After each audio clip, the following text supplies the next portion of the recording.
Good morning, everybody. Welcome once again to the Blast Premier Spring Groups stream. I am very happy to find you here. I'm your host, Maniac. I have Pimp by my side, my colleague in his team. Well, actually, no, I tried to call him a friend once and, fool me once. No, I'm ready for that second one. Today is a very exciting day of Counter-Strike because we're going to touch on all the groups. It's what I would like to label the survival day. Okay. And we're going to see a little bit of all the color and all the taste. Yeah, a lot of great teams entering the stage today, entering the studio. Some of them are going to play for their life in the tournament. Some others are going to try their best to redeem themselves after a rough start to the group stage. So yeah, I would agree with you. A lot is on the cards today and a lot is at stake for most of these teams. As I said, we're going to dive into all of the groups. So let's have a quick recap of what has happened so far. We're starting up with Group A, as one should, and we have Astralis at the very, very top. We're going to talk about the Vitality versus Falcons game a little bit later down the road. Unfortunately, we said goodbye pretty quickly to OG Esports. But Jacob, quick words about maybe Astralis and the surprise of how easily they made it to that group final? Yeah, I think their wins are very, very much interesting. Of course, the 2-0 against Falcons, that was, I guess you could have seen that coming into to some degree. I don't think the way they won was expected, but they played good Counter-Strike. However, the second one against Vitality, that's the big surprise to me. Yes. I don't think anyone saw that coming. Vitality is undoubtedly the best team in the world as of right now, have been for quite some time. Whereas for Astralis, of course, the new roster have been assembled together. They had a long boot camp as well, staying at the hotel right now, practicing day in, day out. So it's coming to fruition already for Astralis, and it was a bit sooner than I expected they would come up with such a big result. That's where I agree with you. That's where I meet right up. It was very fast for this whole Astralis lineup to click. We have to be careful. It was just a best of 3, but I believe as a reference, that was very, very impressive. We got to see a little bit of Stown and what he can bring to the table. We can move on to Group B and have a look at where the Counter-Strike went in this direction. Of course, unfortunate Spirit with Baz, of course, with Halley as a coach, left by the small door very, very quickly. That is understandable. We're not going to spend too much time on it.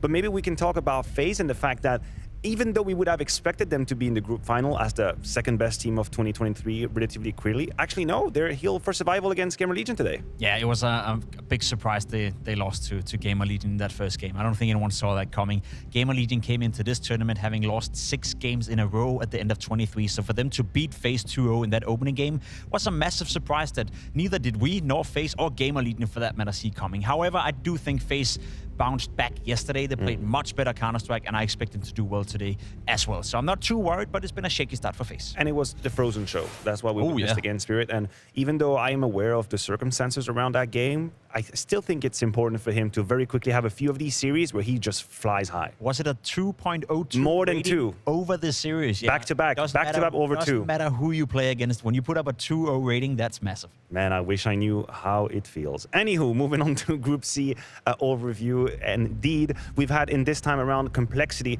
who were very disappointing. I don't think there is any other word that I would like to use to sort of describe their campaign here. Navi is at the very top, and I'm not going to say they surprised me, because I had a feeling that we might just be sleeping a little bit on them, and it feels like all of these pieces are actually clicking into a puzzle slowly but surely. They're coming together, right? There's more and more past positives we can drag out of this Navi lineup. One being Bit, who's played a great tournament so far. There was some rumors circulating around him and his contract and his stay within Navi. I think right now he's giving us all an answer on this server. Imma as well. We've been pointing very much towards him, saying we need more, we expect more. We saw what you could do at the Paris Major. We haven't seen that Imma ever since, but he's also slowly but surely getting better. And then I think Alexi is one of the most underrated in-game leaders in this circuit right now. So yes, I agree with you. There's a lot of positives assigned to Navi as well. Strong words coming out of Jacob, and I agree. If I was to be the all-deciding father out there on Navi, I would put all my eggs and resources on Bit and Imma, trying to get the most out of these players. Bit for the international transition, of course, and Imma to grab that confidence that he had once in GamerLegion. And it looks like it's going in the right direction. We can move on to Group D, our final group here in Copenhagen, to see, unfortunately, Heroic found an early exit, and that was last night, very late. I tried to keep up with the game. I have to admit, I maybe have fallen asleep at the very end of map number 3, and I tried, but I do wake up early. I'm an early bird. But I don't know if it comes as a surprise, but VP, once again, in their own style, in their own DNA, dominating the group. I feel like we all have been been sleeping a little bit on VP. It's been a while since we've seen them make a big Physically result. and metaphorically. Exactly, a bit of both, I'd say. It's a genius team, you know. They have a very specific playstyle. They have a very specific system, and I think all these players within VP are buying into that system. And we've seen with teams before what that can do. Take X-Heroic, the Danish version of that. I've said that many times before. If you looked at Tessus, Shus, Cadian, the individual qualities of the heroic players were never good enough to be the best team in the world. Yet they became that by buying into the Cadian system, by buying into the heroic DNA. I think VP has a bit of the same energy, a bit of the same aura. I'm not going to say VP is going to become the best team in the world, but I think you'd be foolish to say they can't be a top 5 team. And I mean, they're still very complicated to play against. And this is the vibe that we're getting from all of the opponents. It's like, you know what's going to come your way. You're aware of the timing.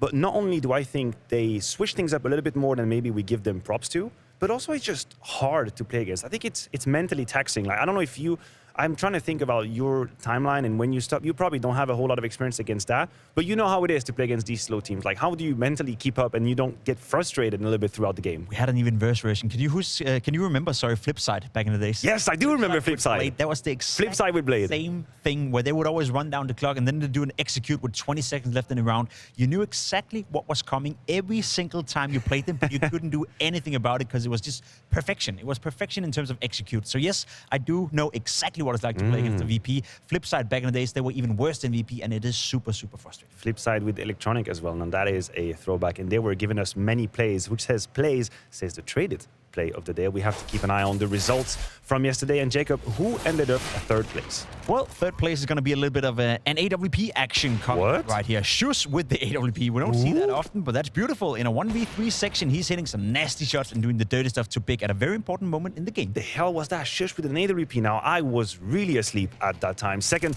we have at.CET with a spectacular ace on that B-bomb side of Nuke here with the M4A1S. But then the USP is actually going to do the lion's share of the work.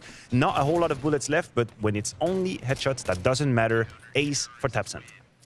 A man who played some beautiful Counter-Strike yesterday. Frozen with the 2.02 rating over the series. Of course, got a bit of an ace right here. Maybe on an easy country right here. It's a big spray down. They're running into his crosshair, but it doesn't matter. When you post a 2.02 rating, you can do whatever the hell you want. Congratulations, Frozen. You won Play of the Day. Yeah, sometimes it just feels great to have that ace coming to you, have that spray control. You can feel how quickly the first target falls, and you're thinking, it's time for me to rack him up. Well, that sort of circles around our recap of what happened yesterday. You have the planning of what is awaiting for you on the menu for day 5. We are going to close. Wait, hold on a second. Big versus Cloud9. That is right. That is going to be a game and a half.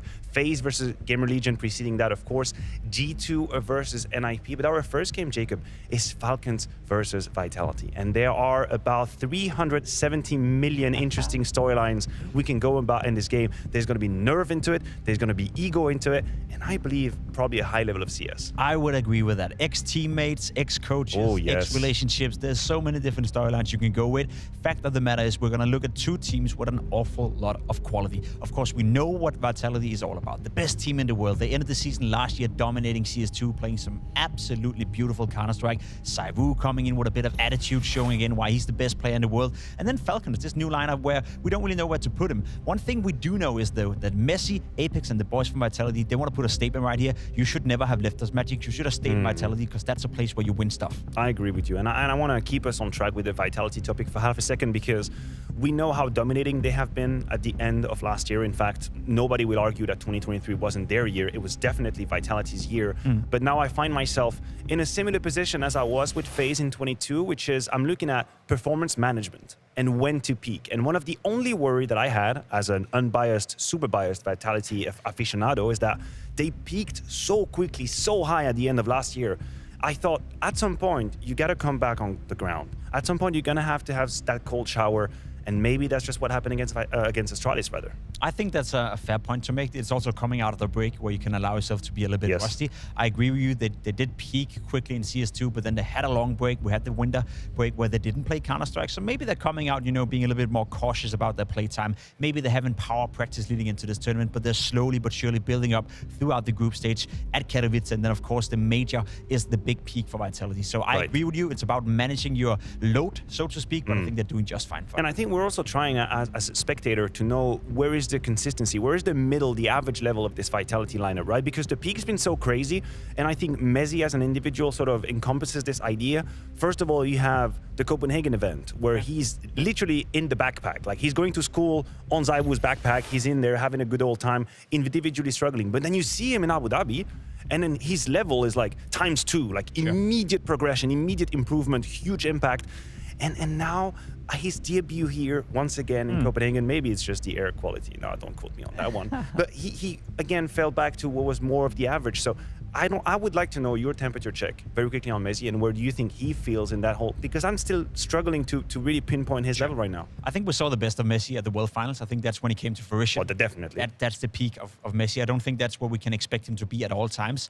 What I will say is, to answer your question directly, what is the average level of Vitality? What are they playing like when they're not playing their A game? I think we saw that in Copenhagen when they won the tournament. I think Vitality is such a great team, such a well-rounded team. We're obviously having Zaiwu on the lineup as well. That X factor is always going to be there. I think even when they're playing their B or C level game, they can still contest and they can still win tournaments. And to me, that's a scary prospect, because there's only ever been one team in history where I had that same feeling, and that was Astralis when they were dominating. So I have high hopes for Vitality, even though they're only at a C or B level. Well, that's a big comparison to make with Astralis, of course. We talk about Vitality not playing exactly their best level. Spinks had a little bit of time to reflect with Banks on what happened versus Astralis. Spinks, you had 9 series wins in a row, and then you end up losing here to Astralis. What was the feeling like in the team after that series? And I also want to touch on the fact that I saw you guys play FaZe like straight after, right? Well, first of all, the game against Astralis, I think we didn't play to our level, which happened. I think every team is never playing 100%. So shit happens, it wasn't our day, we lost, it is what it is. But after the game, I think the vibe with the team was okay. Like, no one was really frustrated or tilted. And yeah, we just said like, we are back in the hotel, what can we do? And then I think someone said, let's go face it. Flames, you play, yeah. Zaiwu, you play, yeah. Spinix, you want to play, yeah. And then, you know, everyone just, yeah, let's play. So we just played face it. I see that as a really positive thing. That's a good team atmosphere to have for sure. Now, I want to touch on Overpass in that series against Astralis, though. It was worrying in the way you went down. What do you see as the problem there? I think this team side was really chaotic. I think we weren't really focused. We weren't really there in the game. Not as a team at least, maybe as individuals, but not as a team. And I think this is the main thing that caused us this T-side. And these are things you can definitely work on. We've seen you guys fix a lot of things like this. But today's game against Falcons, obviously Zonic and Lars are someone you guys worked with quite a lot, at least the core of your team. Do you feel like there's anything they have, though, like knowledge of you guys that can help them in the game or not? I don't think they have any knowledge that can help them in the game. Also, it's CS2. We played together in CSGO. And it's been a bit of a while. And I think we are a different team now. Like, they don't know Flames that much. They never met William, Messi. They don't know the coach. So yeah, they know the core of me, Zaiwu, and Apex. But I don't think it can help them in any way. And in terms of looking at Falcons as a team, do you think they're at a stage where they're ready to compete against a team like you? Usually I'm not mind jinxing. The Apex doesn't allow me. It doesn't allow me to jinx, but no, I don't think they're in the level that compete against us consistency. I like it. Thank you very much, Spinks. Oh, there he goes. Pink's taking a couple of risks with Apex. I hope he is not listening to that interview. There was a very interesting topic and discussion that I would like us to bounce on really quickly. The idea of the amount of information that Falcons might have already on Vitality. And I'm not sure I agree completely with Spinks. I know where he's going. I know that this Vitality today is different than the one that had Magisk, that had Zonic. But you have to admit, there is a little bit of the core identity that is going to remain. How people react, what is their tendency, how do they handle their nerves, what is their default go-to when things sort of hit the fan. I have a feeling that indeed it's a different team, but Falcons know a little bit what's the DNA of Vitality. I think that's the one thing where Sonic will have an advantage over Vitality, over Apex for that matter as well. When you pressure Apex, there's always a habit, you know, in there where he goes back to calling a certain way, or on a certain map he likes to do X, Y, and Z whenever he's under pressure. Sonic is of course aware of that, as he knows him very, very in deep, having coached coached him for a long, long time. So I agree, in that regard, there's something to be said that Sonic have a bit of an advantage or a bit of a know-how. However, yes, they know the core of Spinx, ZywOo, and Apex, but how do you counter ZywOo? How do you counter Spinx? By shooting it, right? Fair. And there's nothing you can do about it if you're Sonic. Sure, there's certain tendencies they do, but I would also argue that Spinx and ZywOo are two of the players in the world right now who are the most versatile in the way they approach the game. They're not doing the same thing over and over and over again. So if you're Sonic, or if you're Vitality for that matter, you shouldn't be worried about being countered on those two. Okay, I hear what you're saying, and I will extend you the olive branch. I'm going to raise you the other side of that coin, which is if we're looking at the Apex versus Snappy head-to-head in terms of chess match, which it personally is one of my favorite IGL matchups out there. It's really at the very, very top. If you're Apex, how the hell do you know how to prepare for Falcons? A brand new team, a core with 2 new players, a new alliance of an IGL and a coach that's never been working together. In terms of prediction, how do you predict what you're made of? Do you just prepare to play the ends Counter-Strike? Do you just not prepare at all and you use the Joker card of we're going to focus on our game? Like, how can he be in Snappy's mind, not knowing we have little information about Falcons? You already gave the answers. It's a bit of both. Why would they care? Why would Apex care too much about how Falcons are approaching the game when they are by far the best team in the world? When they know that if they do their stuff to a high degree, then Falcons shouldn't be able to punish it. That would be one attitude to walk into the game with. Of course, maybe a bit arrogant, but of course they also will prepare for their opponents. They'll be watching their demos. They'll be watching the material there is on Falcons. There's not an awful lot of stuff to look into right now, which is another argument for why you should focus on yourself. It would be different if we were at the major right now and Falcons would have played maybe 100 maps together. Then there's a lot of data. There's a lot of stuff to dive into. Not the case right now. So if I'm Apex, I wouldn't give two Fs about it. I'll just go into the game, focus on myself, and play the Vitality brand of Counter-Strike he likes to play. Okay, I hear you. It's true we don't have a whole lot of data or resources about Falcons, but a guy that maybe have some answers is Zonic talking to Banks. Sonic, you're getting some officials under your belt now. I want to ask you, though, what's the biggest and the hardest thing you're having to learn right now? No, I mean, we really need these official games because, you know, as always, when you practice, you see some stuff here and there, but you definitely see a lot more when you're playing officials. And that's where you get to test all your stuff out. And right now we're aiming for the RMR. That is the main goal of this team. And yeah, all the officials that we can get prior to that is really important for us. So what have you learned, though? What is the biggest thing you've looked at and you've gone, okay, this isn't working, this one I need to quickly change, because there's not much time? No, I mean, I think it's more like a philosophy question. How do you want to play? We had a style in ends with the 3 players from ends, and obviously me and Matches comes with a different story as well. And then you have Boris who still has a lot to learn, I would say, and doesn't really bring a Falcons identity. So it's definitely about putting everyone on the same page. I think that's what it is right now. And when it comes to looking at your relationship with Vitality, I know it's a different team now in terms of players, but is there anything you can benefit from here? Is there some little tells? Yes, of course, so to some extent, I would say. Last time I coached them, it was in a different game, obviously, and they've had, you know, 3 months now adapting to CS2, coming up with new stuff. I've been coaching in CS2 for this year, and I definitely see there are some things that we try to implement from CSGO that doesn't work. But of course there are some, you know, mind games and how Apex thinks as an IGL, what he do in different situations that I can maybe take with us. But again, we're not a complete team ourselves, so we can't really know what they're doing and then just take from our playbook what we see fit. My focus has definitely been on ourselves because we are still making a lot of mistakes, and which is natural. So for us, we take this as a learning experience. That's what it's all about. Thank you very much, Danny, as always. Falcons definitely writing the very first new pages of this book, and we're talking about a new alliance of an IGL and Snappy and of course Zonic as a coach. But you were right mentioning me in the off break. There's also Lars Robel that joined this project, that was then in the Vitality, now has the Falcons jersey. How much do you think his impact can be weighed in already now on short term? Well, if there's anyone who knows in depth what the Vitality players are like, it'll be this guy. He's the mental coach. He's the guy talking to the players behind the scenes. He's technically the guy as well who made the vision for Vitality to win the Paris Major. He built up that whole structure in terms of when are we going to peak, the process we're going through. The man on your screen right here has had an awful lot of success. He was also in Astralis when they were dominating the world. So a man that a lot of players or people out there may not know, but a man who has an awful lot of success attached to his CV. I think for Falcons right now, they're in the same process, just like Vitality were when they brought in Magisk and Dupree. Okay. They were struggling in the first couple of months. They were not looking good. We were thinking to ourselves, there's no way Vitality is going to win the Paris Major in 4 months or 5 months from now. They slowly but surely got better and better and better, and I think that's exactly what Lars Ruppel has been brought in to do with Falcons. They're not supposed to peak right here, right now, but give them a couple of months, and that's when you start to see the process work out, like he did with Astralis, of course, like he did with Vitality. Of course, I mean, it would be idiotic to just stand here and say, hey, if Falcons not winning today, then what the hell is going on? This project is not working. This would really be disconnected from the reality. We're looking at a team that's going to take some time for sure to find their identity altogether, but we're also looking at players and the potential improvement that these can go through. And I don't want to pretend like the core of ENCE is just made as is, but the reality is a whole lot of eyes are set on Boros, and the promises that were made, the promises that were shown in Monty, what he could do there in that setup, and sort of the idea and maybe the dream, maybe the hallucination that this could come through in Falcons in a different setup. So where do you weigh in on that? Are we being just delusional, or is there a possibility or a world in which we can use his mechanical skills in that setup now? I think Boros is one of the most interesting cases out there on the market right now, because when you're watching him play in Monty, you were well aware that individually he was a beast on the server. He could do pretty much anything,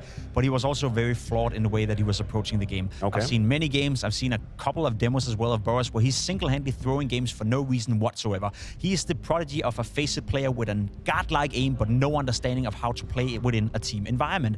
I think that's going to take time for Boros to adapt into Falcons. I think if you're Snappy and if you're Sonic, you have high expectations to your players in terms of how do they approach the game, how do they make sure that their, I guess, play style is not affecting the team in a negative way. And I think Boros is a very interesting case, arguably one of the best aimers out there, up there with the very, very best. His aim is fantastic, but does he have it mindfully wise? Does he have the mindset to be a team player in the future on a team of Falcons? I'm not sure about it, so that's a case I want to see develop. Well, you're talking about how Zonic should focus on Boros' improvement, and we actually caught up with him specifically on that topic once again with James Banks.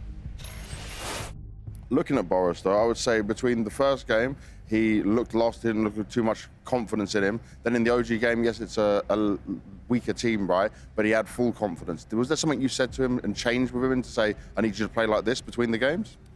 Yeah, I mean, we're really putting a lot of effort into putting him into his comfort zone.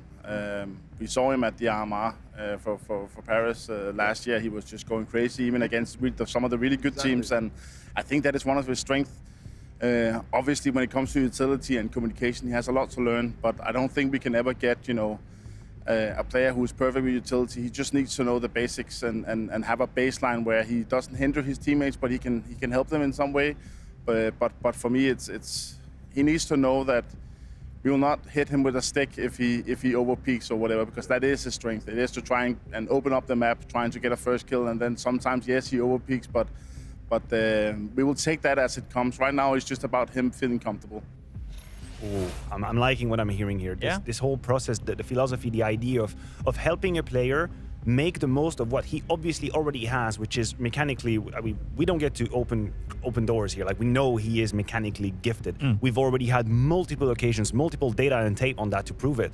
The question is, how do you help this guy feel comfortable in doing it? And also, and I'll add to this and you can come on that point, how do you make sure that the team doesn't get frustrated with the negatives that might come attached to it? Because you said you saw him throw rounds. That is a side of the coin that you don't like to think about. But when you have a rookie that's obviously very explosive and you give him a little bit of free reins, you have to be ready to stomach a few losses. And that can come with a little bit of frustration. That's the context of the situation when it comes to Boros. 5 years ago, 7 years ago, I think he would be a world beater in a team like Falcons right now. It wouldn't be an issue whatsoever. The Counter-Strike wasn't as refined, it wasn't as tactically sound as it is today. Okay. Whereas today, the consequences of him perhaps not understanding how to play within a team, understanding when not to overpeak, when to be a team player, has far more severe consequences than it would have had 5 years ago. So I think it's a very interesting case. I'm not advocating for it working out or not working out. I'm just curious to see how that's going to develop, because the way he's playing right now, as you said, mechanically gifted, but there's a balance to be obtained. There's a point where it gets too much, and I don't know if Sonic has what it takes in order to hone this guy in and make him a team player. I don't think that's going to happen from one day to the other. No. I think this is the perspective that you have to have with him. A little bit of time will be granted. I also think that what struck me as a main difference in the games that we've seen is that he seems to be incredibly powerful when he gets a little bit of movement in his game, when he gets to dare, to try, to risk, to go out there, to make these moves that could turn into mistakes, but then suddenly it works out, and then he's just launched like a rocket in the sky. Whereas, conversely, sometimes you will have him a bit more passive, a bit more waiting, a bit more shy, not exactly knowing if he can or if he dares, and that's where he disappears. And I think this is what Zonic is talking about. You need to have his floor much higher, and you need him to be able to deal with these hard games where he doesn't really know when to push. He has to let the game come to him. But how do you accelerate that process? Or can you even accelerate that process? Or is it just a tax of time? Yeah, I think it's a tax of time. I don't think you can accelerate it. Of course, the more he plays on a big stage, the more he's practicing with the team, the more Sonic is trying to talk to him, the better it will get over time. But you're right, the balance has to be obtained. And for me, it's not a question of whether or not Boris has what it takes, mechanically speaking, to sometimes go off. I think he can do it against the best teams in the world. I think if he's having a great day again today, Vitality should be afraid of Boris. The question is, for me, as you also highlighted right here, how many times is that going to be a positive and how many times is it going to be a negative when he's not feeling it? It's a balance they need to figure out. And for now, I'm just curious to see how that's going to develop, because I can't literally tell you whether or not that's going to work out. It's a gamble, and it's a lovely game. We're going to obviously keep on eyes on the Boris trajectory against Vitality. I would be remiss not to mention Sampayas in that very game as well. If you look at the numbers, Vitality are one of his primary targets. They are the most elite team that he likes to destroy. And we cannot just stand here and mention that Boros is going to be the X Factor. Sure, there is an element of X Factor, but Sampayas has been doing it dirty to Zywo in the crowd a lot of times, and I'm going to keep my eyes on him. Do you think we see a replica of that kind of performance from Sampayas quickly? I hope so, because then we get a competitive game. I will say, though, that Sampayas in CS2 haven't really been at the same level we saw him in CSGO. There's been a couple of games where he's been shining through, but he's not quite there yet. All right, last element before we dive into this. Let's have a look at our predictions and see how things have panned out. Is it bad? These were the results from yesterday. Actually, yesterday we didn't do too bad. It wasn't too bad of a day for us. Of course, we didn't see the FaZe loss coming up. I think a whole lot of people struggle with that one. We can also see what happened after that and the results, and maybe see who stole lives from whom. I do believe this is an equivalent graphic that we're seeing. We're just looking at the same picture once again. You remember the Office meme? These pictures are identical. These were the actual results. There we go. With the steal. So you and I, Connor and Mohan, and obviously the trio of benchwarmers, we could actually steal lives from people, and it feels like a whole lot of people went for Enders. Wait a minute. Can Anders and Henry explain why they would steal from us instead of from the guys with the most points? We need to have a talk with them. We need to explain to them what happened. Let's have a look at today's prediction, though, and see if people are... Oh my God. This has CS Unfortunate written all over it. We are all agreeing on every single game. I've seen it before, and I'm very, very certain we're going to regret it. Anyway, that's enough for our pre-match segment. We've had a very good time. We do a quick break, and when we come back, it's time for the casters.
Greetings, gamers. You are watching Springs Group 2024.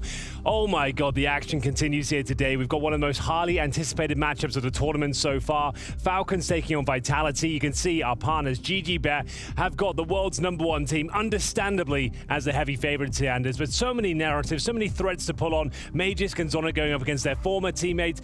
What do you think about this game? It's incredibly juicy. I can't wait for it. I'm so excited. I think, fortunately, we're going to get into it pretty quickly. It's hard not to value Vitality in this one, but just the story that comes into this one, I'm very excited to see how this plays out. Obviously, all eyes are on Falcons. It's early days. They're building something from the ground up, but Vitality, I mean, they still are an absolute juggernaut. Do you know the thing I like about this group so much? Zonic, he opens things up. He has to play against his old organization, Astralis. Loses to them, convincingly. Then, next game up, his old organization once again, Anders. We're doing it once more. We're running it right back. Consolidation final here. One of these teams has to go home. The winner will go on for a rematch against Astralis tomorrow. But for now, all eyes are on Nuke. It is going to be the pick of Falcons. And they will have, of course, the T-side start. Ents famed for their T-side performances on Nuke, Anders. A chaotic play, and it's Magisk to open things up. First frag has been found, but the trades are coming through.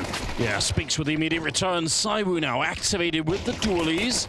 The smokers make it a little bit tricky for them. They kind of don't want to go through it. They're going to try anyway, and they will actually overwhelm Saiwu. Snappy with a double kill and a headshot right on Mezzi. Down low. He can't really do much in that position. Oh, they're dropping right into flames. It could have been a gift.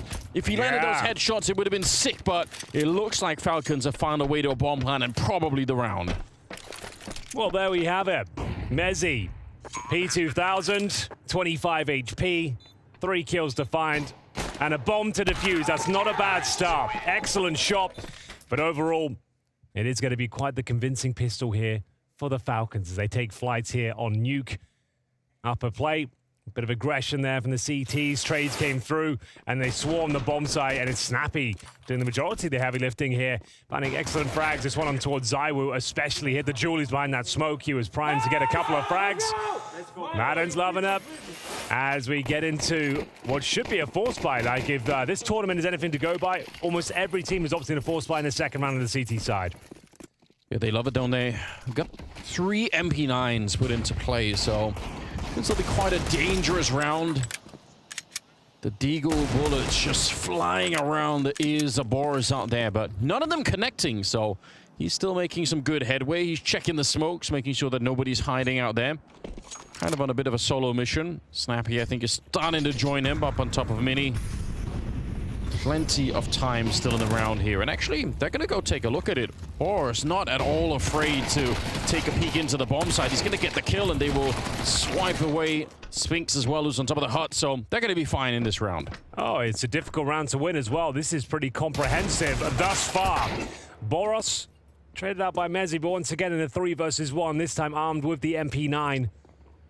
He's got a lot to do. He's surrounded, almost no chance. With the player coming towards Heaven, that should be the end of him in the next few seconds, and indeed it will be San Pius to close things out. That's a 3-0 pretty much locked in, Anders, because as you know, it's going to be a full eco in the following round. What do you make of it when somebody like Sonic says that that Boris still has a lot to learn? Like, he's a good player, but he has a lot to learn. Like, what do you think is, like, what's underlying that kind of comment? I feel like Boris is very mechanically skilled, but he's not a world-class Counter-Strike player. I think that he has the potential to be something quite special, but it's going to take a long time. He's going to take a lot of molding from the likes of Zonic. They're going to have to spend a lot of time focusing on him as an individual. Yeah. I think he's, for me, an okay pro. I'm not that excited about him, but would love to be proven wrong. And looking to go against the odds here, it's going to be Apex with the initial Deagle kill towards the ramp. That's a lovely opening frag. Does make things a little bit more scary for the Falcons, especially if Zaiwu can find one. Found by Madden, though, so going to bring it back to the 4-on-4. Damage has been inflicted, though, Anders. Magisk down to 33 points of health. Madden at 60. Not a foregone conclusion. Heavy advantage for Vitality, or should I say Falcons still. Vitality will have to do something pretty unbelievable with no Kevlar, no nades to convert this one, even with the HP advantage. It'd be funny if this was the round that worked out for Vitality and not the one where they forced it up with the MP9s, just the Deagles instead. That'd be a sort of classic scenario, really. Yeah, well, time is somewhat on their side. You can see we're hitting the 50-second mark. We're going towards main entrance. It's Flames defending that particular position. They've actually got quite a nice setup here, Anders. If the CTs get the opening frag, that was the opportunity. You never know. Oh, bomb down. The bomb. So a little bit interesting. Still, you need a headshot right now. Spink's time is running out. The rest of them are starting to show up. Apex going to get down as well, and eventually they'll find Messi at the back of the bomb site. So they negotiate the rest of the round pretty well. Falcons, good start. 3-0 in their favor. Yeah, that one got a bit dicey with the opening frag there from Apex, but overall, well handled. Just what Falcons needed to kick off their campaign here in Group A consolidation final. Bear in mind, just for one more time to reiterate, loser out of the tournament, winner goes on for the rematch against Astralis. Both of these teams have lost to the Danes en route in this group. I'd be very excited to see that. Either way, I think it'd be a really, really fun game. Astralis looking so hot right now. So, first gun round, Anders. M4s across the board. We know that Snappy likes to call a lot of fast upper plays. Good trades for now, but Madden, he needed a reload. Tried to suck himself in the corner. This is not looking good at all. Some Pius. His opportunity now in the 3 versus 1, but his clutch potential is fantastic. He thrives in these sort of scenarios. I doubt he can win this one. Objective, just try and keep them as modest as possible financially. If you can find 1, 2 kills, that would be epic, and he's got plenty of time to work with here, so there's no real reason to rush it. Bait out that utility, bleed the grenades out, see if anyone hunts for a bit of information here. The problem is he doesn't have the bomb. I believe it's under their remit. Yeah, that's the one thing that would make it a little bit more of an interesting round if he could have got a kill on a bomb plant, you know. Exactly. If he had the bomb on his back right now, maybe he could start pulling them around, get them doubting themselves, but they have control of it. He's just hoping that the CTs come exploring. Yeah, the fact the door is closed as well is really rough for him. He can't even look towards main entrance for a peek or anything. That's pretty sick. They smoked it, Molotoved it, then they closed it. So yeah. Just making absolutely sure that he's got no way through. So turns out he just wants to wait out the round. Let it go. We're going to see a lot of that. Like we've commentated plenty of Snappy T sides on Nuke. Likes that chaotic play style, though. Those set pieces out of spawn, lots of upper rushes. And it seems like Vitality more than prepared for that sort of interaction. It's Spinks with 2 kills, Flames with a single frag, but it's enough to hold on to the upper bomb side. 3 players survive as well. They're going to go and hunt those AK-47s. Iwu's got his, and it's going to be the first round on their CT campaign here. Their opponent's pick, Vitality with 1, Falcons with 3. Money should be fine with the saved AK. Feels like it could be a bit of a mixed bag at times when you do those A rushes. Like if it works out and the CTs can't hold it back, it can be really overwhelming. It can be really hard to play the CT side if you just kept getting hit over and over again. But we've seen some ends games in the past when Snappy was on that team where, you know, it's a bit too much. You feel like, all right, we need another approach. So maybe we'll see a little bit more variety in it if it doesn't work out for them. It's a 3-1 scoreline, and Vitality, I think, quite happy to be on the board early on here. Not let Falcons run away with too much at the beginning. Again, it's Snappy and Boris that are working the outside here on the Falcons side. They're sort of clearing out the yard, playing around the smokes out here. Apex just sending a couple of stray bullets through the smoke, but not connecting with anything on the other side. Again, they're going to go through mini. They feel like, okay, if you're going to give us this real estate, we're going to try and go for it. Madden, an important return. They know that Spinks is up there too because they saw him earlier, so they have no... They don't have to guess about anything. Oh, Boros, not his cleanest work there, but Magus is picking up the pieces. They've taken heavy damage on Roots, and Boros does find the frag in the end. Fancy footwork towards outside leads Falcons to a 3-on-2 advantage now. Nezzy, normally so good at those sort of duels, but it is going to be Boros finding his second, pulling his weight now. And Spinks, a fighting chance in his 3 versus 1, but it all comes down to timings. If he catches Magus here, low HP. But it does not matter. Not even a factor here. He wasn't committed to that fight, was he? He was just taking a look. He wasn't really ready to crouch into it. You're right. 2 of those players were very low. And that would have been Magus with the bomb on his back. If he'd have got that kill, he would have dragged Boros back into it. Yeah, the first fight for Boros is definitely not that great. But this second one is pretty quick. Yeah. So, not that bad. Yeah, he thought he was going to absolutely dominate Apex with the positioning he had. Missed the initial shot, but certainly made up for it. 2 huge kills for Boros. There's Apex with the M4A1S. A classic little boost here. Trying to find the first kill. Oh, gets a lot more than he bargained for, though. A lot of damage. Might want to consider swapping out with Spinks, give him the rifle now. But 4-1 start, Anders, on the T side of Nuke. You couldn't really ask for much more, but Vitality are a team that are more than used to recovering deficits. This is not a problem for them. It hasn't spiraled just yet. We're still early days here. But yeah, Falcons will be very happy with the beginning of their Nuke T-side campaign. Spinks with the aforementioned MP9. Oh, there's a chance of a couple of kills here, Anders. He's converted both of them and still hungry for more. Yeah, what a great bit of timing on Spinks. Absolutely rocks them, but the grenade in return is huge. Apex, he picks off where Spinks left off there. Even if he got grenaded too, he's very low on health, but that puts a lot of pressure on. 2 versus 4 now. And Vitality, if they can steal this round back, my God, what a victory it would be for them. Yeah, the job's not done yet. Magisk and Snappy, 40 seconds to work with him. 4 players to find. 2 of them are tantalizingly low, however. It's going to be Snappy making his way in from main. They've got flashes and a Molotov, but how do they get this round going in their favor? Flashes are going in now. They're going to focus the upper bomb site, but ZywOo starting to show some form now as Vitality steal the round away, courtesy of 2 fantastic frags at an MP9. They didn't detect the presence of Apex after showing himself towards that credit card position. He rotates down towards Secret, backs up the SMG, and they actually managed to pick the round up. That is just what they needed. This one was, like I said, not spiraling, but getting to the point where it was getting a little bit alarming for them, and it's the MP9 they just didn't predict, and ZywOo, clean deagle shot. Nice upper setup. Flames to find that last kill, and that's a huge injection of cash, Anders, because 4 players survived. They recover those AK-47s, yeah, and they farm money with the SMG as well. So they're right back on track here. Just what they needed to inject some life into their defense. Zonic knows that's significant, but they should have a buy here as well. Let's see what they've got. Back and forth.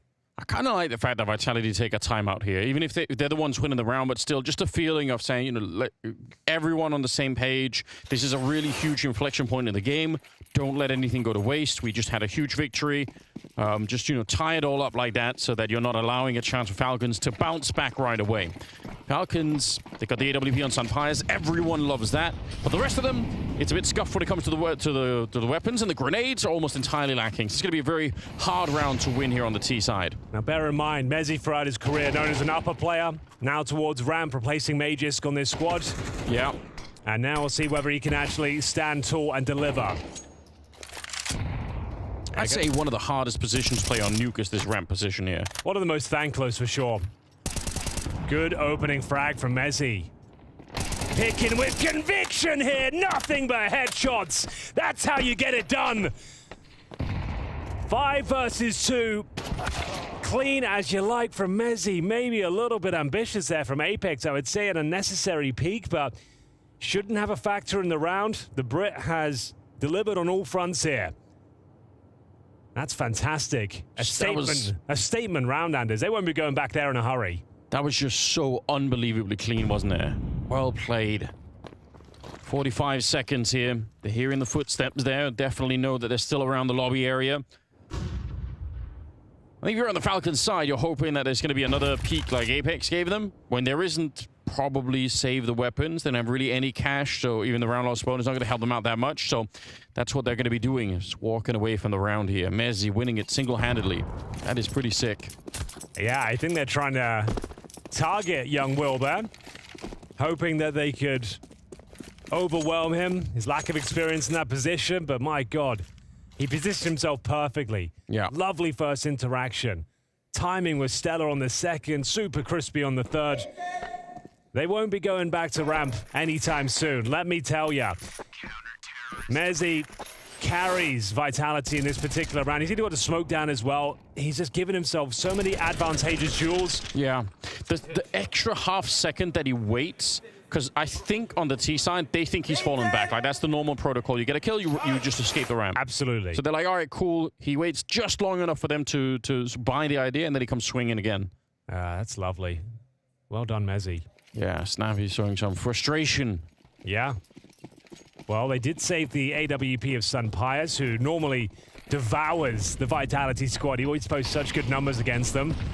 Magus will have the AK-47 as well. That was a freebie for some bias. It would have been. That definitely should have been. I don't know how Apex lived through that one, but you don't see some players miss many of those. Magus with a shot right through the smoke, taking down Spinks. That's a good start here. Falcons still have Vitality in a bit of an awkward position. If they can start to win a couple of more rounds, again, Vitality will really quickly run out of money. And a 4-on-5 in this round. Plenty of time left. Still that double setup towards ramp. In a 4-on-5 to have 2 people at the ramp position that's a hard commitment. Oh, Mages trying to beat the smoke. Here comes the swing, and they've actually coordinated themselves perfectly. Fantastic trades here towards upper. Relax there, Madden, you're all good.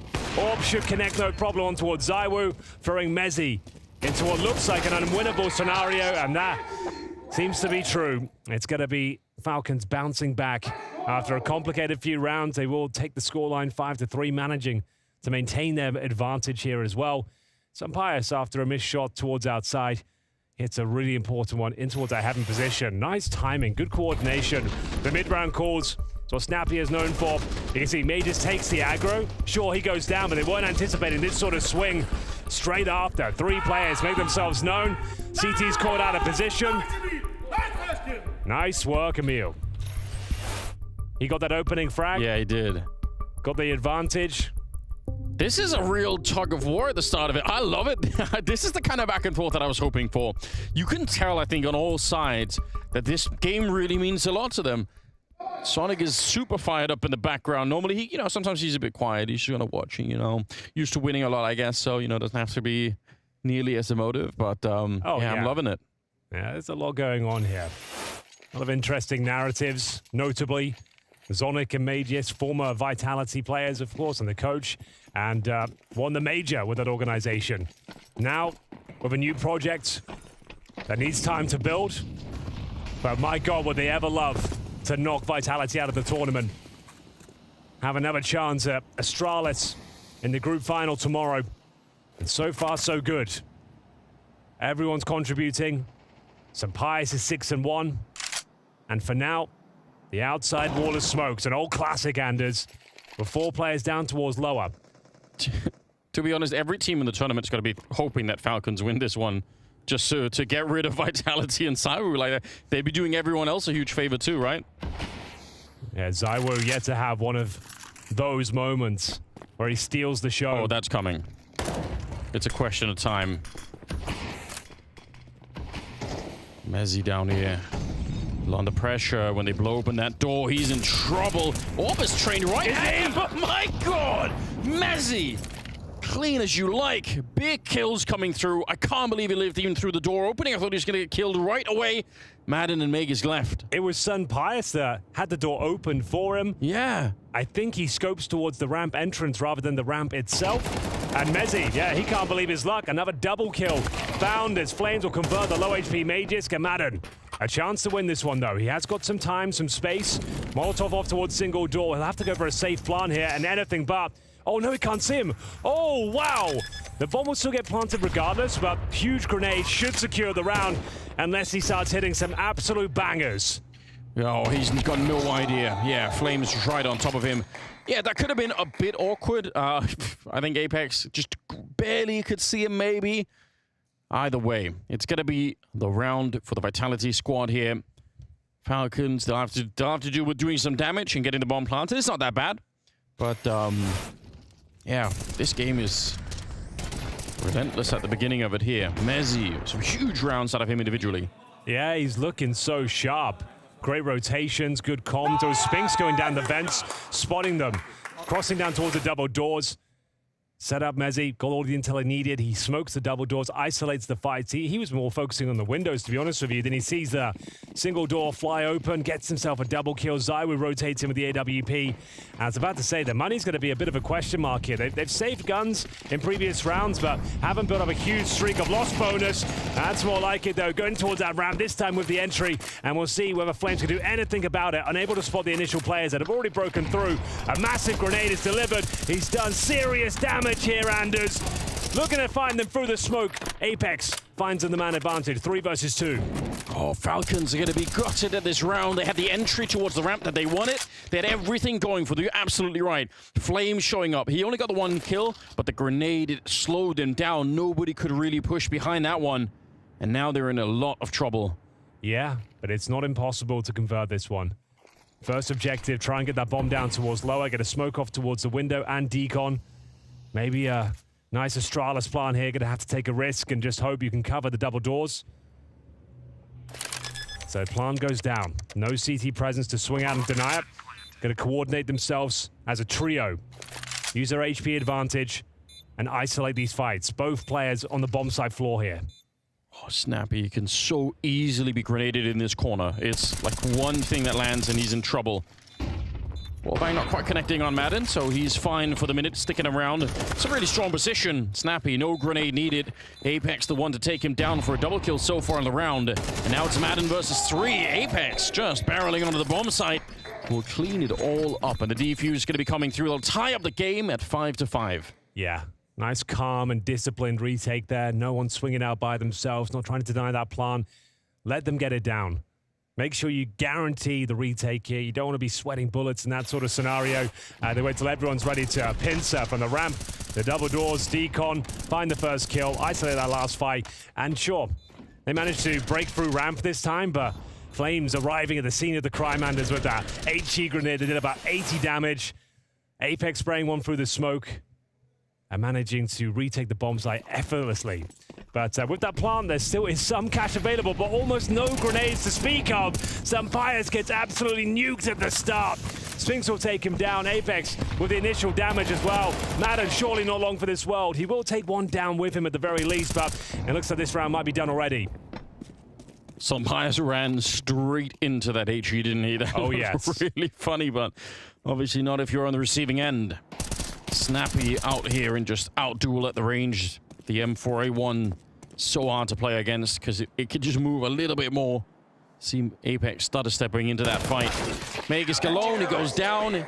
It's 6 now on that CT side. Vitality started to recover some of that early deficit going into the last round of the half now. Yeah, well, it was a rough game, a rough start. They lost the pistol.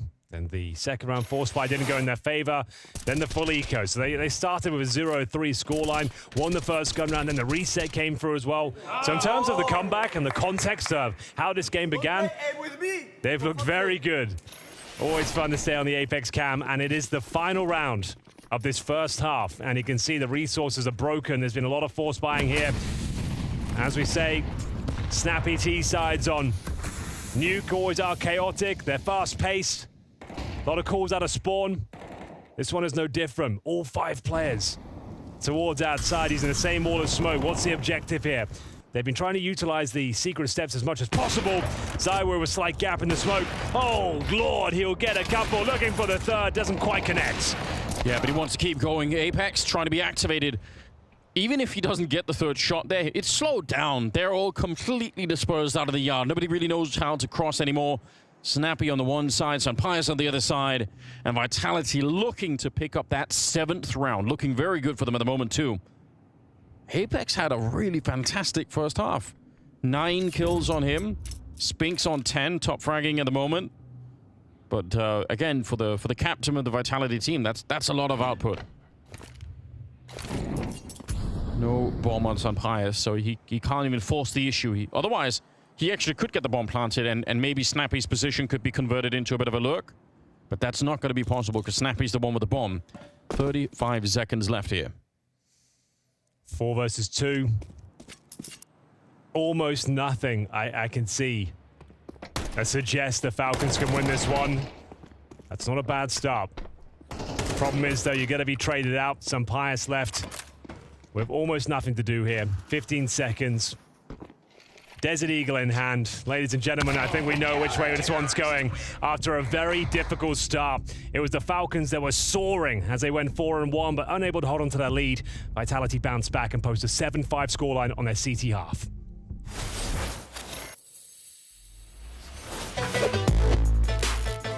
So it's in the map pool? It's in the map pool. Did we play against Cloud9? It finished with the O? What maps were we against Cloud9? Inferno, Mirage, and Obis. Yes, we played against Cloud9. So is it Inferno? Yes. Smart calculations. Is it A-side? No, it's not A-side. Okay. Is it a T position? Yeah, T position is fine. So it's a city. 5 more. So it's B. B-side. It's B-side. It's B-side. 4. Guys, it's another fountain. We need to be careful of that. Okay. And it's another, Okay, we have like, 4. So we. I have a question. No, I have a question. Because it can be either on the left or either on the right. Yeah, but So is it like left side when you go T, left side? Yes or no? Wait. Is it When you go on T Sides. side, you come on B side? Is on it the left left? side. On site. Yes. It's in on left. Okay, 2 more. So we know it's C1, C2, dark, triple, voice. Yes. Do we have a setup where one of us played it? It's a good one. It's a good one. Because we play together on B side. Yes, we have. Oh, okay. Okay. Now you Let's make it every start. We don't play C2. Oh, 4 positions. One question. Yeah, but I have between 3, bro. We don't have one setup like you on Inferno, bro. Then we come to you. Could we flash from this position? But what do you mean? I can flash from any position. Yeah. Do we have a setup where I flash from this position? Yes. Coin? It's cold. So it's either Coils or Freiburg. Is it Freiburg? Dark? No. What? For me, it was cold. Me too. Or behind Coils, is it counting like garden? The garden? Garden? I don't know. You should know it. I swear you should know it. Maybe if I flash and it's on the left of the bound side, so it can be only dark? You don't flash C1? No, I never flashed you. Now we need to guess. It's a new setup we have done. But then it's a new one and you don't remember what You should know this, come on. C2? I don't know. Does he guys- play C2? But what other positions we have? We have Fountain, C2, C1. C2, and C1. Yeah, but 3 positions. Then it's Fountain. Yes, it's fun. Okay, it's Fountain dark. Okay, yeah. Fuck's sake. Well, I said it's the first thing. It might be spot. Yeah, it's true though. I was like, it's C1 dark, you know, and then it's a fountain, and then you guys forget about it. But 2 Fountain, guys. It's a good one. Okay, but we never used it. If you never guessed it, I would say it's sandbags and into all of you. you would be tilted because the 2 Jewish people said this.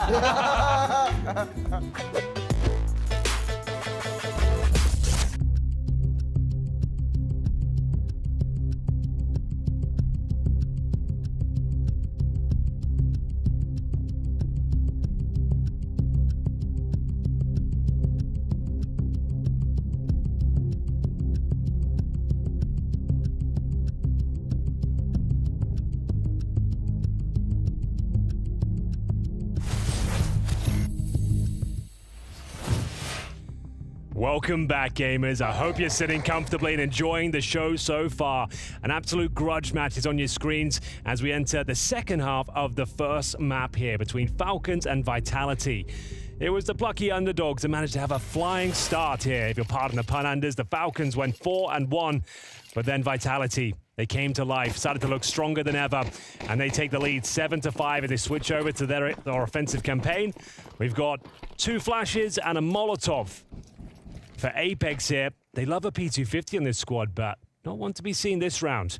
Maybe towards upper. A pounce is coming through, could just be a molly on the hut, a double flashbang in, and off we go. That seems to be the case. Oh, the duelie is going to be put to the test on Pyres. Yeah, quick to throw down the smoke. He saw it coming. He was prepared already.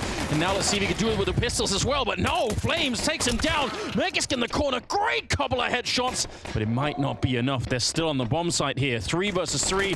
They're actually going before the bomb has even been attempted. Right into Saivu. And he lands a stunning shot onto Madden. And now they're going to escape. They say, you know what? Let's try and see if we can get out of here. Snappy very low on health, but they're down below with the bomb. It's a scrappy round, but Vitality have full control. It's down to Boros. Let's see what he can make of this one. Trying to make a name for himself.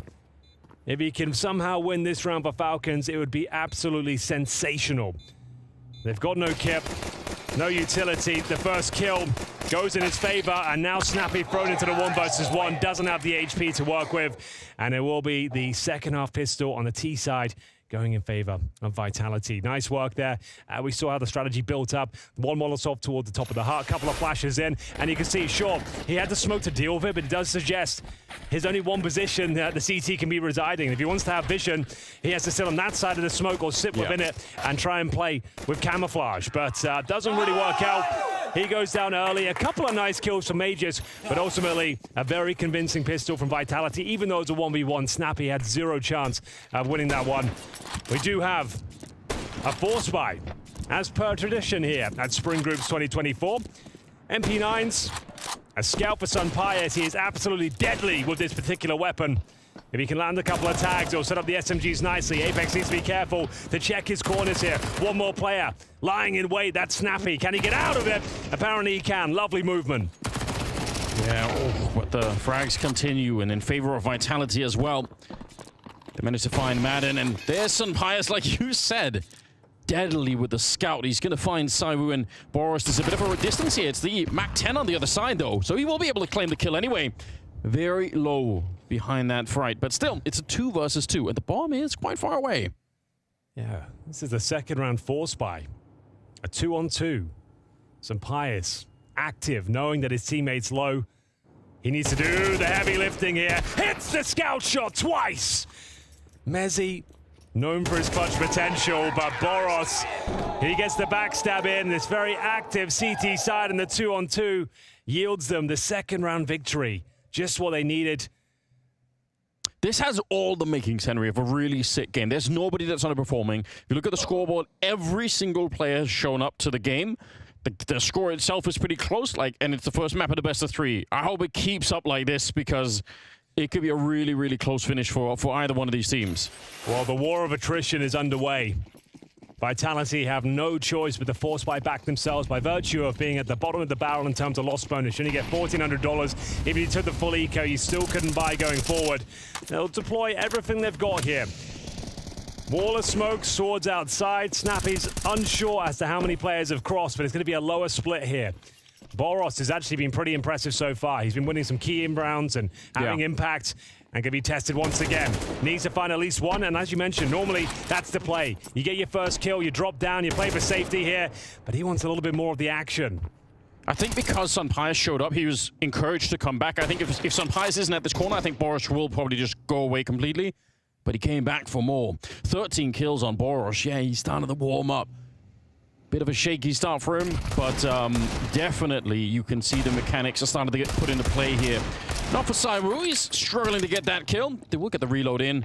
Again, any damage you could do. One more headshot, it all adds up at the end, but he's not going to be allowed to. Sunpius is able to pick up the kill instead, and Falcons. It's a good start to the second half right now. Just what the doctor ordered. I hope at some point somebody does a deep dive on Snappy's career, because for a long time he was like the third, maybe even the fourth wheel in terms of in-game leaders in Denmark. This is back when MSL and Glaive were like running things. His career before ends, really, he was a bit of a journeyman, you know, like someone you wouldn't really consider having to be in contests for the trophies or have a world-class lineup. It's always like a safe pair of hands, a solid in-game leader that could frag when needed, but now, yeah, absolutely regarded as one of the best. And this should be a bit of a walk in the park here for Falcons. As Sunpius, he's saving up that AWP. Doesn't want to bring it out too early. We'll be using the MP9 for now, trying to farm some cash, knowing he's up against just Glocks, no Kevlar. Guaranteed the Falcons convert this one and tie the scoreline up 8-8. Convincing shot there from Magisk as well. Fantastic positioning. This will be a very clean round. What a shot that is. Great reaction from Boros. He turned out to play today. The best day of all time to do that. Playing against Vitality. The best in the world. And right now, you're tying the game. I think there's something that we saw at the Paris RMR when this was the first time a lot of people got to really see Boros. Maybe a couple of people who'd been paying more attention to the tier 2 scene had known a little bit about it. Yeah. Another Endpoint alumni, Boros. I don't know how so many people come out of Endpoint, but ridiculous. Yeah, they somehow are good at picking up the talent. Yeah, but that's when a lot of people saw him for the first time, and he was outrageous. It was wild to see him play in the Paris RMR. And he's gone quite far since, you have to say. It's not for nothing. Magisk down, Apex continuing, gets the headshot for Boros, and Snappy, a bit of a flank coming in, a double kill for Boros. They've completely taken out the backline. Vitality, they got the double opening that they desperately needed, but now they're in trouble. Boros will continue his reign of terror. 3 kills in the round and 17 overall. I can't believe it. Apex gets a double kill in towards the hut and he somehow still loses the round. It was a planned and coordinated lobby crunch, meaning you're pushing the ramp, hut, squeaky door, and you can see the CT's initiating it. You think the job is done, but Snappy, he's got a surprise for you. Coming through those backlands, pushing the ramp with emphatic pace. Boros, brute force to close things out, continues to be a dominant force here, and they'll take the lead now. He is absolutely shining out there. They go 9-8. Has to be a slight investment. We've got a Zywoo AK-47 here. Could be enough to win the round as he challenges towards outside. Yeah, this one really starting to heat up now. Vitality going to be tested to the limits of their ability. Falcons have a huge advantage. And round number 18 should be theirs, but like we said, Zywoo yet to have one of those rounds where he just wins it for you single-handedly, and you know it's coming. Yeah, that is kind of a scary thought, isn't it? If you're Falcons, you need to try and win the game before that round shows up. Or it's not just one round, it could be a whole string of rounds. So, just finish it as soon as you possibly can before that happens. He does have the AK in this round. Trying to see if they get the cross. They line up! Magisk and Snappy, a wonderful crossfire. You could see all those players, they had no idea who to fight. They're just stuck out in the open. Magisk with the triple, of course. And Spinks here on his own. There's not much he could do at all. Going to be 10 rounds for Falcons. They're going to have an enormous amount of money to work with. There's already 10,000 on Boros. So he's going to be knocking on the door of like 14K going into the next round. So their money's absolutely fine. They haven't even deployed the some pious AWP yet. That's still to come. That's still in the reserve arsenal. Spinks, almost nothing to do here. Best he could really hope for is finding a frag, then going down. He's got 15 seconds here. He's got Kevlar already, I suppose, so saving the AK at this stage isn't the end of the world, but I still think he might want to go down, but looks like he's safe. Holds in towards Secret. So he's got Kevlar. He's got an AK-47. He's got $1,400 reserve. As long as he survives it now, he's okay. But that's going to be 5 rounds in a row to kick off their CT campaign here. A flawless start once again. Bear in mind, they started 4-1 on the T side as well. So in terms of things going in their favor, they couldn't have laid a better foundation to find success here in the first map. Their pick, second timeout called.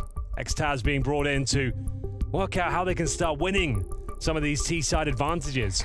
You would think the double killing towards the hub, shutting down the lobby crunch would be enough, but they just didn't anticipate that sort of aggressive nature from Snappy with the MP9. Gets the double kill and sets up Boros, who, honestly, he's borderline carrying right now. The impact he's having, the shots he's landing, very impressive.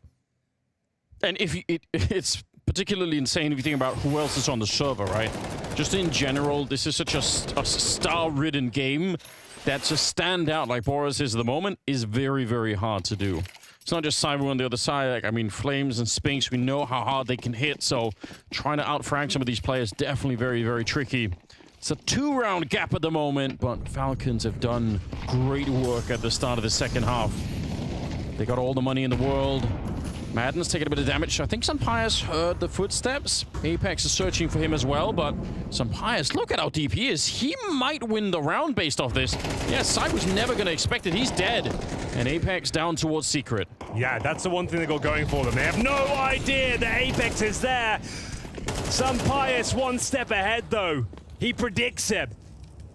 Finds his second kill of the round, but Spinks, he'll also get a couple as well. 3 versus 3. Vitality need to win this one. Yet to post a single round on their T side. Lovely shot from Flames. That's more like it. Boros once again trying that aggression in towards the ramp room. Magisk, this absolute rock-solid anchor as well. It's going to be so difficult to try and flush him out of this position. They know it as well. Sampai's finally dropped. And Magisk thrown into a 2 versus 1 scenario as they scramble down the vent. He gives them his position. And they can get an easy open plan here. Okay. Oh, what? No way! How did he do that? What kind of magic is this? 1 versus 1. Flames on the other side, and he's got to be worried, but he faces it. He overcomes his own fear and takes down Magisk. A massive round for Vitality as they almost got rocked by Magisk. Well, Vitality win the round, but at what cost? Magisk down the vent, the pre-fire as well. a statement frag. It was close as you like as well. He had a fighting chance to continue the streak here. Vitality win the round, but only one player survives. Their money's going to be under a lot of scrutiny. This was absolutely ridiculous. Preemptive shot. A real chance to win it. Unable to find that last kill, though. So first gun round posted. Bear in mind, Vitality did win the pistol, and there was 5 against them since then. So first gun round on the board, 10-9. Good Lord. We know there's a lot of cash, though, Anders. There's definitely going to be a Sumpire Sword now. You're going to have all the resources they require. And in terms of cash for Vitality, even after winning the previous round, you're getting 3250 on top of what you already had, which would have been 0. So you saved the AK, but there's going to be concessions here. Yeah. Yeah, it's the kind of round that doesn't give you a lot of momentum, right? You're not building a huge amount of money on the T side. You have to worry a little bit more still. So you can see they've got a Galil for Apex, Spinks without a full array of utility. Same story for Mezzi as well. So firepower's there, missing a couple of bits and pieces, but to the timeout, needs to win this one. If they lose this round, they are in a lot of trouble. It's going to be a fast upper execution here. Who can find that first frag? It's going to be Mezzi, but Snappy is fighting back. He's been fantastic on this upper bomb side floor. Mages continues to dominate, and it's Falcons pushing them back. No problem whatsoever. Terrific grenades going down, and the snappy spray on top. You see the Molotov was still kind of there at the exit of Squeak, so it's very hard for them to push through. Damn, absolutely Snappy. mauled, and then Meg is on top. Having him as the rock of the A bomb side is so insane. Vitality are known for their upper executions. They can have some very fast pacing behind it. It's difficult to fend off as Snappy. He finds 2 with no one on his screen. One step closer to victory in this first map. Their pick of nuke, 11-9. Yeah. Apex chosen to be the hero this time. The in-game leader takes it upon himself to wield the AK-47. Surrounded by pistols and decent map territory. I'm not sure he's completely undetected, but no smokes down there. They didn't see him. Can he be the catalyst to success here as he goes down towards Secret, through the backlines, and maybe in towards ramp? Do they wait for him to try and find a pick first before they commit to the push? He still has to be careful, right? Because if you open the door or shoot at the windows, then they're going to hear. So this is the problem. They need someone else to like shoot a window for him. That's been done in the past, or at least make a little bit of noise at the ramp, so maybe they're preoccupied a little bit. Yeah. This is not easy. You see he's locked in to the cage, down towards the window. As soon as he shoots that window, they know exactly where he is. If he opens the squeaky door, same story. So he needs his teammates to take some of the aggro. That's the best possible start they could hope for there. Oh, here comes Apex, hoping to find a couple of frags here. Sumpire did well to keep it to a 3-on-3. Madden quickly rotates down towards window. This next frag could decide the round, and Apex, he delivers the goods. That is massive. CT's on the back foot now. A round they should be winning all day long up against 4 pistols and the in-game leader with an AK, but Flames recovers the AWP, guarantees the round, and double digits here. A lifeline has been thrown to Vitality due to the positioning of Apex, sneaking down towards the steps at the start. Yeah, that is so sick, and the timing, it could not have been better. Boris was actually, had his aim trained down. He was looking straight down underneath him, ready for the push, but because they pushed on the other side exactly when they needed to. It's Sumpire's getting 2 kills, so you can't really blame him or anything like that, but the fact he doesn't get the initial frag gives him so much space. It makes things a lot more overwhelming, stifling. If you're a random defender, you're trying to pull out your grenades, trying to get him towards cover. That's when Apex comes up as well. Throws a spanner in the works. You see Boros, yeah, you're right. He was damn ready for it, but timing was spectacular. The fact they take down Sumpires as well, and as I mentioned, that was the frag that decides the round. Apex, he is the hero for Vitality here. 1 AK-47 in the hands of the captain, and it's enough. It keeps the dream alive, and this is what Vitality are known for. ZywOo, I know we talk about him a lot, still yet to have that moment to let himself be known on the server. He's got the AWP, as we'll see if they can tie things up. It's Falcons that need 1 more for map point. Money not an issue here, and Madden playing with assertion, playing with confidence. Molotov down, and he's got himself squeaky door control. I wonder if they know that Spinks is in here, or if Spinks might have heard Madden run as well. So it's possible that Madden actually is in more trouble than it seems. They have Molotovs. If they heard him, they can burn him out of the corner. Do they check it? Do they have the presence of mind? I don't think Apex does. Definitely definitely didn't hear a single thing. Madden, important kill right there, but Spinks activated. Oh! And a great couple of kills. Takes down Snappy towards Mini, and now they're trying to push through, but it's too late. Madden comes back out of the smoke, and he's down by Flames, and Boros, that's too much. Up in the rafters, alone against 4 people, that's not going to work. Spinks and Flamesy, what a duo. Spinks is just such a good Counter-Strike player. You give him an inch, he'll take a mile every single time. You go near his crosshair, you're going down. And even after that nice coordinated push towards Squeaky, undetected, Madden with the opening frag, but he left his teammates towards upper on an island. They go down, and there's nothing they can do to recover.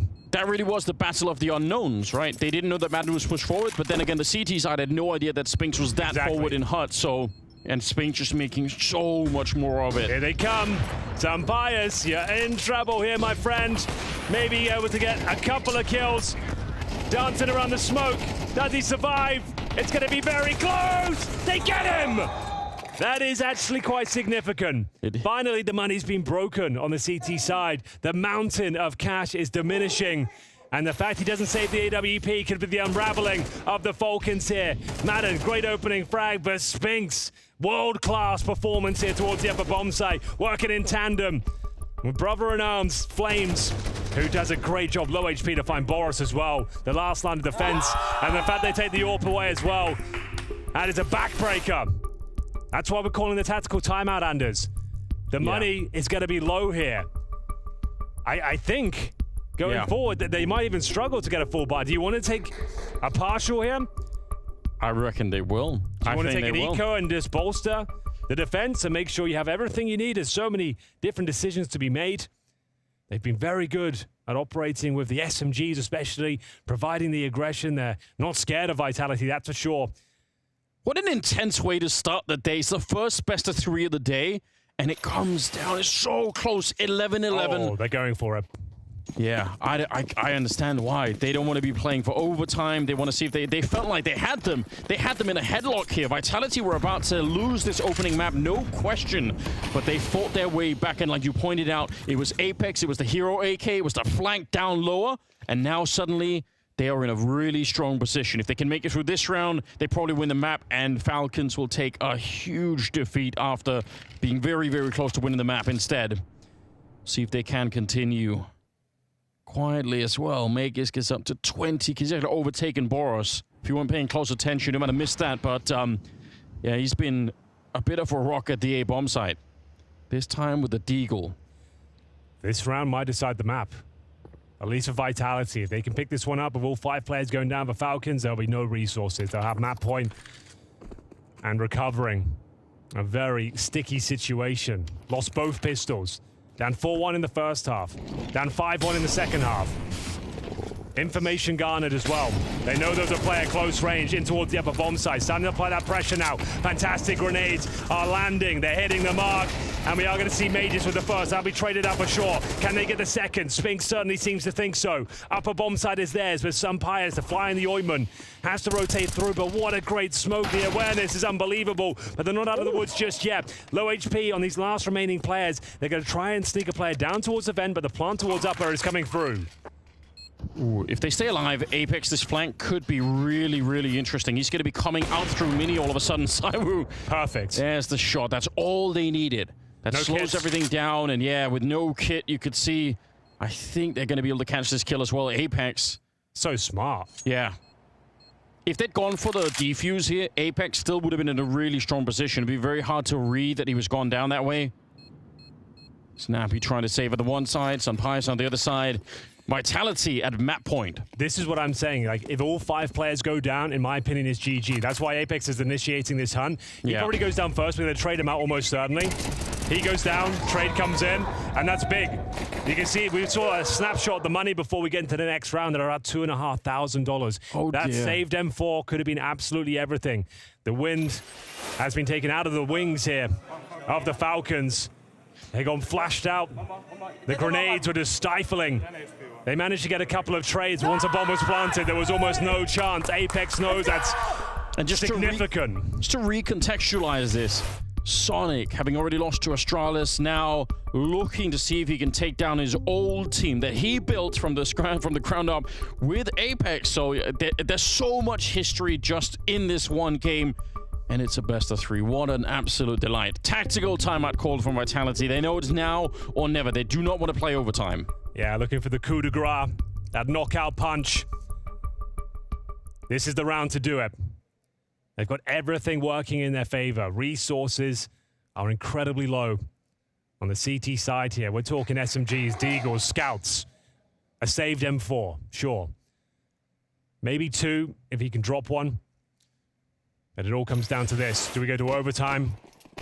Or do we see Vitality snatching away the first map, the pick of the Falcons, when they were looking so good? They were red hot for moments in this game. Utility to point towards upper. A really unfortunate duel there. Sampaya stepping up with that aforementioned M4A1S. It's enough to find the man advantage. No real damage inflicted on the other side. Boros can be baited in here towards the ramp. First kill, 4 flames. The Famis doesn't quite connect. It does some damage, but we're back to a 4-on-4. Does he drop down? Does he continue to fight? These are the questions. Madden finds the timing with the lobby aggression here. Could be enough to take us towards overtime. Boros fighting back now. He gets the double. I think that's enough. Spinks left in a 4 versus 1. And against all the odds, Vitality almost have no chance of winning round number 24. Madden's had a bit of a rough game, but that was a mental push through the smoke. That absolutely rocked Vitality. Now, Boris the one that got the double kill, but I guarantee you, Vitality, they were in shock because that happens towards lobby. They have to respect the fact that there could be someone walking up behind them. It's a bit of a disaster now. Spinks, 1 versus 4. You almost never win these. He's going to be found early on here. Will take a bit of damage for his efforts. Goes straight for the bomb plant. He might as well, oh, actually, tries to fake it out. See if he can maybe find a kill. Make it a 1 versus 2 before he gets any closer. But they are circling around him. Going to be Makers coming in from the ramp behind him. Yeah, he knows it. He's completely locked in. No escaping this one. And time, still plenty of it left. Madden, nice shot there. It's overtime on the opening map. It's all about that outside duel. Apex was hoping with the initial utility and the lack of AWP, he would win that particular fight, but what a call that was. Sampaya's boosted up onto the garage roof. One of those positions is good once a half. What a pick that is to pick up, and Apex knows the knock-on effect from that one. Funnels him in towards the ramp. Boros started to simmer down. He was going quiet, but he manages to get 2 gargantuan frags towards the ramp room, secure overtime, and a huge reset as well. They needed that. Their money was a real issue towards the end, but it's the SMGs, the Famises, that saved the day as we get into overtime. First to 16, ladies and gentlemen. I hope you're enjoying the game. What a way to kick off your Friday here. Fantastic Counter-Strike. Everyone turning up. Close rounds. Overtime in the first. And Mages, once again, aggression in towards a lobby. Overwhelming the offense here. It's their lobby now. And Flames, understanding what they've lost, trying to reclaim territory elsewhere, but Sampaya's always one step ahead. Otherwise, a sick move from Flames that actually could have really paid off. But now they've lost Flames, and Boris is taking down Spinks all at the same time. So 3 versus 5 still.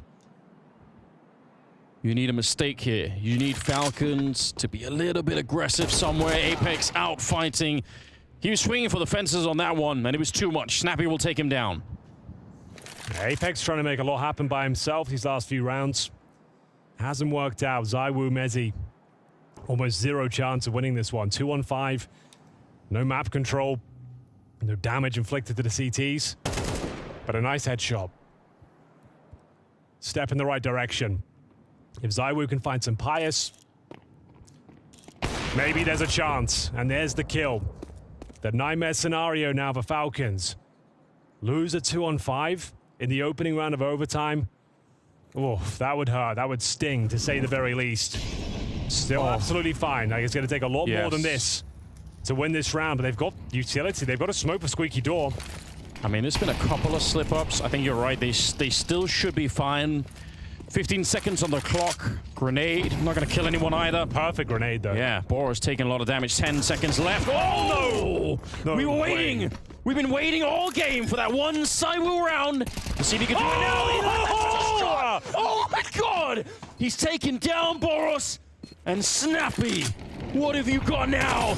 Out with a swing, he gets the one, but Messi gets it instead. It's around Vitality. They claim it back. An absolute blunder on the side of Falcons. Fighting, but ZywOo, they forgot about him.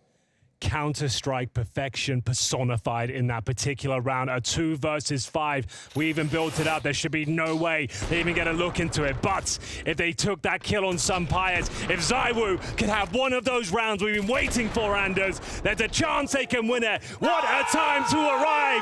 ZywOo, the best to ever do it, delivers in the first round of overtime. Oh. He sandbagged them the whole way through. He was good, but he was not quite the ZywOo level. And they disrespected him one time. One time when they think, okay, it's a 5-on-2. Like, what's the problem here? We're going to win it, obviously. Holy, what a game. What a way to kick things off here. And now Spinks to be tested once again by ZywOo. He's got the whole hand now. Shuts down that lobby crunch that has been working so effectively for Falcons. What a crushing way to kick things off. A 5-on-2 falls apart. Old Faithful, the lobby push, that hasn't worked either. Madden down to 20 points of health.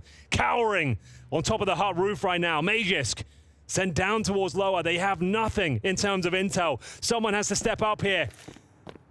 ZywOo certainly has. Not a quiet game by him by any stretch of the imagination, but he just didn't have any of those show-stopping moments right up until round number 25. ZywOo surely done for now, though, but he's always so ready. He's done his work here, and bear in mind, Madden was low. That Molotov takes care of him. Yeah, just... It looked like he didn't even try to move. Looked like he just said, all right, I'm dead. Magisk would have to try and do one better than ZywOo here. Try to do a 1 versus 4. The bomb is about to be planted here.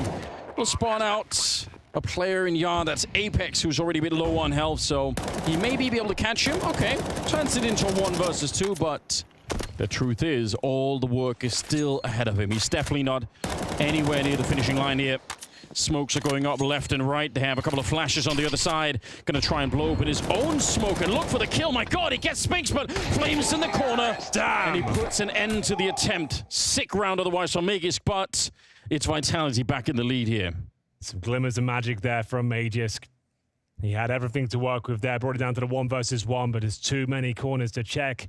A lot of pressure mounting with the status of the bomb. Flames will confirm the 2-0. After looking so good in the 3-on-1, you thought maybe he can get that pre-fire once again like he did down towards the vents when he found Spinks before, but no dice. Spells disaster. Now we're going for a double AWP setup. Boros AWPing towards the ramp. Snappy, oh God. You hate to see it. Trying to get quickly down towards that secret position. No flashes deployed, no smoke to veil his cross. And a quick jump. Fantastic movement from Flames. And Sunpires doesn't pull the trigger. If he did, maybe there was a chance of a kill, but Vitality hot to trot right now, looking for the 3-0 in the opening half here of overtime.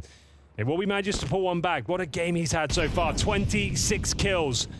It might not be enough, though, as he continues to frag. They know exactly where he is. He's locked into the back of the bomb site. No backup en route. He's done absolutely everything here. But, oh, God, it's ZywOo left-handers. This could be another one of those moments. He's got some space to wiggle with here. Absolutely not, Henry. There's a chance. You already had one of these rounds. There's a real chance here. Boros not known to be an AWPer as well. He'll be the first one to challenge. Tech9, first kill comes through. They're starting to shake now. Starting to realize who they're up against. Boros gives up his position as well. ZywOo has full control of the bomb. Has a player coming behind him. Yeah, Sunpires, he's the linchpin in this one. Every step, one step closer to killing ZywOo here. The flick is enormous. Tech9, he can't get it out in time. Sunpires there to stab him in the back. And Falcons desperately needing this round. Having to fight ZywOo once again, but this time they finally bring an end to him. Another 3 versus 1. One more kill away, and it would have been the clean sweep for Vitality here. But 2 rounds on the T side, that's very good, considering the way this game was going for them when it kicked off. Look at Magisk pre-firing this one. He knows that someone is swinging, He's been ridiculous in this game. I mean, this is one of the all-time biggest performances here. Up to 28 kills right now. Unreal. We'll swap things over. Remember, it's first to 16, so one round from Vitality will yield map points. Apex, finally a bit of luck in his favor. Not the same story for Sphinx, so maybe oversteps the mark with the advantage. Trying to make up for it. The lobby crunch, giving them a taste of their own medicine, and boy, is it ever bitter. They are going to see Tees make their way out towards upper. Snappy's found some room here. Next kill is everything, and the in-game leader going above and beyond for the Falcons. Soaring high on the upper bomb site, but ZywOo once again thrown into the clutch. You know he can win these sort of rounds. Oh, they're giving him a chance. What are they doing? They're running towards him! One bullet away. They try and overwhelm the sniper. A dangerous game to play, but it's Snappy finding absolutely every kill towards that upper area. Fantastic aim. It's close. It's scary towards the end, but to get a job done. Why you want to leap into the jaws of ZywOo, I will never know. But it all works out in the end. They give him a real fighting chance. And that's the shot. Yeah. Snappy manages to win it. God, the bomb was right next to ZywOo. They had to come back and find him, but if ZywOo would have known how low Snappy was, maybe he just retreats and pulls out the pistol instead. Oh, wow. 14-14. We're all tied up again. First to 16, or maybe double overtime if it keeps going this way. Back and forth. Nobody being allowed to walk away with anything in this game. ZywOo's smoked off in the yard. He can't really see anything. Wants to reposition, but Boris is there through the smoke as he cuts down the superstar in front of him. 4 versus 4. And they have a lot of yard control here. Vitality, this is a really strong position. If they can get one more, Magus goes down. Yeah, Apex, the fact that he's pushed up so far. Snappy coming in from the high ground, but Flames doing a bit of work. It's just trading back and forth. Yeah, nothing separating these two teams right now. A crucial 2-on-2. Who will be posting map point first here in overtime? Boros, he's been great. 24 kills to his name. Disciplined positioning here as Flamesy tries to coordinate himself in towards the lobby. Spots him. Oh, this is compromised now. Sampaius, so Brave wants to take this. Sure, hits the no-scope. Applying so much pressure from the heaven and the lobby. Apex now, the one given the task of denying map points for Falcons. 2 versus 1. No accuracy on those ladders. It's desperate, trying to get his way out of there. Pistol is drawn, and I feel like he's done for. It is going to be Falcons with 2 rounds in a row, and more importantly, map points here on Nuke. Vitality will now be playing for double overtime. What an absolutely bizarre way for Sampaius to get that kill. Walks in and just no-scopes him. That almost feels disrespectful, but there's a banging shot anyway. Boros out here still doing work. Look, he doesn't even bother to scope it up. Flames, no chance to reply. All right, here we go. Last round of overtime. Well, this is where Snappy really will be tested at the in-game leader. Madden has actually done great work. He might be undetected here. Down lower already. ZywOo operating our red box this time. Apex, another clean kill through the smoke. This is down to Madden at this point. They'll have to try and save the day. He goes through decon. Mezzi is communicating a lot. He seems to be very aware of this prospect. Must have heard the door open, and they are going to spot it. Madden's done for. Yeah, surely out in the open. Apex, just the widest peak you've ever seen. Yeah. Runs all the way into the center of the bomb site. Double overtime is looking very, very likely at the moment. 5 versus 3. Hey, nothing is guaranteed in this world, Anders, especially not in the world of CS2. We saw a 2v5 slip away from Falcons in regulation. We'll see whether this is where Apex can close things out, take us to double overtime. That's his hat trick. Magus down to the 7 points of health. Mezzi tucked in towards window. Snappy with the bomb. ZywOo can hear them. Needs to be very careful here. If he goes down, that key scout should be absolutely fine. And they've done it.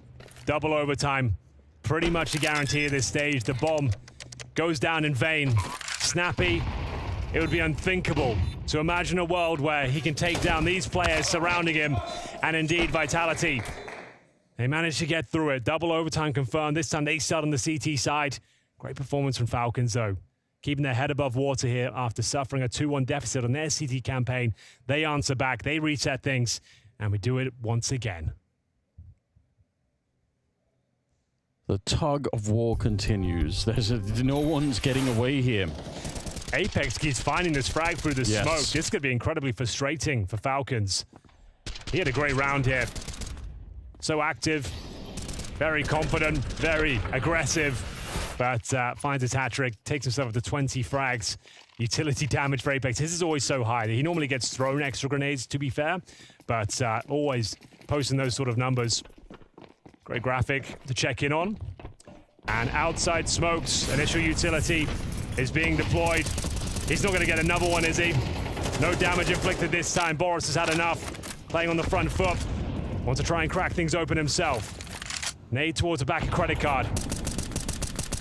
He's been very good at negating these CTs, getting himself into a prime position as Snappy. That was not the play we were looking for. Flames can't believe his luck. An absolute freebie of a frag. Same story for Spinks as well. Just 2 players remain. This was a bit of a damn squib from Falcons. The outside play yields nothing. As the Spaniard will join Magis in a 2-on-5 attempt of their own. Yeah, not even a chance for any of the players. No one could even reply to a kill, right? They just went down one by one. No chance for any refrags. Hang on. Maze, he starts it off. He knows there's somebody on the hut as well, but Spinks, good shots. Closes out, I think, any real danger in the round. 6 health left here on Sunpius. At about 40 seconds. So, yeah, just about trying to find a way to die. Can't really do anything else in this round, unfortunately. Flames will be able to take him down. The first round of the second overtime going to Vitality. First to 19, the new number. Dare I say it, and is one of the best maps of the tournament so far. It's shaping up that way. Well, we knew it was going to be a fun series with all these different storylines and threads to pull on, but every single round, down to the wire, aggressive, fast strategies from both sides of the equation. We're seeing the offense on the CT side of Nuke. So many lobby crunches coming through. So many challenges taken towards outside. Fearless today are both teams. A lot to prove. And Zonic will have to sit back and wait now. They'll use a tactical timeout. They'll round down here in double overtime. What have we got next? As we always say, the snappy T side on Nuke. It's scrappy, it's fun, it's exciting. Those upper rushes haven't been utilized too much today. Does he want to deploy one right now? Some Pius in the AWP, 4 AKs of course otherwise. Single orb set up for Vitality as well. It's risky to do the A-rush in overtime because you know they will have grenades. Exactly. You know they're going to be able to deploy them. Here we go though. Boros trying to make his way out. Again, he's had a couple of times where it hasn't really worked out for him. This time it's not Apex that he runs into, but Cyber instead. That's really nice. Like, that's just playing the advantages there. You know there's multiple players towards outside. The smokes will be dissipating soon. Get your advantage. Get the hell out. Takes down Boros, who's been a nuisance for them in that particular area as well. Looking for 2-0 here. They've got the 5-on-4 advantage. A lot of utility expended there from the T side at the start of the round, and they've lost all of their smokes. CT's still active as well, not resting on their laurels, knowing there's heavy commitment towards outside. Let's take 2 players towards lobby. Let's trade out a kill if there's anyone anchoring that position. How do they cross this with no smokes? That's the thing, no smoke, so you've got to wait for mistakes here. Oh. And there might be one. Snappy already snuck down towards lower. That's the cue to go. Yeah. Maybe that'll displace the defense just a little bit, just enough for them to make their way across here. Yeah, and they are going to be running with the bomb. They're getting close now, 45 seconds. Still no smokes. Yeah, and that is an issue. Sunbias, nice shot. Mezzi out of the round.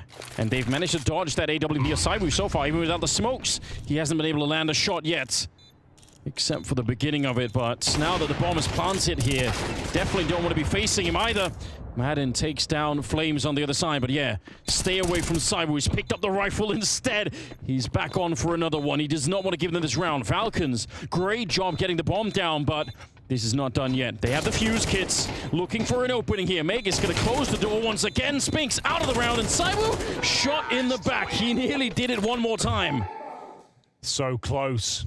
So deadly. Zywoo, 3 kills, not quite enough there. That was the man advantage for Vitality. with no smokes as well. Falcons were stranded on an island. They needed some sort of savior, and Snappy was the man for the job. He was the one down towards Secret, undetected. They had no idea Apex was down there to investigate. That was the cue to go. ZywOo picking at his M4. A real chance to win it, but surrounded. Great recovery. We go 1-1. Final round here of the first half of double overtime. Utility deployed. ZywOo focusing towards Squeaky this time, and he's going to have a flashbang right to the face. Oh, Sunpius uses that intel to perfection. And it's ZywOo that he gets rid of. What a play. Huge kill. Yes, it is. They've had troubles out in the yard. They haven't been able to really penetrate that part of the map quite yet. But here they are. Mezzi absolutely overwhelmed. Off in a position that he couldn't escape, and Sunpius shooting Apex in the back. I don't know why he's running away like that. That's dangerous. It's the Spaniard who comes up massively in this one. 3 kills and Flames on his own. Sure, he can get that kill. It's not going to make any difference. Falcons 17-16. They are a couple of steps closer now. Yeah, that's fantastic. 2 rounds near T side. Setting up a tall order for Vitality. They know it as well. They're going to be truly tested now. This is where the strat book goes out the window. And you're in double overtime. You've shown your hand. You've shown your approach. It's where the in-game leader is invaluable. Apex has been trying to take matters into his own hands. What's he got up his sleeve for the first round here on their T-side campaign in double overtime? They will deploy a ZywOo AWPs up to 30 frags now. Really started to come online towards the latter stages of this new campaign. He heads straight towards ramp, anticipating initial aggression here. Boros will hold tight. Sunpius straight down towards lower. He'll head towards the secret area and patrol outside from that position.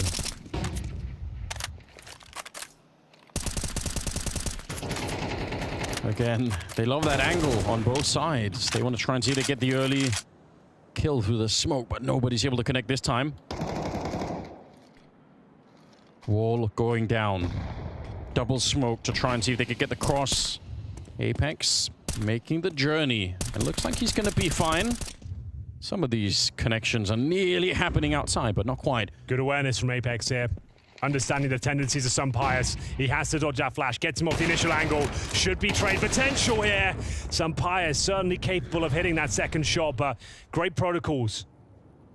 They didn't flash Sunpius, but it got him off the angle for a split second, enabling them to find space, set up the trade, and it all works out. Huge scalp. But Magus got a freebie. Spinks didn't anticipate the reaction. Yeah, he was in position for it. Madden starting to really come alive, and it's Magus with a headshot. Mezzi can't do anything else. ZywOo on his own, 1 versus 4, 30 seconds.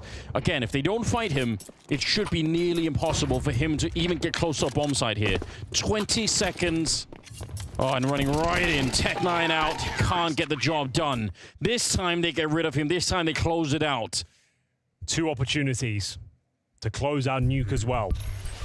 This is looking very good for Falcons. Great awareness. Good reactions. And fantastic shots delivered across the board here. Magus is playing like an absolute animal with that M4A4. Yes. So, you know, Madden started to come alive. He was the only one that was maybe a little bit lower on the scoreboard, but he's racking up those kills too now. Scary prospect. He's 17 and 27, but yeah, you're right. These are the kills that really matter at this stage. We can deliver in double overtime. All will be forgiven. And now Vitality need 2 clean rounds in a row on the T side of Nuke. A tall order to say the very least, but it can be done. Tactical timeout deployed. We're getting into the action. Could be the final round of play here. Team Falcons have a massive advantage on the CT side. Their map pick. 2 map points to work with here. They've been confident and assertive. Would like to see more of the same. ZywOo completely rocked by Boros. Is that the frag that decides the map? Snappy, he continues with the aggression on the CT side. This time meets his makeup. Flames burns him to a crisp with the AK-47. Apex has no idea. Sunpius, he just slipped into that corner. And Apex had his back turned. Great timing. But yeah, Boros defeating ZywOo towards the ramp. That's everything that they could have wished for here. 3 versus 4 Falcons. It's still a brand new team. Do they have the cohesion to play this one out? Play it slow, don't take any risks, trade your way through this round if you can. Don't go fighting too much alone. They are going to try and lobby crunch this with all 4 players. What a massive risk this is, but it might pay off. You got to make these sort of plays. This is how you win games, Anders. You don't rest on your laurels and sit in crossfires. You're active. You're surprising them. And that's such a great maneuver. So much pressure being applied. Trying to alley-oop Mages. This is for the map win. 1 more kill away. And Falcons, they pass the test with flying colors. The first map is theirs. After giving up some disastrous round, they hold their nerve. They keep it together. And they manage to topple Vitality, who entered this tournament undefeated. Day 1, they go down to Astralis, and now, against their former coach, they drop the first map. Magnifique, absolument magnifique. Holy hell, what a map of Counter-Strike we have just witnessed. Dare I say, the best map that we've seen so far in Copenhagen. It had everything you would want to see in a map. It had individuals popping off. It had turnaround situations, crazy clutches, forced buys, mid-round calls, back and forth. This delivered on all fronts. Without a doubt, the best map of Counter-Strike we've seen at this tournament so far. The best map of Counter-Strike we've seen all year. Given the year hasn't been that long, this delivered on all fronts. As you said, individual brilliance coming out from pretty much every single player at some point in the game. 2 teams who just couldn't be dissected. 2 teams who were trading back and forth. And you could just see this round distribution. It was always very, very close. Impossible to tell who would end up winning this one. At the end of the day, Falcons did it, and I think that deserves a lot of credit for such a young, new team coming together and standing the test of Vitality on a map like Nuke.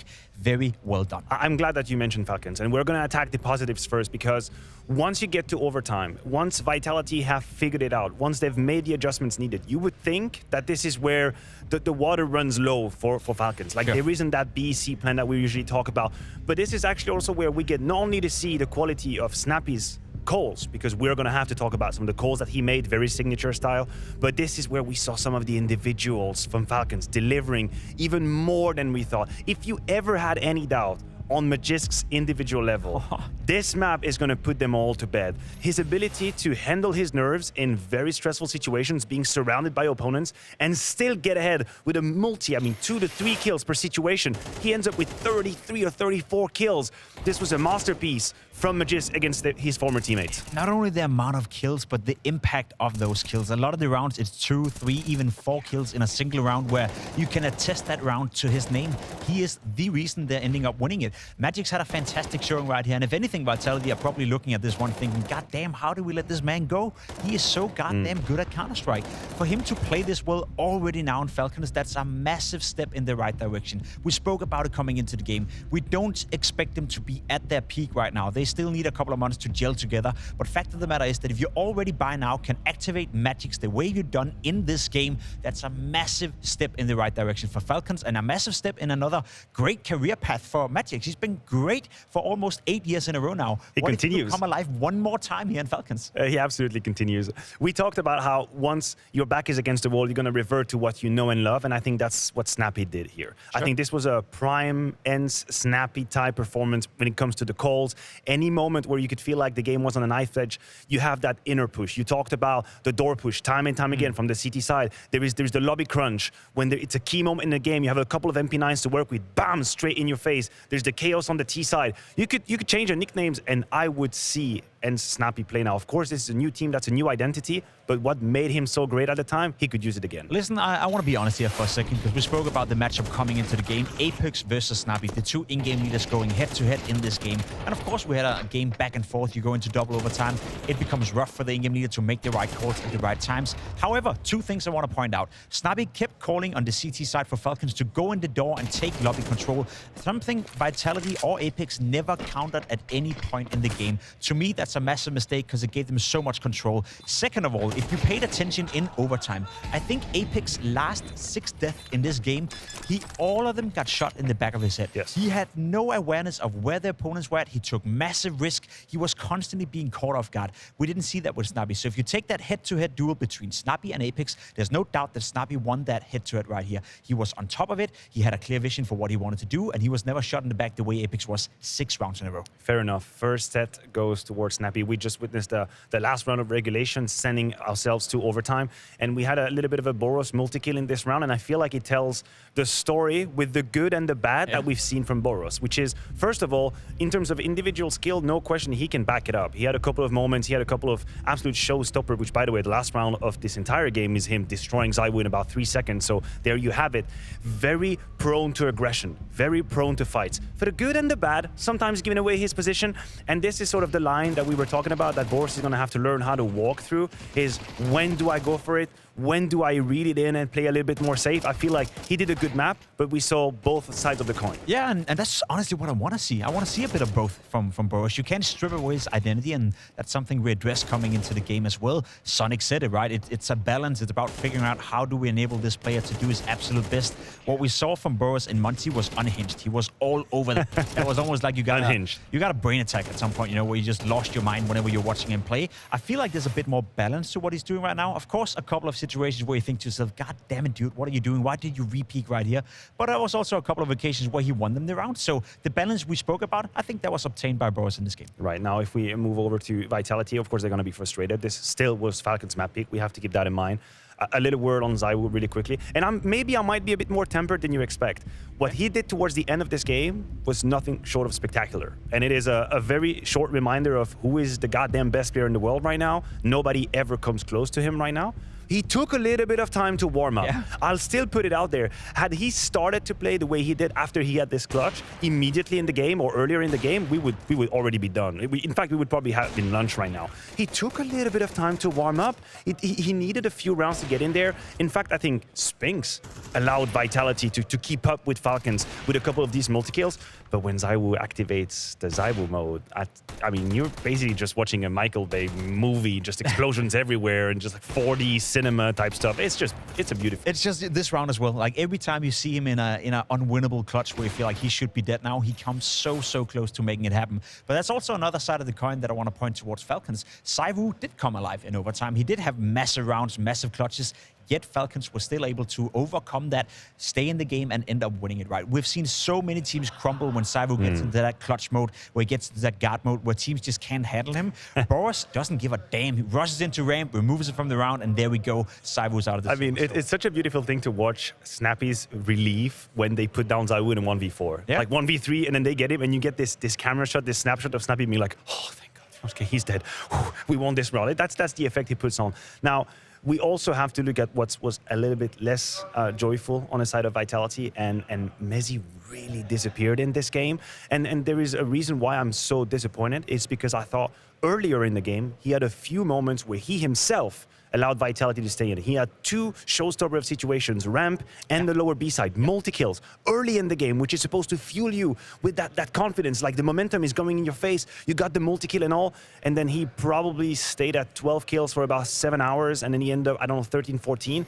Now we're moving on to Vertigo. We're getting a little bit ahead of ourselves, but where is he mentally? This was a rough end of the game. I felt like he was out of speed and out of breath very quickly in this game. The thing with Messi is that we are building a bigger sample size now. The first tournament for Messi in Copenhagen at the fall finals weren't looking too good. As we spoke about, Vitality still did end up winning the tournament, but Messi didn't play particularly well individually. Then at the world finals, we saw him come alive. We saw the peak Messi. We saw the potential that he possesses. And now we're back to his performance as prior to Abu Dhabi. So it's hard for us to put a finger on where is Messi integrated into this lineup and what are the capabilities and what are, I guess, the limitations of Messi. However, if he's playing like he was in this game and that's the norm for Messi, then that's a straight up downgrade from what you had before in Magic. So it is something that they have to address. It is something it's something Messi will have to address as well for the future. And I agree with you. The way he was playing in this game, the way he's been playing in this tournament so far, that's not good enough if you want to be Vitality and you want to be the best team in the world. He's going to have to shake it off. We're moving on to Vertigo now. Jacob, tell me, do I have reasons to worry here? Or are we looking at a scenario where we're getting ahead of ourselves? This was just Falcons' pick. This is where they would show us the best that they have.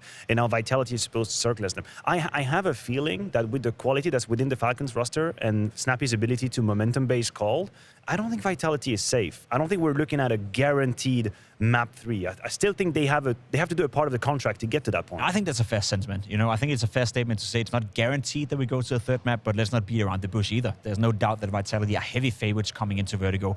I also don't recall and remember ENCE being that great of a Vertigo team. They've had periods where they could play the map at a somewhat high level, but it's never been a case where I always felt comfortable seeing Snappy and seeing the old ENCE play that map. So it's not like I believe Snappy held all the tools in the box in order to make that happen. I'll also argue that Vertigo is a map that takes a lot of time to build up team chemistry. It's a map where you need to be very reactive, move around, constantly be proactive on the CT side, unless you just want to sit down, wait for a smoke wall, and then die. So I am, you know, slightly worried on behalf of Falcons. I hope they can make it competitive, but there's no doubt that in my books, Vitality are the heavy favorites right here. I'd be disappointed if it doesn't go so. I'm not going to challenge you on that. Vitality are favorite, but the same way you're talking about the time that's needed for a team to come together on the CT side, Vitality haven't played that map a million times with Mezi either, and this was a map where the transitions were the most hurtful in my eyes from a spectator view. When they tried to integrate InFlames the first time, it was very rocky. He played a couple of maps on the B side. He got destroyed. He had to learn through the hard way. Now Mezi comes in. I know there's quality, and I think the T side mainly for Vitality already has guarantees and insurances that things are going to go fine. But remember what Magisk used to do with Vitality on the T side. Like, he was the can opener on B. And I'm sure they're about to be eaten by the very same sauce they created themselves as a chef. Like Michelin guides just covering their eyes right there. Because Magisk is going to be looking for that duel on the B side. It's going to be such a weird vision to see Magisk go and scan for kills on that B round. I'm so glad you brought that up. That was my next point, right? We've seen Magisk over and over on that T side be the can opener, be the guy who on the T side could enable the team to run up sometimes, play fast Counter-Strike, and just get the easy openings, the easy rounds.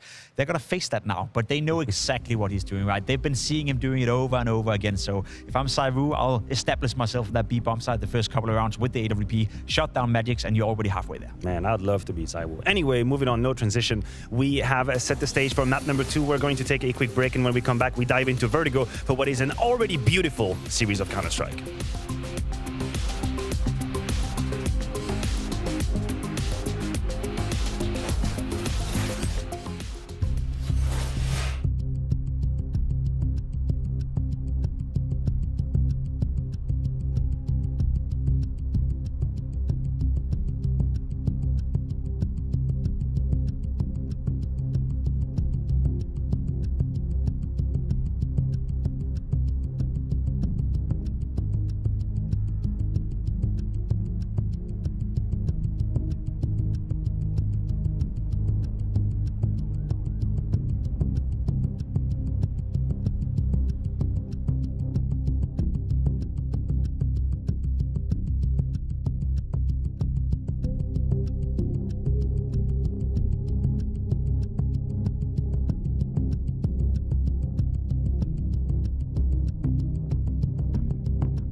World-class Counter-Strike carnage continues. Welcome back to Spring Groups 2024, and you join us for a delicious morsel here.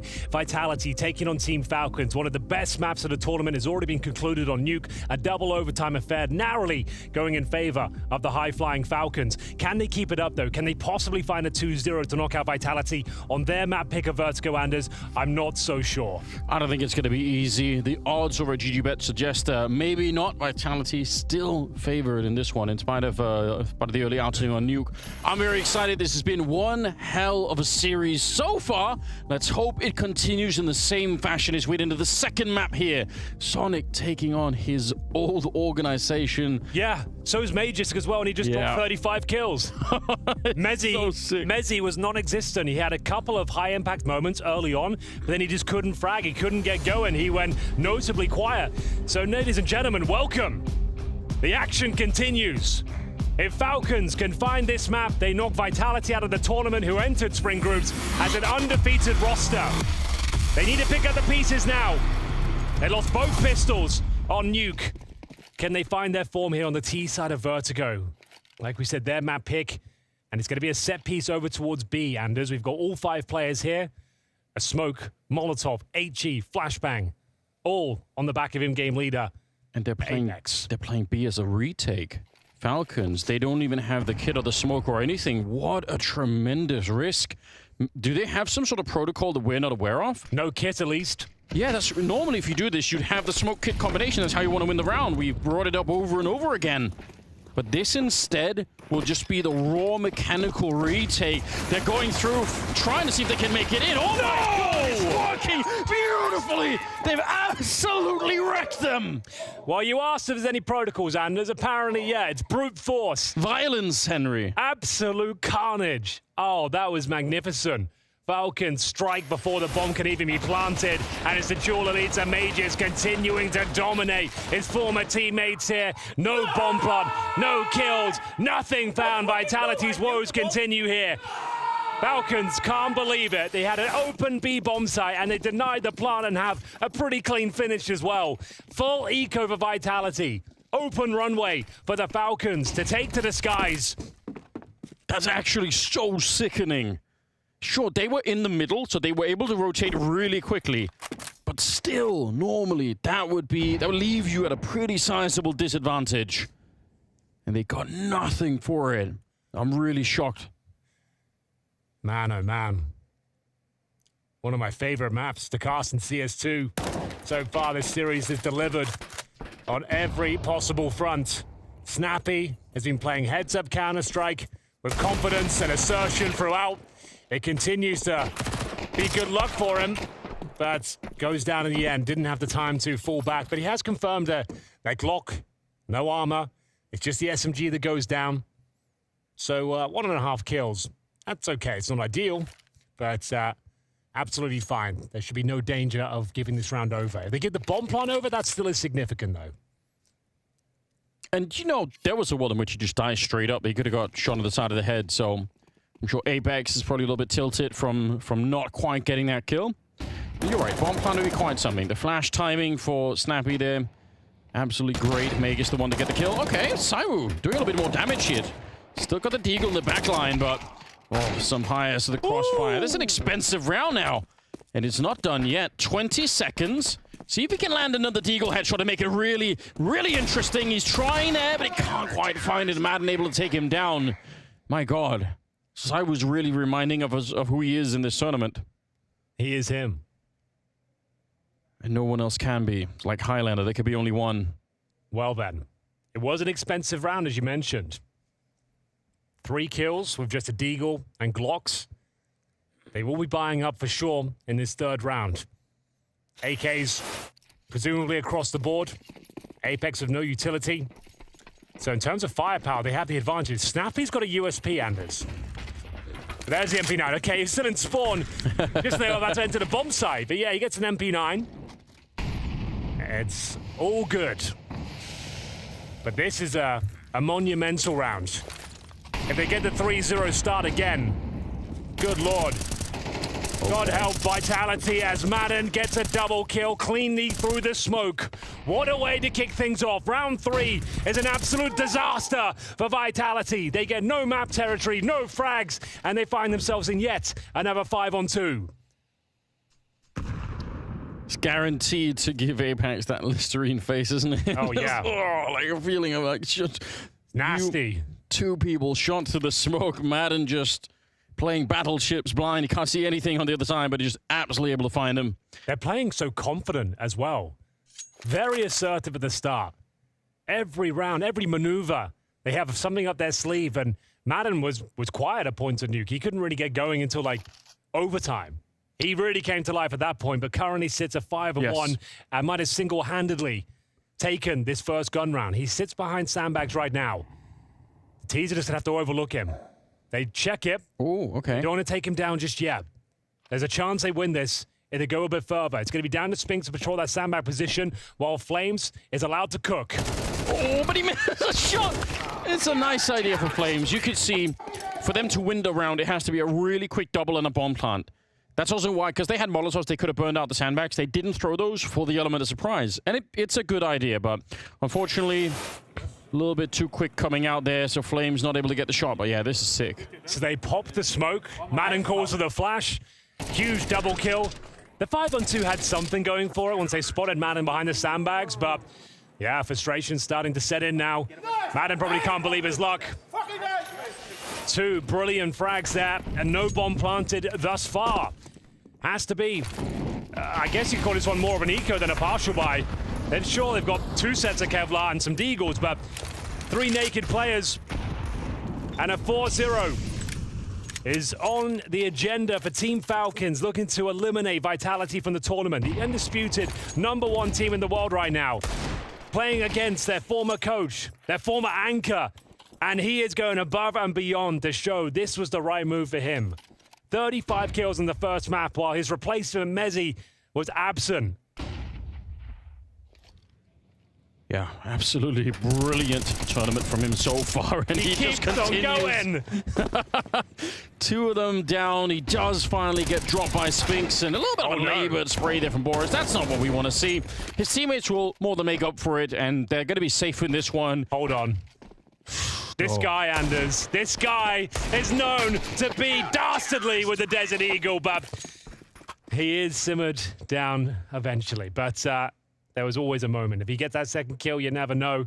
He could have. Still expensive rounds. And bear in mind in CS2, there's a huge discussion right now about the economy in general. These huge leads, while they look impressive on paper, they're very brittle. They're very fragile. Yes. Lose one of these rounds, and these rounds have been close. Your money is essentially reset. They won't have bags of cash. So Apex will be aware of that. They've kept them very modest. You can see that they're all sub $2,000 really. So just 1 round victory is all they need. They're right back into it. But they have to find that round first.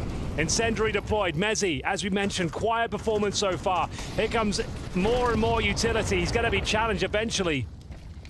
Spots 1, so he knows Madden at least was at the steps.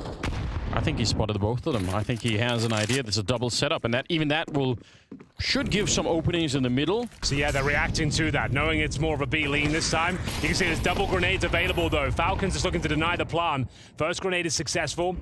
Magus, I think he's caught off guard here. Yep, Mezzi will find him. 4 and 4, that might be the cue to actually make their way in towards the B bomb site. It absolutely is. Snappy is not really much he can do here, Anders. He's got 30 points of health. And down he goes. Mezzi coming to life now. Mezzi just made this opening for his team. They're already saving, yeah. They have to. They only get $1,400 into the next round. There's no world you can consider going for this one. Save the AWP. Madden especially, he's got the cash. He can drop our weapon. But they have to save all 3 players at this point. Magus has been so fantastic there towards B, but it's all down to Mezzi's intel. The fact he spots those players towards the steps, he sees them fall back, suggesting they're going to rotate in towards A, feeling that B was clear. He finds that opening frag towards the B bomb site. Magus goes down, and that's their cue. Make their way in, and nothing can be done. Snappy was already low. He got dropped through the smoke. Double kill for Mezzi, and that's all it takes. Vitality are on the board. Thankfully, though, Falcons do save 3 weapons, which was absolutely imperative. if they were going to stand a chance in the follow-up round. Sampayas has his AWP. They've got an AK-47 and an M4. Madden can drop one. And yeah, calling the timeout, just knowing that things have to be juggled around here. They're going to have some compromises going into the following round. Great boost of confidence for Messi, no doubt. He won the round single-handedly, sneaking in and taking down Meg. It's really a great job there. Okay. For Falcons, if they would have won this round, I mean, that would have been a 5-0 lead. That's quite a lot to begin with, but Vitality allowing themselves a foothold in this second map early on, and that's important. Timeout now for Sonic to try and get things back under control, make sure that they have a plan for this upcoming round. And if anyone would. See, they're a lot more focused here on the Vitality side. Some serious faces. I'm sure they want to play the third map on Anubis. I hope they get there. I want to see Anubis as well. Well, it's a long road to get there. They've made their first step forward. On the T side of Vertigo, it's their map pick. A treacherous start. As they make their way in towards what looks to be more of a default round, jostling for control towards that A ramp. The pacing slowing down on both sides here. Falcons have been beyond aggressive on their CT campaign throughout Nuke and here on Vertigo. Oh, good damage on both sides, but it will be Flames to steal away that first kill. Finds in-game leader Snappy. Softens the defense, and now they wait for the reaction. Flashbang towards B steps allows Magis to at least check out the close range proximity. And now the smoke about to dissipate as well. It's close now.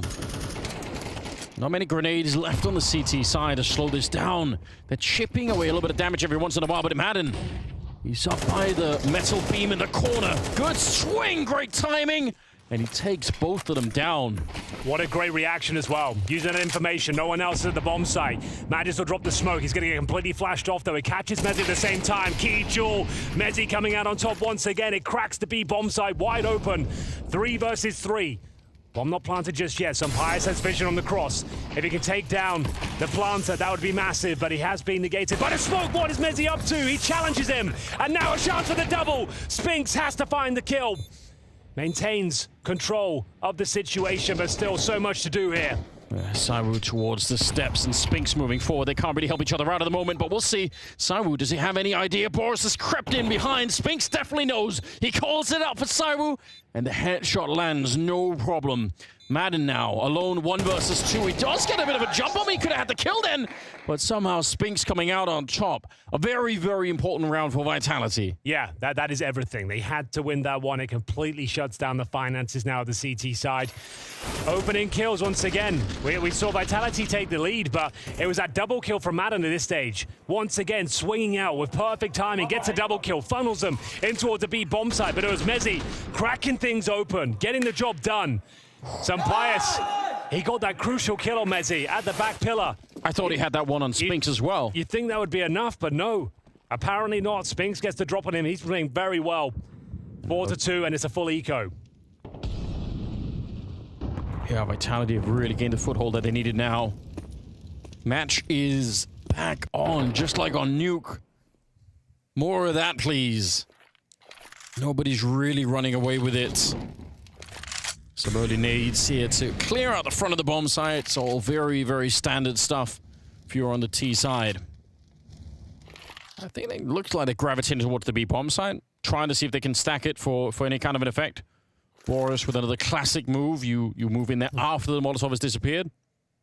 Doubt if it's going to be catching Vitality off guard, but you never know. Sometimes the rounds you least expect can become a little bit problematic. Mezzi, though, really stepping things up here on Vertigo. Looks like everything's under control. The first 2 frags go in favor of Vitality. And Flames looking to get stuck in here. Hat-trick for the Brits as he closes out with a quad kill. That's what that's going to build his confidence up after a quiet performance on Nuke. Just taking these sort of rounds, having high impact towards that B bomb site, yet to be toppled.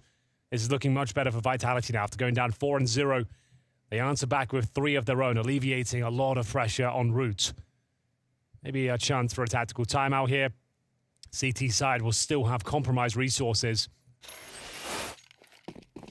See a lack of grenades on a couple of players. No defuse kits, no helmets. Yeah. All for some Pius, though. That could be critical. One of the absolute best snipers of 2023. Ranked 6th in the world overall.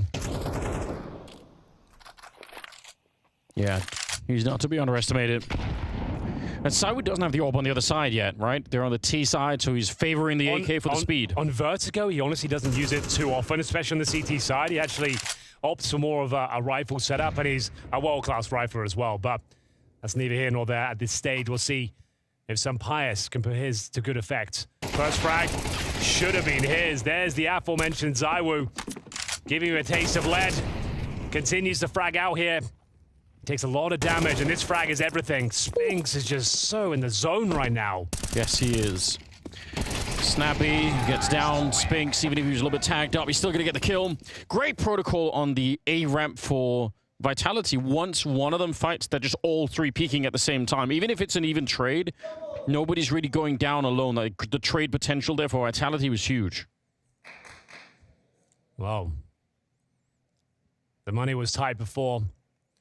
Will be even worse now. This is partial buy territory with the loss bonus accumulating. A round that's possible, sure, but as you can see, Desert Eagles, an MP9 for Madden. These rounds can work out, but it takes something magnificent. That's not a bad start. Majors with the 5-7, but at least trade out. With Vitality at the start, significant damage towards Mezzi as well. Boros hasn't really done anything so far in Vertigo. Had some fantastic moments on Nuke, but struggling thus far with 1 and 6. The low HP Mezzi is beneath him, but that Molotov will dislodge him from his position. He takes a sound cue as well, so they might be aware of his presence. Yeah, he's going to stick around and look for a fight if he can. Take the head off somebody. That's obviously great. Bit of a jump back there, and I'm sure that's going to be called out.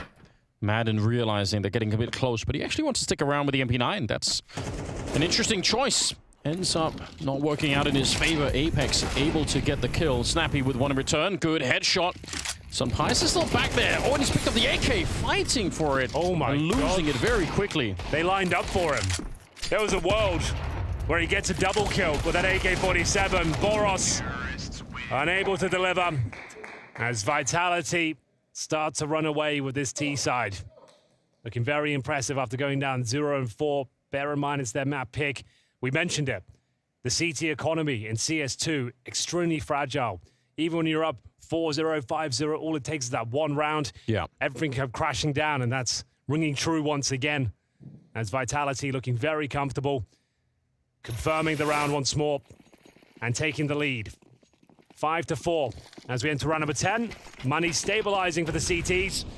All for some Pius. Need Boros to come online here if they're going to stand a chance. Saiwu firing on all cylinders as he rattles off the first shot. Apex through the smoke as well, contributing to an important kill on Snappy. Same position for Mezzi. Hunting for intel. They've got so much time here, Anders.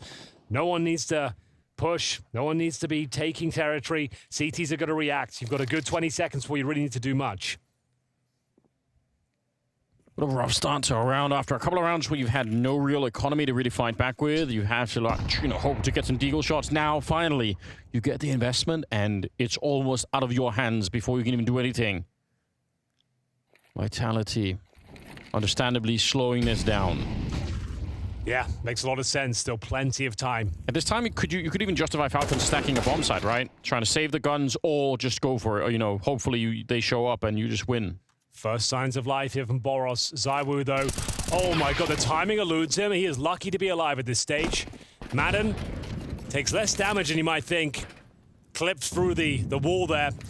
They go back in towards the B bomb site, but the final boss, Magisk, one of the absolute best anchors in all of Counter-Strike.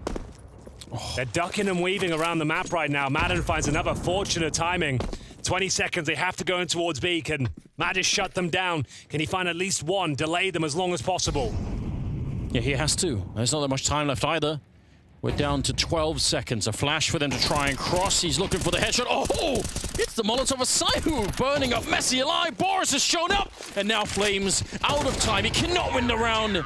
He ends up going down, I think, right before the clock runs down. That's rough.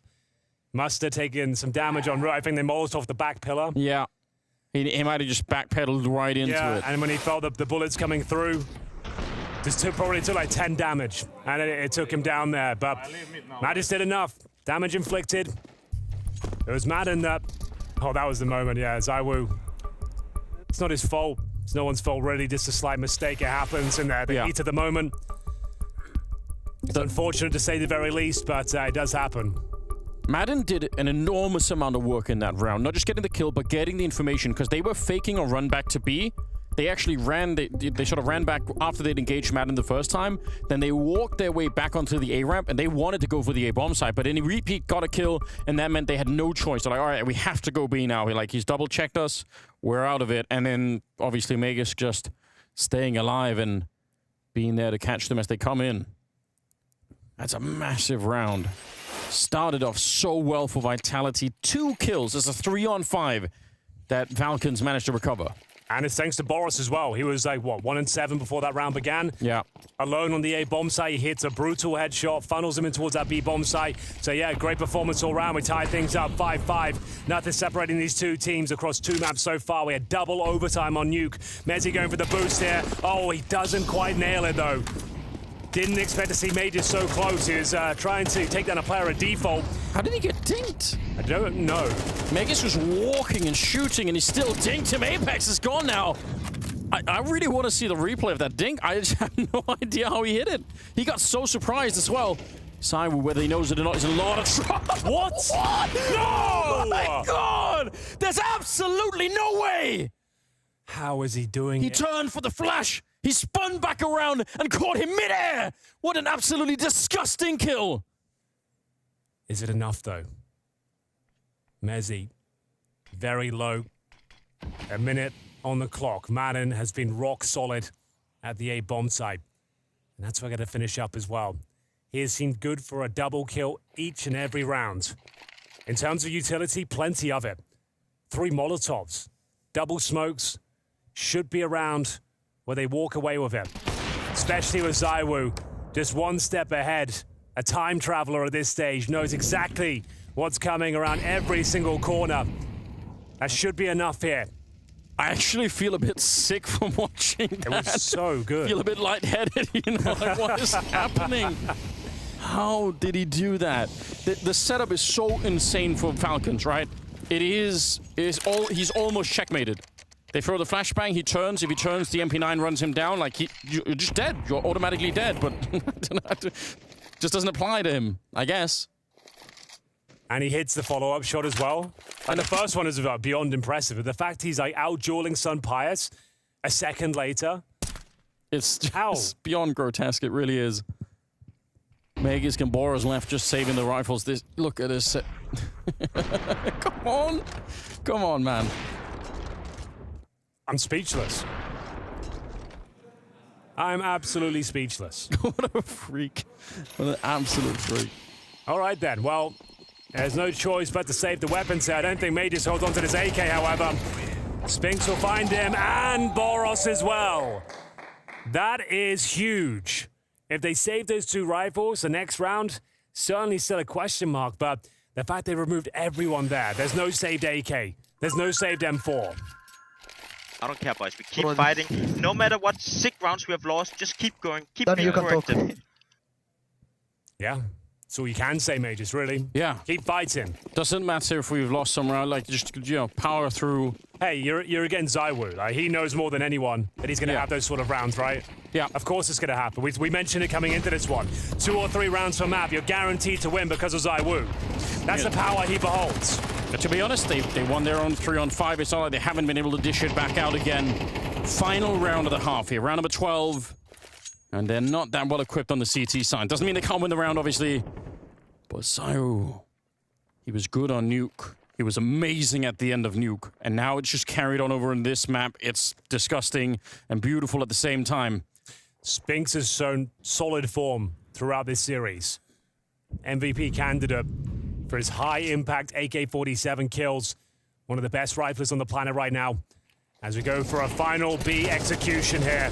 Mezzi and Flames working in tandem, Anders. This could be enough here. No saving now. The last line of defense is going to be Snappy and Sunpius. They're taking a lot of damage here. Vitality starting to show that world-class form they're known for. They ain't going down without a fight, though. Madden, oh, he gets one. AK-47 recovered. I don't think he has it in him. He's had a great showing so far. And yet again, after going up 4-0, it's Vitality that recover the half and potentially the series as they go 7-5.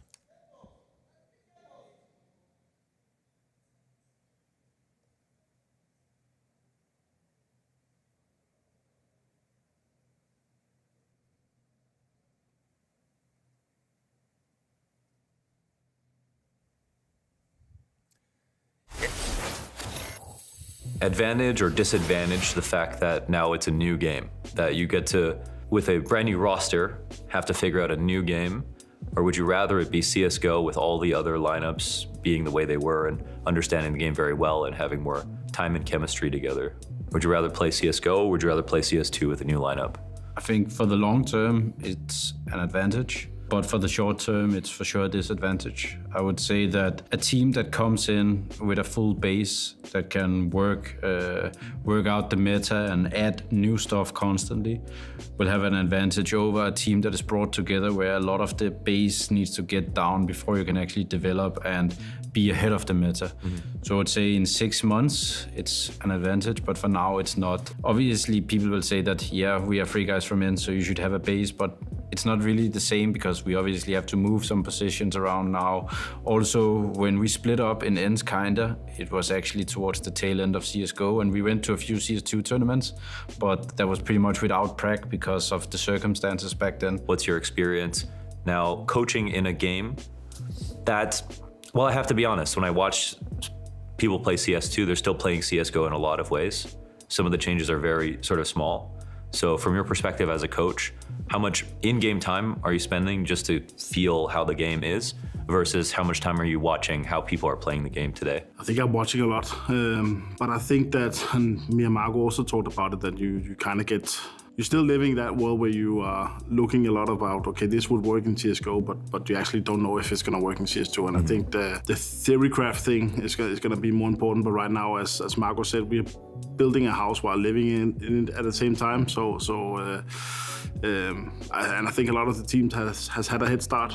Right now we are working on the basic things with this lineup, so we don't really have that much time to theorycraft, and we're getting straight playing, Blast first, and then we go straight to Katowice, and then after that it's RMR.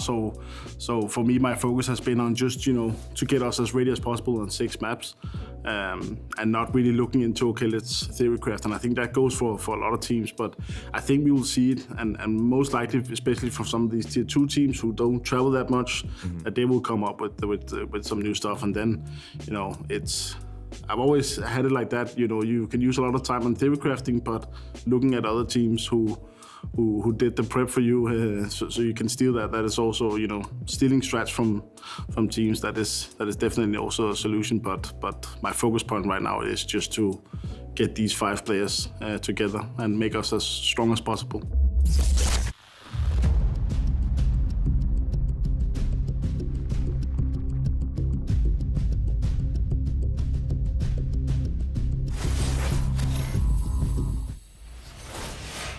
You're watching Spring Groups 2024.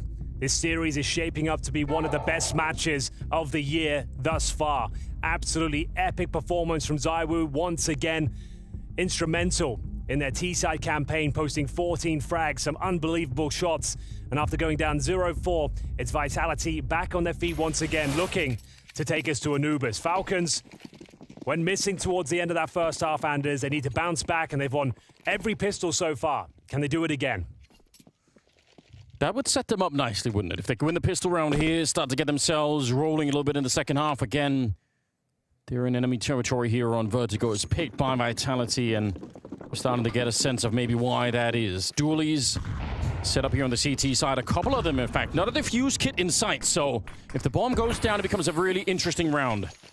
Yeah, plenty of manpower here for the CTs. We've got Zyro on those dualies. He's dealt with clinically. Madden and Boros steal the scalps of 2. And Apex trying to deny the plants if possible. He can't do it, and he is dropped as well. The trade doesn't do anything for Vitality. Another pistol is slipping out of their grasp. That first flashbang to the corner that took down Cyber was massive. They had the smoke behind, they had a double flash setup, and one of those 2 flashbangs absolutely rocked that defense to begin with. So the rest of the Kevlar is making its way out of the bomb site. It will be Falcons picking up this pistol and puts it at 6-7. Yeah, Vitality had all the manpower there. Yeah, they did. The star player, the Julies, 3 CTs, couldn't deny the plant, couldn't find a frag really until they took down the planter. Once the C4 had gone down, pretty massive round there. Falcons pull one back. Vitality, they probably forced behind the second. They've saved Julies and the P250, I believe. The 2 players on Kevlar. So logic would dictate from what we've seen this tournament so far, the fact they've saved 2 Kevlars, they're probably buying this round. Probably being the operative word. I don't know for sure, Anders. You can't read the future yet, Henry. Been working on it, but there it is. If you figure it out, I do have some requests coming down the pipe, you know. Just let me know whenever that happens. Well, signs of life here. Like the fact they've saved those 2 pieces of Kevlar means they can bring up rifles. Quite an unusual scene here. It's quite rare luxury. A lot of teams will force buy in the second, sure, but it'll normally be Deagles and MP9s. So the fact you've got a bit more firepower behind it does instill confidence within the Vitality ranks. But as you can see, a distinct lack of utility, Anders. 1 smoke, 2 flashes left. Falcons just trying to poke and prod around the map, bait out the little they have. As they start to reposition, coordinate towards this A ramp. They have the execution potential. They can just go for basic ramp control, and with the lack of utility in general. You guys at home know what we're going to say next as well. Send the MAC-10s in first. Like, let them check. If there's a stack, there's no point in surrendering the rifles. That's how you do it. They've got the tag on Apex already, so he's quite low on health. Normally it can be dangerous to be this grouped up, but in a round like this, there's not going to be many grenades landing on you. You're not going to get Molotov and H-Sheet out of this position, so they're happy to do it. Flames, it's a good idea, but he got flashed all at the same time, so otherwise could have been cool. Well, there's Spinks at least with 1. I feel like there's a second kill available here as well. 2 players still towards shore, and it's a brutal Desert Eagle as Iwu. You know he hits the doubles, but it won't be quite enough this time. A moment of danger there for the Falcons, but it's been reverted in their favor. Mezzi, with the FAMAS, he has so many iconic clutch moments under his belt throughout his career. I don't think this will be one of them, though, as Falcons pick up a very important round number 2. That's the force buy. There was like 12 seconds in that round, by the way. Yeah. But yeah, he couldn't do anything, unfortunately. So that actually ties things up. And it's still always going to be such a difficult round. Sure, they've got pistols and FAMASs, but you've got literally the world's best player with Desert Eagle in his hand, and he's a monster with it. Oh, Madden's fired up. Yeah, he can feel it now. For a long time, I would say, you know, he wasn't necessarily even the superstar in ends, but he's such a fun player to watch. He really wears his emotions on his sleeve. Like, it's super cool to watch games with him. He gets really frustrated at times, but also you see how hyped up he is. He's absolutely living this game. And this time he's had an amazing performance. He's top fragging on the team. 14-9 on Madden. And this should be more of a cleanup round. They still have to dodge the Deagles, obviously. Don't want to be running into those, but they should win this round. Probably going to have a few bumps in the road. You're never safe when the Vitality Deagles are out, but it looks absolutely fine. Falcons take a slight lead here. Looking the 2-0 Vitality here in Copenhagen. Knock them out at Spring Groups 2024 as they could spiral down to the showdown. Bear in mind, we'll reiterate it one more time. Vitality entered this tournament undefeated. Only dropped 2 maps since Mezzi had joined. They lose to Astralis in a convincing fashion, 2-0. And now a map down, and 8-7 is the scoreline on their map pick of Vertigo. Very clean round from Falcons here. The money is going to be out of control. They can have a MAC-10 for Snappy, a Galil in the hands of Magus as he upgrades to an AK, but Madden probably goes down to the blast. That's why they're swapping things over. If the bomb goes off, they're hoping it doesn't. Think of the rippling consequences if Vitality are sent to the showdown. Like, suddenly that tournament, like everyone else who's there, is not going to be that much fun. And Falcons, huge step in the right direction, facing a potential rematch against Astralis. What a game that could turn into. A moment of quiet here on the Vitality side. It's only 1 round deficit. They're on the CT side now. It's their map pick. I don't think they're panicked yet. No. But what a series. We have been treated so far. This has been wonderful to spectate. The game hangs in the balance. Another very important round. Ducking and weaving the utility. Flame stands tall on the bomb side, but Madden dispatches of him. Can he get the second? Not quite, but he's done significant damage. ZywOo holds strong. Sampaio's got a couple of kills available to him towards short. They're low. They're weak. As they had the man advantage short, they scramble out of the point of contention. They retreat. Sampaio confirms it, but ZywOo still active, still willing to take these duels. And it looks like it might be enough. Another dink lands and Boros thrown into the clutch. Yeah, he traded that kill. 1 versus 3 still left for him. He has to go back and pick up the bomb. He's got plenty of time, and Vitality are giving him a bit of space to work with. I don't think that's because they're scared. I think they're just saying, let's make sure that there's no chance for anyone to go down without a revenge kill coming through. Yeah, and their money's brittle as well, right? Like, make him force the next move. He's hoping a CT will be caught out of position. Someone still hanging around the bomb site. They weren't 100% sure that both players from short fell back. He confirms that fact, but no smoke to disallow entrance from elevators. As soon as he plants the bomb, they swarm him. There's no two ways about it. Yeah, he's really checking, but unable to find much. Ooh, pick up the smoke in the meantime. Goes straight for it, at least trying to get the... Oh, no, he actually comes off it. I was going to say he could have got the 800 level bonus, but they don't necessarily need it that much. They're going to be fine. That was their bonus round, if you will. They had the Galil, the MAC-10. They had so much success in the first 3 rounds, but there it is. It will be Vitality tying things up, 8-8. Game is still wide open. Vitality desperately trying to take us to Anubis here. Losing both pistols once again. The same story as Nuke. Makes things so much more difficult. No AWP on the CT side, but Sampaio wields his. Oh God, Spinks is just a master. Every duel he takes. So much conviction behind it. Deadly shots, always to the dome. I would so love to see if Madden is checking his radar when he's there. Like, if you could see that from his point of view on the camera, because it seemed like he was delayed for a second. That'll happen sometimes. Mezzi in the back, it's a good shot. He's got the crossfire to set it up with as well. Spinks just in time to save him. They flash him in for another kill, but actually, somehow Snappy and Sampaio is trying to get back into it. The grenade, though, it's rocked them. And Sampaio, he can't stay alive back here. ZywOo able to clean him out. For a moment there, it looked like maybe they could have got the bomb planted, but Vitality swinging back now on the CT side. They really do. Nice aggression towards middle, funneled them in towards the B bomb site. Opening frag, you can see Madden, nothing he could do. That's his POV. Oh. You don't even get a chance at a shot back.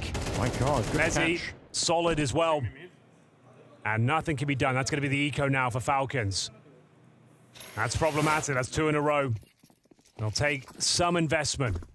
Magisk looking to be the hero.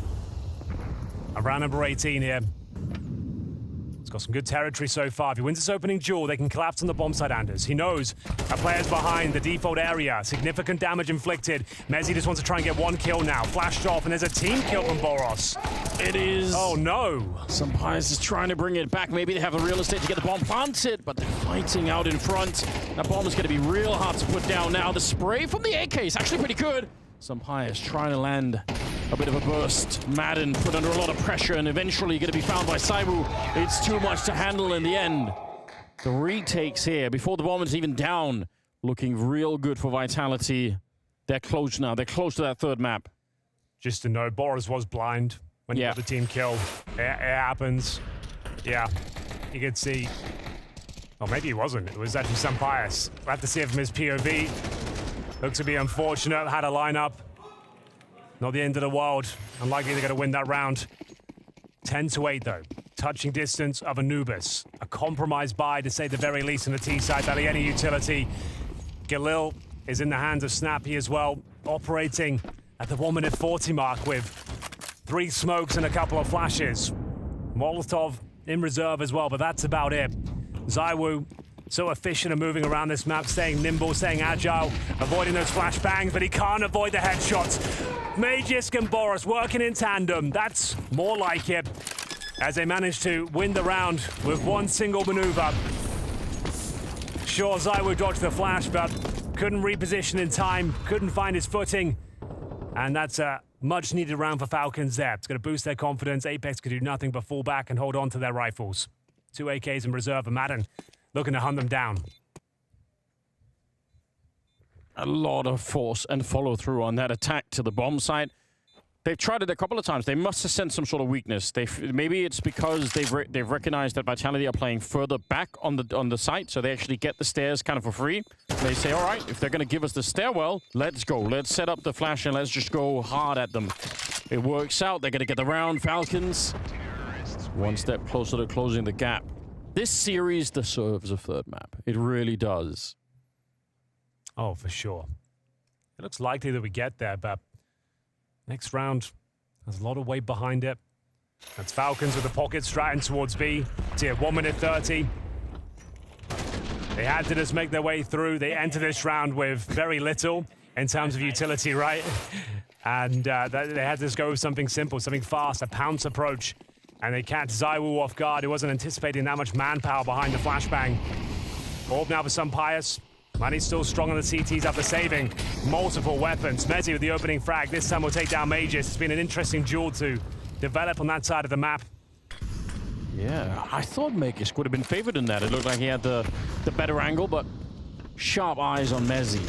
Now, can they convert the 5-on-4 advantage? Madden slipped the net potentially here. They're aware of the prospect of it. And it will be Flames hitting the shot. Madden probably had the advantage there as well. He'll be gutted. He didn't convert that one. No chance for Boros, as Vitality pretty much guaranteed their 11th round here. Big issue for the T side when it comes to the money.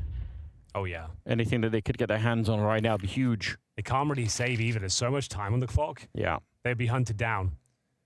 So going to have to see if they can maneuver in this 2 versus 5. Is there anything left to be said? It's unlikely, but it all starts with this interaction. Caught on the jump up. Some Pius need a 1 versus 5, but if there was a man to deliver that sort of performance, he could be in that conversation. Those are really significant kills, right? The money's really thin on the Vitality side, so even those 2 shots there, they can go on to make a difference later on.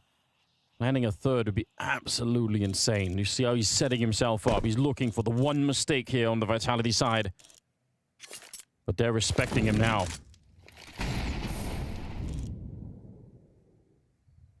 $20 seconds. Maybe he can get away with saving the AWP. That actually would, maybe he's created enough space and enough fear in them that he's going to be able to do that.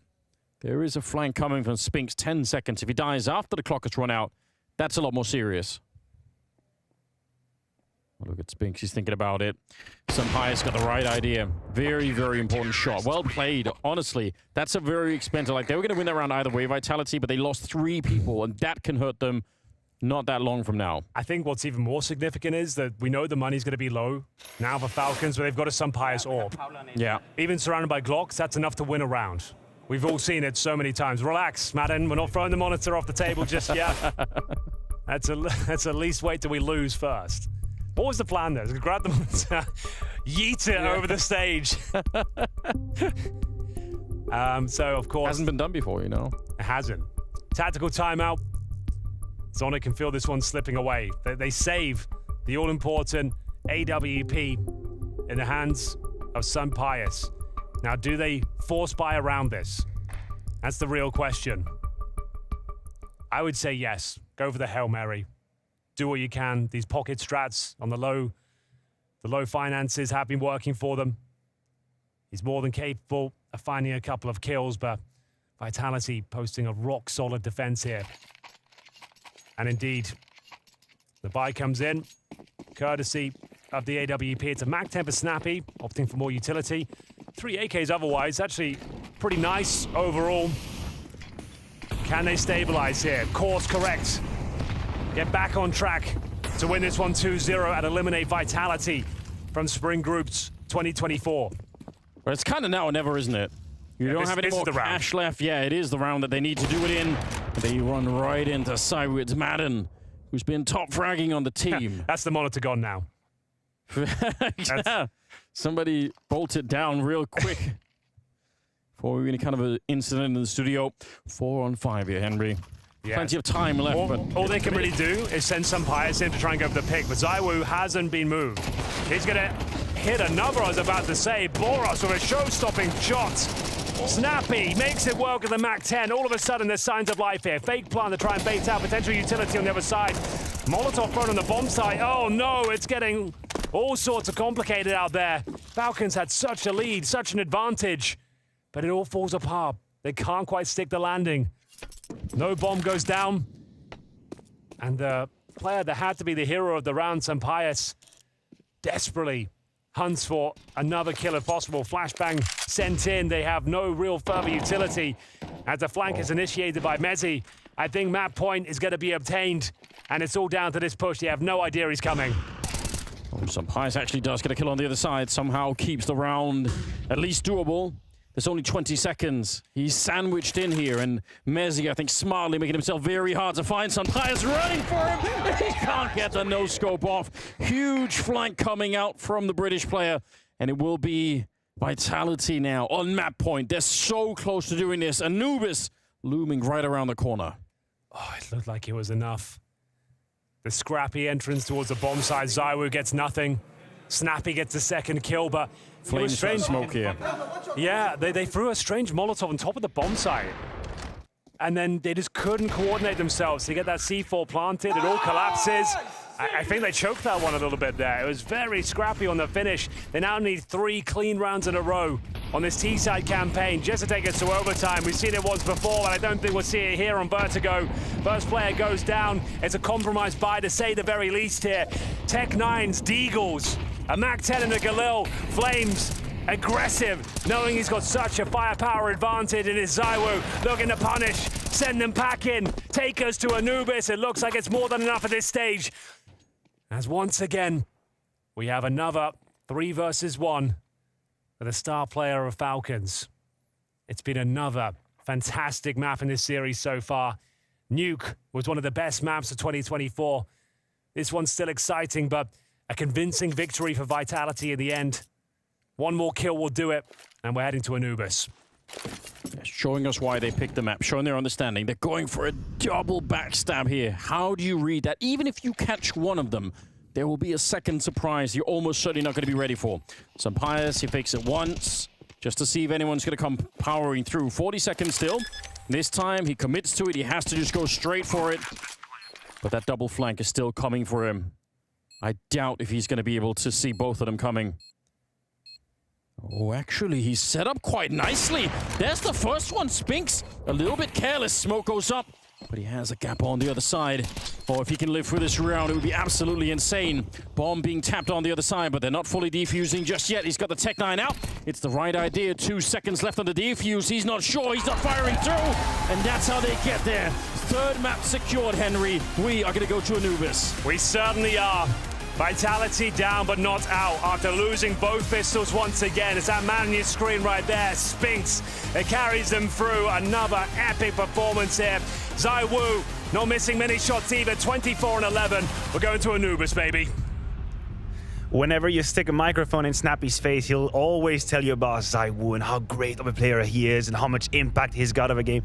And I cannot really debate him on that one. That was another one of these examples where the Wu shines from start to finish. 24 kills, 120 RDR. As an AWP, mind you, this was an incredible performance. Twice as much ADR as the second guy on the scoreboard. It's kind of stupid. It is kind of stupid. It's kind of crazy, the amount of impact he found in this game, where Falcons put up a fight. Of course, you can see the round distribution right here. Falcons going up 4-0 in the first half, 3-0 in the second. That's a big part of the reason as to why the game felt as close as it was. But had it not been for ZywOo, this could have gone bad. This could have gone real bad for Vitality. So yeah, once again, the Who shows up, steps up, and once again, we're the reason Vitality could win this one. I mean, we were very adamant about Vitality supposedly better on the map, having a deeper playbook, having more protocols. We knew all about it, but the fact of the matter is, you're Vitality, you're looking down the barrel of 4-0, and you have a Falcons who's trying to play with momentum, trying to be in your face, and I even tweeted like danger zone, like it's happening. There is a moment where a couple of these clutches could have gone a different way, and then suddenly you have an economical advantage that you're pushing through. I worried for Vitality. I actually worried, and I would like to start by acknowledging Messi's step up from Nuke, because there is no way around the fact that he was a liability on map 1. I'm not going to try to build a case against that. I agree on it. But he was the can opener in a couple of these situations on the T side, and very early he got back into the game and he opened the B side on his own. Yeah, I would agree with that. I think Messi had a great showing, not only on the T side, which we're going to see now from the highlight package right here, but also a bit on the CT side. You said it in the green room. We were talking about the game match. You said danger zone. You also noted, which I also did, that they were targeting Messi on that B bomb side. Yes. He was put under a lot of pressure within this game, and he delivered, not only on the T side being the can opener, but also on the CT side where he stood his ground towards the B bomb side. So overall, a beautiful performance from Messi. This round in particular was mega important. 8-8, and as you said, Vitality found himself at a spot where they were 5 rounds away from going to the showdown. 5 rounds away from outplaying their position in this tournament, and that would have been a massive upset had that happened. And for the future of Vitality as a whole, I think it's very important for Messi to have some of these maps, because we're not asking from him to be Magisk and to have a 1.3 rating. That's not what we're asking. When this happens in Abu Dhabi, we just clap our hands and we think, okay, what's going to happen next event? But you have to have these maps where you have an impact, where you can actually step up, and more importantly, right after having been the issue on map 1. I'm all about the psychological aspect to it. I'm all about his own perspective of, holy hell, I dropped the ball on you. We probably lost because of me. As a player, you know how you feel when you miss the map, and so to be able to bounce back on the next, and from the get-go have some of these duels, the clips that we saw here, it's a 0-4 duel, it's 1-4 duel, 2-4 duel. As Vitality is backs against the wall, the fact that he finds these opening tells me a lot about what he's made of. Yeah, what he's made of and what his potential is like. We saw that in Abu Dhabi. We praised him so much for having a fantastic tournament where he was in contention for being MVP of the entire thing, right? So it's not like Messi is a bad player, but you do compare him to what was in Vitality before and what is kind of the style of play you have in that position. Magix is Mr. Consistent. Nafly from Liquid, Mr. Consistent. So if Messi can have these occasional good games, of course, that's good. There's some potential to be explored right there. But in his specific role, you need consistency, and that we haven't seen from Messi just yet. Right. Now it's time, and you know what time it is. It's DJ Remix. Let's talk about ZywOo. You know that drop. You know that podcast. We've already done it a couple of times. Let's maybe talk about the fact that he's an absolute beast. And then he, with the AWP, was able to stop Falcons' aggression and assertiveness on the map, which was an issue at the time. We know how Snappy likes to play Counter-Strike. Snappy doesn't like to play Counter-Strike in the dark. Snappy likes to know what's happening. He likes to retake map control. He will push his players to go out there and take some risk mid-round. How many times do you see ZywOo punishing? That's exactly what we're seeing here. It's literally on the money. Double kill, 5-5 scoreline, triple kill as well at that. He was so strong with the AWP in the opening. You can always make a case about how fast m0NESY is, and I will never challenge you on that. But how ZywOo can aggress and move forward and find the kill, I think it's currently unique in the game. The way how he looks for the kill while being in movement, going for it, I think it's pretty unique. The thing is, it doesn't matter how many smokes, flashes, Molotovs, grenades you throw in his face, he will find a way in order to get those kills. And I think that's one of his biggest strengths when you compare him to a guy like m0NESY. Because I agree, he's fast, he's precise, so is ZywOo, but you can't throw him off guard. Think of Vertigo, how the map is put out, right? There's a lot of smoke walls, there's a lot of Molotovs. It's a lot of compact situation where you, as an AWP, should feel uncomfortable. I feel uncomfortable playing Vertigo, mainly because it's a shit map. But ZywOo is one of those players who can just make it happen over and over and over again, regardless of how many Molotovs, how many smokes, how many flashes you throw in his face, he will find a way. So that progressiveness you're talking about, that is exemplified in ZywOo and his performance right here. And I'm glad that he was able to survive Madden, because I feel like historically Madden was one of the few players out there who's been repetitively making life miserable for ZywOo on Vertigo. We've had a few examples even last year where I was double face palming, thinking, what the hell is going on? Madden had a pretty decent showing here as well. On the offense, he was relatively quiet on Nuke, but there's something about Vertigo that allows him to express how he wants to go for duel and find them. And even though it's a losing effort, I think this was very commendable from Madden. I agree, and that goes for the entirety of Falcons. Madden had a decent showing right here, found some impact. 90 ADR is not bad at all. It's not bad at all, to be completely honest. And pushing pushing Vitality to a point where we were discussing in the green room, listen, this could happen. This is danger zone. This is 5 rounds away from them being eliminated. So I agree with you, Falcons. They never really came close to winning Vertigo. I'd say, you know, the 4-0 start in the first half, the 3-0 start in the second. That was a big part of the reason why we felt it was a close game. Once we got into the gun rounds, once we got into the buy rounds, Vitality were the better team. However, Falcons, they played their part in this game. They still pushed them. They still made them feel slightly uncomfortable. And they still required Saivu to play some of the best Counter-Strike he can. I see a very high-level game of Counter-Strike. There was just some turbulences for Vitality. The captain put the seat-based start on, but then they calmed it down and they could recline again in their seats. Speaking of recline, we're going to take a few minutes break. And when we come back, we talk about Anubis.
To the Blast Spring Final.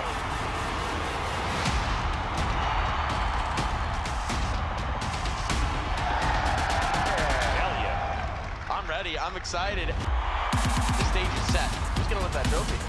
Oh! What is that? It all comes down to the next 3 maps of Counter-Strike. All right. Okay. And he can't believe it. Oh my God. The spring final in London awaits. Of course, you can get your tickets over at blast.tv. And there are 2 ways mainly to get to this arena. One is complicated, which is through the spring groups as we're experiencing right here. And one is horrible, which is through the showdown. So I think teams are yet to decide, yet to try and fight which way they're going to get. We are looking at an elimination game here, of course. So the loser, unfortunately, will have to go through the showdown. If you're just joining us, we're looking at Falcons versus Vitality. We're about to start map number 3. We're going to Anubis, and for context, this is where, in all logic, Vitality have stabilized and they should be in a good position. We are talking undefeated record when it comes to CS2. 4 maps, 4 victories, a map where they have integrated Messi very quickly. We've seen good results from the get-go. Do you think they have escaped the turbulence, as we said, and they should be cool now at cruising altitude? I think so. I think so, if I gotta be completely honest. A lot of data, a lot of stuff suggests that we should see a Vitality now, winning on Anubis. My question is, how close will it be? How much of a fight will Falcons be able to put up? I've been surprised so far today with how well they played, especially on Nuke. Of course, that victory in overtime, there was beautiful stuff from Falcons. On the second map, Vertigo, we spoke about them making it competitive to a degree that make us wonder a little bit whether or not Vitality were in trouble. However, for Anubis, I feel like, and I've said it before during this tournament, it's one of those maps that require an awful lot of synergy on the CT side to remain competitive. And I'm not sure Falcons are right there yet with this brand new roster. Right, when we only look at the Counter-Strike, it does feel like Vitality are set, but I do like to look at this matchup from an emotional perspective in the sense of your Vitality, you're showing up at any single event in 2024, at least at the very beginning, and you have a target on your back. You're the best team in the world. You've just had back-to-back event victories. The Major is coming around the corner. Katowice is coming around the corner. Everybody's waiting for you to fail. Everybody's waiting for you to have that misstep. Whereas Falcons, brand new project. We're giving them time. We don't really know what they're going to do. And they can just show up, no pressure, scream at you, get at your face. Do you think this is something that plays a massive role in here? Or is it much more in my head than it is really on the server? It's definitely one of the few things you can look into if you want to. I don't think it plays too much of a role in this specific matchup, in this specific map as well. As I said, had it been a map like, let's say, Mirage you went into, I think there's a lot more momentum-based Counter-Strike happening on a map like that. When we used to play Dust 2 as well, unfortunately not in map pool right now, that could be the same case. And Anubis, I think, is taking place, like with Nuke, to be one of the most strategical and one of the hardest maps in order to control, especially on the CT side. We know how hard it is to play on that front of the side. The B bomb side is incredibly tough to just stand still. It requires you to be proactive. It requires you to have a lot of synergy between the players, a lot of reactions, and a lot of patterns, I would almost say, in terms of what do you do when a team is putting on pressure on your T side. So I am afraid Falcons for now is a little bit too early in their development for them to make up a fight against Vitality. So let's imagine this. We know Falcons might not have the super deep playbook, the incredibly refined protocols that will help you to have the perfect executes. What are the weapons they can use on a very surface level to maybe go ahead and make Vitality uncomfortable? Where do you try and poke? How can you, in an easy way, like a do-it-yourself sort of IKEA furniture, how can you make life hard for Vitality? Speed and pace. I think what we saw in Vertigo as well, the beginning of that game, it was speed and pace coming out of Snappy. And that's what he likes to do. He likes to call a fast T side. He likes to call a paced CT side sometimes as well. If I'm Falcons, I'm well aware that I cannot play a passive game of Counter-Strike. I cannot sit back. I cannot wait for Vitality to come at me. Go out there, take charge of the game, play your role in that regard. Try to pick up the pace. Maybe it's not going to work, but at least you gave yourself a shot, because I guarantee you that if they play passive Counter-Strike, if they wait for Vitality to come to them, then they're not going to win this match. I'm loving these images we're getting right now from the live footage. We might just be in a group stage situation. We might just be trying to qualify teams, but there's a whole lot at stakes. I think teams are trying to measure what they're made of, measure what they can or cannot do in this realm of Counter-Strike. And these are some of the matches where you get to know your true limits, when you get to know what you are made of. And in this very moment, I have no one else to accompany me but Anderson Henry to take us through the game. Yes, indeed, the game is coming up next. LAN Counter-Strike in 2024 is back on the menu, Anders. I, for one, couldn't be happier. The long road to London continues here as we go into our third and final map between Vitality and Falcons. It's going to be Anubis, the great decider.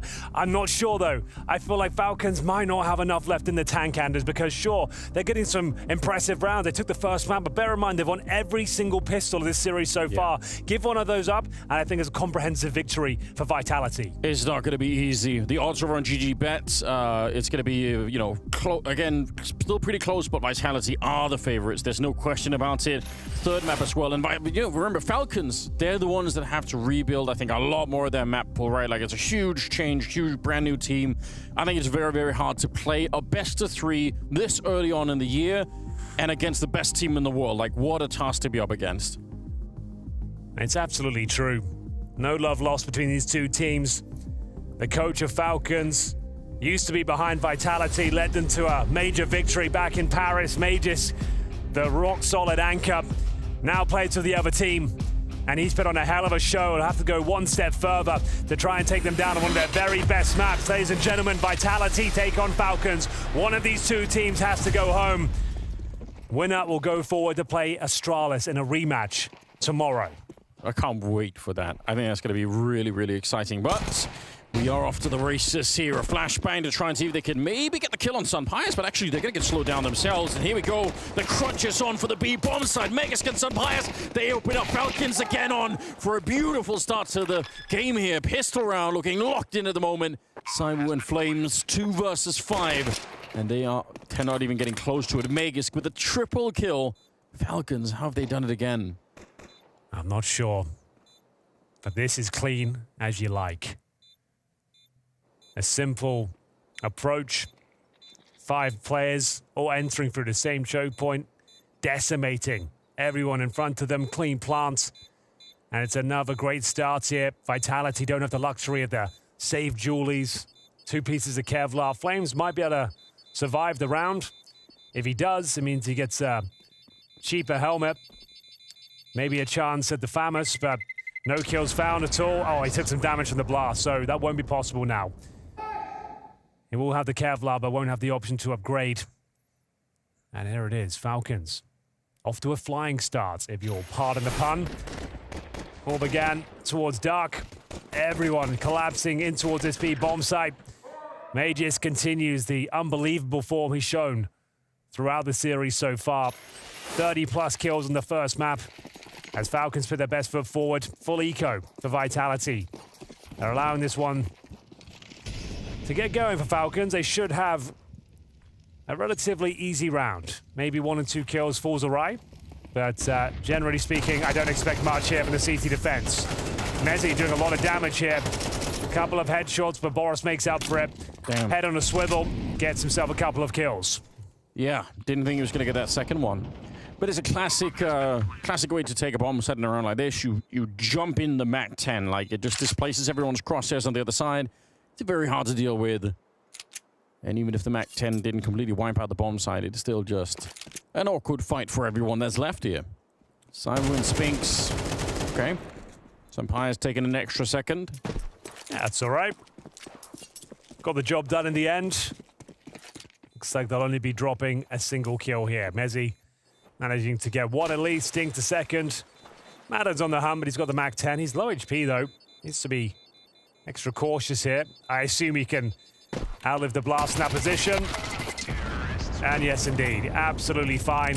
Gets the extra $600. And we go 2-0. There's that P2000. That was a little bit problematic.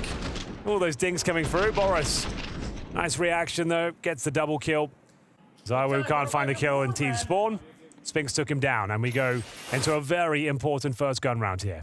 The community really seems to have noticed that Zaiwu's had a couple of more frustrated looks as someone who used to be, I say, way more stoic. I don't want to read too much into it, but it seems to be like every once in a while you see him a little bit frustrated.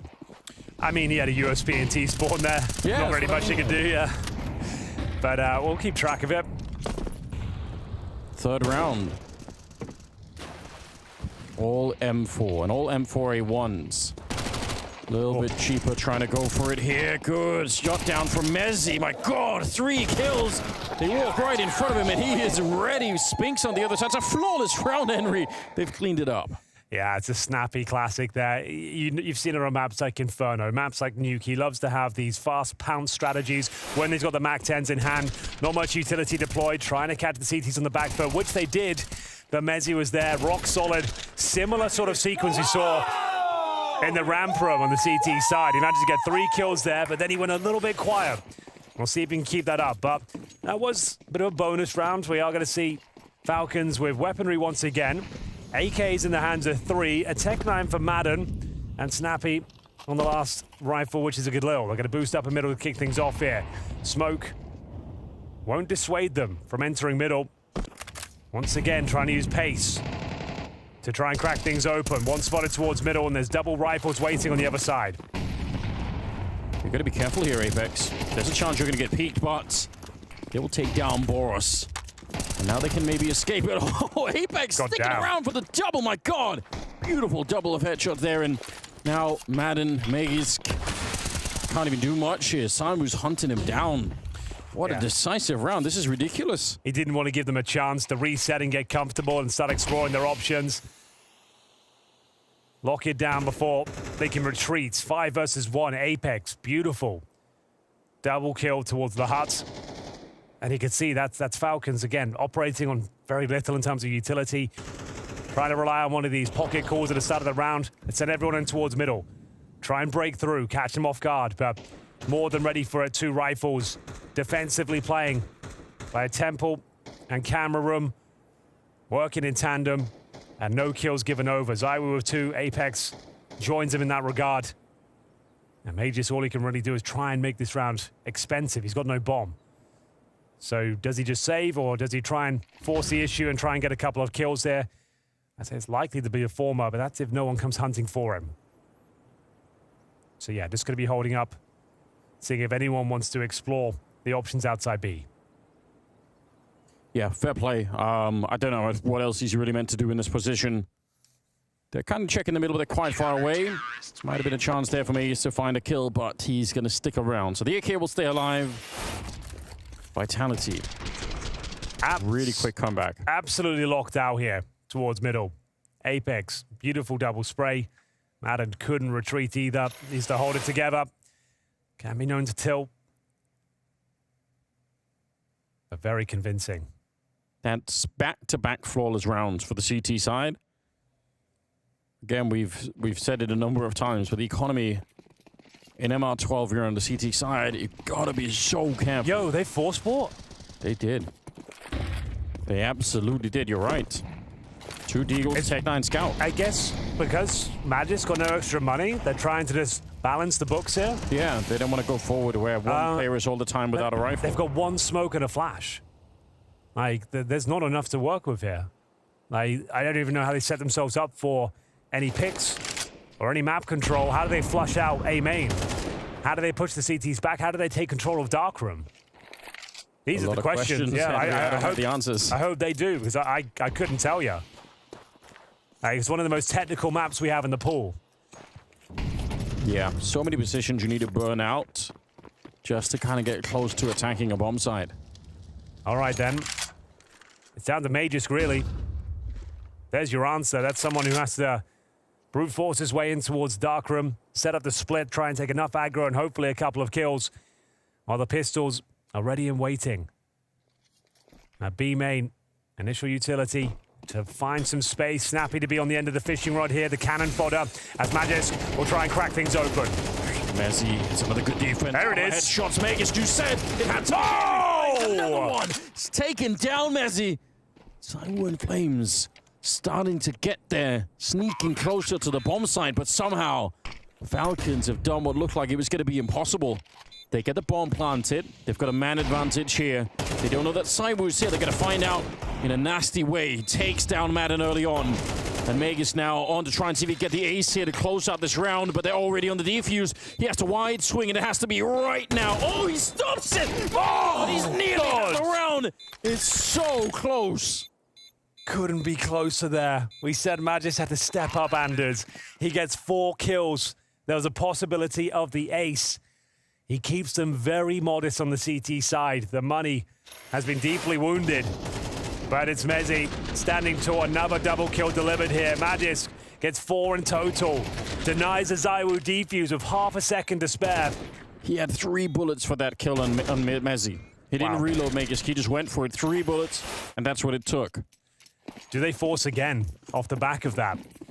Doesn't look to be the case, but they will bring out another Magisk AK-47. Like, he's feeling it right now. He's got the hot hand. Let him use it. First kill could have gone in favor of Madden there, but holding on to the spray, the body shots do the job. Another opening frag, and damage inflicted to 2 more Falcons players. This seems so risky. Magus this time taking a lot more damage. Messi is a rock on this bomb site right now. Huge nade. If not for him, this could have been a very, very different first half already. He's 7-3 after that kill. Just imagine there's a round here where Messi, instead of the constant double kills, he's just getting 1 and traded. It's going to be a lot more bomb plants. It's going to be a lot closer. Falcons have a lot more real estate to work with. Huge performance from him early on. Okay. Boris picked up the AK on the ground, so able to flex a little bit, finally take down Spinks. 50 seconds on the clock, and actually, look at Snappy. He's made his way through the middle. It's a pretty interesting move. Might be able to get the kill on Apex. Should be dead, and there we go. Now the pressure is on. It's back, Henry. It's Mezzi alone. Is there anything he can do? He repositions perfectly. Boros didn't see that coming. 40 points of health. One bullet to the dome will take him down here. They've got the man advantage with 25 seconds remaining. Mezzi is surrounded, however. He still gets yet another frag. It could be enough now. Sunpius, 20 seconds, 8 points of health. Both players in towards Darkroom. He has no information as to where they're positioned. I would give him like a 2% chance of winning this one. Yeah. And Mezzi continues to dominate the B bomb site over and over again. Yeah, this time a triple. It's just every round they show up. He plays it so well. Like the fact he's already got those 2 frags, like he knows his position's been compromised. He has to re-coordinate his position, actually get into their faces and gets one more for his troubles. Throws a spanner in the works, denies the plant. And Falcons, there was a real chance there. The efforts from Boros don't go unnoticed. Some great shots. Gave them a fighting chance in the round, but Vitality really looking like they've got this one under control right now. 4-2. 2 players surviving on the CT side as well. But bear in mind, that was more of the same. That was a hero AK from Aegis and pistols otherwise. So they're getting very close. They're keeping the CTs humble, to say the least. You might even feel like you're getting close just in the sense that you could persuade yourself. Surely he can't keep getting the double, triple kills over there. So, you know, just one time where we land a bullet on him, that wipes out, like, we're good. They're getting into the B bomb site. They're getting something done. A lot of it riding on Magisk early on. 7 kills on him. Everyone else quite far away from that. This time, much more of a default spread. This is what we're used to seeing. Oh, the timing is ridiculous. Sunpius probably scoped up down below and gets completely rocked. Yeah, excellent work. I wasn't expecting that. I think Flames managed to get a decent grenade towards T-steps as well, softened him up as Apex swings from the window. Sunpius removed early. Falcons spiraling now on the T side of Anubis. That's an important fact. It's considered to be the most T-sided map we have in the pool at this stage. Good flashbang. Forces Zywoo back, but he's got time to get back in position here. Holding towards the hut. A main. Under a bit of scrutiny here. Magisk will certainly be challenging. Flashbang goes in. It's very effective. He has time for both kills. That is world class from the Dane. Set up by Snappy. You're right. That flashbang was insane. God! There we go. Headshot taking down Zywoo. He is an absolute force of nature himself right now. They are coming back towards Spinks. Kind of a little bit risky, I suppose, and maybe open up the other side, but it should be fine. Mezzi on his own in a 1 versus 4. Individual brilliance from Magisk there. Nothing too flashy from a strategic point of view. No detailed execution, no fakes, no real map control taken at the start. There's a flash in towards A main, courtesy of Snappy. Magisk with this unbelievable sequence. He had so much time to work with there as well. Free kill on the first, spots the second, completely destroys all 3 defenders of the A bomb site. They get back in towards B, and Mezzi, nowhere to be seen. He'll have to hold onto his M4A1S. We did say that the money's been kept humble, at least for Vitality, but there's more than enough to purchase into the next round and then some. So it's going to be closing the gap. That was 4 rounds in a row for Vitality. Finally silenced here by the Falcons. Honing in on their prey. Magisk is not going down without a fight. What a performance. What a clinic he has put on so far. You have to hope that's going to inspire the rest of the team. That's what you're wanting at this point in time. Look at this. Madness, absolute madness. This 3rd kill as well. See you later, Zywoo. That's really sick. And the Magic Boy. As I said, money still okay. Decent buy for the CT side. Very important round, though. They give this one up. They're down to an eco. Lost bonus is non-existent. They'll have $1,900 per player if all 5 go down. 3-man setup towards the B bomb side. Middle pretty much open. Apex sort of playing it defensively from the camera in position, watching for the cross, holding utility while Flames patrols A main. They got absolutely wrecked in the previous round, licking their wounds still. And Magisk wants another slice of the action. Baits out the grenades. Lands one himself. Flames will reposition, not feeling comfortable. You can tell he's so much in the zone at the moment. He just wants to find them if he can.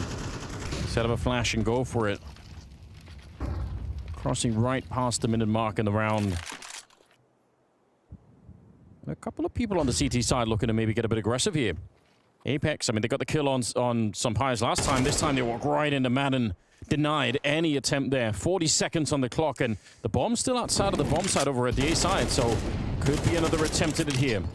Saw a lot of that on Newcanders, those solo Apex plays falling awry, but there's still a chance here. Spinks is still alive and well, but Flames, he's taking a lot of damage. ZywOo, fantastic shot there from the bricks. Lands another headshot here. Spinks thrusted into a 2 versus 1. Bomb to be planted with 20 seconds remaining.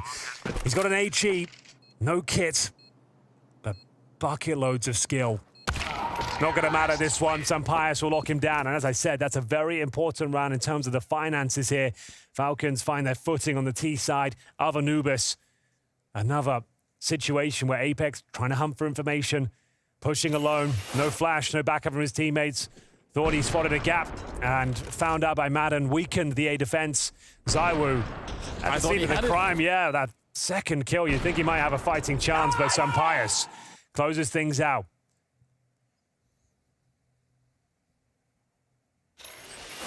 Yeah, frustration, no question. Like you mentioned, it was some expensive rounds early on. Yep. Now, Vitality already running out of cash here, tying up the game. It's 4-4.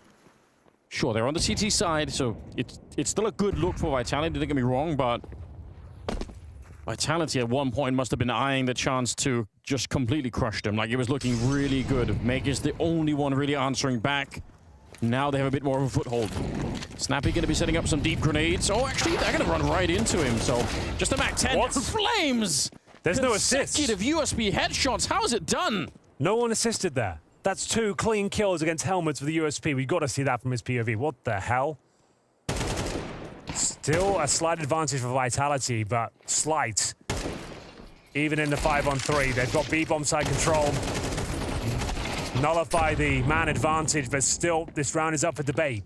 It's ZywOo and Flames, an AK-47 recovered in the hands of the world's best Counter-Strike player. Flames, they'll at the Mac 10, and ZywOo starts to reposition, making its way back in towards A. They've lost track of these remaining 2 Falcons players. I don't know how he survives that one. Flames will have to fight tooth for nail here. Bear in mind, no Kevlar. Might just have to sit in the smoke if he can somehow steal a kill away. If anything, though, Anders, he has bought enough time for ZywOo to rotate in. He's denied the plan. And that's an AWP, so if Sumpires misses a shot, this Mac 10 is going to chew him up right away. I don't know, Flames is not in a bad position, but that smoke fading might be a bit of an issue. He's trying to run through. No scoped on the other side. Sumpires able to land a shot this time, and it's no way. Like you said, the best in the world coming through the smoke. And he's up against the Spaniard on the other side. Oh, he lands the shot as well. Huge round out of Falcons. They needed it desperately. They survived the double USB headshots. Yeah. That's an expensive round, but they needed it. They had to win this one. They would have been sick down to their stomach if they gave this round up. How good was that, though? Flames with the USP, with no backup, no assistance, no flashbang being set up for him, no damage being done by his teammates. He gets 2 unbelievable kills, but as I mentioned, it was Vitality that, had it still the round to recover, because Falcons still had those AKs, they had the Kevlar. It comes down to a 1 versus 1 with ZywOo at the helm, but Sumpires holds his nerve, hits that all-important final kill. Good Lord, what a series. What a game. If you're just joining us, seeing the scoreline, seeing the carnage on HLTV, this is the 3rd and deciding map. In the consolidation final here, loser will be going home. Winner plays Astralis tomorrow to see who will be the next team through to the finals. So, AWP, Sumpires won't have a sniper up against them as we get to the closing stages of this first half. It's 5-4. Team Falcons have a slight lead. CT's a little bit more active this time. Not going to be sitting back on the A-bomb side. They've leaned on this side of the map. They have control of the basket room. Nades towards the rugs. Didn't quite connect. Here comes the push, Anders. Oh, he turns for the flash. Magus is so smart, but he still goes down. Snappy with an important return there. They can't just let him get away with that kind of a little hit. But they should know. They know that someone's throwing the flashbang. There was 2 people pushing out, so they actually have a bit of a read if they're quick to think that there's 3 people at the A-bomb side to begin with. See if they can make anything off it. There's nobody in the middle at all. This is, in terms of the information, actually not that bad for Falcons. 45 seconds remaining. Falcons obtain some basic mid control. Looking for the A split by the looks of things, with in-game leader Snappy patrolling the extremities of A main. The missed shot is the cue for them to collapse in towards this A side. Next frag is absolutely crucial. Madden with the first. Apex finally posting some form here on Anubis. Gets a double, open a triple as well, but Sun Pius absolutely eradicates him. 20 seconds remaining as they scramble towards the site. Plan will go down, but the T's are tantalizingly low. Snappy and Sun Pius with 43 health beneath them. I think that was a jumping USB headshot against Sun Pius. I think Apex actually hit that shot. I need the replay. He's in so much trouble. 1 missed shot and you're dead. Anything touches you're going to be gone. Spinks even has an HE. Mezzi might be going down for free here. Sun Pius thinking, oh! He wanted to make the corner. He knew he was in trouble. Good round for Vitality. Tying up the game once again, but my God, that is close. I think he did 82-1 with a jumping USB shot. That looked so sickening. On an absolute knife's edge. This series has delivered on all fronts. It's Apex doing so much damage when his teammates fell. He went for the big spray down here. USP dink to set them up, to take Sun Pius down to 1 point of health. That is unreal and influential in the final frag as well. He can't believe it. Sun Pius, if he has a little bit more HP, maybe he can tuck himself in towards heaven with a post-plan situation. But we tie things up, 5-5. A couple more rounds left to be played here. T-side campaign was going well, but Vitality getting themselves back into it. Another pounce in towards the B side. See what Mezzi's got for us. This time just down to the FAMAS, and he can't stand up to Boris, taking him right down. Huge opening. This is what Falcons were looking for all along, but every time Mezzi stopped. No! This time they find it. It's through the smoke, and it's Apex to go down. We'll see if Cyber could be the difference maker like he so often is. Oh, spotted it out. Sun Pius, great information to work with. Spinks is so low on health. If they want it back in this round, it feels like it has to be... No, they're saving. Yeah, they're already doing it. Can't really blame them. No.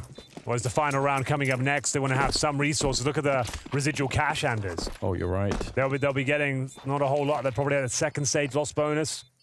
So that's $1,900, so they can't really risk going for this one. It is going to be Falcons. Another pounce strategy. Just running in towards that B bomb site, through the smoke, single flash. Set up players like Boros to crack things open. He always delivers in these sort of scenarios. This is how you use him. Put him at the tip of the spear. He'll find you some kills. Oh, that's ridiculous on Apex. He's going to be gutted at that one. And here we have it, the final round of this first half, the third map. Everything on the line. Vitality undefeated as a roster before Spring Group 2024 opened up their campaign with a loss against Astralis. A convincing one at that. Losing the first map against Falcons. Their former coach, their former anchor, up against them. They pulled it back on Vertigo. Very convincing performance. But now looking down the barrel of a 7-5 deficit, as it will be Mezzi, who's been very strong on this side of the map, opening things up. Finds the aforementioned Boros, the problem of the previous round. Zai with free kill. And looks like we'll be splitting this one down the middle. Unless the Falcons can somehow negate this 5-on-3. He even turned for the flashbang, Boris. He saw it coming, but good shot for Mezzi on that side.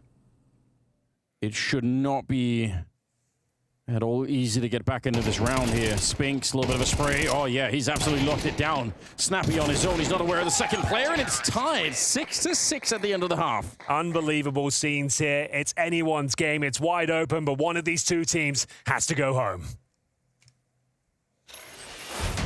Welcome to the Blast Spring Final.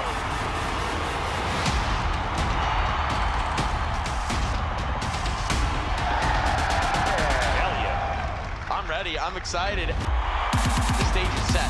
Who's going to lift that trophy? Oh! What is that? It all comes down to the next 3 maps of Counter-Strike. All right, okay, and he can't believe it. Oh my god.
The high-flying Falcons had their wings clipped by young Brit Mezzi. A stunning performance on the B-bomb side brings them back to life, posting a 6-6 scoreline here on Anubis. Now, it might sound close, but it's a very T-sided map, and it's the fact they've got the 6 rounds down the CT side. They've built themselves up a fantastic foundation to play Astralis tomorrow and send Falcons packing.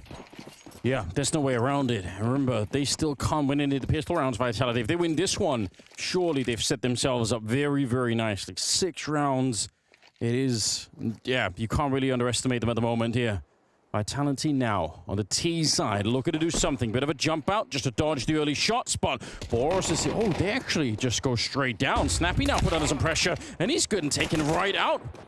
Something must have tagged him. It's Mezzi on the assist. He must have landed a dink on him somehow. Boros trying to get back in, but here comes the answer. Vitality looking to finally win a pistol.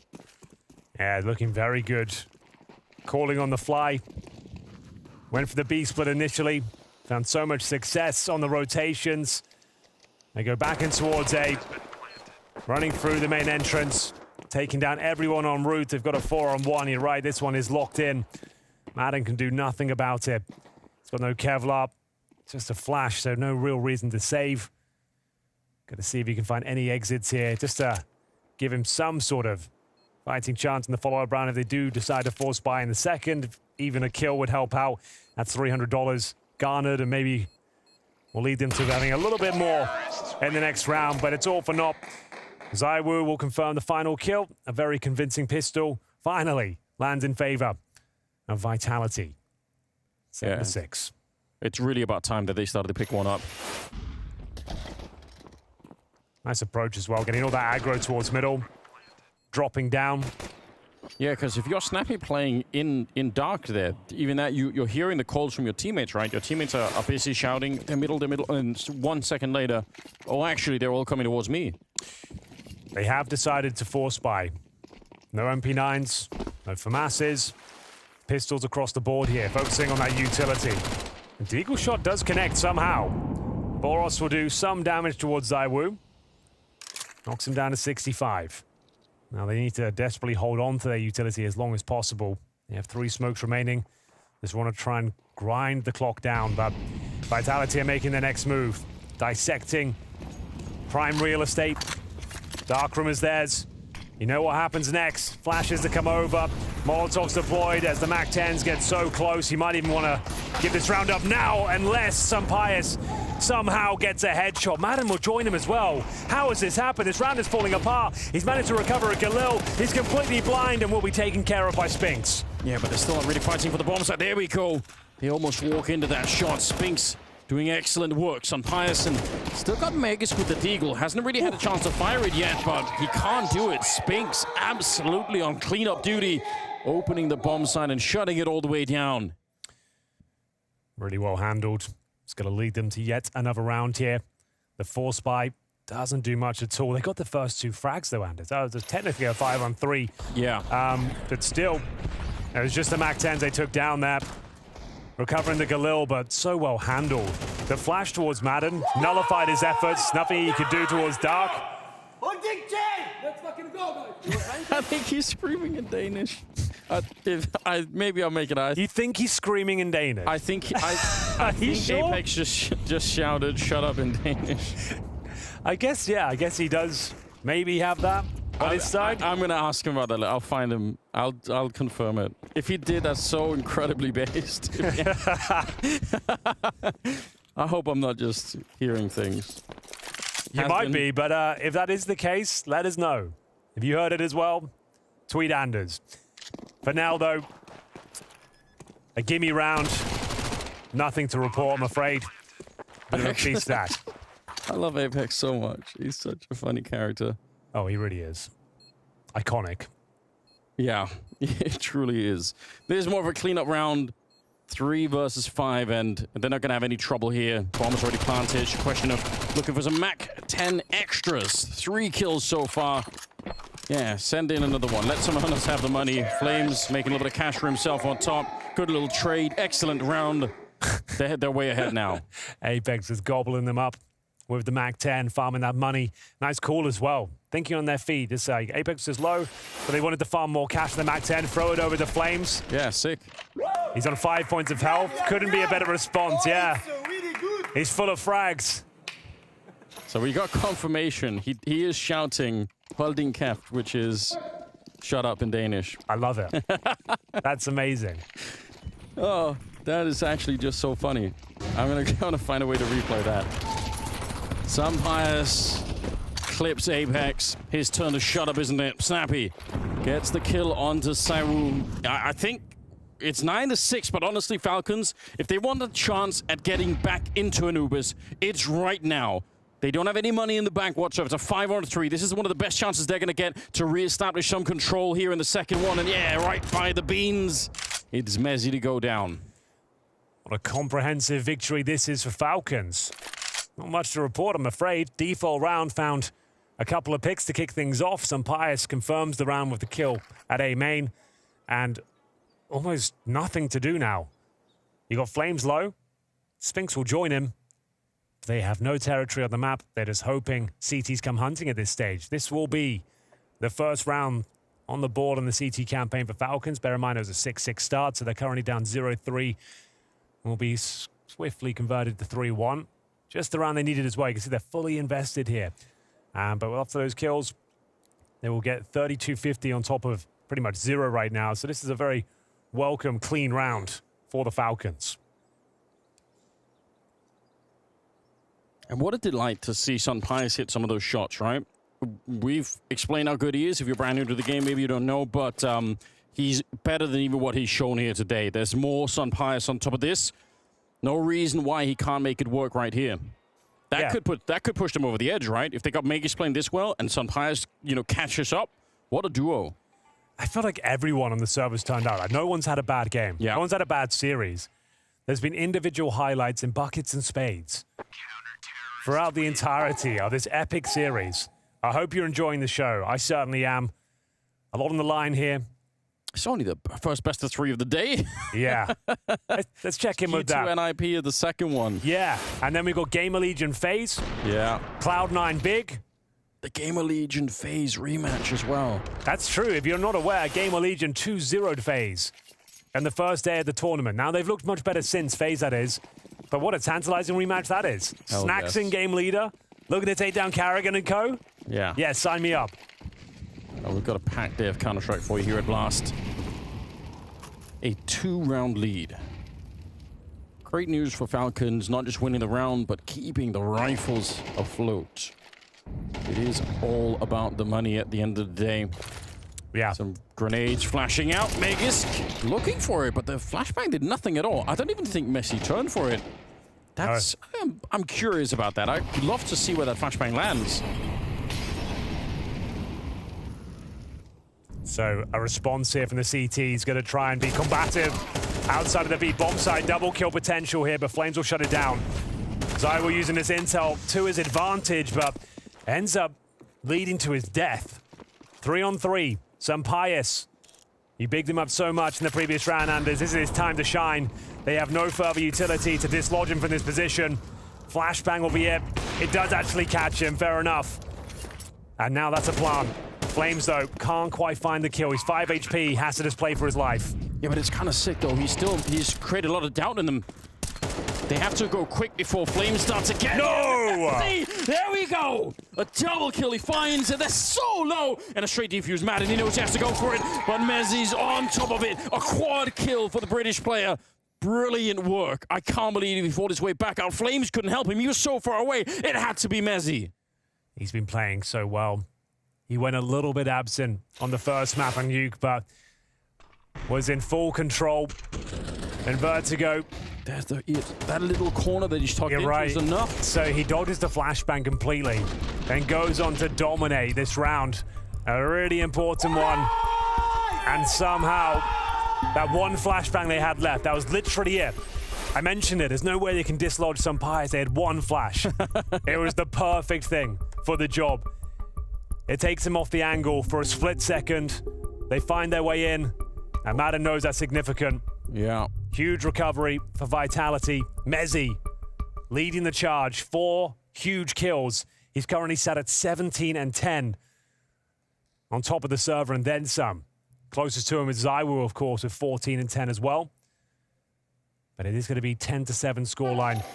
And I believe we are looking good for a bye for Team Falcons, but they're just a few rounds away now from going down to Vitality. No shame in that. Bear in mind, it's the best team in the world. Oh, absolutely. And the performance they put on today, there's so much to take away from this one, you know? Like, no one expected them to be playing at this level, ready to challenge the likes of Vitality so early on into their journey, their project. And this has been one of the most entertaining series of Counter-Strike you're likely ever going to watch.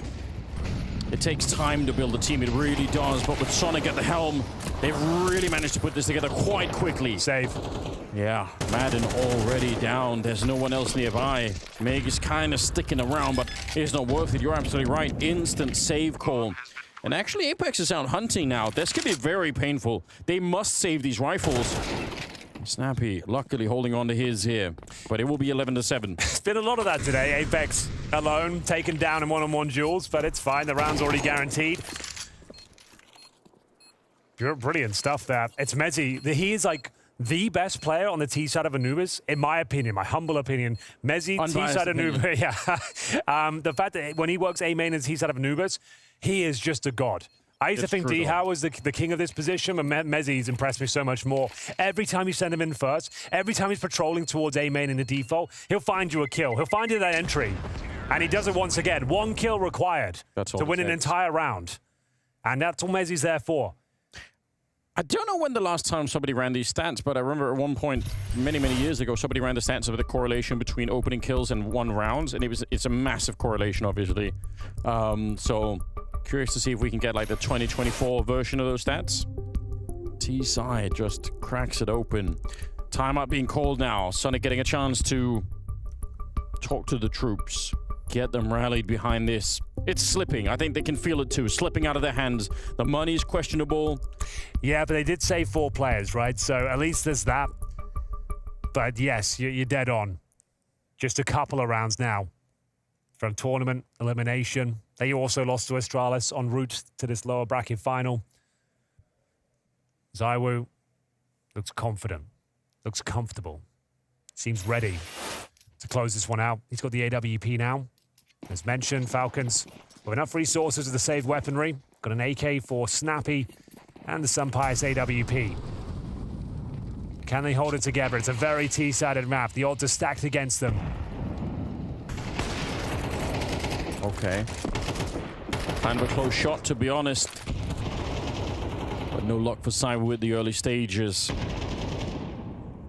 Bomb has dropped back. It's a completely default setup here for the T side.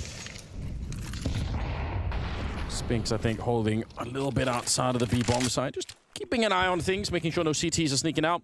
Both teams have tried to do that sneak out of the B, but no one's really been successful with it. It's been very hard to get away with anything. Flash setup, and they're going to be boosting on top of the beams. Oh my god, if they kept the boost, I think they might have had it, but instead, it's Magisk back with more multi-kills. That is hard to recover from, and even worse now, Apex getting sniped right down the middle. It was a must-win round. Magisk delivers the goods. Solid hold on the A bomb side. Nice spray down, a fumbled boost. I want to see what happens if that boost succeeds. Right. Well, good news is for Vitality fans, they do have plenty of money. These rounds can and will happen. Magisk is playing unbelievably well today. He's had so many monumental moments throughout their campaign here in his best of 3, fighting for their tournament life right now. He got 35 kills on Nuke, 35 and 24. Vertigo posted 15, and now on track to save the day here on Anubis. Excellent work. It was Mezzi that was the hero of the previous round. Magisk snaps the glory away as we see a save initiated. 5 seconds remaining. Flames and Spinks will have to hold in towards T-spawn. There it is. Clean round for Falcons. Just what they needed. We said the money was running low. That's a nice injection of cash. Only have to reinvest with the utility now. Zonic still believing. Still hope here.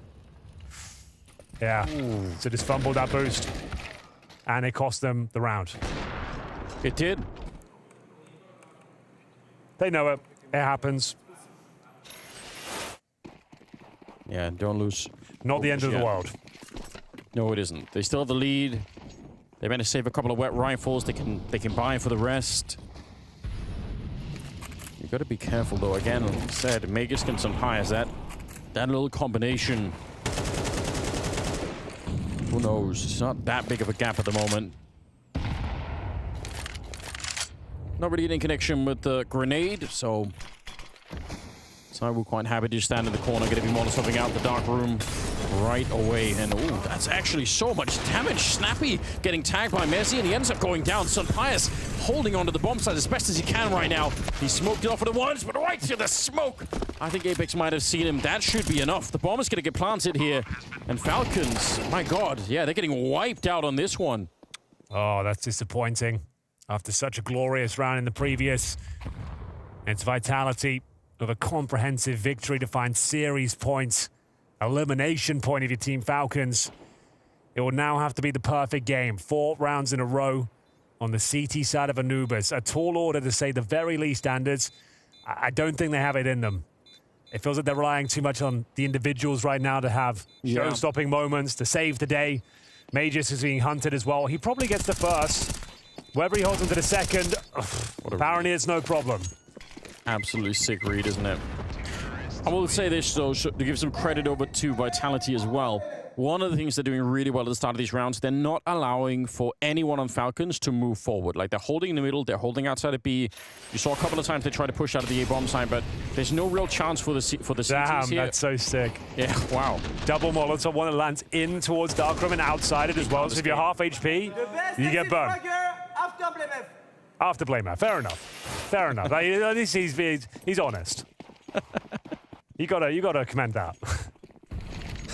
That's like the funniest banter I've ever. He's so good, isn't he? What a superstar. The best entry after Blamer. All right. Oh yeah, like look at how they're holding everything. The CTs can't get the early advantage by going for like a flash peek around the corner or anything like they can't. It's very hard at least to do it. They haven't really been able to. So that means Vitality, they maintain the map control and then they play the game on their terms. One more round will do it, Anders. Yes. One more for Vitality. And they get the hell out of this one. Up against their former anchor mages, their former coach Zonic. There's 5 more kills will do it. And a chance to play Astralis if they win this one. True. In the rematch to decide who will be going to the finals. A lot of pressure will be alleviated if they can close it out right here, right now. Molotov is going to find a double kill. Is this the beginning of the end for Team Falcons? It's Sun Pius that will have to go above and beyond. Soar high for the Falcons at this stage. Madden, good drop down. Sun Pius, though, has taken a lot of damage en route. I think we might be done here. Magisk will desperately hold on for dear life. Madden with the sound cues. They know exactly where he is. And it's Zywoo. A clinical finish, a beautiful sequence, and one of the most entertaining series we've had all year long. Amazing scenes here throughout. Every single player on the server turned up. They stood and delivered, put on a magnificent show. But unfortunately, we say goodbye to Falcons and hello to Vitality versus Astralis. Falcons leave us here at this stage versus Vitality. A loss 1-2 in maps. Jacob, we talked about the difference in level in playbook that Anubis would unfortunately put to the test, and we saw a little bit of that coming in to manifest on this map. Vitality, once moving on to the T side, very much in control. Protocols, Snappy and Boro struggling on B. That's pretty much what we expected. Yeah, pretty much. Vitality were the better team on Anubis, no doubt about that. At no point did any of us feel that they were in danger of losing. Like, we had that feeling on Vertigo that it could have gone wrong, that it was close to getting wrong. There was nothing of that here on Anubis. It felt like Vitality, as you said, were in full control, and Falcons, maybe we saw their limitations, right? It's one thing having a map pool that allows you to be competitive over the first 2 maps in a best of 3, but once you get into that third middle ground map, you may not have the practice time, you may not have the dry runs, the time in order to be competitive against a team of the caliber of Vitality, and I think that's exactly what we saw right here, the limitations of Falcons given their short time together. I agree, and we're going to have time to talk about Vitality a little bit more, even further in the tournament as they will progress in this game against Astralis that we're going to be awaiting, of course. I just want to do a little bit of a recap of what we've seen from Falcons. The first series against Astralis left me wondering, left me disappointed, left me wanting for more. I have to say, this series is legitimizing this project way more already from the get-go. Sure, in terms of map pool, there's going to be loopholes here and there, and I think the CT side of Anubis very clearly was wonky, but from the value of the players to the lead of Snappy, there are reasons to be excited about this Falcons team. I think so. You'd be a fool not to be excited about Falcons, especially down the line. This is the first tournament for them. This is the first time together on LAN, a different environment than practicing together online. So it's going to take time. And we use that word a lot during these group stages, especially after a break. A lot of these teams will be allowed a little more time in order to perform. But I think you're right. The performance against Astralis was not great at all. The performance today here against Vitality, as we said, there was a world where it could have been 2-0 for Falcons, or at least it was looking like a possibility deep into Vertigo. So all things considered, you know, a good performance from Falcons, but they saw their limitations tonight. We're going to have to see is if Magisk rather shares your opinion. He was one of the unsung heroes of this entire series, and he's talking to Banks right now. Falcons will be eliminated at this stage, but it certainly wasn't without a huge fight, and you definitely put up one hell of a fight. I'm just going to start on a thing we were talking about off camera. Knowing some of your ex-teammates here, did this factor in a little bit? I mean, of course, it's always gives a little bit of energy and fuel to the tank, because you know a lot on the line. But I think you have a good idea of how they like to play and how they like to rotate and everything. So of course, understanding the opponent is obviously a nice thing. Now, okay, we look at this crazy nuke game to start things off with, but I'm going to go and touch on to the Vertigo after that. You end up getting both pistols. It looks pretty good for you guys. You start off strong on these halves as well, but we've seen this now on Vertigo a few times from you guys. You don't seem to be quite there. Is this a map that you've not had too much time to work on? I think, honestly, it's also a lot about us not converting the rounds when we have to. I mean, let's be honest, we had a lot of good situations, and of course, they also played really well, but when you have advantage situations or losing against force buys and stuff like that, then it obviously makes it very difficult, and that is where you can see that we don't have all the protocols and all the agreements yet with like 1 week of practice. So yeah, obviously that punished us quite a lot, and they also played really well. So it was a difficult map, but I think we gave it our very best with the limited amount of practice. And yeah, as you said, I think it's important to be happy about the result in the sense that, you know, we're playing the best team in the world, and right now we had 1 week of practice and we almost beat them. So I think we can be pretty happy with the result. Of course, I would have preferred to win, but so that's how it is sometimes. We got them next time. And how would you describe just your progress here throughout the tournament? No, but being together as a team is obviously easier because you can talk about the mistakes and talk about the philosophy you want to play as a team, and I think that is very important for our progress as a team. And I think you could see just from the Astralis game to the OG game that, you know, we fixed a lot of mistakes and we talked a lot about how can we like improve on certain areas on the map, and I think that benefited us quite a lot. And yeah, today we also almost beat the best team in the world. Positives to take away from it. Thank you very much, Mr. Majlis.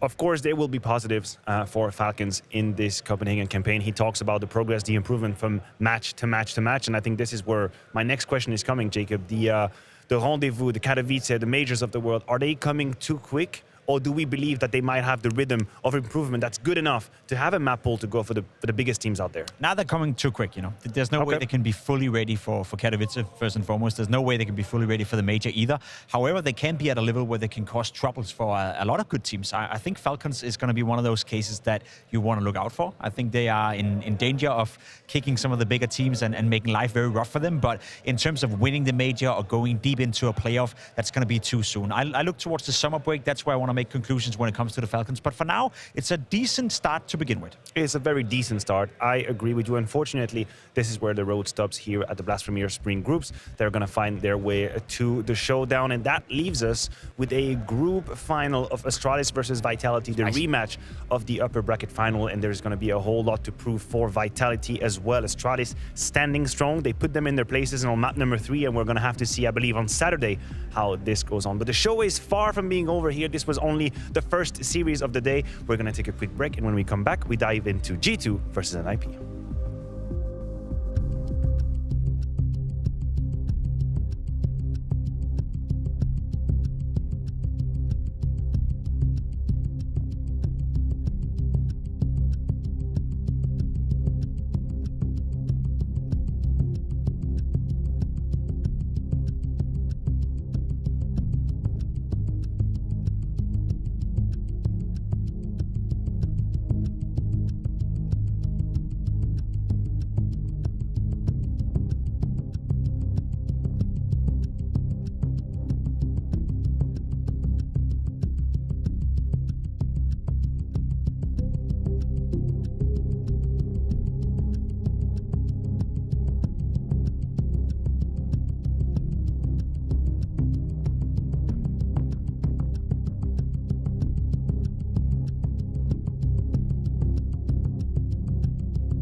Now looking at the team you're facing off against next, it's a rematch here, right? But you demolished NiP last time around.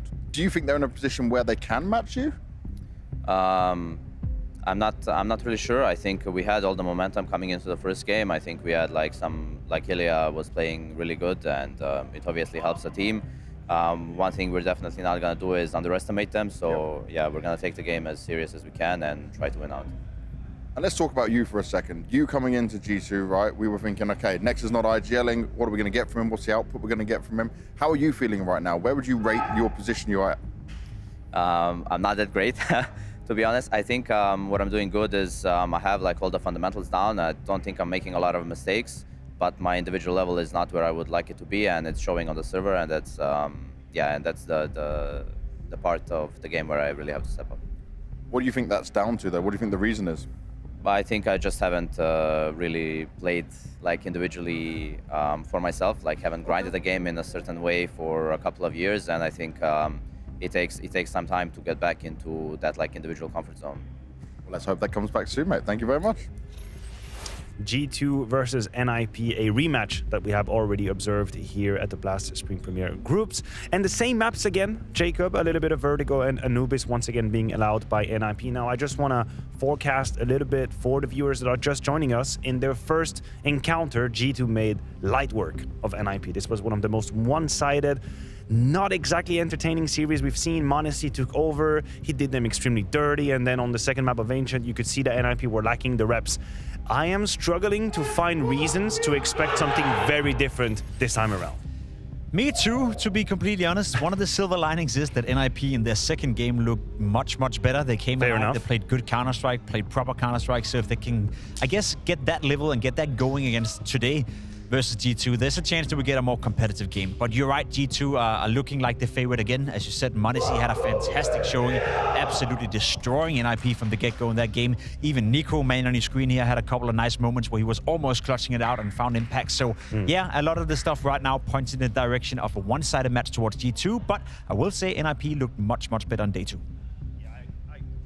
Oh, we're back. I thought my microphone was gone for a second. But I am here and I can still talk to you.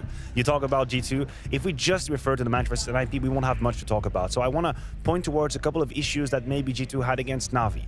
And if G2 has an incredible ability to turn situation on its head, and I think people like m0NESY, people like Nico will always give you a way in, like a shoe in the door, a foot in the door in any situation. I feel like the flip side of that is that no round is truly really secure with G2. You never really know. And I'm not even just memeing around. I have this EME 1 versus 3 situation on Anubis, G2 versus Na'Vi, the bomb is T-spawn, we don't really know why, EME clutches it. Where is that coming from? What is actually the remedy for these kind of situations that keep happening time and time again, in spite of the quality that is on this roster? Listen, Matthew, it's not fair to ask me that question, because that's you're my analyst. That's a question that's been raised the past 3 years. That's a G2 specialty. If they knew, they would fix it. If we knew, we'd be paid a lot of money to tell them how to fix it. It's always been the case. There's these G2-esque moments where everything just goes south. I think it's part of the DNA. It's part of the playstyle. They are free on the server. m0NESY is a free-flowing soul on the server. Same as Nico. So sometimes they get ahead of themselves. But you're right, sometimes they're winning rounds that are unwinnable, and sometimes they're losing rounds that are unlosable. Now, if you want to win these rounds against G2, where they will allow you the way in, they will make a couple of silly mistakes here and there, you still need some sort of an individual power, like a punch, when it comes to the server. And then Config, a man that we usually refer to, unfortunately, in their first series, went kind of missing. So unfortunately, he sank his teeth rather into complexity, came back to life a little bit. But versus G2, this was a kitty to a lion. We didn't really see the real Config, or the one that we would like to see. No, day 2 Config was way better than day 1 Config, as you can see on your screen right now. Damn. And that's a good point to bring up right there in relation to what you spoke about before. Yes, G2 sometimes shit the bed, to say it out loud, but it requires someone to apply that pressure for them to be in a position where they are fumbling and crumpling a little bit. And I don't think NIP got that right now. I don't think NIP is at a level where the pressure they can apply to G2 in a matchup like this is going to be high enough for G2 to shake, for them to crumple, for them to fumble some of these rounds. So as you said, Config, as always, is a win condition for NIP. It's just a win condition that only shows up 2 out of 3 games, and it's not enough. Somebody is going to have to put G2 in an uncomfortable position. Somebody is going to have to force these mistakes that we are talking about. The question is, do Complexity have the quality? Not Complexity at all. NIP, actually. Throw it over to the casters. They know what they're talking about. Speaking about uncomfortable, huh? That's thrown me off guard a little bit. Thank you, boys. Great analysis as usual. A rematch in Group C is upon us, however. G2 taking out NIP. They mopped the floor of them last time, 2-0, but NIP didn't really turn up. It was one of those games that they mentioned. Config didn't play well at all. S-Tag barely found a frag the entire series. Yeah. So I feel like this is going to be a very different game, but G2 certainly the favorites going into it regardless. Yeah, unquestionably so. And over at GGBet, you can definitely see that borne out already at the start. I'm not really surprised, to be honest. I think that's how it should be. I'm frustrated with NIP in general. I understand they're trying to build a project. They haven't had Alex on for a very long time, so it's kind of hard to judge. But again, the NIP project, if you just sort of zoom out a little bit, has been building for very many years. And it's just, it's becoming a little bit annoying, to be honest. But I mean, the truth is, right, on a day where both Rez and Config show up to play, I mean, this can be a very lethal team. Hey, there is a chance they can do this. If it's the team that turned up against Complexity, you never know. But as I mentioned, this is a rematch. It was the opening game of Group C. We played there Vertigo and Anubis. It was 13-7 and 13-2, respectively. And it's the same map to kick things off. It was NIP that picked it before. They'll pick it again.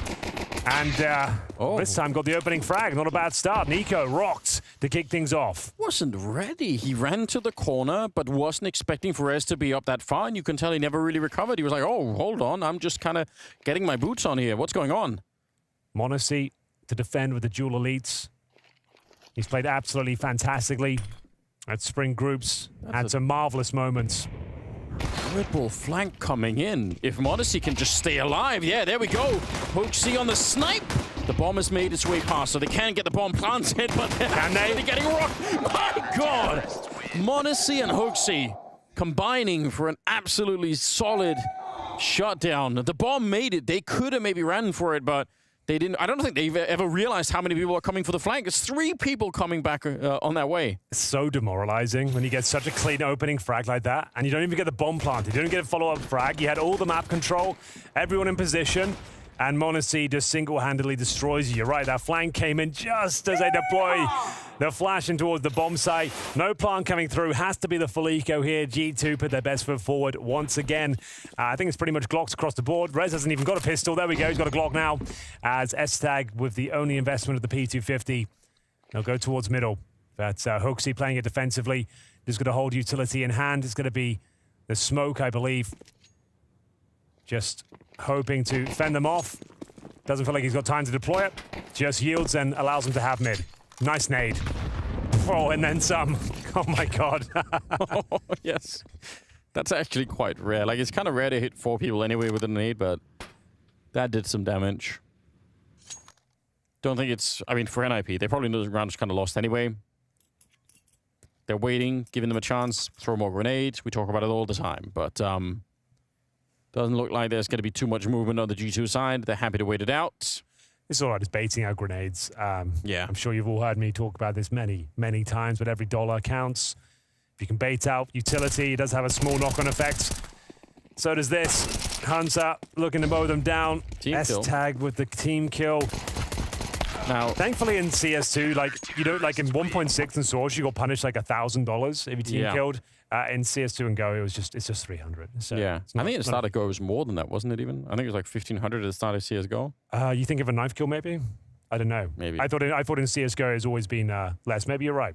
It's been a long time, Anders. That game came out like over 10 years ago. Meaningless trivia at this point. Nobody exactly. Really cares, it's just kind of nonsense I spill out. The Twitter warriors will like someone. Exactly. Yeah. You're probably right. I'm probably misremembering. But either way, that is neither here nor there. We are going to see a full array of AK-47s. S-Tag with no utility considering he had the P250 and a team kill. Monacy Orb deployed very early. And he's such a magnificent player with it. Config about to get a taste. Yep. Didn't see that coming. Sometimes feels dangerous to have it open the second round. I don't know why. It just feels like it's such an expensive rifle, and if there is a Mac 10 or something in play and they're just running you down, like it could be really awkward. But Rez takes down Nico. Rare you get to see Nico have a slow start, but he can outduel a couple of times here. A lot of damage onto Rez though, so I'd imagine if Nico would have had the AK instead, it might have gone the other way. m0NESY taking up position close to the ramp, but it's NIP making the long trek back towards the B bomb site. You have to walk this way because, again, it's a double-layered map, so if you start running, you're going to give away sound cues and you will definitely be found out. Over on this side, Nexa is holding on. He has an HE grenade. Unless Rez, for some reason, is the first man in, I don't think he's going to be able to kill anyone. Probably not stop the bomb plant either. But maybe he can slow it down. Smoke as well. Going to try and put that down. Yeah, grenade. Oh, actually could have been well timed. Looked like they just dodged it, so not after all. Could be a very tricky retake that's coming up. They realize what's up now, G2, and they have the defuse kits as well, but a good spray from S-Tag, a little bit of a crossfire setup. Alex chiming in, getting a chance to help out. He gets a double kill here. The captain of the team shut down finally by m0NESY, and now he's looking for Hetrick, and m0NESY swing. He just barely survives. It's so close. Looked like m0NESY could have had that kill. Yeah, he picks up the M4. I only had 5 bullets remaining in the magazine, so I'm not sure that's the factor. I think his time to kill would have been too high anyway, considering he was out positioned there, but very good effort. Maybe if he held on to the AWP, he could have held the shot, but it's tantalizingly close. NIP to pick up their first round. It all started here. The m0NESY pick with the AWP. Manages to get a couple of kills in the round. And look at that, 5 bullets. Oh, it might have been enough. Just one more bullet to connect. He wins the round. Doesn't quite find it. You see the odds from our partners, GG Bet. They've got G2 as their heavy favorites here, to say the very least. But an important round. AWP for Hetrick. Rattles off a shot towards B. Nexa put on high alert. And the CTs have almost no utility across the board. HooXi deploys the final smoke. And they've got a single flash and an HE around it. So this comes down to raw firepower. Nico just down to the 5-7. Hasn't really got going thus far. As NIP start to coordinate themselves back to the A ramp.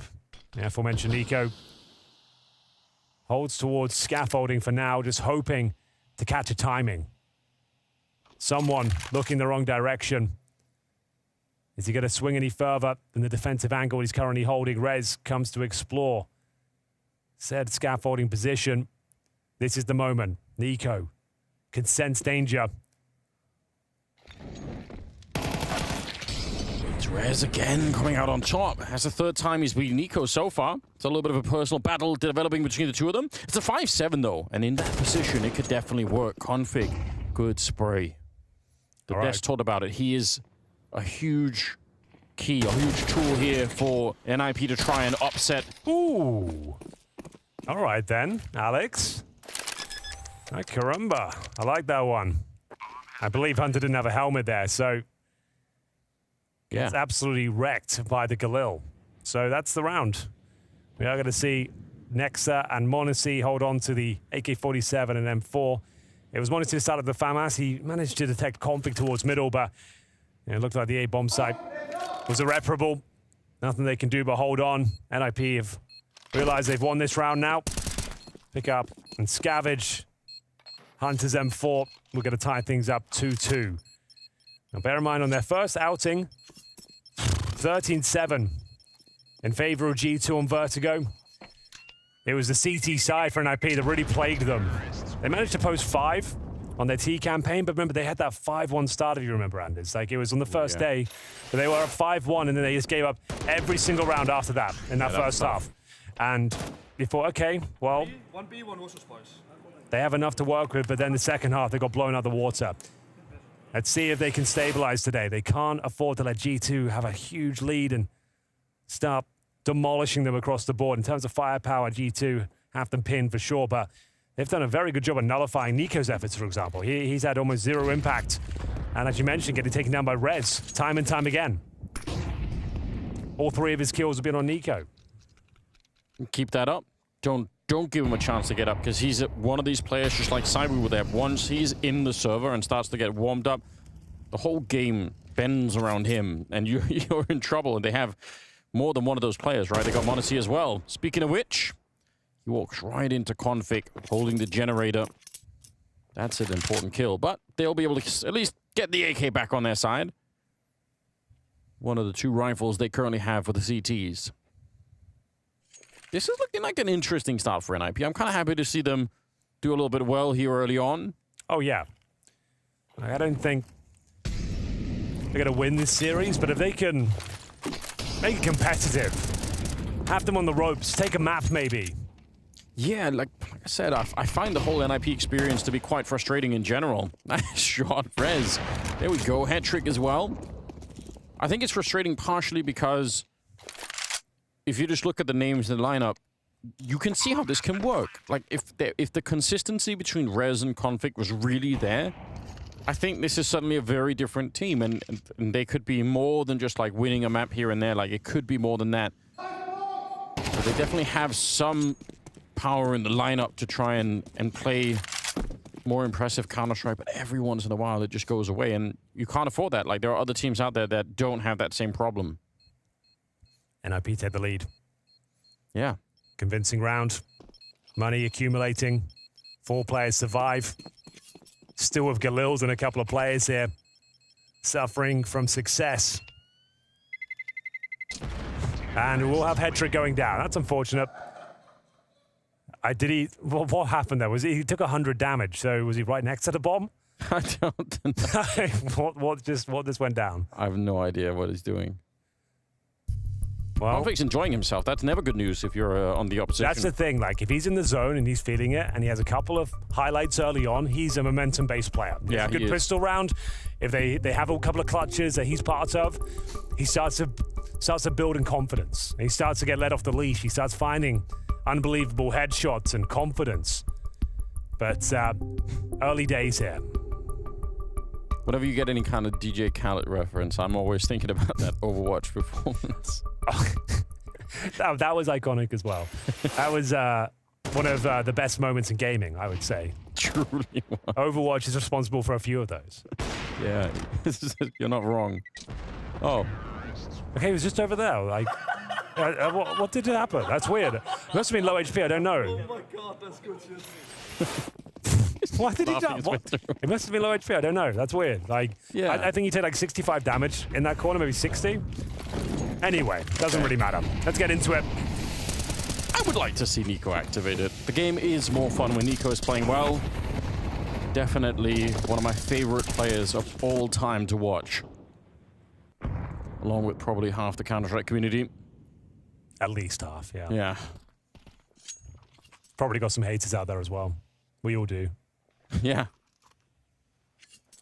Got to interact with those haters every once in a while, Henry, you know? Yeah? That's your advice? Interact? Yeah. Meet them, you know. Face to face. Give me your phone number. I don't know. Oh, it's an early 5-on-5. Some slow map control being taken. A sound cue from Rez. Not ideal, but also not the end of the world. But it does lead to a grenade, actually. I take it back. It is quite significant. That one sound cue. The tripwire. Set them up for 100 damage on that first grenade. Good lord, that stings. Rez, a bit of a red face. It's unfortunate. More damage. This time with the Molotov. A boost on over. It's the right time. Did he see the gun barrel? Surely he can. There we go. That took a lot longer than I was expecting, but it's Nico. And it's the Rez that he got some revenge here. A headshot to bring down Config.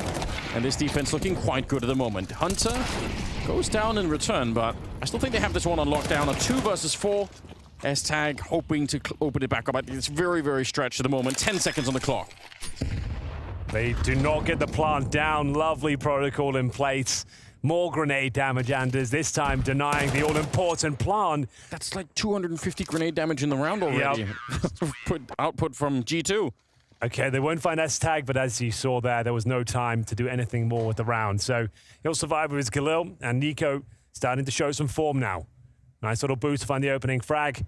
Excellent aim on the second kill. Denies the plan with the volley of grenades. As you said, it was a bit touch and go. Wasn't sure he was going to find that first kill on Rez, but finally answering back. Winning out in that particular duel. Here are the grenades from Hooksy. Very important denial of the plan. Some of those grenades to stop the bomb plan with, funnily enough, were made by NIP at the beginning. I think when Threat was the one coaching the team, right when Vertigo came out, he came up with a series of really, really good grenades to not only to retake, but also to stop that bomb plant. So, Threat, the architect of many cool strategies over the years. But yeah, being used against NIP now, unfortunately. Round number 7. Still, not bad for NIP. Oh, not bad at all. You know, 3-3. They don't have a lot of money. That might be the big downside at the moment, but neither do G2. It's their CT side I'm more worried about. That's where things looked really weak the last time these two played on day 1. If they can post 5-6 rounds again, that's more than enough to work with on their map pick. This one will be a labored round, though. You can see 2 Galils, a MAC-10. Have got the head trick orb. Rez has been influential in finding some of the key picks at the start. Nice little flash just to bait out a sound cue or more grenades from the T side as they slowly but surely make their way forward. It's m0NESY. Has he got a helmet? He does. Up against this MAC-10. Yeah, quite critical. Don't want to get instantly dinked. He's so fast with those kind of shots. And Rez... Yeah, wasn't much behind that from Rez. Yeah, trying to close the distance. Just, you know, hoping to get a jump into the right time. Maybe you can make it past, but not going to be this time. Head trick on the other side. Orb still alive. He's got the right idea, but you might need a Molotov or something here. They don't... Oh, they have one on S-Tag. Be nice to be able to displace the AWP. Nice shot from S-Tag. Speaking of which, we'll take down Nico. Hunter gets one, and m0NESY's still back here. He's so aware. Shown impeccable form here in Copenhagen. 4-on-2. Smoke to be deployed. In-game leader Alex. Seeing if there's anything left to be said here about round number 7. I don't think so. The bomb's down in a precarious spot. Config and Alex will have to hold on to the little they've got. Yeah, I mean, it's a tough choice, but it does allow the CT side to get away with 4 rifles. They win the round, but you probably don't have a choice. But the money's going to be battered and bruised going forward anyway. You might as well hold on to the AWP, give it the head trick. Maybe Alex holds on to it considering he'll have... Oh, he's got Kevlar. I feel like it's maybe a tactical timeout again because you want a head trick to have the AWP, but he hasn't got Kevlar, but he did have $2,000 of residual. Do you want to force into this one? It's a really difficult call to make, but this was lovely. Good information garnered by G2, trading out the kills when required. m0NESY already found the opener towards scaffolding, took down head trick, and they will... Yeah, I was going to say they're going to have to invest quite a lot if they want to make this happen. So Headtrick will just get Kevlar.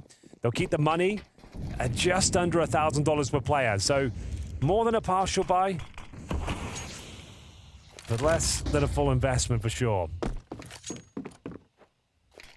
AK for config. Boosting up Headtrick. Oh, another big grenade. Don't normally see people boosted that far up. Not anymore. Used to be like a forklift back there. Hunter trying to guess it right through, but he doesn't realize they've already made their way past. Nico showing up to help out his cousin a little bit. Good news. And they're going to fall back. They put a little bit of a grenade. Molotov to slow them down. Really nice incendiary. Allows the CTs to reposition. Establish the crossfires. Got the man advantage. Smoke down on the ramp. Not going to dissuade NIP necessarily. One smoke on Alex. That's what they have to try and eventually get the bomb down. They've got the orb of Headtrick, though. You're kind of just hoping, like, let's just get him some space. Ideally at the top of the ramp. If he finds a pick, everyone just flood the bomb site. This is what it's all built around. 30 seconds, though. He'll be alone at the ramp. His teammates make their presence known towards short. Some sound cues coming through. And a shot lands from S-Tag. That's interesting. Bomb will be denied for now, but today's go for the open plan. Hope for the best here. It's close. It's really close, but Hooksy and Hunter with a couple of kills, stopping the bomb plant. 9 seconds left. A grenade deep on Headtrick. I think he wanted the AWP and run away with it, but it's not going to be possible. Hooksy will find him instead. I don't know. The Tech9 kill made me believe maybe they could get the bomb planted, but you're right. The Molotov really made that a lot more difficult, and Rez unable to find a spot to put the bomb down. NIP getting close to it, but it's G2 coming up with the rounds at the moment. And a bit of a timeout being called now.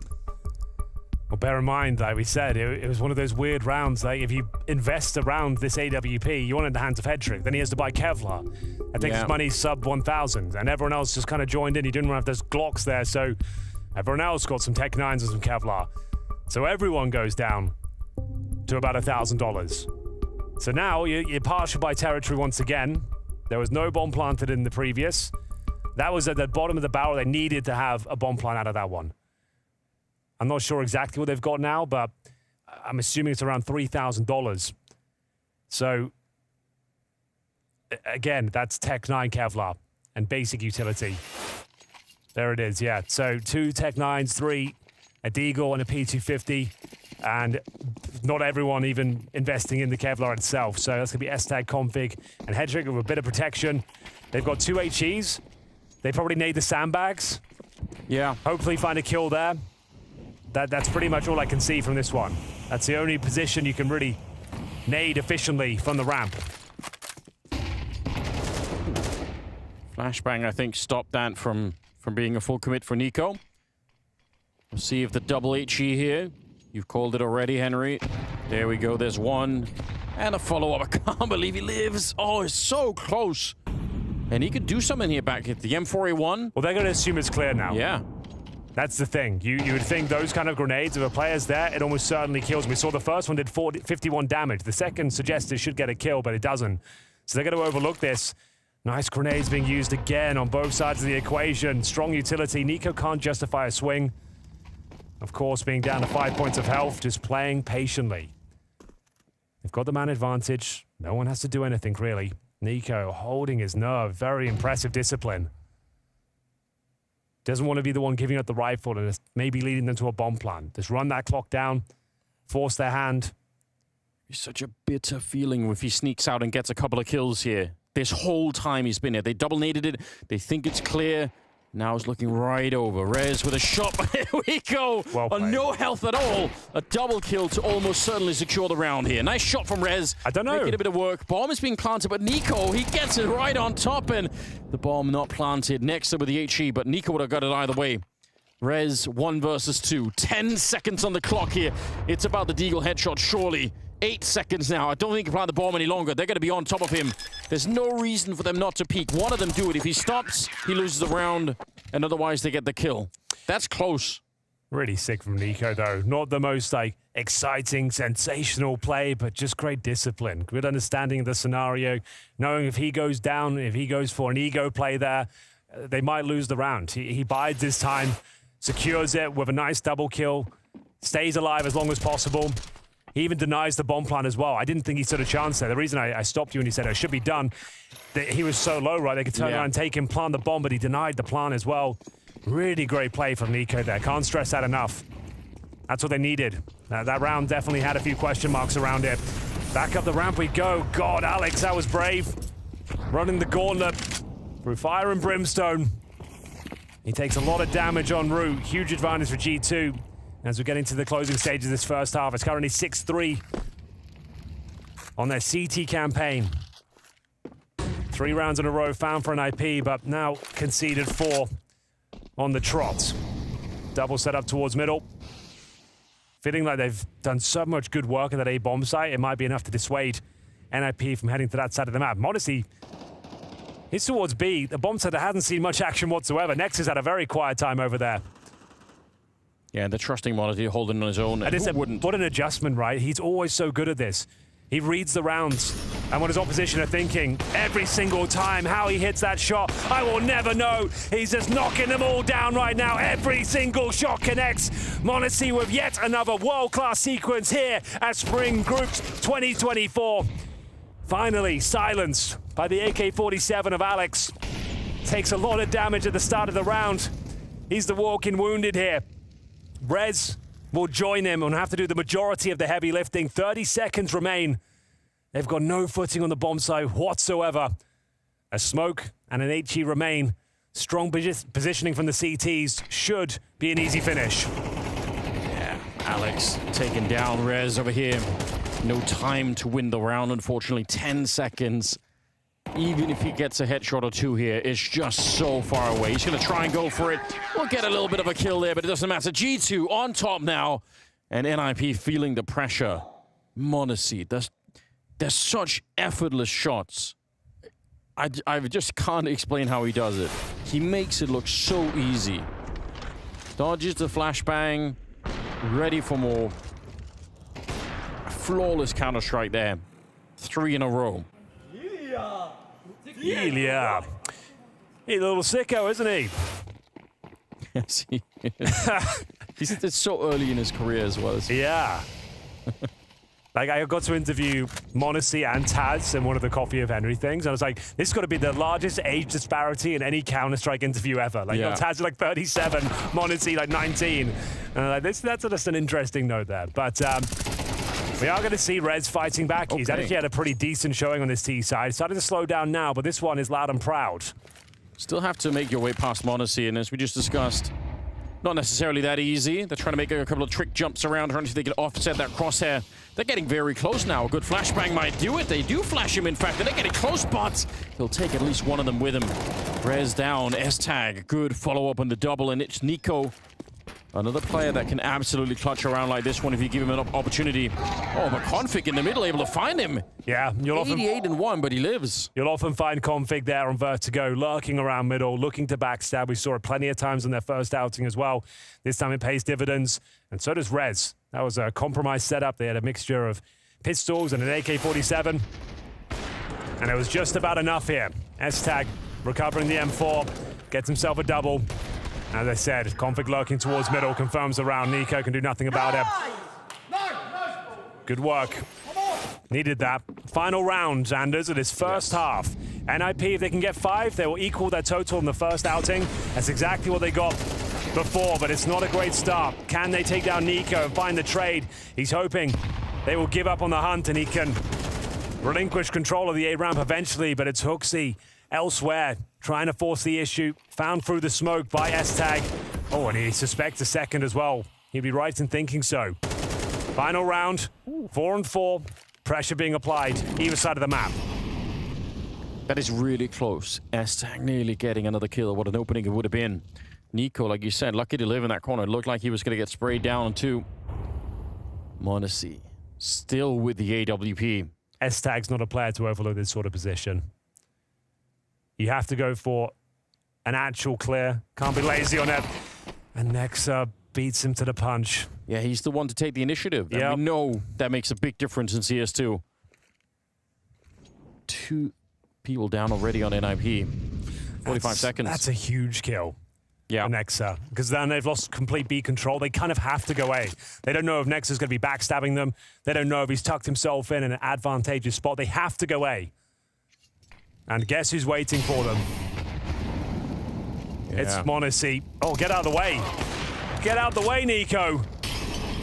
Yeah, that looked awkward. He was initially crouching down, but then kind of stood up at the wrong time. Oh, 90 damage. He nearly got the kill on Config, but Alex up close, holding them back. And m0NESY dropped very, very low on health. NIP, they might have found a way to do it here. Alex getting one more kill. He's had a pretty good first half, and m0NESY shut down at the end. It's the captain of NIP getting the final kill of the round.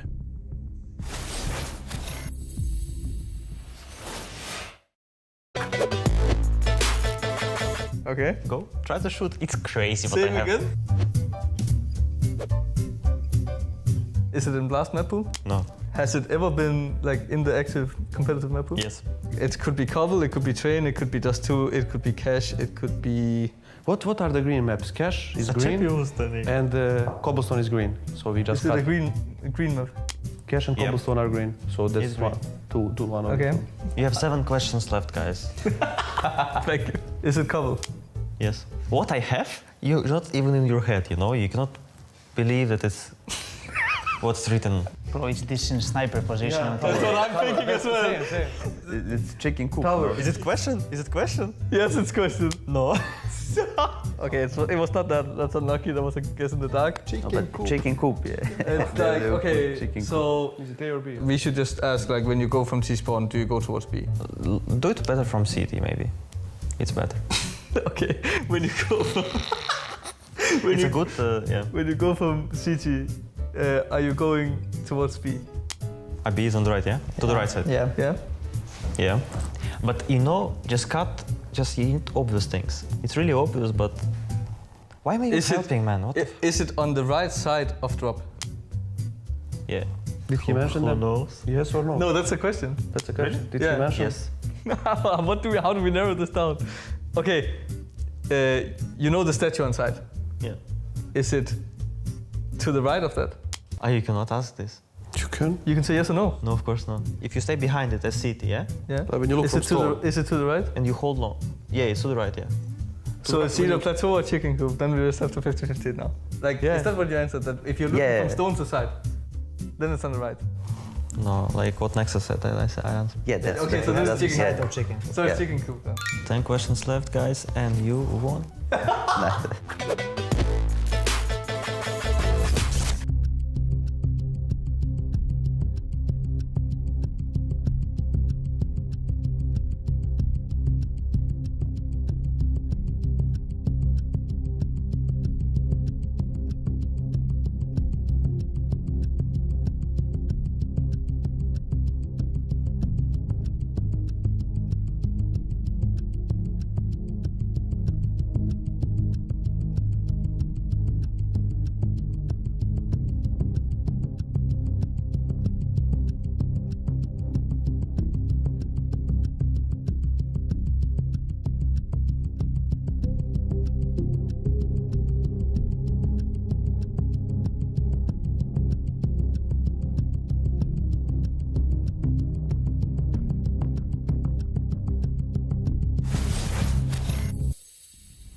It's either G2 or NIP. One of these two teams has to go home. Group C, lower bracket final, a rematch. We have the same maps and the same scoreline in the first half. 7-5 to G2 after their CT campaign. Not out of the woods just yet. This is the pick of NIP. But the problem is, on that first outing, their CT side was abhorrent. They couldn't get going at all. It's Config again, who's quiet. S-Tag with a much better performance than he showed in the previous match. Where is Config? Yeah, we need him to come online now. 3 kills. That is so out of character.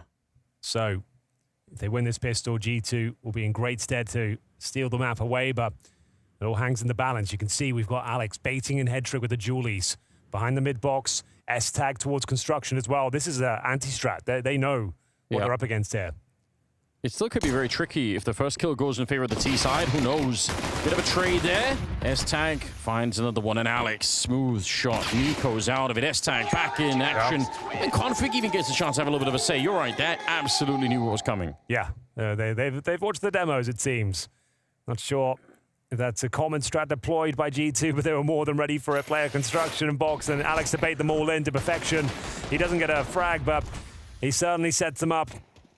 We will see S-Tag close things out. Like I said, he's had a pretty decent showing today. He was non-existent on the first day. It's looking much better for him, as Rez as well had his fair share of contributions in the earlier stages of the first half. So, no bomb planted, no frags found. Has to be the full eco for G2. Just going to go for a rush somewhere. They wanted to rush A. They said, you know what? Let's just go back to B. Yeah. Give it a go. It's getting a little bit too hot in the kitchen over there. Let's leave it alone. Go see if he can test out S-Tag. M4A1, so he's running out of bullets fairly quickly. Could get very awkward here. Goes down, hasn't given up the rifle just yet. They're also shooting at each other. There's what the hell? Madness all over the bomb site. Oh no, not like this. Guys. Not like this. You just won a really impressive pistol. You anti-stratted them. And now you're going to lose Rez as well. This was just Glock Sanders. Oh God, head trick, we need a miracle. He has to step up now. He's got an incendiary, no kit, 100 HP. Oh, smoked off. Makes things even harder for him. Incendiary's pretty decent, makes things uncomfortable. Yeah, but still, how do you get a 10-second defuse from here? He's tapped it once. They don't really know if he has a kit, so they might be forced to peek a little bit early. There's one, and now he tries again, and I think they realize he doesn't have the kit, so Nexa just hiding. I really can't believe it. They should have been winning this round, Henry. NIP, they'd done it. They were in the Matrix, but instead, they get not clubbed to death, but Glocked to death at the bomb site. What an absolute bloody blunder. Glocks. Just running in the B side. Just no utility, nothing. You could like see it as like a slow, just a car crash happening here. I don't know what's going on in the comms. They started shooting each other. Oh no. That was an absolute horror show. Like, well done to G2. Like, don't take much away from them, but it's NIP's round to lose. Oh, that's the most demoralizing way for it to go down as well. If you're up against like the Tech9s, some Kevlar, some utility, fair enough. But come on, man. You can't win this game if you're giving that round up. As soon as he lets go the first 5 or 6 bullets, S-Tag, you kind of know, okay, there's so many people coming. The thing is, he tried to go, he committed too hard to that first kill. He dumped the mag and then didn't have time to even reposition. Maybe they can bring it back. They're going to force by themselves. So once again, flashed out. Okay. Overwhelmed. But S-Tag does get the first. There's something else to be said about this one. There's no trade in response. It's getting very uncomfortable now for G2. They've taken a lot of damage en route here. This is the force buy from NIP. They've got everyone in position. Did they just call it off? They might have to now. Okay, this round just got a lot more interesting. S-Tag making up for the previous round already. Gets them the advantage. A boatload of damage inflicted to 3 players as well. Hoping the next up, the only player of 100 HP, can find a pick and response. They've got an M4 now. This is a bizarre scenario. They had someone, like Hooksy was so deep on the bottom side, you would think, and someone else could have followed up. They could have got in there. Config going to investigate. Goes down. 37 seconds here. 1 smoke left on Monacy to try and see if they can maybe open it up. Some good kills happening now on the side of G2. Alex, bullet to the face. Nex are able to connect 3 kills on him. That might have saved the day, but look at how low I know, exactly. Like, that's the only way they win that. If Nexa is the tip of the spear, like I said, the only player that had 100 HP to begin with, he gets 3 kills. The most important one you just saw on your screen there, and Rez won't have the intel that they're all low. Even if he did, like, what's he going to do? He could kill all 3, defuse the bomb in 10 seconds. It's probably not going to happen. Best case scenario, find Nico here and save that AK-47. I would say he probably gets the kill. But such a cheeky position, though, from Nico. Maybe he wouldn't. That's a real dirty angle. There's a kill, though. Apparently not. Nico just absolutely owns him. And now this is the worst possible start you could have on the CT side. You win the pistol. You then don't even lose to a force buy. You lose to Glocks. And then you force by yourself and don't win the round. You are bottom of the barrel loss bonus. You got full eco now. Great effort, don't get me wrong. They made this one uncomfortable. But unless you win it, it doesn't really mean anything because you can't punish. You can't buy anything in the next round. Like, you're full eco territory. And like, DJL's going to have some very inspiring words here. Like, maybe they do fancy another force buy. I wouldn't recommend it. Yeah, but they must be getting desperate. That is, I mean, the round that they lose to Glocks that's suffocating. Yeah, you can't, like, if you want to be the underdog and have a chance of winning these sort of matchups, that's just not acceptable. Like, they know it as well. Can't afford to lose those rounds. Yeah, that's it wasn't like some sick strat with even a couple of flashes. They were just going to rush A. Yeah. But Molotov said, let's just go back and go B. That was it. That was the tactical depth. Oh, like, I forgot about that. They like made a sound cue to cross the bridge, saw the Molotov, ran back. S-Tag dumps a mag, gets caught off, offers up the rifle. And then, all hell breaks loose. And as I mentioned, has to be the full eco. Talk about it no further, Henry. Let's not. Just leave it there. I can't listen to it anymore. It's making me sad. Well, it's not going to get any better anytime soon. Detecting the A stack, that's just invitation to make their way over towards B. They'll beat them to the punch. They'll get in there first. Even if there is a player waiting, the most he's got is the USP. So that's round. Yeah, and to recover the MAC-10, not that interesting, to be honest. Exactly. You're buying them next round. You might even throw that away. Yeah. You don't see many CT defenses with a MAC-10, but... I mean, if you can get a couple of kills with MAC-10, maybe you could even sort of afford a bigger weapon. Worth just looking for exits, yeah. So that's the thing. You don't want to save it. You just want to try and get that $600. Like, send the USPs in first, try and do some damage. Hopefully MAC-10 gets the kill and gets the cash bonus. Look for exits towards B, potentially. Let's go down the ladder, I assume. Get in T-spawn. Yeah, they kind of got the right idea. They were in the right area. See if Alex can make a heroic drop down. Bomb about to go up. Might do a little bit of damage to the T side as well, so that might keep them a little bit lower. Might as well. This is it. He's going for it. And yeah, it doesn't really matter. Like I said, they're not going to be saving the MAC-10. No. So, G2. Can't believe it. I am seldom lost for words, Anders. Like, that second round is going to haunt me as well tonight. And it's not looking good. They are officially in the danger zone. As G2 find their 10th round, it was the CT side that was very disappointed from NIP in the first outing in this rematch.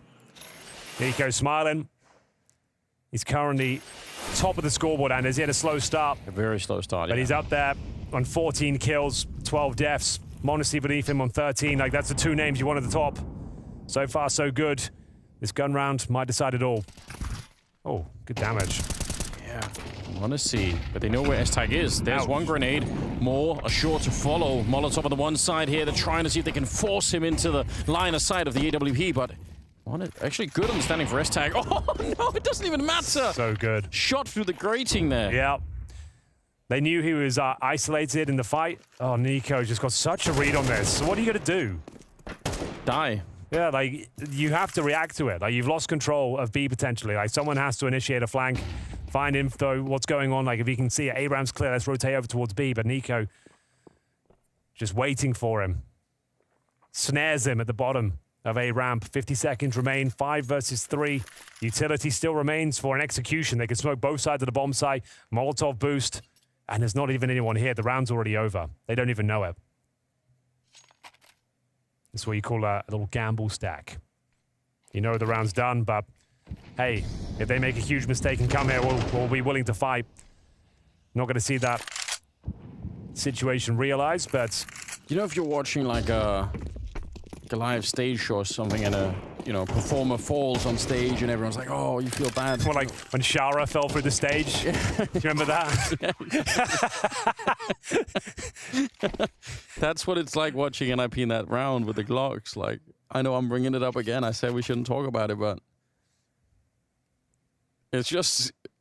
It's like the whole in this match right now, there's before that round and after. And after, it feels like nothing's worked for NIP. Otherwise... It's like, I can't stress enough. Like, that's the most haunting round to lose. And when you're against G2 and you've won a pistol, a convincing one. You've anti-stratted them as well, Andy. You've done your homework. You've caught the anti-strat. Everything's going in your favor. They've gone full eco. They didn't even get a plant.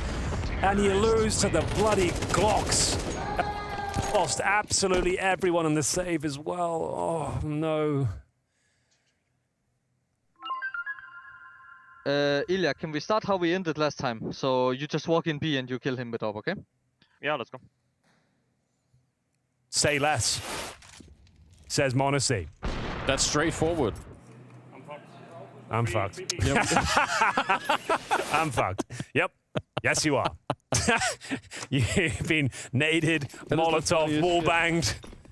Oh, and they're planning... It's even funny because we know they're planning to do two of them again. They're like, let's do it one more time. Why not? We spent so much time talking about like wild strats and anti-strats and all the preps. Like, just go kill him. Can you just go kill him? Can we close it out the way we did before? And you just run into B and kill them. And he certainly delivered on that promise. A partial buy. I think it goes without saying, you all know this is a bit desperate now. If they can win it, I'll commend them. I'll tip my proverbial hat. But they have no further utility. An opening frag. The grenades are landing once again. No kills found just yet on the T side. No double kill for Nico either. It's getting a little bit more complicated than it should.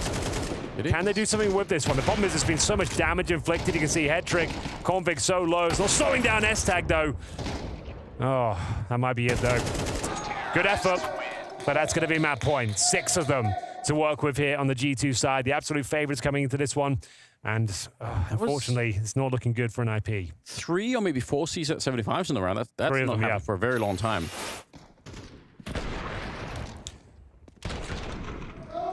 Damn. Good shots. I mean, nice attempt for an IP. But it doesn't really change the direction of the game at the moment. 12-6 here. G2. Around the way. Monacy showing up with 17 kills. Right behind him is Nico at 16. I don't know what you do about that. Oh my God. Head trick. Yeah, gets his head removed. Yeah. Gonna be a closed casket funeral on that one. He's out. Okay, well, this is the easiest call of Hooksy's career. You take down the AWP at the other side of the map. Let's just go into a full B execution now. maybe even the contact play. You know, just S-tag there at the very most, and actually it's Not completely open. Oh my God. They've rolled the dice. And that might be GG. Probably is GG, I should say. Yeah, Config started to show up, but he's only got 5 kills. They need him to really do something. He's been sideswiped by Hunter. 4 versus 3 here. Another nade lands. S-tag, usually the B anchor, nowhere to be seen. They have another Molotov. As they walk into a completely open bomb site. A walk in the park in the second half. It's more of the same. The CT side just can't cut the mustard for NIP. Piece by piece, they're being torn apart. A couple more kills will do it. They're holding on for dear life, but it's m0NESY looking to close things out, and he does so with style and grace. 4 kills from m0NESY. He finishes top of the scoreboard, and it's a very convincing finish. G2 will take their opponent's pick of Vertigo as everyone contributes to another stunning performance, looking to knock NIP out of the tournament. They pick up Vertigo, and we have Anubis coming up next. Same map, same result, same ending. G2 once again victorious on the grounds of Vertigo. And in spite of an NIP that looked a little bit more inspired on their T side, a little bit more in the backbone, I have to admit that on that second half, G2 closed any sort of debate. Yeah, it would have been nice if we could have a competitive game, a competitive showing for Would be NIP. nice. Would be nice. I think you're right saying that the first half remained slightly more competitive than the second half. Unfortunately for NIP, they fell flat. We spoke about it coming into the game. You need someone to step up. You need someone to cause trouble for G2, someone to apply pressure so they can also feel that pressure and perhaps mess up themselves. And no one, absolutely no one from NIP stepped up for the occasion, which is why we see such a one-sided affair once more. And the issue is, of course, if you have individuals who can step up and save you a couple of rounds, that's great, but you still need to have a very minimum of quality of protocols for you to get to bomb sites without getting multi-killed. And they were struggling to do that. We just had the round history. We saw this sea of CT rounds from G2 in the first half.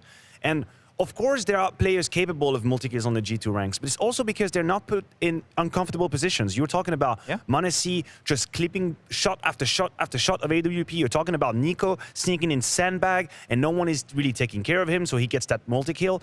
It's only towards the very end of the first half that NIP is starting to play a bit more together, a bit more refined on how they take map control, how they trade, and they finally win rounds. But before that, you cannot allow G2 to be that free, that encumbered. I 100% agree with you. I 100% agree with you, and I find myself often in the position that I have to constrain myself when I speak about NIP, because what's their excuse? Let it go, Jacob. Just let it go. What is the excuse of NIP? We just saw Falcons. Well, we know their new team, their new project. We see a lot of teams who's made roster changes. We can find excuses for pretty much any given team out there in terms of time together, in terms of players in out of positions or out of roles. NIP was a team brought together for the fall finals in Copenhagen. They now had 2 months off of an off season where they could practice, they could come up with an identity, they could figure out all the solutions, all the roles within the team. And I've been left disappointed more than not during this tournament when I see them play. Yes, second time around, it was looking better for NIP. Today, it's more of the same bad play coming out of them. And I simply can't come up with any excuses. What is the excuse for NIP to not perform? If you can tell me, please do.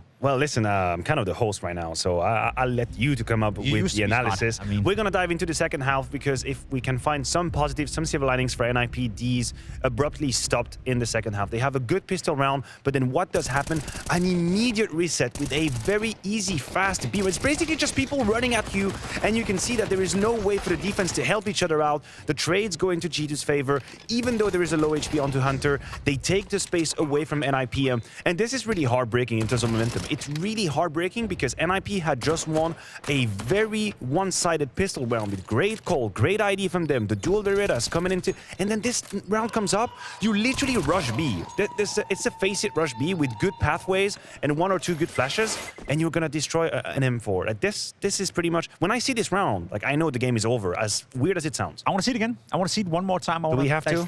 Yeah, we actually have to, because it's not a good B rush coming in from G2. at.CET gets the first kill, right? He's not, no flashes, no nothing at him. What are the 2 other players doing? Config is shooting at his teammate, shooting at everyone at this point. There's no one flashing for each other. There's no one nading this side. There's no one putting down a Molotov that perhaps dissects the map a little bit or make some of the backup players from G2 not able to come in and help. Not a single NIP player used a grenade in order to make life for themselves easier. That is some of the most piss-poor Counter-Strike I've seen all tournament long. And honestly speaking, it's unacceptable. As I said, what is the excuse for NIP in this situation? It feels like it's a team of individuals not playing together. I would have to fault communication. Like literally, communication is the only thing I can understanding of the game. Yeah, I mean, if you're at.CET, and I imagine it's get a little hectic on the TeamSpeak, right? You're calling for a rush.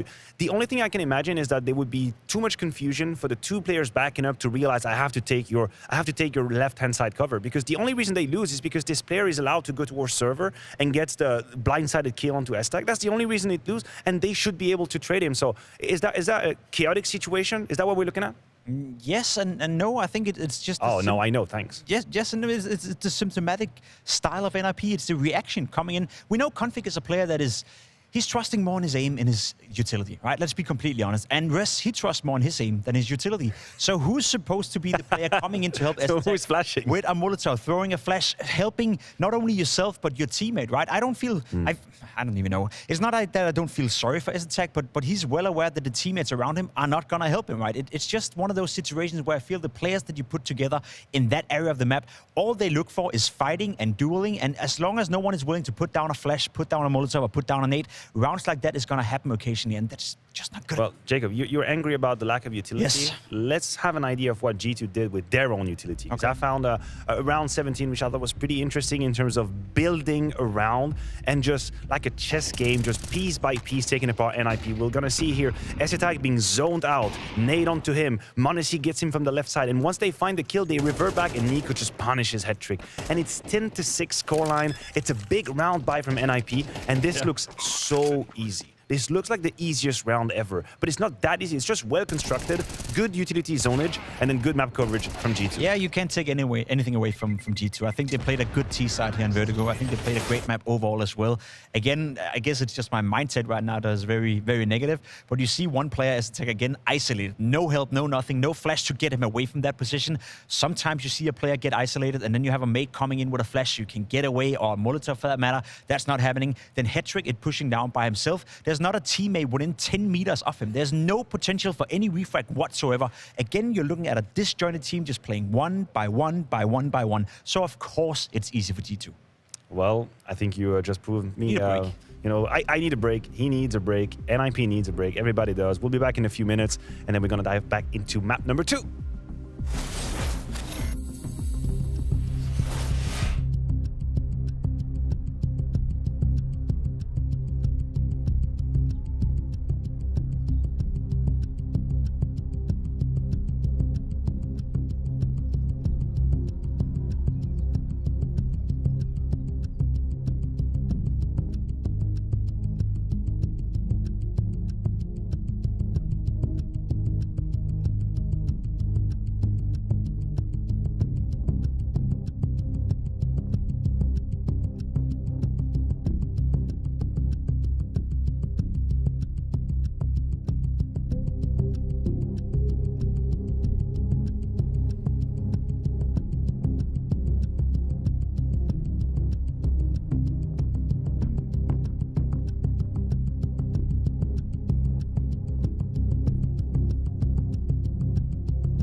Hey, you. Welcome back. You're watching Blast and you've made a great decision. Well, you have a problem, Jacob? Would you like me to... Hey! Would you like me to greet you like that in the morning? I'm good. He drives me every morning to the studio. I promise you, in the studio, in the lobby tomorrow morning, I'm going to say, hey, you. And I'll see how he reacts. Listen, we've just witnessed a beating. G2 made easy work on map 1. But let's have a quick look at our fantasy team as well. I see I'm ranked number 2. That's pretty okay. I mean, Connor Scrawny is a very decent guy. He's got a lot of experience. Yeah. I think, in fact, he destroyed you in the fantasy bets last not going year, too well right? For the Danes, that much I can't say. Yeah, that's not going too great for you guys. But you have 2 G2 players on your fantasy team. Is that correct? I have Nexa. I know that. I believe so. I think I got Nico, so that's you have Nico. Shabby. He's going to give me a lot of points. The only reason why I'm down here with the other 2 brain dead Danes is because I haven't had my point for the G2 players just yet. So Ooh, you're right. You're right. You guys, obviously, you can have a look at blast.tv if you want to see how your fantasy team is doing. Jacob, how many NIP players do you have? I was considering a total of 0, and I ended up with 0 as well. So, mission accomplished. Successful. Successful so far, you know, but all right. Who knows what happens on map 2, Matthew? Well, exactly. That was going to be my next question, because matter of fact, we have already seen this map between these 2 teams. It's a similar veto, and it didn't exactly go well the first time around. It was one of the most hollow, superficial, boring map. I'm so sorry to put it this way. No resistance whatsoever. Help me see a world in which there is a different horizon. You have 20 seconds. Alrighty, I can't, so I'm sorry about that. I think G2 is hands down one of the best teams in the world of Anubis. Okay. They've proved that time and time again, even in their period where they were struggling a little bit, where they couldn't find their form, where Nexa came into the lineup as well during Abu Dhabi. I think they still played Anubis at a very high level, being able to contest the best team in the world on that map. Whereas for NIP, it's not a map they fancy to play a lot. They don't have a lot of history on the map, and it's relatively new into their map pool. So there's absolutely nothing pointed in the direction of NIP being able to win the map. For me, I want to alter my expectations a little bit. This game for me is already done. G2 has won. Do you want to go home already, or would you like to stay until the end? Not necessarily go home, but if NIP can give me a game, if they can make it competitive, if they can push G2 to, let's say, double digits, if they can make them sweat a little bit, for me, that's enough. For me, that's enough for me to say that, all right then, NIP, you did better than I expected, because that's the only win I see them getting here. They're not going to beat G2 on Anubis, but if they can get to double digits and make a game out of it, at least they can entertain us and maybe work on that foundation for the future tournament. Small, tricky question. When they played last time, of course, G2 started on the CT side, but that didn't really stop them from destroying NIP. No. Do you imagine a world in which NIP say, you know what, why don't we try and start on the CT side? I know it goes against the meta of Anubis, very much so, but if you're in that situation, I mean, might as well just go for desperate means. Yeah, I mean, it depends on how NIP want to lose, I guess, and how fast they want to lose. I would very much be surprised if they choose to start on that CT side. I would always go for the T side. If anything, so NIP can try to dictate the game. Again, try to take control over it. They're going up against one of the best teams in the world on Anubis in G2. But if you're NIP, you may as well go for it. As I said, expectations are already met in the sense that they're not expected to beat G2.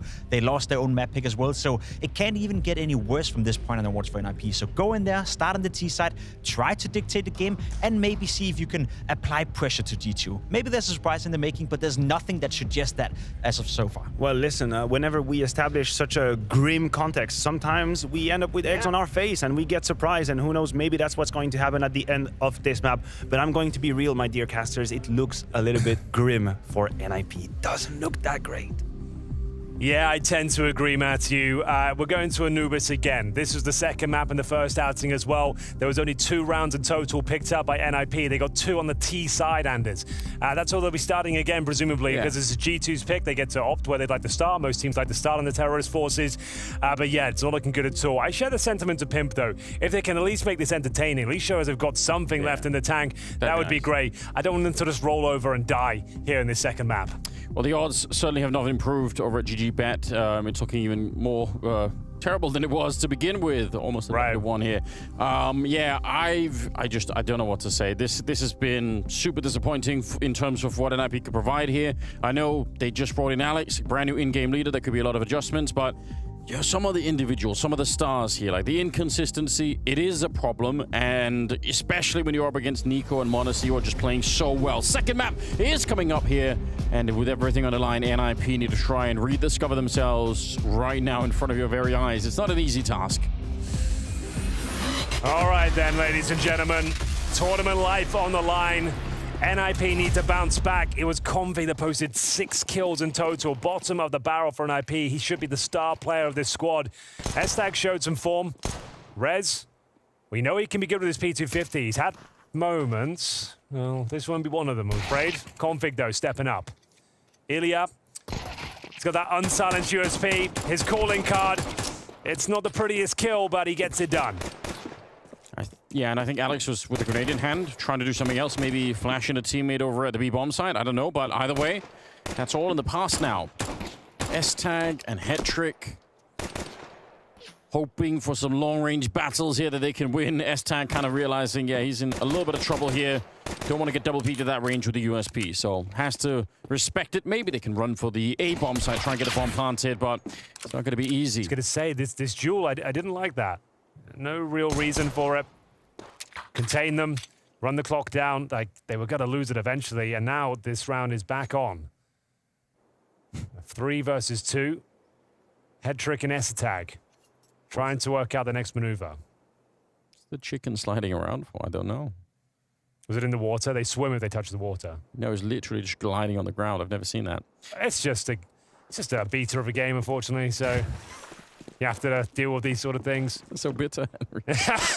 The bomb is making its way to the B-bomb side. So that suggests they're just hoping for at least the bomb plan here. So S-Tag... But this can actually be fun, though. If he can get one kill, he's actually escaped. This is even better.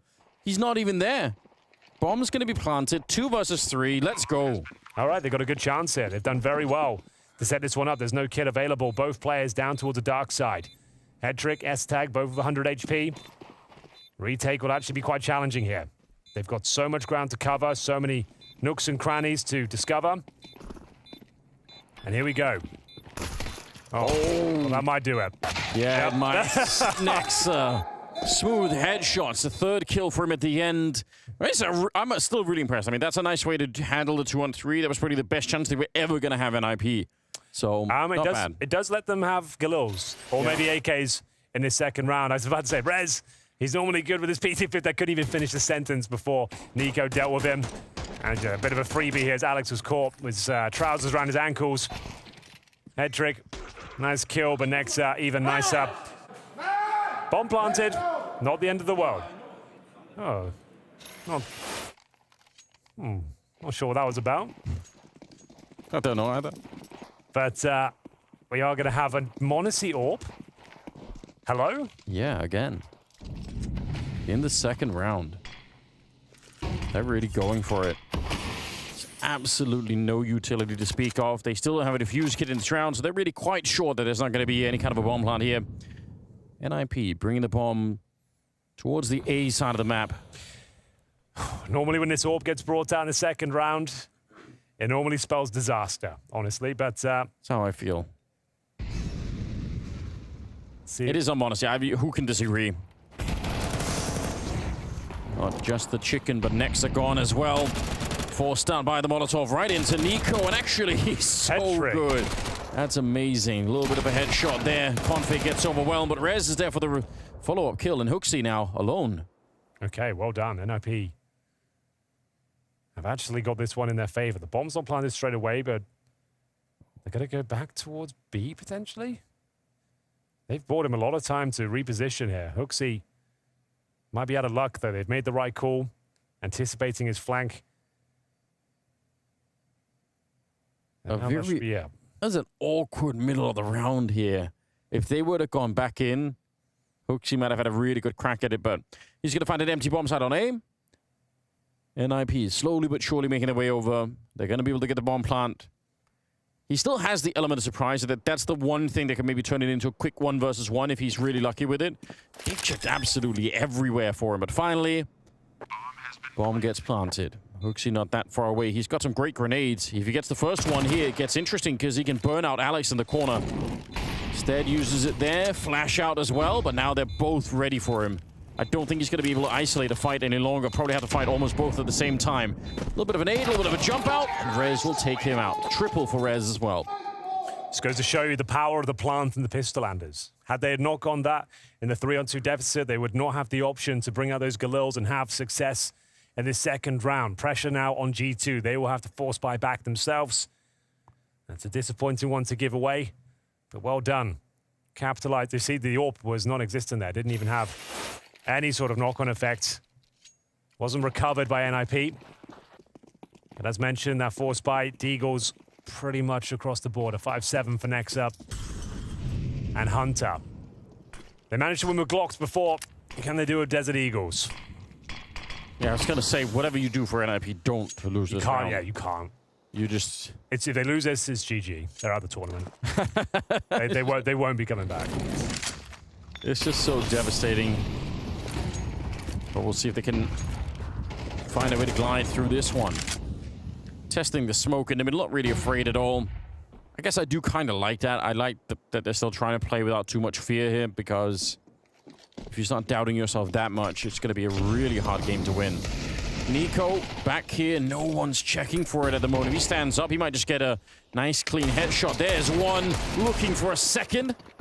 Scary moment right now. Backup being called for, and Alex getting overwhelmed. That's 2 kills, Henry. The rest of them trying to attack the A-bomb side, but it's already gone slightly off the rails. Trying to get back on. Great headshots coming out. NIP just absolutely forceful take of the A-bomb side. They brought it back, but my God, it was close. They lost the first 2 kills. Made the correct call. Full speed ahead and towards the A-bomb site. Take those challenges. All 5 members of the CT forces towards the camera room. They had already got themselves in position to fight, but just didn't have the firepower. And that was the force buy. NIP are back into this series now. That was a must-win round. NIP could not afford to give that one over. They've done it. Full eco now. Super important round there. Yeah, huge. Well, now they got the MAC-10 out on Alex. He can run around and look for some kills. They should be able to be quite safe in this one.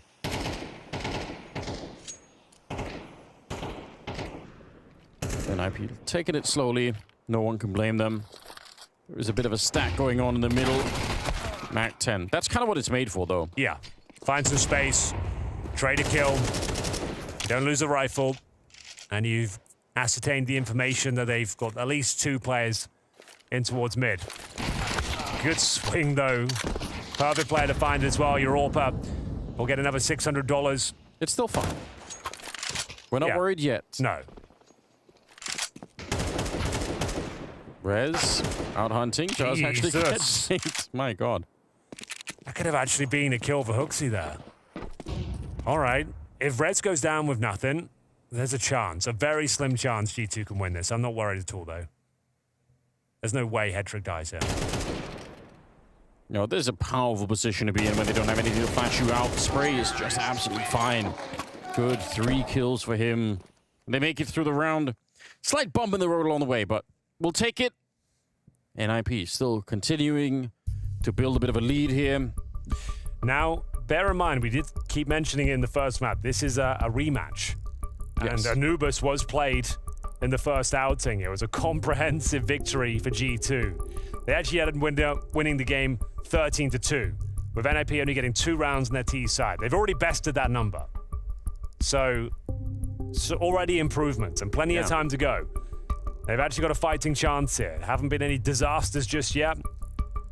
Still, with the financial control, it was the full eco in the previous round for G2, but there will still be some concessions to be considered in the next gun round here.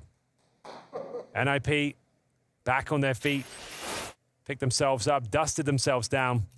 Monacy getting that kill with the MAC-10 does enable the AWP to come out once more, but as you can see, Anders, it's glass cannon, so that MAC-10 kill was imperative for him in bringing it out. Poor old chickens, never stood a chance. Getting a little bit of an aid on him. But yeah. Definitely far from perfect on the G2 side here. Rez with a 7-1 start. But where's the backup going to be coming from? Hetrick had a little bit of a triple spray down, so he's up to 5. That's good. But I want to see Config up there too. I want to see Config start to really warm up into this game now. Can't be Rez just trying to do this on his own. Molotov down, trying to see if he can segment them a little bit. Config has already made his way past. Nico's holding the smoke here. Off timing with the spray just a little bit. They're actually walking the bomb back, so now they're just going to park Config in the middle and try and rotate around him. That's kind of dangerous. If you're trying to retake and go for the B-bomb side to help out, and then Config's just sat in there, that can be hard to deal with. Yeah, they've done very well to establish that mid-control. Leave him lurking. We saw it on Vertigo. It's very good at finding those timings, but he had such an underwhelming performance on the opening map. Looking good here. NIP got control of Darkroom, control of middle. It all comes down to the frags. Good Molotov. Dislodges Hunter in the backlines. Rez will go down courtesy of Hooksy. Here come the frags, here comes the swing, and it's down to the in-game leader with the hat trick. Config remains. Bear in mind, he was towards middle. Every second that goes by, Hooksy is considering that as a possibility. Smokes towards the side itself. Just wants to get the plant out of this one now. He's actually done pretty well, all things considered. They are going to swarm him, but he gets the bomb planted. They'll take that. Yeah, that's... I mean, I don't think he could have done anything else.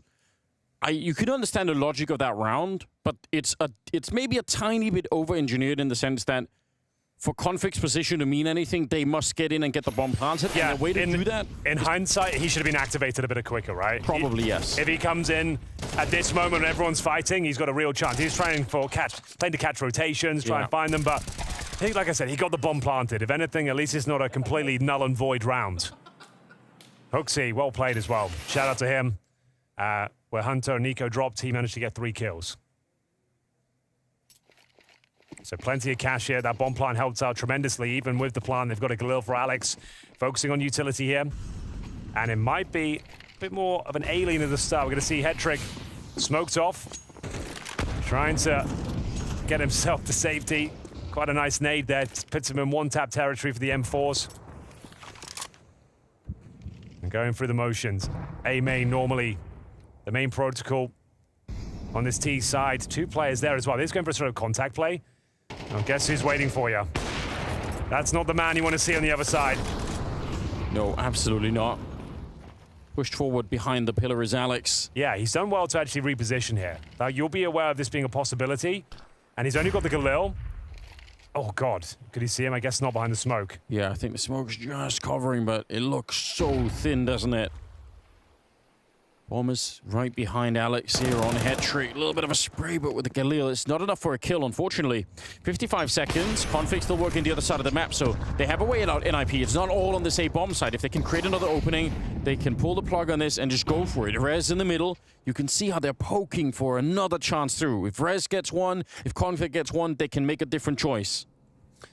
Like we said, though, Config hasn't turned up today. Rez, that was the opportunity for a spanner in the works. It dislodges Nico as they rotate the bomb back towards B. Config's called for his teammates to come over, but Nico's coming around with conviction. Rez ready for it, though. Good kill. Now Config initiates. Thing is, I've got 2 players here. The A play wasn't convincing at all. They were comfortable with Monacy set up with the sniper. He had information. He had control. What a need. You're in save territory now. And they're still going to commit. They're going to be swung on, though, and Hunter can't believe his luck. Very convincing round for G2. Nice ideas there from NIP, but just couldn't find the frags required to really make that one convincing. No one moves away from the B bomb set. They've got a nice crossfire, and it's Hunter to mow them down with the AK-47. And because they're all pushing through that dark room, they walk right into, I think it was Hunter's grenade. They just step on top of that, did almost 100 damage across 3 players. So that's why they're so softened up behind this one. Oh, I mean, I actually, again, you understand it from NIP's point of view, but they needed more of an opening if they wanted to rotate back to the B bomb site. 3-3. Scoreline is tied up, but it's G2 with a bit of string of rounds here. No bomb plant being allowed for. Yeah, and the full eco to follow. Good luck, boys. You're running into Nico with an AK-47. They'd probably get him after 1 or 2. Well, that'll do. They just need to try to protect the AK now. Oh, it's actually been recovered, but tagged. Alex scrambles away. Might try and give the AK to someone else. Hands it a Hetrick. Nothing he can do with it. They don't have Kevlar here. And to be honest with you, that's the best possible outcome for G2. 3 kills of that MP9 at the end. Yeah. $1,800 farmed up. So a nice injection of cash to the defense. And as I always say, like, this is a very T-sided map, and NIP have had some good moments, don't get me wrong, but only 3 rounds on the board so far. Here's next up with the MP9. Easy as you like. AK recovered. They've got 3 of those now on the CT side. Makes things extremely difficult to go for the picks on the T side now. Monacy, such a demon. When they're in the zone, when they're winning rounds, He can afford to be in a different position pretty much every single encounter. You never can keep track of him.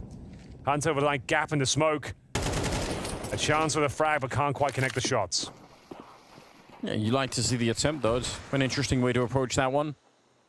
I feel like there's like a hot evolution happening all the time towards this darkroom position. Like, there's so many players that are really good at fighting on both sides that I bet week to week there's like a new little trick that's hard to even spot unless you're, you know, at the pro level. We need to send Mahone on that one. The evolution of darkroom over early, the last 2 years. Yeah. I need the information. Oh, okay. Nice work, Alex. That's a very good job. Slowed down, but I don't think they really care. 45 seconds. m0NESY going to pick up some grenades there. Smoking off main. Yeah, allows him to focus now in darkroom. And I dare say he gets his next kill. Alex needs backup. m0NESY knows he's got him pinned. 30 seconds. They've got players outside B main as well. It's only m0NESY here, though. This is kind of scary. He's alone. His backup's already gone away. Bit of a grenade as they try and see if they can make their way through. HooXi, bullet to the face, and he's dead. And m0NESY can't even fire a shot then. Wow, a lot of patience for NIP. It's a really, really good round. Yeah, very disciplined.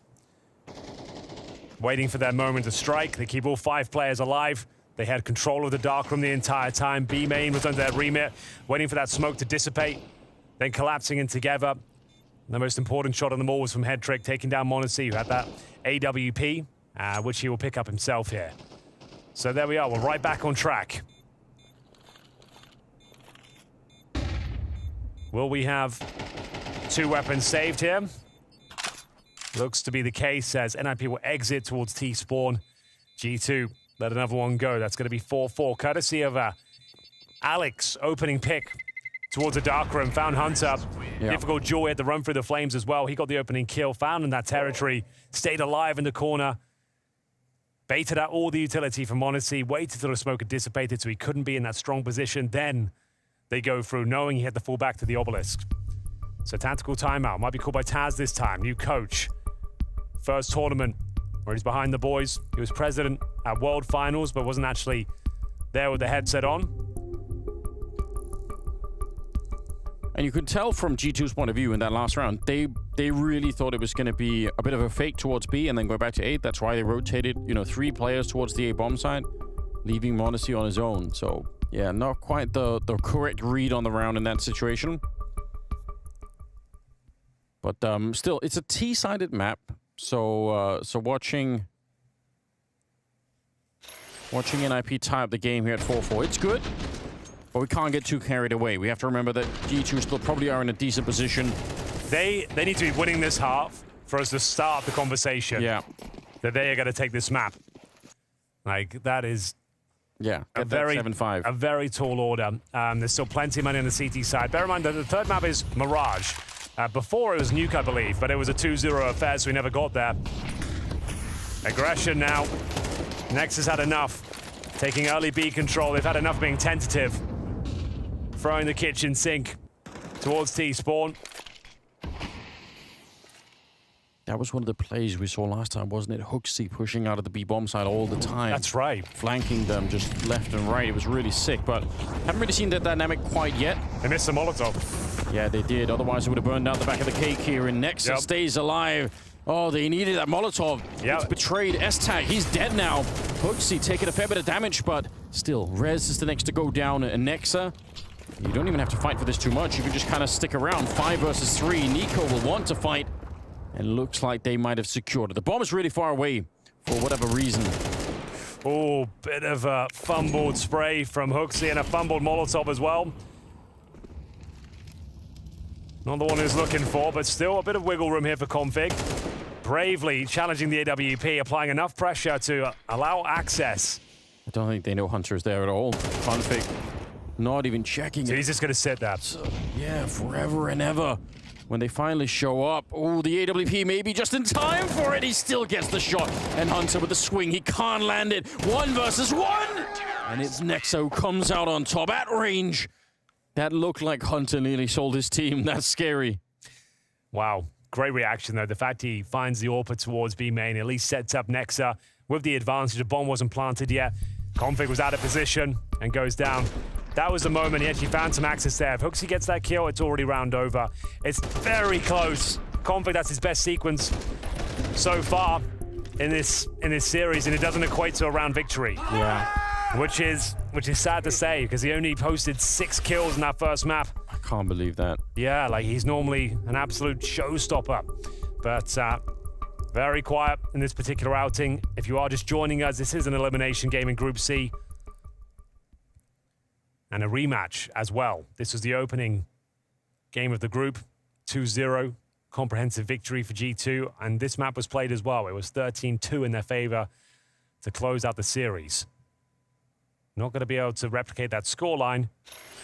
But so far, so good. They've got a nice allocation of rounds so far. 5 to their name on the CT side. Potentially a couple more cooking up. Let's see what they can make of it. Money is available, though, for NIP. A couple of players without grenades, most notably Rez. And again, that aggression. Oh, right into the entire army out there, but the grenades are actually really good. S-Tag's almost dead. 4 versus 3 here. Nice nade. Oof. Yeah, got to be real careful on that one. It looked like NIP knew that was coming. Like they were set up for it. They had 3 or 4 people there. Smoke going up right on top. Hunter almost could have spotted it. He's so low. 1 bullet will take him down. So on the back he's got the AWP. Exactly. See what he can make of it. Do they just close things up? Try their luck in towards the B site here. They don't have map control elsewhere, and it's like they kind of have to. And there's heavy CT presence. Hunter, though, oh god, he does need to be careful. I don't know why he takes that pick. Especially when his teammates right here that could have distracted, but what a lineup. Monacy without the AWP with the M4 instead. Couple of clean headshots as they walk right into it. Alex, 35 seconds here. Oh, and there's a guy coming from CT spawn. He's going to get shot at the back next. Right place, right time. And another one for G2 here. Starting to accumulate enough rounds on the CT side that it's becoming a really big problem for NIP. And there's 2 rounds now with no bomb plan, and all 5 players going down. So we already said the money was pretty tight. Nice aggressive maneuver here. Like, sure, like it could have got a bit dicey. Even if they get equal trades around, there's like whatever execution NIP had in mind, whatever they wanted to do, you've shut it down. Like, even if you end up in a 3-on-3, which they didn't, there's no set piece anymore. It comes down to Counter-Strike fundamentals. The individuals and G2 are always going to best them in that particular conversation. We enter round number 11. The penultimate outing here on the T side for NIP. It's a partial investment. Tech9's pretty much across the board with the acceptance of Rez. You'll have CZ. It's a fast B pop. Trying to cause some damage here, but they're the first ones to receive a FaZe full of AK-47 bullets. They're not finding anything whatsoever. Clean as you like for G2. Solid hold. Hooksy is playing a bit of a belter here on the B-bomb side. He's delivering time and time again. And having a really good time. He's laughing, he's shouting. It's just a party going on over there. For that kind of Tech9 round to really work, so much relies on the first kill. Like, you have to create the space. When it goes to the CT side, it's kind of all over almost immediately. 7-4. Last round of the half coming up here. As NIP try to recover something, anything. A 5th round here. They need it so badly. Yeah, final opportunity. Last round, you're dead on. And they've got AKs, sure. Lacking resources. It's Nico trying to just set up the blockade towards middle. Hunter investigating the smoke and dark room. Speaking of which, just timing the smoke, waiting for it to go down, then he'll Molotov through. Dislodge Hunter, who's been given another smoke. He can deploy that in the same position. He wants to do it as late as possible, get the most out of it. Feeling the pressure, though. He'll have to move out. But do NIP want to push in? Yes, they do, and to their own demise. Alex this time doesn't come out on top. Oh, Nico, that's wild. Through the smoke, Config trying to jump away. Final round, and a 5-on-3. Otherwise, NIP only post 4 on their T-side campaign. Already a map down. What's the final maneuver? They have 2 smokes. They can smoke heaven. They can smoke connector or camera. Try and set it up to avoid the AWP, but there's no avoiding Monacy. Even when you smoke him up, he still has the shot. Looking for more. He nearly had it on Rez. Looked like he triangulated that position from the traces coming through. 1 versus 3. It's originally a 1 versus 5 here for Rez. Absolutely should be no way that he get the bomb planted. Even 10 seconds more or less on the clock. Molotov to slow them down. Okay, there's a plant there, I reckon.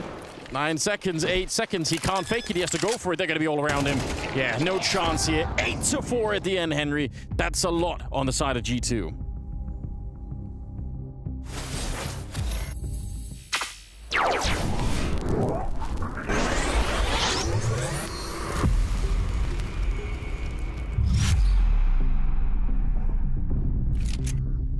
We're live? Yeah. It's only mid, yeah? Yeah. So we can rush short and they can't go ups. Okay, let's do that. Let's just rush right. I didn't buy nades, by the way. Flash close, side. Inside. Hit dead. I'm planning. Together? Yeah, ready? 3, 2, 1. Jesus Christ. They're smiling, man. I'm blocking short instead. Alright, I'm coming long. I have HE. I have flash if you play small pit.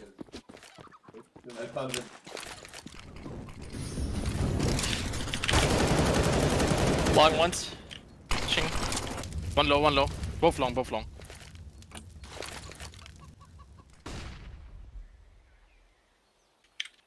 I'm holding behind us. Okay.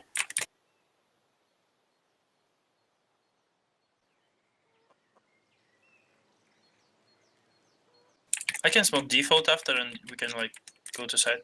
Yeah, I think we should do that.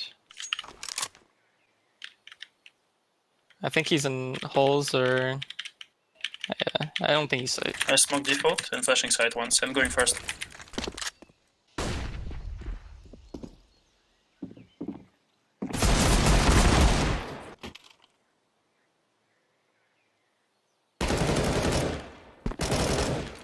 No way! we got it. Was a little concerning there. Good though. Okay, one Nico. One double net mid instant. Do you have time now, right? We have time, I think. We'll find out. It's good to find out Nico. I won't take bottom. Try flashing long for you. Flash. Too long, 2 nades. They're going a little bit, I think. Flashing, I have to move to short side. They're so fast though.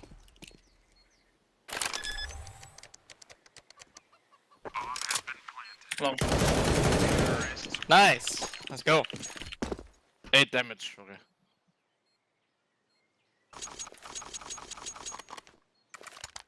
Want a double nade pit maybe?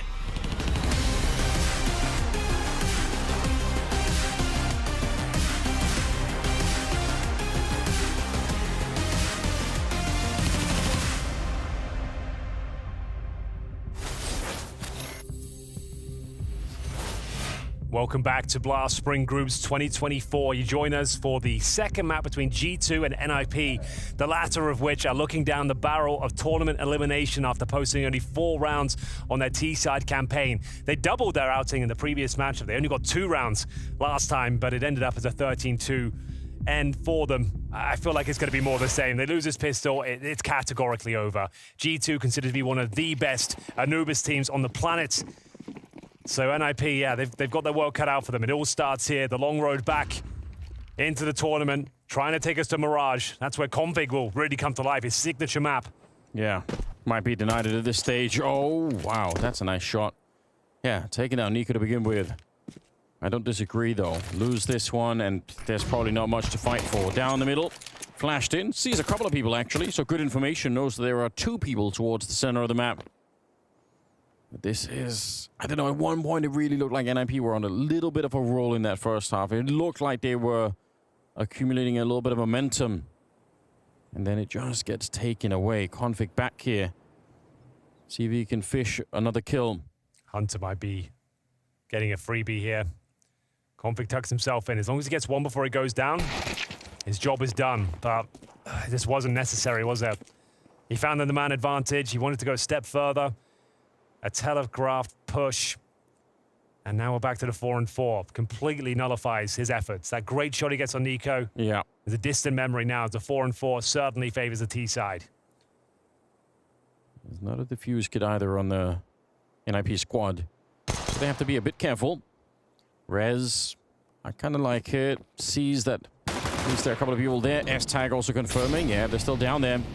Molotov not going to affect anyone, but they are going to be able to get the B-bomb side. And actually, it looks like NIP kind of know that.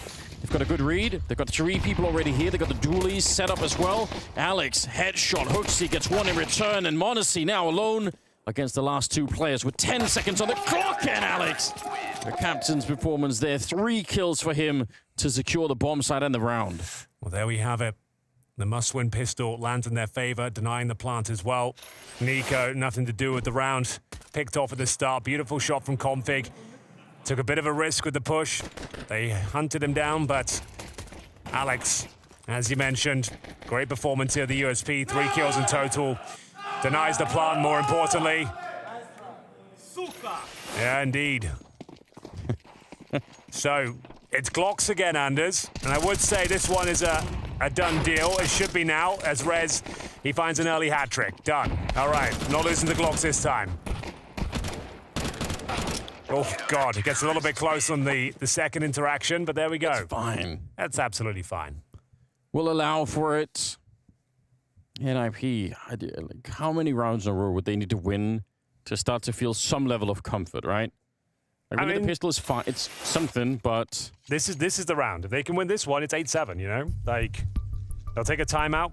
DGL knows this is all in the balance here. They've got the utility advantage. Maybe not so much in terms of firepower, but do they want to be assertive here? Do they want to dominate an area of the map? Do they want to go for their own B push? Maybe initiate a mid flank early on. There's plenty of options here on both sides of the equation. The timeout suggests they're considering their options. What's DJL got up his sleeve?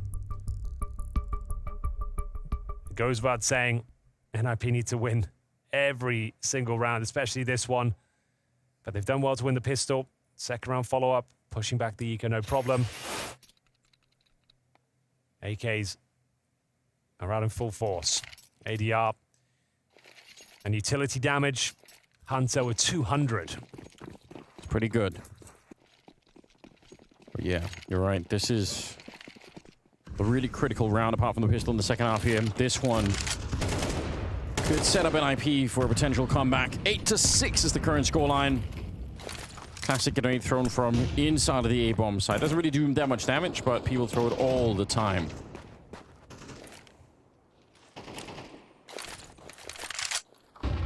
And a bit of a slowing down. Nexa gonna investigate the front of the A-bomb side just to clear out if anyone's there. Very relaxed mid-control for NIP. Just kind of looking at it. They're not really on the forward foot in there. An exchange of Molotovs. Oh, wow. That's very close. Rez. Yeah, he just wants to not get shot through the door there as he tries to retreat. Sub 1 minute. In terms of map control, G2 setting themselves up a B split here. They've got 3 players in towards the dark room. Traditional Molotov deployed. This is the smoke that lands left side, flashing over. And we'll see whether this is going to be enough. G2 looking for their first round here on the T side. An important moment here. 25 seconds remain. They're already rotating out of the A-bomb side. They're going to be here pretty quickly. Config, nice couple of kills. Headshots galore for him. And Monacy and Hunter, 2 versus 3. Oh, fake plan and a nice spray down. Hunter, that's a great move. 2 versus 2 all of a sudden. And Monacy up close. They've got a bit of a crossfire. He's going to get a chance to reload as well. And Rez, he's so low on health. He has to get an instant headshot if Hunter peeks this one. Oh, bit of a wallbang, but he gets much more than he bargained for there. S-Tag You have to be the hero. You have to get this one. He sees the foot, and it's enough for a kill. Flash around the corner, but m0NESY in main. And this is going to be a very, very hard defuse. He really has to try and find the kill right now. He's going to run out of time. He picks it up right away and spins for it. He picked up the kid in the meantime, and that is so close. But S-Tag will get the defuse. Close as you like, but he certainly will. m0NESY painted into a corner. Didn't have the HP or the utility to fend him off. It was just a matter of time before S-Tag closes the gap. You mentioned it though, Config, with a beautiful sequence of headshots there. Solid B hold. They read it well. They pushed them back. Good positioning. And finally, he's starting to show some form here. Alex has been rock solid. Hunter and m0NESY did well to bring it down to a 1 versus 1. But S-Tag had all the advantages you could ask for, all the information required. Full defuse. They're trying to take it all the way to Mirage. Now they're starting to believe, Anders. Wow. Now they're starting to believe. Yeah, the first bit of energy out of NIP in a really, really long time. Don't let it be just a flash in the pan. Don't let it just dissipate. They have to keep winning these rounds, right? It's not enough. You can't live off one or two of these rounds where everyone's feeling fired up. You have G2 weakened a little bit right now. Find a way to crush them if you can. 3 Tech9s, a Deagle as well on Nico, and Hunter on the Galil. Hunter's had himself a really beautiful game. 14 kills right now on him. And they are going to try and go fast right through the Molotov, but Hetrick, good snipe, ready for more, but Hunter somehow able to take him down, and they get a kill on S-Tag. That's the A defense significantly weakened. Oh, Incendiary trying to slow them down. It didn't land. It gives them some open runway here. The bomb will go down at the very least. They're taking so much damage on Ruba. Hooksy continues to find kill after kill. Hunter can't hold on to the spray though. Bomb doesn't get planted. Hooksy thrown into a winnable scenario, but it's looking very unlikely. Nice grenade. Doesn't quite find the kill on Alex. He might have to retreat here and reassess his options. I can't believe it. I thought that grenade was going to get the kill. 1 versus 2. Once he fires this gun, they're going to be right on him, jumping out, and they hunt him down. Alex, clean shot with the USP. That round nearly out of control for NIP. The initial couple of kills coming into with the Galil were just so good. Oh, yes. Looked like they maybe did enough there. This is the partial buy from G2. Hunter doing God's work out there with the Galil. Hooksy, nice shot. Oh, that was the moment. If Hunter gets that kill, yeah, call it done. He couldn't quite connect. One more bullet would do it. NIP hold on for now. As we get into round 17, a full buy finally for G2. Remember, it's 8-4.5, so that's 4 rounds in a row now. Alex, oh God, how are you still alive? He is thanking his lucky stars right now. Especially against m0NESY. He's gonna remember not to do that again. Yeah. Like, I'm not doing that one more time. Yeah, they need it right now. Nexa thought about it, wanted to push through. Had the idea, certainly. But that slows down the game quite a bit here. Moment in time where still the smokes are kind of up in all of the choke points. Another one in the middle right here is Nico. Hasn't really had a great amount of luck, Nico, finding res in the middle. He's been trying for a bit here. Still working on it in this round. No frags found yet. Once more, G2 try their luck at the old dark room. Incendiaries and Molotovs are exchanged. Config up to 10 kills now. Looks like he's got the advantage here. Reading the situation well, catches Hooksy, but next up, Big Bro is there to pick up the pieces, and it's going to be a beautiful shot from Nico, but still, Hetrick is here, AWP in hand, he can't hold on, the flashbang is way too effective, and that's going to be the first round for G2, guaranteed here. They'll maintain the lead as they go 9-8. Oh, the problem is, Anders, the money is absolutely ruined.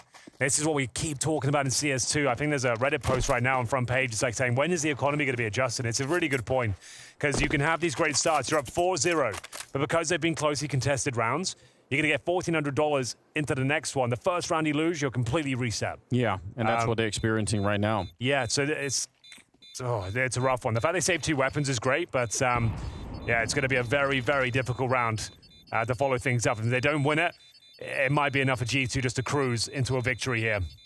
I must say, great discipline for them not to peek hat-trick and wait for the flashbang. Yeah, Molotov that out of position. If they run right into him, that's how he get a kill. But they just stopped in the dark room. And flashbang came over, he was done. And you hear him fire off the shot, and you're just like, oh, we've done it. There's nothing he can do.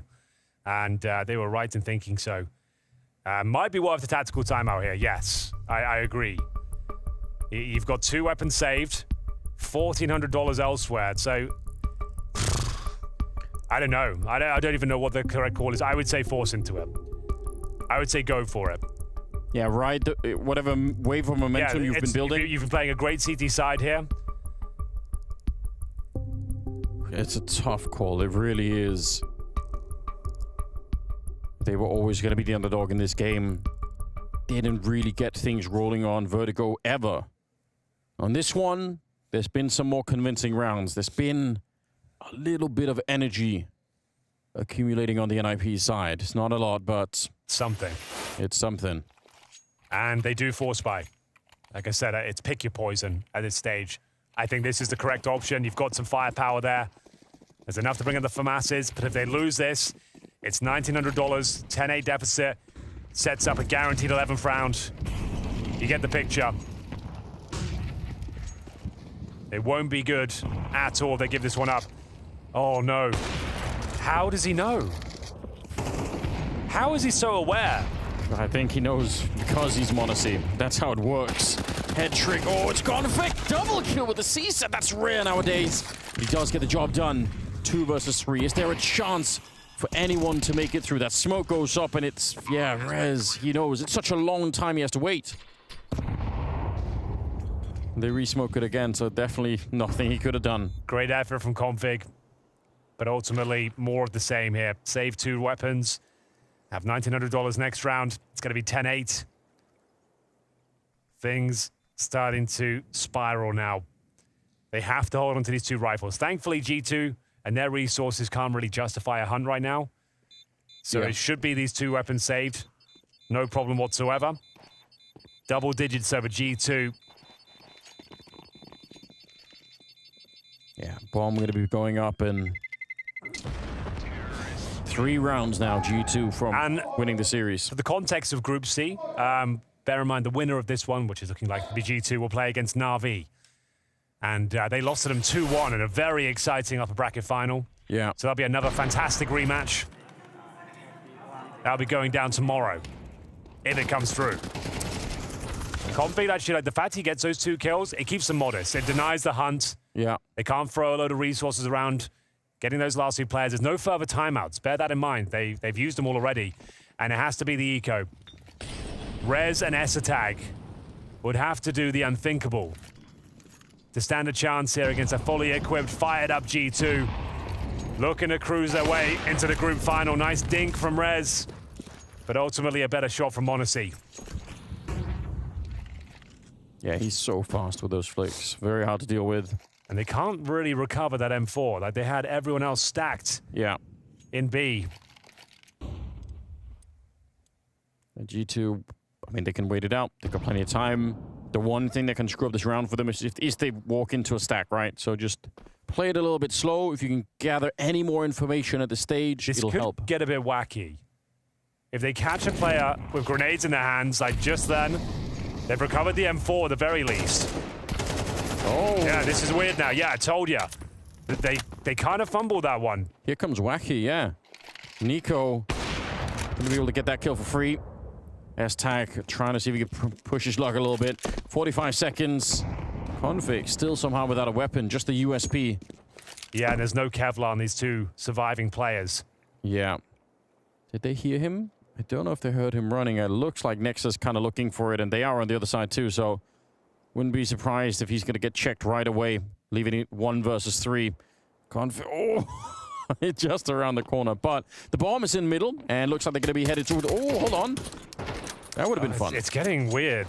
15 seconds, just run and put the bomb down right now. No, they've got the head trick M4 en route. If he gets the kill, they win the round. If he takes down the planter, yeah, he does it. He's done enough.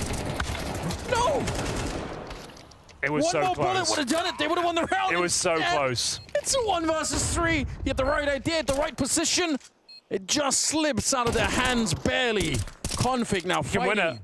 He can still win it. It's got the USP, but they're in the smoke. They've hidden away, and that's being held by an AWP. Nico, don't shoot your teammate. It spins around, and there it is. Such a close round. They could have had it in IP. It was right there. Oh, they have no idea how close that was. Everyone in 1 bullet potential there for Config. Like I said, the way they were coordinating towards middle, you saw G2 have nades in their hands. You could see it from a mile away. It was about to get awkward for them. It all started with that little ding from Rez. Didn't anticipate a 3rd player in towards middle. Config takes down multiple players. If he gets that frag, it's all said and done. He gets the defuse and enough here back on track. 11-8. 1 more round until series points for G2. m0NESY tries his luck towards B once again. He's been such a nuisance. Yeah, whatever you do, Alex, don't make any crazy jumps around here. Don't give him the opportunity. Nice nade. That'll work. But Hooksy, God, not the nicest spray. It almost slipped, didn't it? But now they're going to be setting it up. Alex in a lot of trouble. Shut down over the top of the smoke there. Nico able to see him. That's the B defense gone. Do you just save? Yeah. You have to. Save and fight for overtime. The call's already been made. Oh, that sucks. There were so many moments there on a knife's edge. The missed spray. The player in front of the smoke, maybe he could have got a couple significant damage with their HE, but no frags found. And now they'll need 4 rounds in a row on their CT side just to take us to overtime. And then they've got to win the overtime and then play Mirage afterwards. I guess so much to be done here. NIP, it looks like, once again, this new look roster won't be making a deep run. It's G2 in cruise control now. A great start to the second half. They got 4 rounds in a row after winning the pistol Anders. But if they can keep everyone alive here, maybe there's something left to be said. Oh, the flashbang is brutal. Rez, I'm not going to say lucky, but that was certainly a fortunate frag. He stays alive just barely. All right. It's actually Nexa and Hunter that are top fragging for G2 at the moment. So between it's a little bit of a different look, right? We're so used to seeing m0NESY and Nico kind of steal most of the spotlight. So still good to see that be the case. I was getting really worried. That would have been a keyboard breaking moment for Hooksy if he had failed that. Monitor throwing moment. Yeah, it could be. Whatever your favorite is. Came close to it today. All right then. Rez trying to fend them off towards middle. Could be the final round of play here. Hasn't quite been the electrifying series we saw between Vitality and Falcons. Still been entertaining though. Like, he's been better for an IP. Like, yes, like definitely improvements. Showed some character. Showed some guts. Won some big rounds. Didn't just roll over. And can they keep their head above water here? S-tag. Got a lot to do. Spotted. Flushed out. And now under a lot of scrutiny. Good backup grenades. Oh, damn. Yeah, that absolutely rocked him, didn't it? S-tag not losing his cool back there. That's good to see. I'd say in terms of improvements, they flashed. Rez has been playing a great game. They just flashed himself. They had a freebie on m0NESY, but they didn't time the flash well enough. And m0NESY, I don't know how. He always seems to know what he's up against. Like, z-tag repositions the fountain. m0NESY's just locked in. Hooksy. Oh, wow. You're right. He just knows. Hard to decipher how, but the proof is in the game when you watch it. 4 versus 5, 25 seconds. This actually still could be a very sketchy round coming out. Not that many nades left on the CT side. Alex has 1 HE. There's a flashbang on Config. 18 seconds left there. Really drawing this close here. Nice shot. Alex to begin with. The FAMAS chimes in. We're down to 12 seconds and they're running out of players on the bomb side, trying to get close. Oh, what? m0NESY! How did he land that shot? I can't believe it. They're still going to lose a round, but that second one was wild. Yeah. A little underwhelming for the finish there from G2, scrambling in toward the bomb site, running directly into the HE of Alex, who's been solid. Over towards this B bomb site, you can see they had no further utility. They lose that advantage very quickly. Unbelievable sequence from m0NESY. Had the chance to maybe get another one there. But now 3 rounds in a row until overtime. S.T.A.G's believing. He was the player removed early on as a 5-on-4 advantage. G2 can't convert. I would say their money's low as well. They've been winning lots of rounds, but they keep hunting and losing 2 players each time. I think they might partial buy here. Not certain on that, but that's what it feels like. It's definitely cost them, you're right. I think they'll be averaging like 3.5 to 5K between them. There'll be a couple of players that can buy. But you might just take the partial here and try and close things out with the full array of weaponry.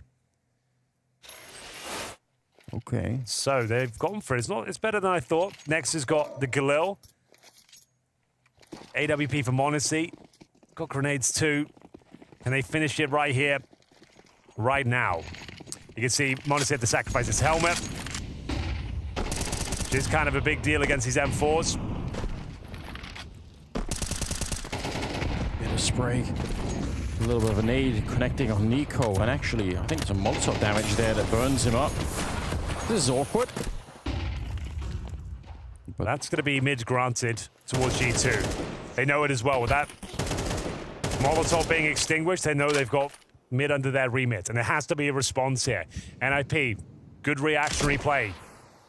Have to claim territory elsewhere, knowing they've lost middle. Going to try and push out of A main. Nico sees it coming, though. He's looking that way. He's got the right read. Bear in mind, there's 3 players there, Anders. So this is down to Config again. He is taken down. Is this the beginning of the end? NIP in a terrible spot. Hooksy with a brilliant shot. And we've got a 5 versus 3 series point. Bomb to be planted, and we mentioned it. All 3 NIP players maneuvered their way in towards A main after feeling that pressure towards middle. This is where it should end. They've got 1 kid available. Oh, God, Esther, you couldn't be further away if you tried. He is, yeah, it's going to take him the rest of the round. Sprint. Just try and run there. Yeah, knife out. Just go for it.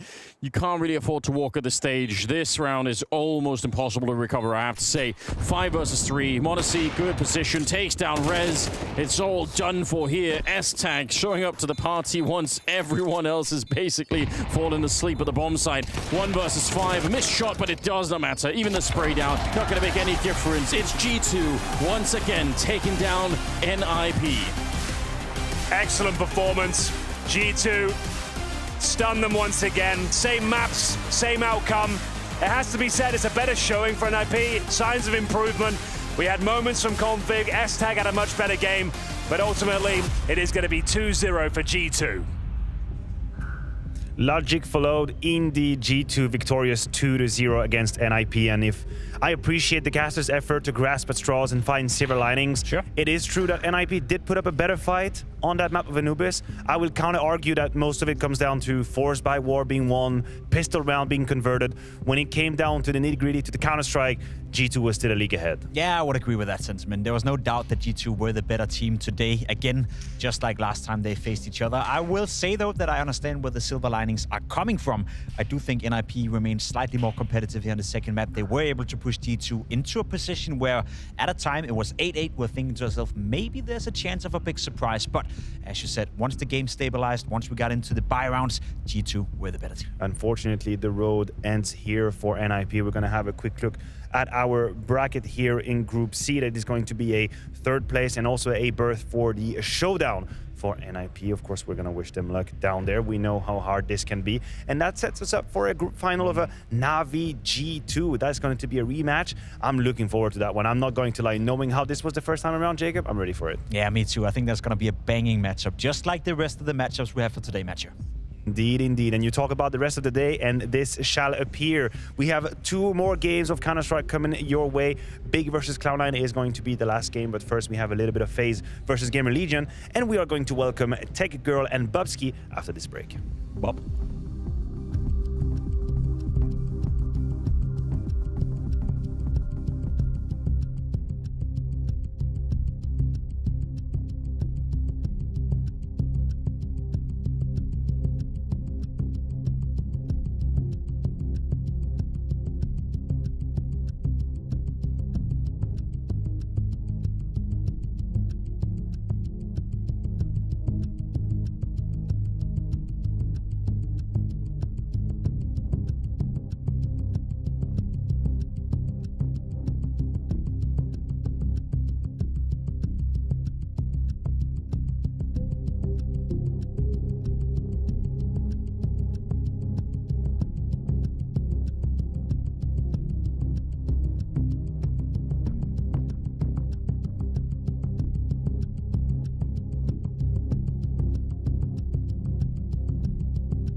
Maniac and Pimp are getting a little bit older, so they need an early night. So they have handed over the microphones to myself. I'm Tech Girl and Babski, and we are the night shift. We're going to be taking you through the next 2 matches, and it is all the lower bracket elimination day games today. So everything to play for, because each matchup is the difference between staying here in the group stages and potentially being 1 step closer to London or going home. That is what is on the line at Blast Premier Spring Groups.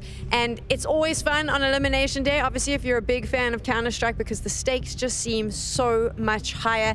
In the case of what is about to go down, you see them on your screens right now. One of the world's favorites, FaZe, is facing off against GamerLegion. And I'm pretty sure most of you didn't have FaZe being in the lower bracket on your bingo card at the start of this, but here they are, because they faced off against this very team, Babski, on day 1 and lost 2-0. You had to be surprised by that. Yeah, big surprise for everyone. I think everybody would expect FaZe to be motivated and come out flying through that door when it came through the new season. Frozen didn't play up to level, but he surely had a good day afterwards. We'll talk a little bit about Frozen. We'll talk about all of FaZe in a bit, but first I want to remind you about what happened against GamerLegion. The Group B overview is on your screens right now, and you can see there right at the top, GamerLegion with that 2-0 victory. FaZe tends to do this though. I like to call it performance management. They don't have to pop off every single game. Sometimes they have those early, slow starts. They're very good, though, at fixing that, coming back. They saved themselves, obviously, and they're here now to face off against GamerLegion. But it was a disappointing attempt by them, if you like, on day 1. Yeah, I would say so, but when you have a captain like Kerrigan, I don't think you expect to be in danger at some point. I think he's one of the best of all time, and I think it shows in this FaZe lineup that everybody trusts him, even if it goes downhill sometimes. They've come back countless of times. The scores that you see there was from that original match, but you mentioned Frozen, and I actually think he's fit into this lineup really well. He had a fantastic time in Abu Dhabi. Obviously, the GamerLegion game, not so great, but yesterday, popped off. Looked fantastic. I think he was a great addition with the fact that they had to lose Twist to Liquid. This seems to work really well, and they took almost no time to just get it right. Yeah, I mean, they have that mouse trio back. They did very well back in the day, so I'm really glad to see them back on the server again. But there is going to be some complications, some of the teams here. We are going to see, for example, Rain and Frozen are going to be looking at different roles. Do you think that is going to be an issue that Frozen and Rain might start bashing heads at some point? Because I know we've spoken a little bit about this, where you mentioned that they want to play similar roles on the CT side.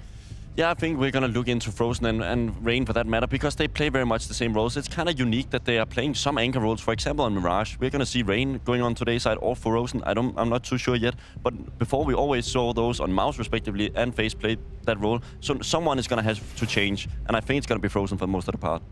Do you think he can, though? Because I kind of feel like he won't have a problem fitting into the new space. I have a little concern. I must be completely honest. I think he's a little bit of a passive player compared to Twist. I think Twist had that more raw firepower in him, where he would all of a sudden explode out of a game and really take over. I think Frozen has some of the same capabilities, but I think it's going to be different. Kerrigan always speaks about Frozen in such high regard, though, and I think even just yesterday, if you saw, he's obviously he's being given the space to do well. I mean, they obviously believe in him. So is it just a matter of over time there may be a bashing of heads, or do you think between Neo and Kerrigan they've found a way to make him fit in seamlessly? I mean, he has so much experience from a relatively young age from Frozen side, so I think that's the key. And they've always worked with him before in Mouse, and I think that it got to a point where they kind of understood where they needed, and they got to a point where he can go back into the roster and just plug and play. Fair enough. You know who I absolutely love hearing from all the time? I think he's a really interesting mind in the game. Obviously, we've seen him play. Now he's got that coaching role. It is, of course, Neo standing behind FaZe. And I know Banks caught up with him, so let's hear what he had to say. If you're speaking honestly and looking back at that game versus GamerLegion, do you think it was more down to you guys why you lost it? I mean, I think it's a little bit of both. They had some good decisions. The style we had to face was not easy one.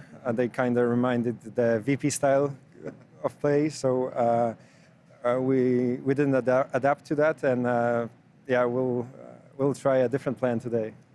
And how's the team feeling? How's the mood? When I saw them, they looked very good. They looked very happy. Yeah, obviously. I mean, it's good. It's not over yet. We lost the game, but we haven't lost the war, the battle in here. So we're still, we can still win the group, and that's always the plan, to be the number one, and that's what we're aiming for, and hopefully we're gonna get the revenge today. Hopefully so. Thank you very much, Neo, as always. Neo set it up really well there. This is a revenge match, right? FaZe obviously did not start their group's run the way they wanted. They went down to GamerLegion. Now they get to face off against them once again. And what is going to make the difference between these two teams, Babski? Yeah, I mean, we're going to probably see some of the same maps. We see the Ancient coming in from FaZe again. I think it's going to be a change between the IGL role and the coach. I think that's what we're really going to be having a look at. We have Neo and Karrigan in the picture here. I think those two are going to make sure that they have the anti-strat needed. So you tweeted this earlier. I mean, it's pretty much 2 out of 3. You called it. This is, and it is a rematch. It is exactly that. These maps. Why would you go this route if you're the teams? Why are you sticking to what happened? It's definitely the benefit for the better team and also the team that lost, because when you lose that game, you're going to go into details and be like, okay, what went wrong around this, and that? But the team who's winning is be like, okay, we won, guys. Let's take it easy. Let's focus on the next game. So I think FaZe is going to be having the upper hand here. There's a lot of anti-strats that are going to be going on. Thoughts around that? I'm excited to see how Neo will run into this role. We knew Robin was one of the best in the world at doing it at some point. So here we have 2 different IGLs. I think Karrigan is really, he's the mastermind. He is the GOAT IGL in my opinion. And then we have Snacks on the other side, who's kind of transitioned into this role. And I hope Ash can help him at this point.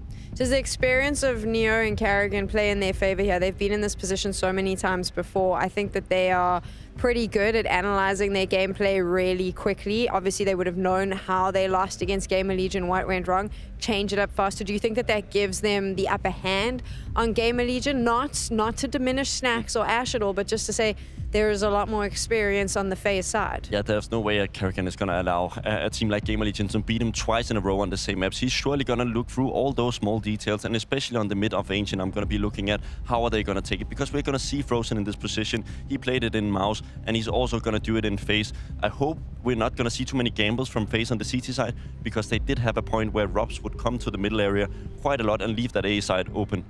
Snacks on your screen right now. I was so excited when he joined this GamerLegion lineup. And this is the thing about GamerLegion. I've brought this up so many times to so many different analysts. I feel like we are really hard on them a lot of the time. Yep. And we constantly talk about, GamerLegion's not good enough for this. They don't have the firepower. And yet, time and time again, we've seen them go extremely far in competitions. We've seen them take out bigger opponents. We saw them beat FaZe 2-0 on day number 1. What is it about this lineup that we continually underestimate? I mean, they get a lot of chances against good teams. So once in a while, they will actually punch above their weight, I should say. So there will be chances in this game as well. It's a very important game for them. If they lose this, the points for the rest of the year is going to be looking real rough, because they're a partner team all of a sudden, and they're not going to be for the Katowice in the same way. I'm curious. So you say once in a while, like Cologne last year, the major. I mean, here, it's not once in a while. They regularly punch above their weight, to the point that I wouldn't even say punch above their weights anymore. I'd argue that they are very close to being able to push themselves into the same category as some of these other teams. They also have a lot of time to practice, and I think that is also the benefit from my experience. When you have the amount of quantity needed to play against the big teams, when you get those practices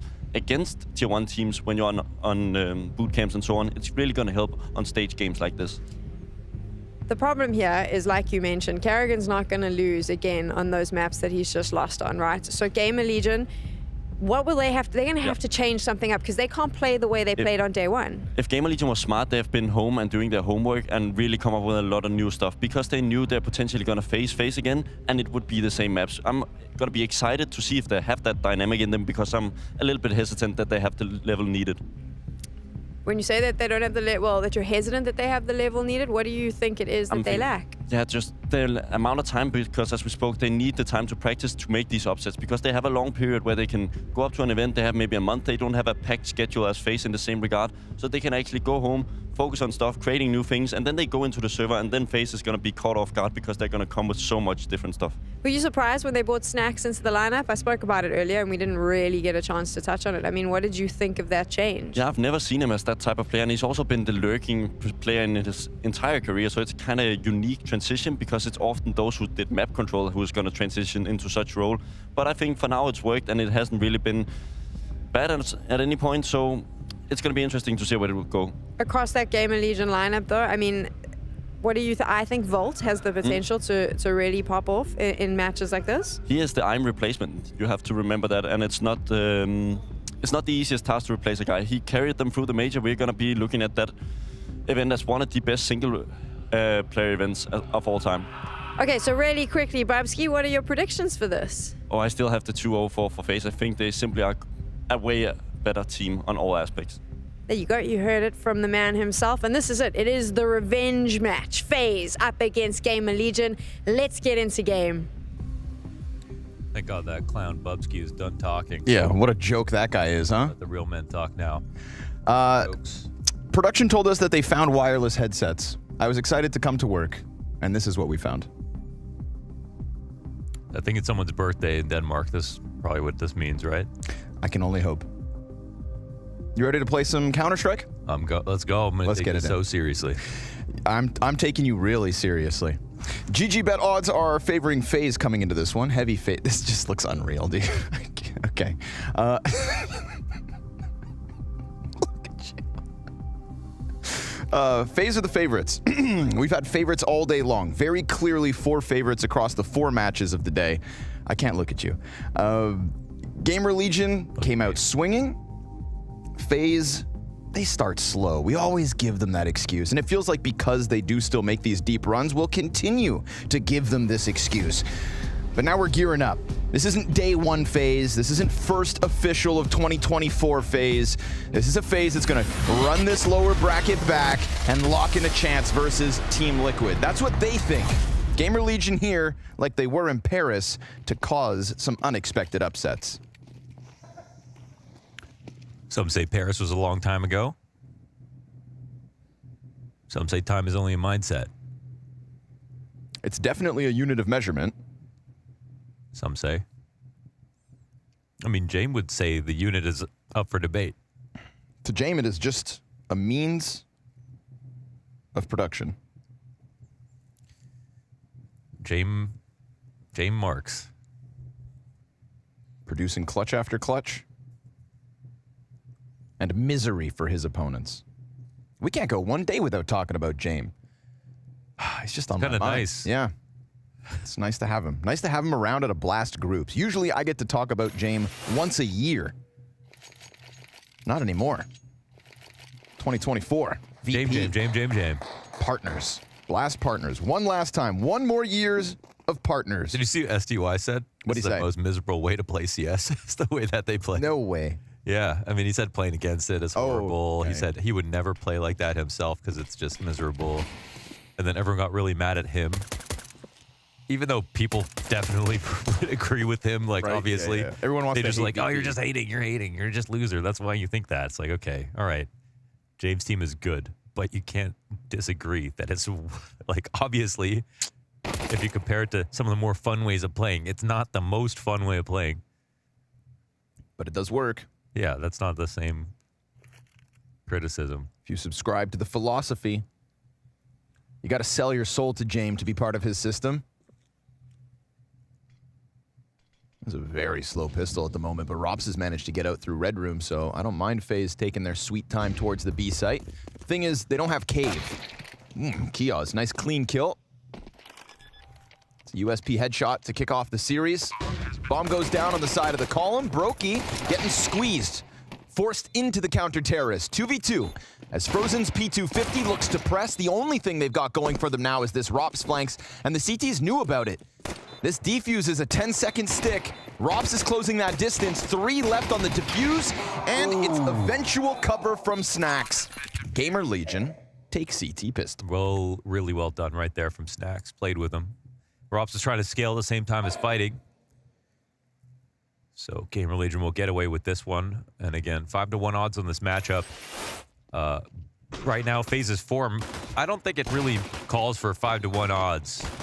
Stop laughing at me. I looked at you for the first time since this is how I look. I'm going to stand up and face it. It's kind of heavy. It is a little heavy, yeah. I feel lopsided. This is what like Pimp must feel like with all his brains. With all his ego. Yeah, with his 20 pounds of ego in that noodle.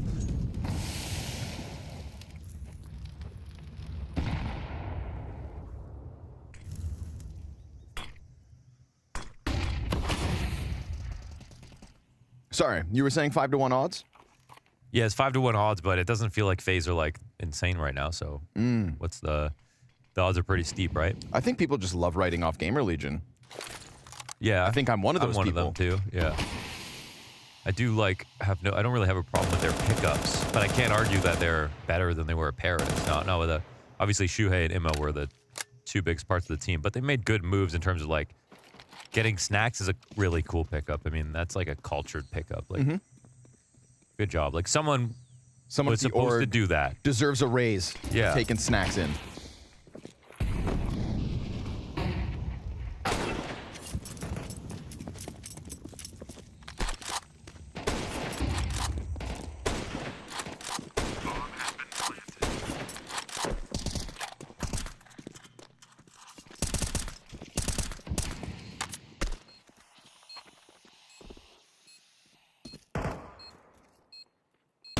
Towards middle, that late elbow peek is just dirty because it's also this looming threat of mid control, but then the retake just comes in so quickly. And Rain from middle to A main catches them off, jump spots the bomb defuse, and Snacks gives the cover. It's a second in from Rain. He's got 3 frags on the round, and then he just plays with the distance. Rain, you're nasty. He'll fall in the end, but from mid to A main, he catch him slipping. Yeah, that's close. Nicely done from Rain. I thought when he jumped, he dinked. I thought he dinked. Was it Isaac? Other way around. Yeah. Other way around. Just barely survived that one.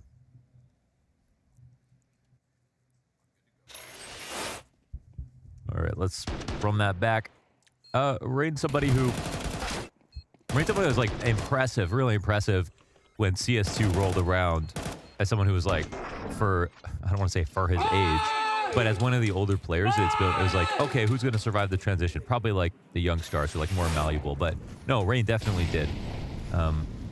But he's had, I think, a little bit of a dip in performance and a bounce back. And so I think this establishing shot of 2024 is where we find out where his form is going to be. I think bringing in a little new blood in Frozen as well, though. Yeah. You know, somebody else who can entry. Yeah, like stats-wise, Rain is always going to be like 4th on the team, but in terms of the quality of kills that he gets, it's so important that he plays at a certain level, like his entries. He is just honestly the eternal piece of FaZe Clan. Acor, a bit of a speed bump in Donut, but Frozen puts it into all-wheel drive and gets over. No issue. Does cause them to stall out for a second. We're going to get that Snacks flank around main, but the 5-7 of Isaac goes down, and we've got FaZe taking all that momentum right back. Kia's dancing with Frozen. There's a good chance at the flank here. Snacks? No, he decides not to go, but, I mean, Rain's not looking. You can catch him on the exit if they don't go middle. It's crazy to me that Snacks took, what was it, 3-4 years completely out of Tier 1, barring that like one stand-in with Ents in America. That one event he came back, Snappy sang his praise, said he was the best stand-in he's ever had. Whoa. He did not play. He just wasn't on a Tier 1 team. He was on Anonymous. Right, yeah, no, but I mean like outside of Tier 1. Oh, okay. Like, I just, like, it's not like he ever had like one of these big pop-off moments, big event. It just felt like his level had just withered away with the rest of VP. Okay, I just want to be careful with that. It's not like Device literally taking a break or like Guardian taking a break or Olaf taking a break.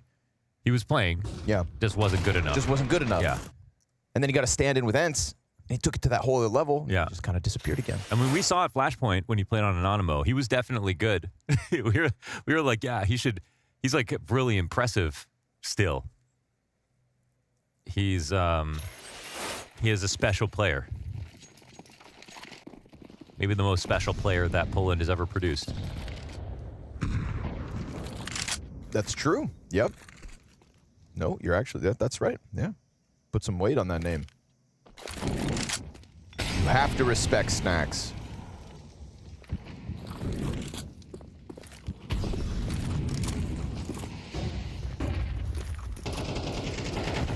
Kerrigan scouring sight. Ooh. Okay, hold on. 5-7 and a USP frag, but then they line up for the Galil. 35 bullets in that bad boy. Still things getting sketchy. Low HP here for Rain, but all good. Rain's gonna save the day. Well, he's rifling today. But the Galil changes hands. Yeah. And we just hyped up Snacks. Robs has to come clear it. And as he does, Snacks is going to win that duel. Now he's got a 5-7 ready to go. 10-second stick, though. Rain, he's going to call him out. Oh, it was smoke. Mm-hmm. That kind of feels like it forces Rain to not run through smoke regardless. I don't think, Snacks didn't realize it was still smoke, so. No kid. For him. Still, though, Snacks going to keep him on his toes. Snacks versus Rain. If you tell me this map's going to be about Snacks versus Rain, I'm buying 10 tickets. Snacks was always really young when he was playing on, obviously, on Virtus Pro back in the day. But how old is he now compared to Rain? He's one of those guys Snacks who's still not. He's like 30, his stature can confuse you. Snacks is 30 years old. 30 years old. That's a great age. And Rain is 31? Or no, Rain's 29. Snacks is older than Rain. Yeah, you know what's crazy? I was ready for that. Every time I look at Rain, and I remember we're the exact same age. Yeah, he's just like a mountain. Yeah, we're different species. Are you human or Norwegian? Those are the two options. Volt, sorry, buddy, you're locked in. Know where you were going. But at least he did a great job. Single kill on Kerrigan, who's 0-5, and a hefty dink for Frozen to deal with. Brokey jumping up, and Isaac not pulling the trigger on that fight. Rain will kill Kioz. Acor has to wait a second.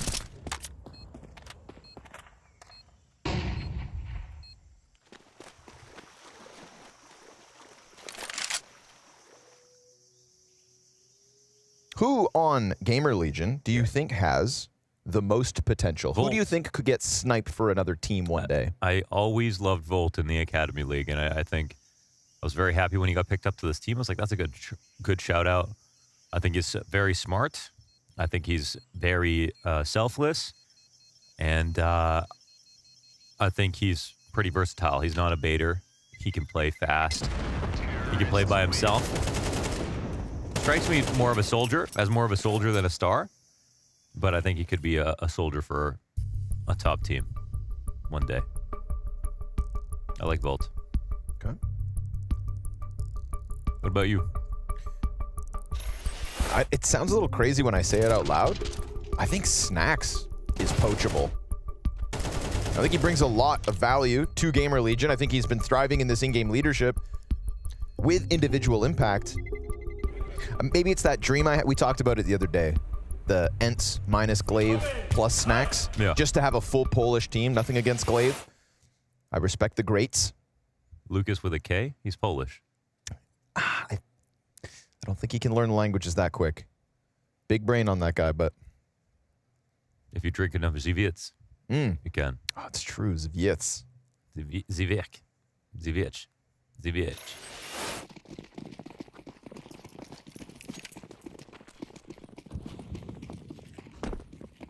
4 rounds straight because Rain is 10-2. Taking over the server out of the gate, giving FaZe that momentum. And, you know, we talk about FaZe, slow starts this, slow starts that, not just at events, but also sometimes in best of threes. Rain has decided that's not the case tonight. This man's not paid by the hour. He's looking to get in and out and get that little bit of revenge from GamerLegion to sour their week here in Copenhagen.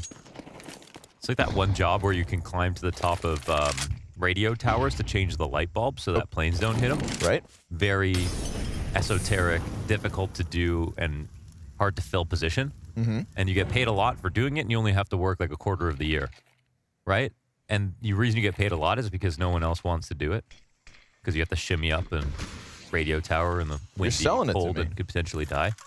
You're selling. So in that same way, Snacks is an IGL. He had to fill the gap. He's doing something that other people don't want to do. Volt, nice blind side of Kerrigan. 0 and 6. Second one, chance for a third. I love the multi-frag potential of the 5-7. Just puts it in a class of its own. But Rops and Frozen combining for those 2 kills, deal with the threat inside of the site, and Kia's also nothing here to offer. So Snacks can go back into his cave. I don't like the multi-kill potential of 5-7. It's too cheap. Well, agree to disagree. At least you know what? I'll hear my counter argument is at least it's not accurate while running. That's not true.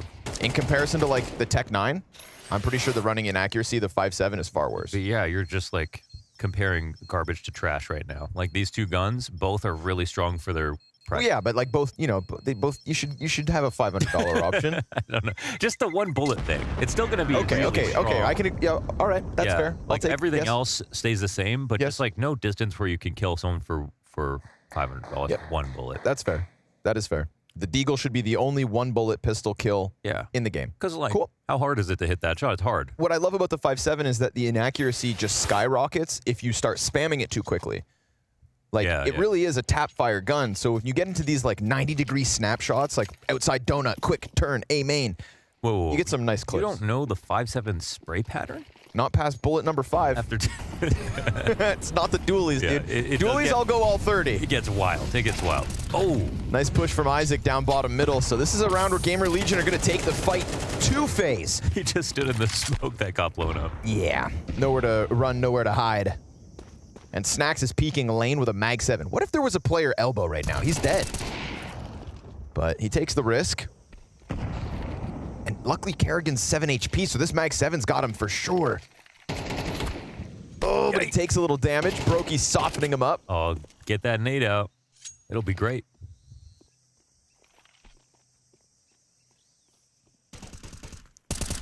As Pasha would say, full control, my friend, here from GamerLegion. Full control. With this setup.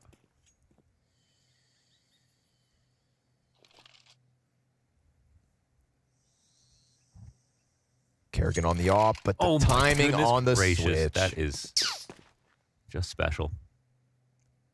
And nobody ready for the peak either. Kia's in the open on the ramp. As Rops will open the bomb site, right? You've got Snacks in cave. The back lane player mollied off. He's concerned about somebody in these corners. It's not like Snacks can get too aggressive with these peaks. Oh! But you get close to him. Okay. The troglodyte in cave holds the line. What's that Mag 7 called? Like the Molten Lava? Molten. I'm pretty sure it's called Molten. Okay. Yep. Mag 7 Molten. It's getting too hot. It's getting hot in here. With Kios offering a little impact there from the ramp. Kios is somebody whose level I saw fall off when GamerLegion made changes post-Paris, and I was worried that, like, you know, much like Ima, he hit this just like career high at the right time, and then maybe it was a little inflated. But I think this week in Copenhagen specifically, I've seen some nice rounds from Kios. Still think he's a little hot and cold, but in that round, shut down the remnants of the FaZe B hit. Got in, got out, did his job well. Yeah, I think the major final was a bit too much for him as well. True. But he wasn't the only newer player to crumble on the major playoff stage. Boros. Kios. Ima. Ima? A little bit. A little bit in that grand final. On Overpass versus Vitality, Yeah, did one not. map. I mean, he was... So which story are you going to tell? The one that he was 1 map away from being major final MVP? Or the one where he crumbled? Depends on the day. I'm the storyteller here. Yes, you are. I have 2 sides to my mouth. I am the web weaver. The propaganda. Ooh. A trade. As Volt comes out from Donut, that activates Snacks. But it has left B really primed for the taking here. FaZe, they're going to scoot right in. No problem. Little spam fight. Snacks, though. Whoa, Snacks. Quick on the climb up. He'll catch Brokey looking the wrong way. Kios, Snacks. Let's return to that in a second. Rain, 1v4. dead. Why is Brokey watching front cave when there's 3 players in the B bomb site? Not exactly sure. There's 3 players in B. No one's coming in that cave entrance, my friend. The only possibility is a flank, and that's exactly what kills him. Spending too much time on his looks these days. Clean shaven, nice haircut. Yep. Brokey, I need you to focus on CS again. Unless... yeah, I'm not sure. Yeah, I don't know. There was just something there that didn't make sense, but it could have been a calm thing. But jokes aside, the fresh cut looks good. He actually kind of looks like Neo. Okay. I see Neo in the gym every single day. Every time? Every single time. Every time. We're on the same... You can catch Neo in the sauna pretty frequently, too. If the hotel offers. Yeah, I was like, where is that? Yeah, in Cologne. Right. Cologne, remember we hung out with him? Yeah, that's right. In the sauna? Just 3 guys in the sauna. No clothes allowed. Hanging out. Hanging out. Whipping each other with towels. Oh, that Neo. That Neo.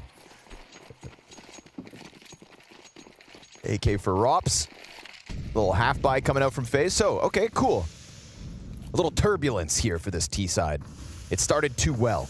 It was starting too well for a FaZe game. Yeah, it should be close every step of the way. What is going on, FaZe? Is it going to hit the shot? We saw some disgusting vertical flicks from Device. Oh, wait, awkward. And that just doesn't work at all. So, luckily Volt's here to support it. Green is just so strong. He swung out a little bit too much, but then he also still hit a headshot. Good. So, yeah. Good. Rob said, my turn.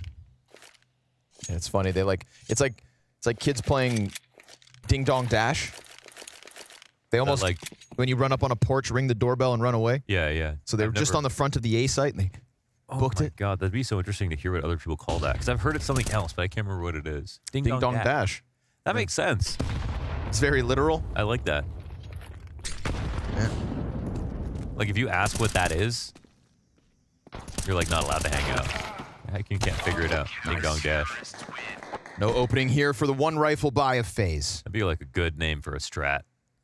Okay, yeah, sure. We like push and then run back. Tac pause. We do a listen in, round 24. Yeah. Map 3. Ding Dong Dash banana right now. Let's go, guys. Remember why we're here. Remember what you can do. Now give me the Ding Dong Dash. Yesterday you said tomorrow. Ding Dong Dash. I could see it. Which IGL would call a strat Ding Dong Dash? No, it's Kerrigan. Or Apex. Or Snappy. Ding Dong Dash.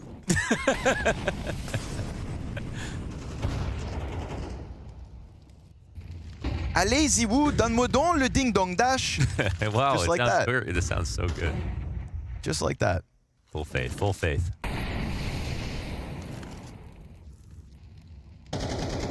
Let's go, Kerrigan. You can get more than 1 kill. I believe in you.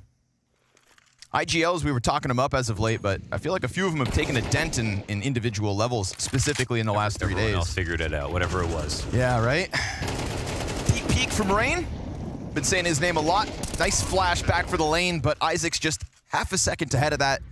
Would have been a great way for Rain to go in for second servings.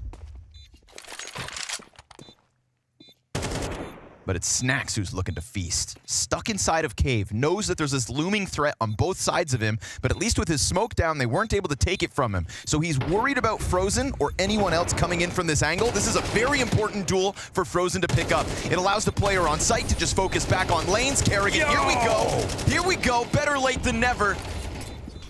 And not enough time at this point as Kerrigan goes chasing A-Core towards his spawn. A multi-frag from FaZe's IGL. Shout out Kerrigan for that 3K. That was, I had a double, I was like, is that Rops?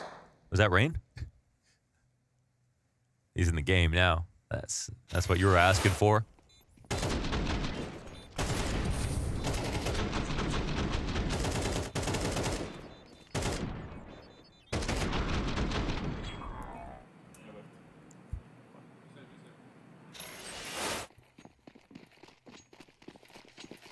Still think Rain set that one up nicely, though. Creating space. Ooh, man, A site open. Boys, I like the GamerLegion want mid control. They want to try to fight elbow and lane, but this is the right call at the right time. A lot of people are doing this right now, but it doesn't necessarily work. Losing the site is one thing. I mean, you can get the spams across on Donut. Let's see if they molly behind him in Donut, how much pressure they put down here. Because they get a surplus of resources by, like, skipping some steps. So, yeah, okay, there. They need to do this, like, little extra. Oh, they rushed the plant. The nade is so perfect. Well done. CS2. But CTs come through with a frag at the same time. Snacks clearing Rain out of the corner. You can take the bomb site. You can have your plant. Boils down to holding on. Nice whip back from Brokey, but no multi-kill from him. We've got Frozen behind a box, and Rob's looking to cover. 4 players out from Donut. This pack, it gets shaved off one at a time. 2 kills out of Frozen. Nice trade from Acor, but with the smoke in front of Robs, he's gonna press his luck, pushing through it. And Acor, he could suspect this, but there's nothing he can do. Robs peeks out, puts the barrel to his head. It's a 2v4 hold from Robs and Frozen. Shout out to the daycare right there. Okay, that's the Mouse daycare taking care of things. Mouse and Frozen. Insane stuff. And that's actually, you see Frozen at that box? That's just like Twists. Just like Twists. That's true. That's the position that Twists won the Intel Grand Slam for FaZe from. That box. Frozen in spirit, replacing Mr. Van Dalken. Huge shoes to fill. Yeah. Well, yeah. Frozen's got size 12s. Yeah, he's not like, it's not like, I don't know, as a relevant example, like Mezzi coming in for Magisk. Magisk proved way more. Yeah. So that's obviously more of a shadow that he's left. Or Flames coming in to replace Dupree. That's, you know, but Frozen, top 20, last few years, best year so far right before he joined FaZe. So I think a little bit more confidence that this should work, even though it's still jarring, even though it's still like, well, it was great before, like, don't move. Like, FaZe, you're in the perfect spot.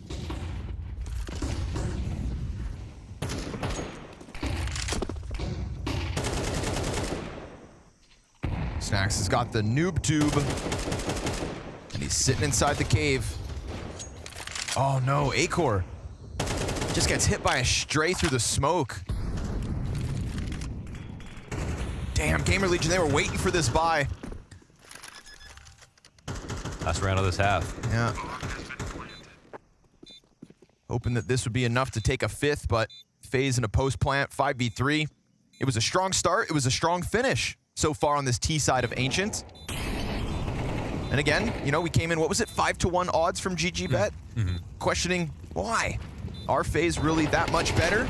Cold start to the year, but looking to replace that. And we'll all forget about it. A loss to GamerLegion in a best of 3.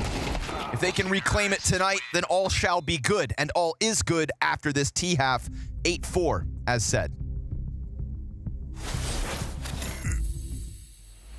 Speaking of rebuild and maybe speaking of a comeback, like Snacks, like seeing you back in Tier 1 CS, how are you finding the transition, being back in the game, CS2, like how are you feeling as an individual right now? I would say it's pretty good. Like I was playing it with the Polish teams a bit, like probably with like the core of the last 9 lineup as well. So it was pretty nice. Obviously I didn't play in Tier 1 for I think 3 or 4 years. So and I also changed like my role to be an IGL. So but I was doing it before, like VP times even. And everyone had to go in VP, right? Like everyone had to go at one point. Yeah, like, I think maybe not Bialy and Pasha actually. I don't think so. They were like IGLing in the VP, but like me, Neo, and Taz mostly were just like swapping, and I was even sometimes doing like full rebuild of the strategy like in the team. So I would say I like the guys, and the transition to even CS2 from CSGO is pretty nice for me. I like it. Obviously it's not the perfect game yet, but maybe in 4 years, maybe 7. Do you feel like you've got a fighting chance of making it through this group? I think so, yeah. Like I would say it's a tough group, obviously. Spirit is not in the full power, I would say. It might be okay. Like I don't know what to think like about Liquid. We didn't play them yet. I don't think so.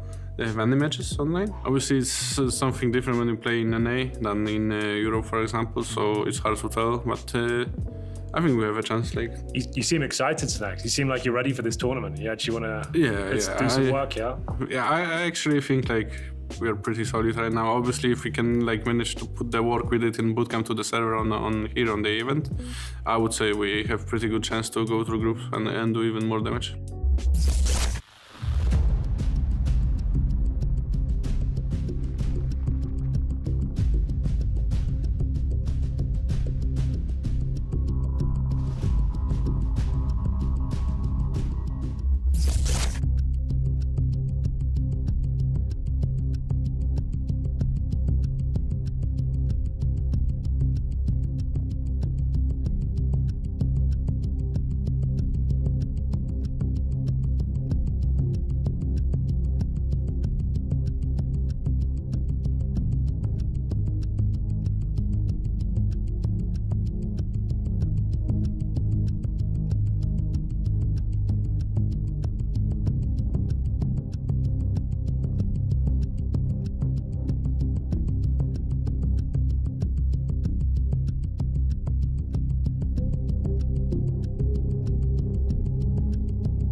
Two 4 versus 5s picked up by FaZe in their 8-round T-side on Ancient. They want revenge tonight, Launders.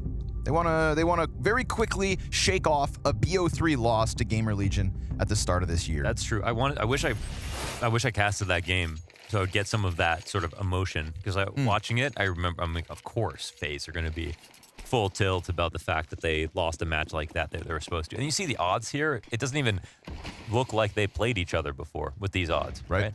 Yep. But, yeah, it does feel like the bookies are just willing to kind of write off what was 2-3 days ago. So it's GamerLegion who got to prove they can do it again. Yep. And, well, Snacks has proven himself. 13 kills. Brokey takes Isaac out of this. And he's gearing up. Still going. He's going for it. Well, it's because all the facial hair is not stealing the nutrients from his body. So he's got more energy and focus. Man, he's just locked down middle on his own. Well, Molotov, can't get your bomb, can you? They're bullying him. Kerrigan from downtown. It's going to ice this out. 9-4. Second pistol in their back pocket. And don't forget, of course, FaZe, they lost the first pistol, then 4-spot win the round after. Put that big string of 5 rounds in a row together. So they got momentum for the second time at the start of this half. Yeah. And for people who don't know, there is an element of ego about a matchup like this. A rematch, you want to like not just win, you want to stomp them to show that like it was an accident. It was a one-off. That won't happen again. There is a part of you that really wants that specifically. Because I'm sure, you know, I mean, they both come in and FaZe come in. They say, we're going to win today. That's number 1. Number 2, we're going to make them look bad because they made us look bad last time. That's number 2. They're going to think about that for sure. You better believe if there's an opportunity to knife somebody in this game, they're going to take it. Yeah, because we always talk about like the upsets that happen at the start of each season, and Blast Groups is always the first event of each season. So we're usually pretty privy to watching those. You know, we were looking for the EG upsetting heroic moment of this year. And the only thing in terms of opening games that really went south was FaZe losing to GamerLegion. And Astralis beating Liquid. Or sorry, Astralis beating Vitality. Sure, yeah. Yeah. Yeah. That's fair. But there was there was nothing like so steep as obviously EG heroic. Right? Yeah. And so if that, we should look at that and make that a thing, like, which is the most lopsided matchup by ranking each year. I mean, it had to have been the EG one. Remember, yeah. To compare it to they built back from 257. Yeah. Done. Nice and clean. But yeah, I'd say like even with the Astralis and Vitality one, I don't think it still had like that same oof as like losing to GamerLegion if you're FaZe. Oh, yeah, just because like we're talking about a team that's come together with a big like the potential 4 top 20 players, etc. Vu asked about the super team question with them. I already brought it up on the broadcast, but I think there's Like, obviously, super teams come from basketball. There's like the Miami Heat, for example, Golden State. And they're just teams that are like the opposite of Moneyball teams. You just smack together them like huge signings. But there is also this element of like, it just has to have hype. It has to have people believing in it. Super unbelievable expectations as well as top players. And the only thing this Astralis lineup was missing was the expectations. A lot of people thought it wouldn't work. Robs, I can't believe this works. Wow, he just walks through the elbow smoke. Yeah, okay. Oh, they do it twice. Oh, they're not done. Kerrigan feeling inspired, but his had a little more gusto. Gas pedal to the floor, flies through lane. So you've taken off a single player at the A extremity, and then Kerrigan goes into the pack at B. The jig is up. GamerLegion, they know exactly what you're up to, and they're sitting 3 rounds away from a map 1 win. So not only have you been kind of pushed around, but now you're just getting bullied. FaZe taking some hyper-confident opening moves to just really pin GamerLegion against the wall. Yeah, they instantly knew it was B too, because the one player who was holding mid was watching the A push, so it was just 2 for 1. I love this. A-Core's been kind of like watching back, expecting Rops to maybe come flanking through T-spawn. You know, he got to kill outside A. Like, Rops, he's got to be somewhere here, right? Nah, bro. Rops is hiding in the bushes. Oh, my God. he's as far as possible from you. you. He's a solid snake right now. It's just got changing into his camo. I call this spot Arnold. Let's see if he gets cleared. Oh, that angle is crazy. Only able to terminate Volt. So they've got a little something to offer here, but time is going to squeeze them into the A site, which is indeed occupied. Smoke for the CT lane. That will block off one of the rotates, but Brokey's in the corner here, ready to go. Dropping bomb and causing real problems. Rosen confident to come on through. 11 rounds to 4. It's also something shout out for Snacks is he's always got like the sickest utility on the fly. Like right there, he had a lineup for that fast CT smoke from mid side, and that's a really underrated thing about him. I think Snappy brought it up in a podcast where he said if you ask him for a flash, he's got like the best flash ever. That was right after he did the stand-in for Ents. There's been clips in like a long time ago of Snacks doing the lineups that are like aiming in like cobblestone lineups where you aim in the sky and run for 5 minutes and then like turn around and slap your mom and then throw it. And it's just like Snacks does those. Yeah. He knows everything. And what's cool too is like as he kind of took a step into the deeper waters of Tier 2 Counter-Strike, when he emerged, he still had that about him. Yeah. You know, he never lost that part of his gameplay. Yeah, he's like a real nerd about the game, which is, that's some... Like, you imagine a person who's watching their career kind of fall away from its heights and prime. Let me draw a harsh contrast. Like, I was someone who was calling for Rain's head back in 2020 when things went online, because I saw that he was like no longer inspired by the game. Like, when he was playing spots, I compared him directly to FlameZ playing on Train in one video. And I said, like, look at FlameZ, look at the amount of wall bangs he does, all the stuff when he's defaulting upper B. He's putting together so much stuff, bringing ingenuity every round. And Rain didn't do any of that. But he brought that back. He brought that back. And obviously, when things went online, everyone had that sort of excuse. But it wasn't clear at the time. It just felt like he was just done with it. Kerrigan peeking down the bottom of a ramp as they get smoked out and the split comes through. Rain's not in his cave. He's on lane instead. Brokey just opened that smoke on his own accord. Drops his frag grenade, lands 2 clean shots, and as they boost on the other side, they will be called out by it, but Snacks found through smoke. Balls. And you're dead on with this Rain comparison, right? Like, when he came back to LAN, I think one of the best things he did as soon as he did come back, and I think maybe one of the reasons it happened online is he wasn't alone in that boat with FaZe. It was him and Olaf. Going online, just obviously, a lot of the older players are just like, well, I can't roll out of bed for this. Of course. So then, when he came back to Ancient, though, on LAN, look at what he did for Cave. Exactly. He's the one who invented all the wall bangs that everyone used. He was the best at the timings on those. He was clearly watching demos for them and preparing in a specific way. And lots of players were learning from him in his spots. And that's something we didn't get 3 years ago. And that's something that is impressive that Snacks, like you talked about, you know, down to Tier 2, back to Tier 1, and yet still has the new stuff. Still is ready to compete at this level. I think that's why he's so successfully plugged right back in when it was a stand-in performance for Ents, when it was this new role in GamerLegion. We all get old, but it's a choice to get dull. True. Stay sharp. True. Very Stay true. sharp, kids. Being dull is a choice. Yep. You choose when you stop learning. These are these kinds of positions we want to praise Rain for. He's got his head tucked. Snacks looking for him. Sees it, but can't spray him away. Oh, he just did more damage with like 4 bullets than them with that boost. Dude. Oh my god, he's nearly killed him. You want to play this game? With Rain? Don't you know who I am? The Architect? Don't you know what I do? We get the cross to top mid. Isaac does have an opening here. 2 sets of eyes concerned about this. They're actually going to forego all control of the B site to maybe come and deal with this. And I kind of like that. Get ahead of it before any commitment happens at the B play. That's exactly what they want. They want Red Room back. And Isaac's adjusting his t-shirt, goes back into the peak, sees the shadow. You got to look good to feel good. But it's a single frag from him. Now, this is what they wanted, right? They still got the site, yeah. They knew that, worst case, it was going to be a trade frag.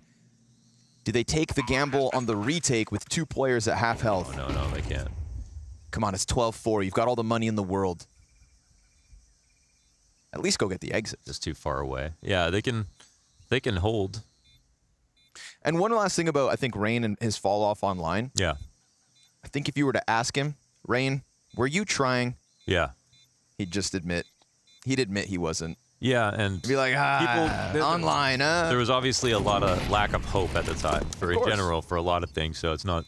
I mean, it's not surprising that it happened. In retrospect, it all seems clear as day. At the time, I was sort of treating it as if it was just another day, another month, another year. But I mean, it was a total unknown, right? Yeah. We didn't know if it was going to be 3 months. We didn't know if it was going to be 6. Yeah.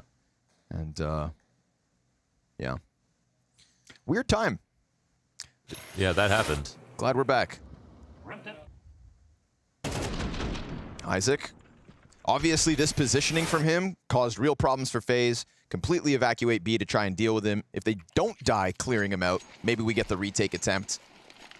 But Isaac set his team up to take over B for free. The game goes on.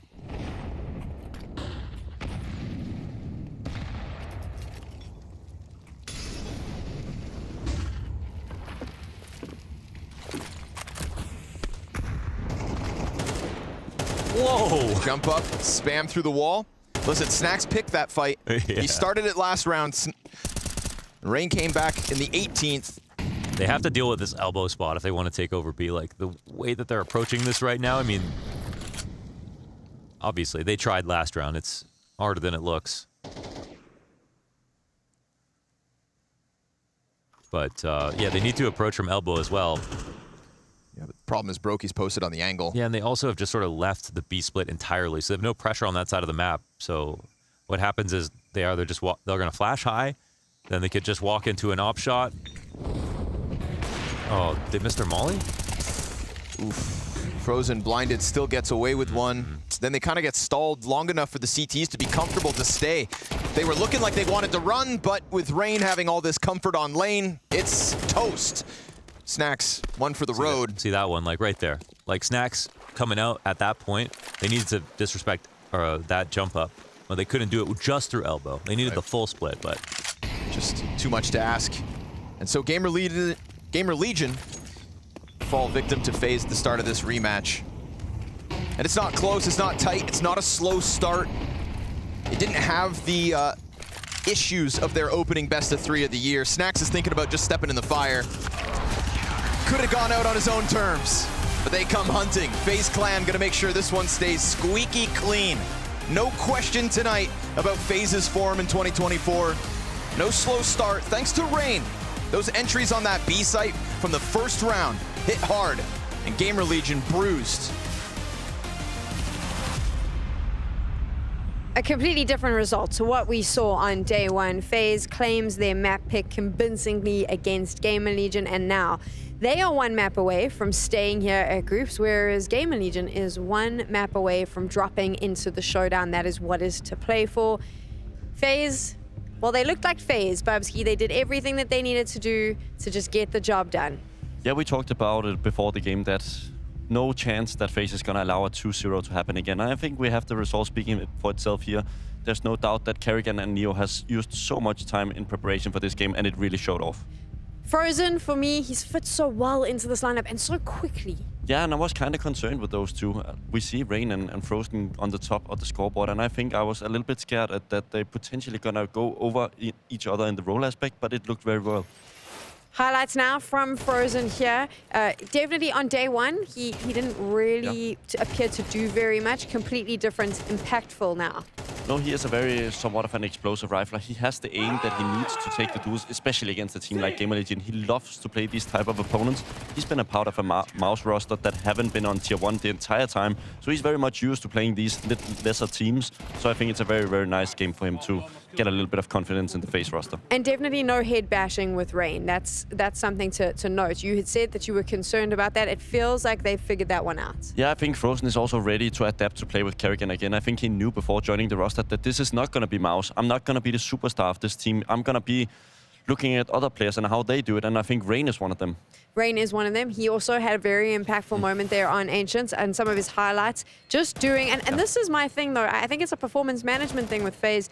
They know when to do what they have to do to get it over the line. It's so interesting with Rain. We've counted him out a couple of times and be like, okay, now it looks rough. Is it time for a new player instead of him? But every time we doubt him, he's come back. I think in the K position, he's one of the best in the world. I really can recommend watching a cave demo of Rain if you want to get good at this spot, because he has so many unique ways of doing it. I also put him on my fantasy team, so I can recommend that as well, because he's going to be point farming for me, hopefully, as this game continues. But ultimately, with FaZe, they got it right. The thing was, it was a mirror image to what we saw on day one when GamerLegion was able to 2-0 it. You had even said to Kerrigan and Neo, they've got to go home now, or home, the hotel. They've got to anti-strat. They've got to find the mistakes that they made on day one and try and rectify that. And they did just that. Yeah, and it's so easy for us to say what is anti-strat and what they did this and that, but in the end it's really about the small things, and I think we can have a clip where it shows really the small things that you learn from being in a demo tool and actually looking at your opponent. We see Aiko in this position, he does it a lot. They've 100% seen on the demo that we have a chance to find Aiko early in the rounds if we do this boost. Sadly for FaZe though, they mess it up in the end, but it should have been a free kill. On the other side, which is GamerLegion, I mean, what did you think about their overall performance? I think it's very saying that they only get these couple of rounds. They are not a team that is sufficient enough to play against FaZe on a consistent level. They're going to lack the individual level, first of all, but also the tactical one. And we see it here because they do the same setups as they did on the first day, but Kerrigan and company are so ready for it. Okay, so the GamerLegion lineup is on your screens right now. And Babski, let's walk it through it, because I think that they have the potential to compete in Tier 1. I think that there's just something lacking to push them over the line. Do you agree, or do you have a different thought here? I'll disagree. I think they have pieces that works in a Tier 1 level, but we don't see it too often. And I think one player that I necessarily want to dive deep to in is Aiko. I've played with him myself. He's such a phenomenal talent in some aspect, but on others, he's so lacking. We can see the stats here. On his good days, he's a world-class AWPer. There's no denying it. But his consistency is nowhere near to be found. He needs to find a way to consistently deliver good results for this team, because he is their star player. As a pro player, though, how do you find that consistency? How do you figure out what it is that works for you? For me, when playing with him, he was very emotional. I think he has to sort that issue out. He's very... If things doesn't go his way, he would complain about the game, like it's lagging or like I'm sitting badly. Like he needs to get out of his head and just start delivering the results, because he has the skill. We've seen it so many times, and I also think movement-wise, he's also one of the best in the world. So we see all of these mental coaches that are with some of the teams. Obviously, some of them have become sort of well-known in the esports circles, Counter-Strike specifically. Do they play quite a big role in the team? Because I do think a lot of people kind of, and I think a lot of players don't take it seriously from what I've heard, so I'm curious as to how you feel about it. I think at the start, when you're with a new group of people, they really get a good way of like facilitating a safe space where you can work together. But in the long run, I feel like they can be a little bit useless. And I think Aiko has worked with enough people to not be an issue. It's a personal thing. He needs to sort it out. If it's a mental coach or an individual thing, I have a hard time saying how he could fix it. This is so interesting, though, because I mean, you said I think that they're a little bit useless down the line. In the sense that you kind of know your team, you know how you communicate? Yeah, I mean, they say the same things, like 1 point at a time, and we have this space, and we have to empty the backpack sessions where you kind of... So the backpack session is basically where if you lose a game, you would say, okay, we don't discuss the issues now because everybody's clearly frustrated. Let's do it tomorrow. Then people can write down the notes, and then you go into that space and be like, okay, now I'm sharing my stuff. So I think they facilitate that, but other than that, I have a hard time justifying what they're doing on a daily basis. I love that. I love the insight, because it's worthwhile to have. I know, like I said, some players I've spoken to say, I don't see any value. Others swear by them. A-Core, though, like you said, he's worked with him. Now he's just got to figure out how to control his emotions in-game. And hopefully, if he can do that, he can take GamerLegion to a win on the next map, and we see a 3-map series. Yeah, he's going to be their fave, but sadly he's going to start out on T overpass, and I think it's one of the worst sides for the AWP. He's mainly just going to be sitting still, holding long pushes, holding monster strafes. It's such a boring map for the AWP on the T side, and that's why James is so good at it, because he's a kind of boring AWP. James, a kind of boring AWP. Quote that for tomorrow when we get to see Virtus Pro play. We're going to take a quick break, and when we return, we're heading to overpass.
Welcome back to the Blast Groups. It is elimination day in the lower bracket. This is what is up for grabs. Ultimately, teams need to stay in this competition. They need to win their games if they want to continue to fight for a place in London. If they don't, they're going into the showdown. Currently, GamerLegion facing off against FaZe. FaZe was able to take their map pick, and now we move to Overpass. Babski, for you, the ideal way to play Overpass?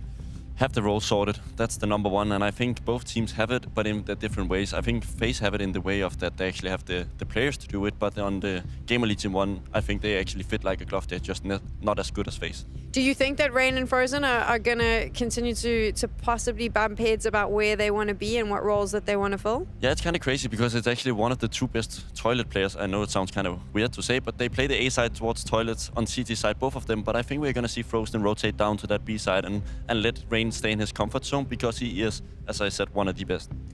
I know you keep talking about them bumping heads, but we haven't actually seen it happen yet. That's the thing, right? They seem to have figured each other out and just worked it all out. And I also think he was briefed before signing any contract, like, what is your role going to be in this team? I wish I would have done that. So props up to you, Frozen, because you probably did your homework before joining a team.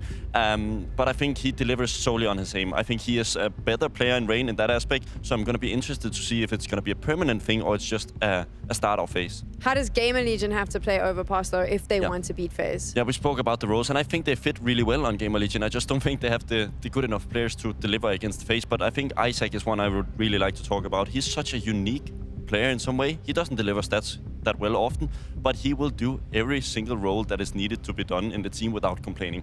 I spoke to multiple people, and they always said, Isaac, I've never heard him complain about anything. He plays that monster position. If he has to drop that AK, he'll do it. He's that type of teammate, but he just needs to find that 10-20% of level, and he'll be an extremely important player. How important is it for a team to have a player like Isaac, someone who isn't too phased if they have to move around or change things up? They don't have, let's say, the ego where they go, nope, I'm not doing that. Yeah, you need those. Sometimes it's the IGL. I think that is for on Carrigan's side. He's heavily taking a Mac 10 if he needs to. But on Isaac's side, he is not the IGL, but he's still taking that space in the team. So I think it's very much up for a team decision, but it's very also reliant on who will be the one to do it. When these two teams faced off against one another at the start of the groups, obviously it was a 2-0 loss to FaZe. Some people were surprised. I don't know if I was surprised because performance, I said it earlier, performance management with FaZe, I feel like they're very good at doing just enough to get on by, and then in the big moments, the individual skill just shines through and they go to a whole other level.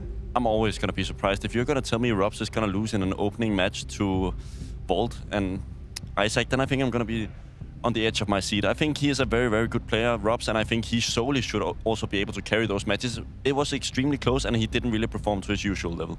I was falling on my sword there because, of course, I was surprised. I was absolutely shocked they weren't in my pick'ems either. You don't expect FaZe to drop.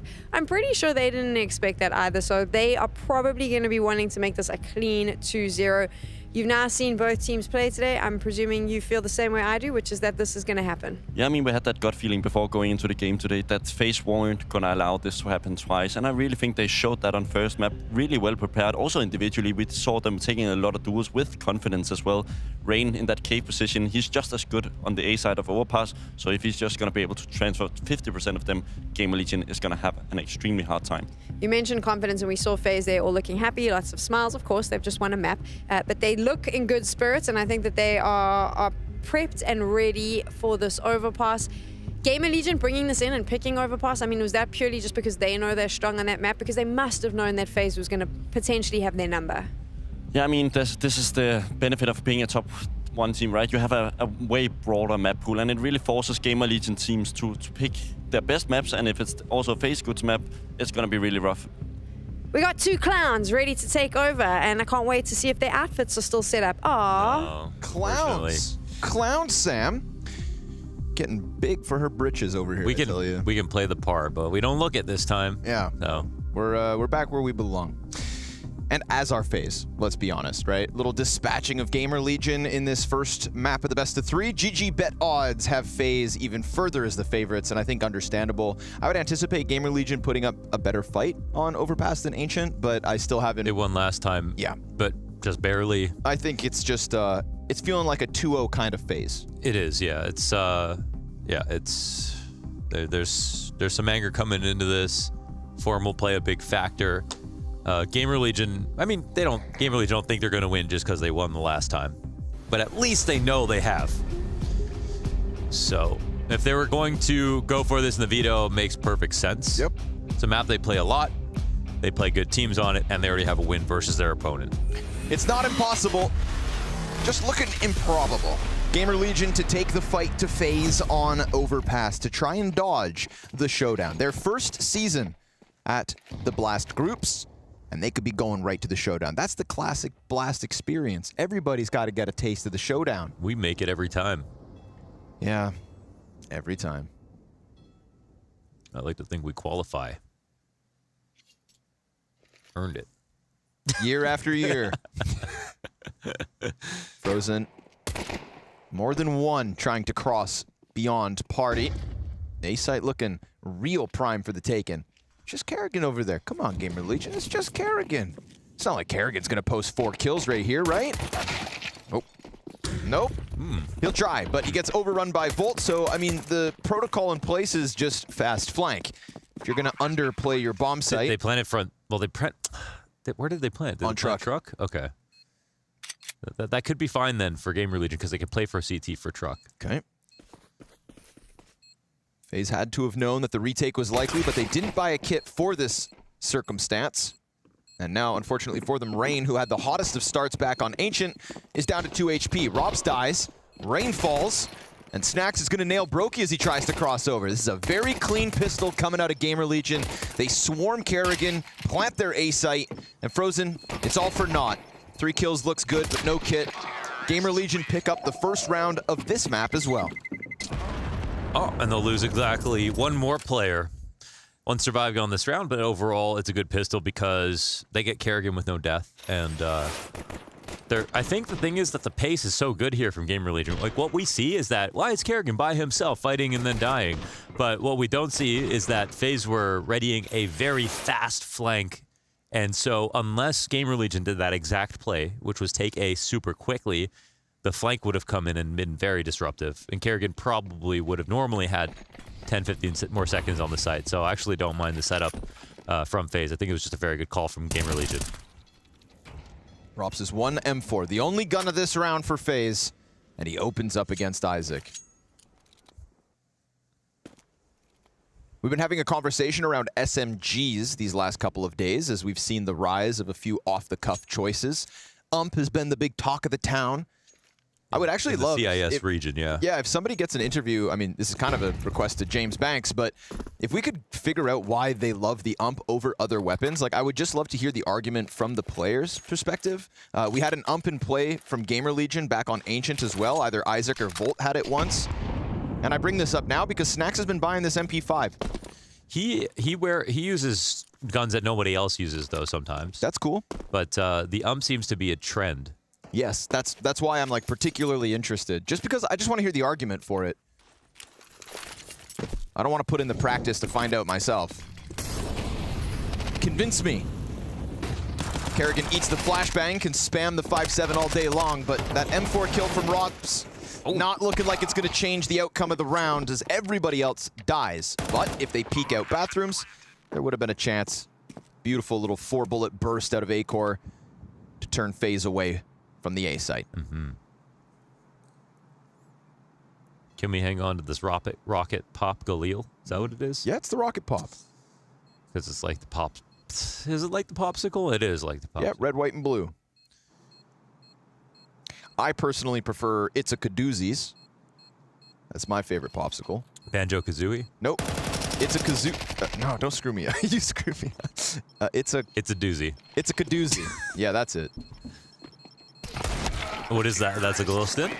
It's a popsicle in Canada that we grew up with. It's like a big twisty, multicolored. That's what I was thinking of. Okay. It's a Kadoozies. I'm not making it up. Google it if you can spell it. That flash is so good. I liked icebergs. Remember those? Yes. Yeah.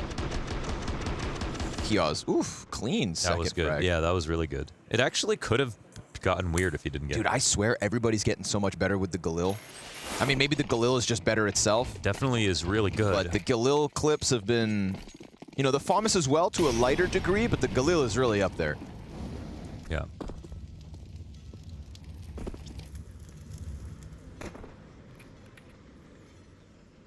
And the 5 extra bullets is pretty huge. Yeah, 30 like, bullet magazine 35, is huge. Yeah. 35 bullet magazine, like. Yeah, that's significant. It definitely makes a difference. You're almost at the P90. Yeah. P90's 50. Bison's 64? 64, yeah. That's right. And Negev? Is it 100? Yeah. Jesus.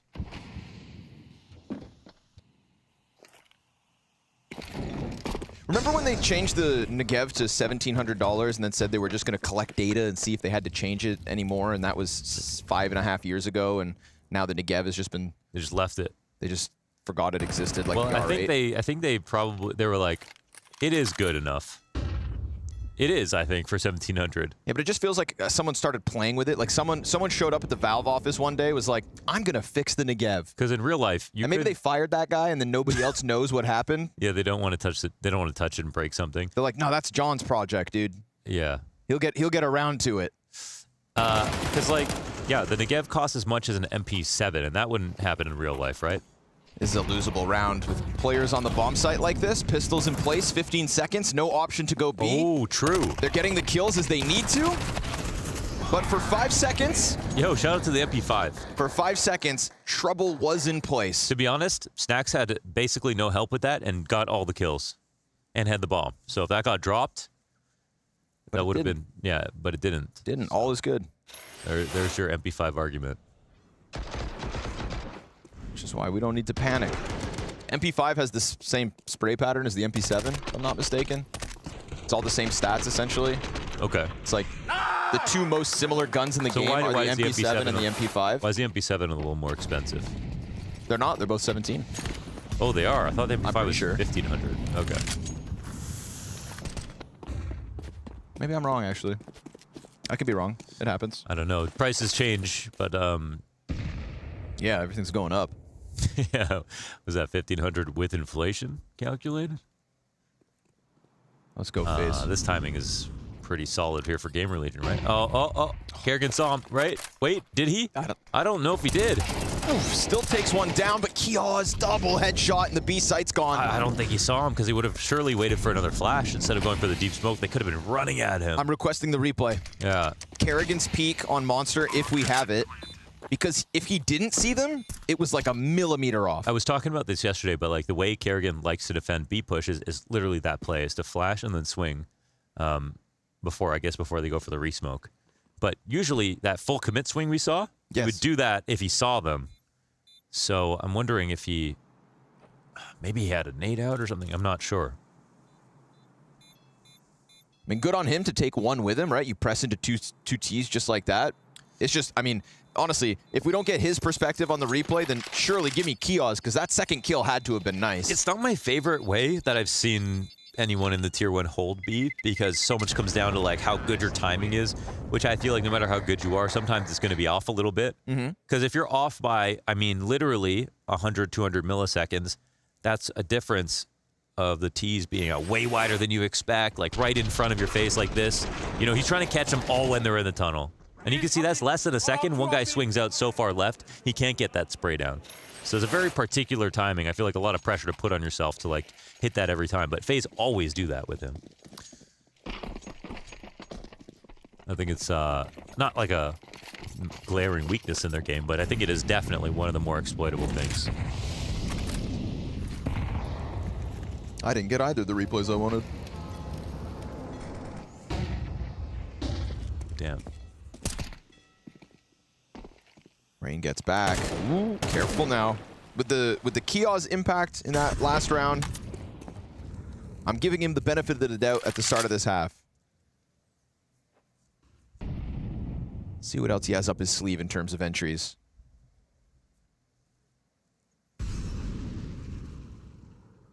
Because what you don't have this map is the same kind of a start that got Ancient rolling as quick as it did, right? We were sat there praising Rain, 12 kills in like 5 rounds, 6 rounds. Well, now he's back to 0 and 4. Brokey's 0 and 3. We look across the board of GamerLegion. They're all here. And this is when FaZe start games slow. We're not going to write them out. Off. But already a missing piece of the winning formula from Ancient. Slow start. You've given up 4 rounds to the T side of Overpass already.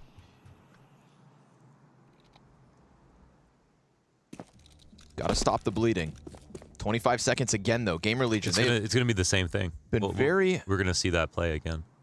Very keen to play down to the end of the clock. The only difference is he doesn't have a Heaven Flash, so it depends if this fake works. But man, it's so late. Like 15 seconds. They're rotating. They're rotating. It's so late. They're actually rotating. Kerrigan hesitates, but he's on his own. No bomb spotted. He's running. He's giving his back up to the bomb site. 5 seconds. Oh. He can just rush this down. It's over. Oof, a little too late. Oh, they shouldn't have swung him. They shouldn't have swung him like that. If they just let him leave, then it's good? They just have the sight. All you need to do, the whole point is to get people back pit. You know, B-side overpass is so unique because if people are back pit, like a bomb can go down, it can still be 5v5. So they got him off the wood wall, they got him off the pillar, and they got him out of back pit. So just like take that and post plant because they could have guaranteed the bomb goes down if they don't fight him like this. This fight here, you're saying? Yeah, they needed to obviously be sure they were going to win it or just chill for a second. Yep. Kerrigan wouldn't have even known they were planting until a second in. And then Kios could have just hold for him running up the boardwalk like he did. Yeah, then you just double swing after, right? I see it. Still would have been a pretty uninspired situation to be in, a 2v4 as the 8 players all died. So don't want to see GamerLegion burn down the clock that significantly. Oh yeah, for sure. You know, for sure, yeah. We can isolate that one mistake from Kios, but also like... No, that was late. Can't say I had faith in that. That wasn't great. No, you're right. So a little hiccup here from GamerLegion early. And it was only 2 people actually going into the site, right? Yeah, exactly. Yeah, that's... But look who's winning. Oh, the nade out Isaac. A critical mistake. Rob slams him and goes deep onto the ladder. If they make any move on this rotation, he'll hear it.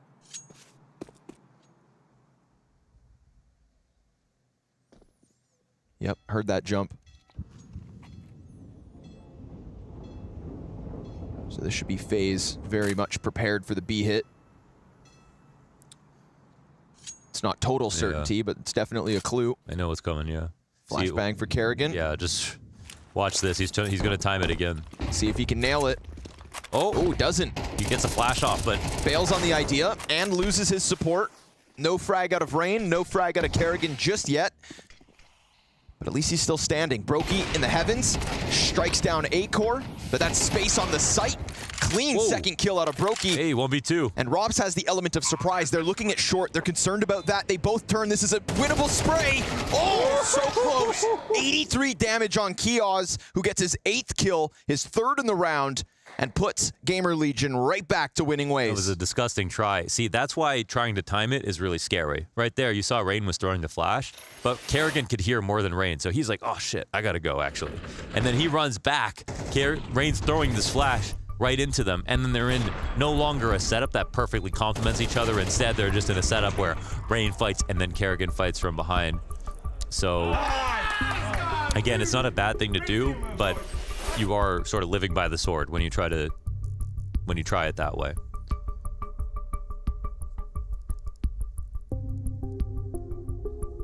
That trade on Rops to end the round is in fact Kios' 4th kill. As he took over the bomb site. Rain, Kerrigan, Brokey, and Rops, his victims in the last round. Yeah, this is pretty disappointing for FaZe for these last 2 rounds, because like obviously that super late exec, of course, doesn't work. But it interrupts the economy a bit here for FaZe.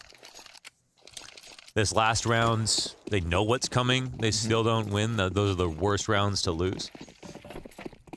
And it is already 5-1. Quotas being met here on Overpass.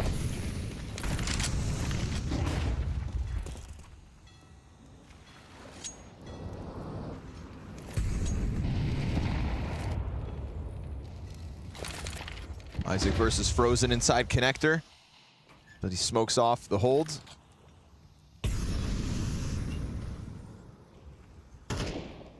This is GamerLegion on the brink of the B site. Far faster than some of the rounds prior.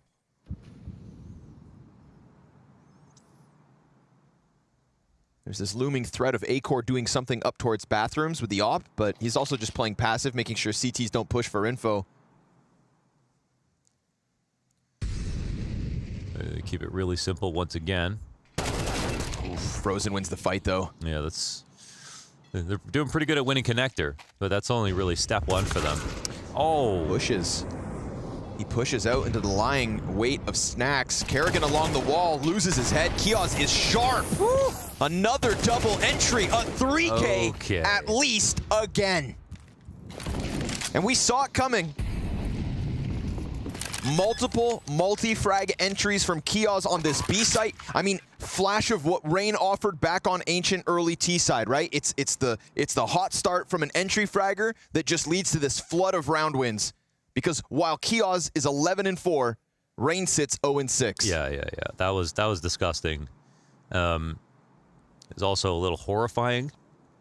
That Brokey op shot being missed. Kerrigan the only one to do damage on the way in, and they weren't even blind, right? He just beat them out like straight up. So, like, FaZe got to be like, okay, we need to do better than that, obviously. But very good shooting regardless for GamerLegion. But another situation where they're fully ready. Left side monster this time, 3 players in the site, and op in the site, and they were still peeking on A. They were ready. So they can't ask for much more except like the trades.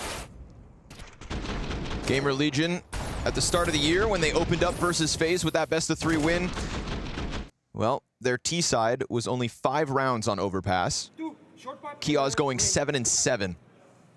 Taking it to a whole new level in this head-to-head. I love that. Oh, I love Snack so much. That's funny. Counter-Strike's always fun when you're winning. Yeah. You know, like the old Virtus Pro, a lot of people don't know this, but if you go and like watch their old demos, they played some of the most complicated rounds of any pro team. But they were always known as like Polish plow, like they just run into your site, kill everybody. But they actually were the most detailed and creative and slow playing about their strategies. And I can feel like echoes of that with the way that Snacks calls some of these rounds. They don't have the same level of cohesion and time and together and everything like that. But you can see that they really are trying to milk the map as much as possible before committing to anything. This round, Kios doesn't have to do much, just leans back on Monster, and the kill comes to him. I'm going to say this. Like, I think Kerrigan doesn't like playing right side Monster because he hasn't figured out the right angle to play on. There's obviously a strong spot to play in. But with Rops in this same spot, like, you will see more output. I think he'll just show you. The Vice opts the same angle as Rops is holding right now with his AUG. And obviously, the round that Rops goes, okay, I'm going to help you guys on B, okay? I'm not getting any action. Well, on this round, it's going to be an A play. It's like the 3rd or 4th round, though, we've seen GamerLegion burn down that clock. And the last time they did it, remember, they got burnt. They walked into that B site with bomb and never even got their plant. 15 to the clock. Molly's all over this bomb site. CT's in place. This is another one that could go poorly. Comes down to the hold, and Brokey 3 from the corner. It's a full house in the A site. Frozen to close it. GamerLegion man advantage, but it doesn't mean much. Maybe a bit too timid to try to spray through your teammate, but they needed every little bit right there on Brokey. He was the line, the trap wire with the A1S. That's a massive spray down. And the perfect setup, and sadly for GamerLegion, none of their utility actually displaced any CTs. I think their back dice molly missed because no one actually moved. Feels like Frozen also gets away with robbery because Brokey goes so big from truck. The next 2 people to come into sight are both still watching that way. Yeah, they also made the mistake of trying to take A site without taking long control. If you don't do that, then you will get crossfired from someone who's playing long. Instead, they tried to smoke it, but that doesn't actually stop someone from swinging long side. That actually helps. Like, that'd be so nice. You're frozen, and there's a smoke, so you can escape to long if no one's there, or fight off the corner of the smoke if they hit the site. And if you're going to use that much time on the clock, then, you know, make sure long's clear, or use it. Yeah, burning down the clock, not nearly as effective if you don't do all the other steps first. Yeah. That's why everyone like tries to be like James. Yes. But they don't put in the work. You're not VP, folks. You weren't with him shooting in the gym. You weren't born in the darkness.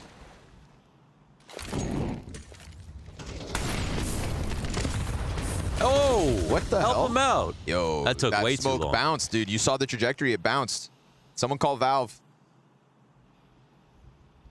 Kios is calling. You know what? That happens to me all the time, and no one feels bad for me, so screw it. Nope, bad I take. hope they don't help anyone. Nope, bad take. Bad take.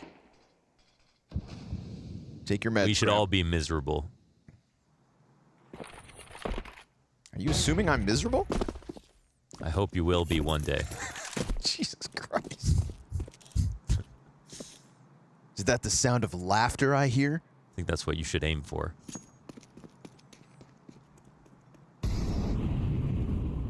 He's down to just flashes and one smoke. 40 seconds. At least they got short, but at what cost? Poor Kioz. An injustice has been had. 25 seconds. Not through bathrooms yet. For all they know, could be a player in the same corner. It's not the case. Brokey's playing the APC. Yep. The CT's put a smoke in front of this. This is, again, fresh. It's got a flashback to what just went poorly. Flashes are good, though. That's one piece of util, but if the bomb planter gets stopped, this is all gonna go bad. Volt, plant! He doesn't know! No! Oh my god! Ew. He doesn't know. But did bomb fall into his possession? Did the first... They had 5 alive, though, right? No, Brokey got the one op kill, but that was on the long after, player. Yeah, Volt had the bomb the whole time. Right, he had the bomb the whole time. You gotta... I mean, if you're gonna play down to less than 10 seconds, you can't make mistakes like that because you don't have time to. Bro. You can forget who has the bomb if you have 20, 30 seconds. So, you know, taking bathrooms and executing on the site is not splitting atoms in Counter-Strike. It's something everyone does every single round. So if you're gonna take a little extra time than everyone else, then you need to make less mistakes, not more.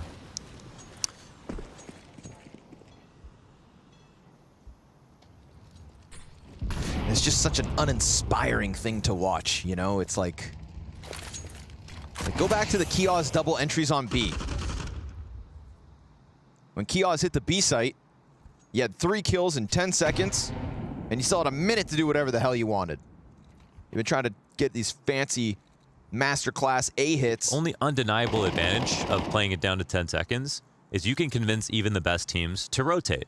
Fair. But just means you have less time to punish them for that rotate. You can get an anchor to fully leave a site without spotting the bomb if it's less than 10 seconds and they see nades. That's the advantage.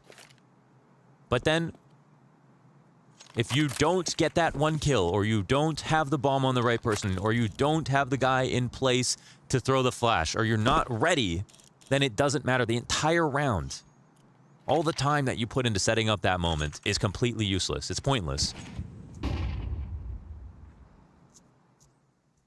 And it sucks to watch. Yeah. I mean, imagine being a GamerLegion fan, how frustrating this is right now. If you're FaZe, you're laughing. I mean, they might be kind of laughing, but they're also losing to this. They'll spray down the monster pipe. 15 seconds, they're going to try to hit it. CTs don't have mollies or smokes, but it's only 6 seconds to spare, and the pit player's going to hold the line. Even as Kerrigan and Rain fall, Rops is in the pocket. Acor shoots at the further target, Isaac. Ooh, he's got it. I think, yep, all good. 1v1, Frozen already right on top of him. Nowhere to run. He knows exactly where Isaac's at. And this one has fallen short. Much closer. Yeah. Much closer. The trades looked good. Acor comes through, deals with the Heaven player. Great. But still, you're banking on a 1v1. And on a serious note, remember what let FaZe get into this game.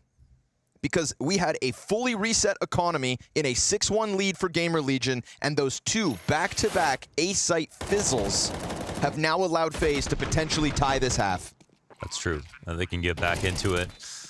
So, Isaac really went for it, but Frozen totally ready and calm. Ran up, I think, to pull that peak. Make it feel like he was swing, but yeah, I mean, it's been a incredibly fragile B site, even with 3 or 4 players. So yeah, the trades are not looking that great for FaZe, but at least, as you mentioned, they have a chance to tie up the scoreboard.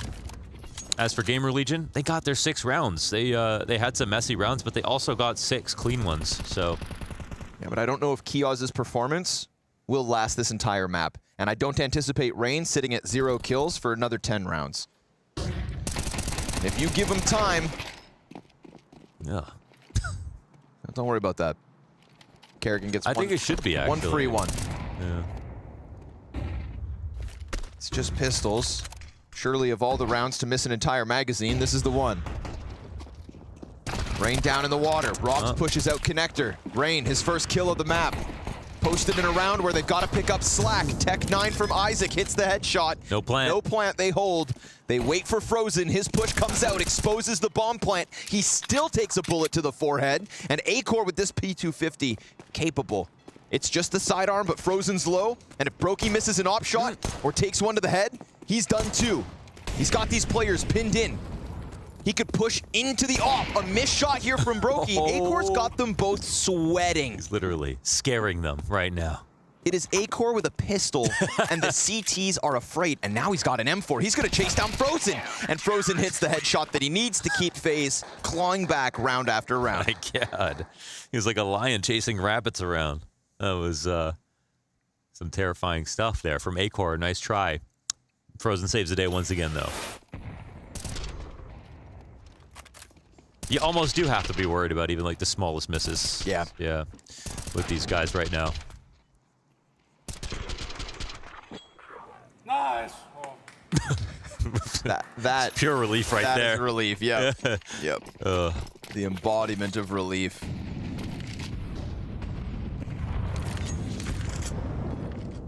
And Rain gets one.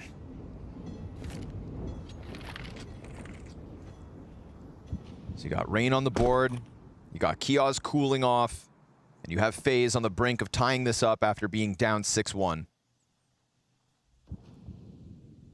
We told you that the second map would get closer.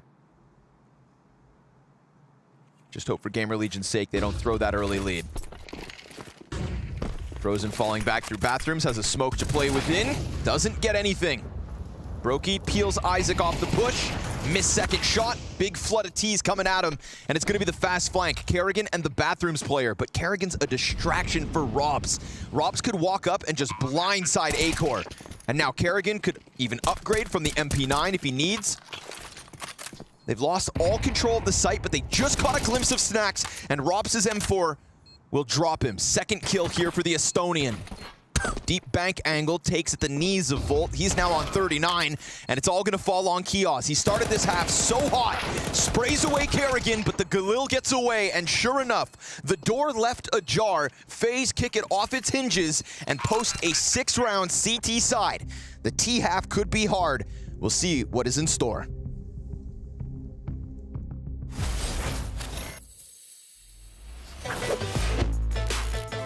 I would ask if the map is in a competitive pool. Yeah, sure. Is it not possible not to be there? Yes. Yes. Oh shit, so is. we already know. What the fuck?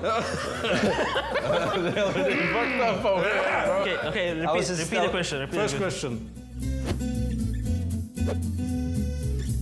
Is the map in competitive pool? Wait. We already know he is in the pool. No, it's one question. Could have saved that one. So, is it like, wait, how should I put it? Yeah, was this map being played in 2015? Yes. Yeah, but you need to guess the position as well, no? Yeah, but we forgot to guess the map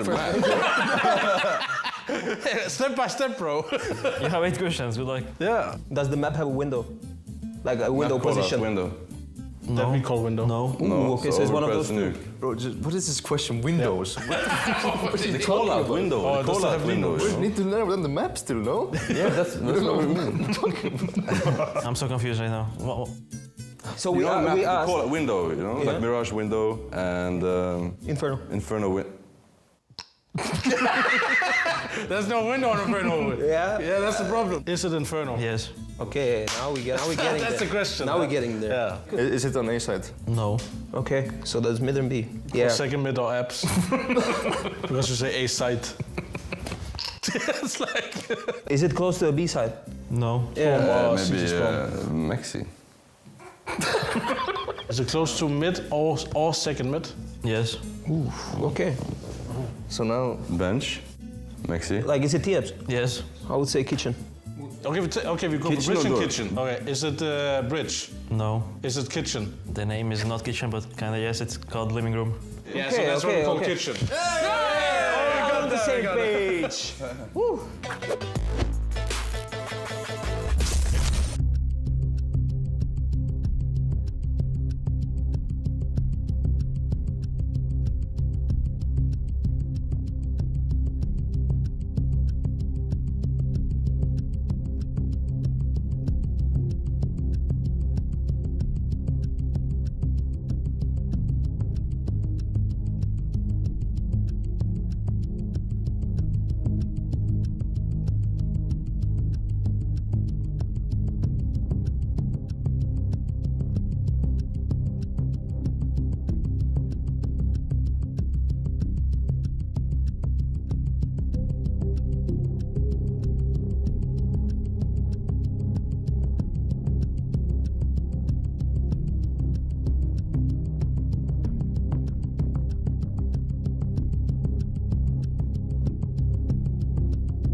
FaZe bounced back. That is undeniable. In the face of the Kios hard entries down on that B site, it felt like FaZe were just getting outclassed because from map 1 to map 2, Rain has disappeared.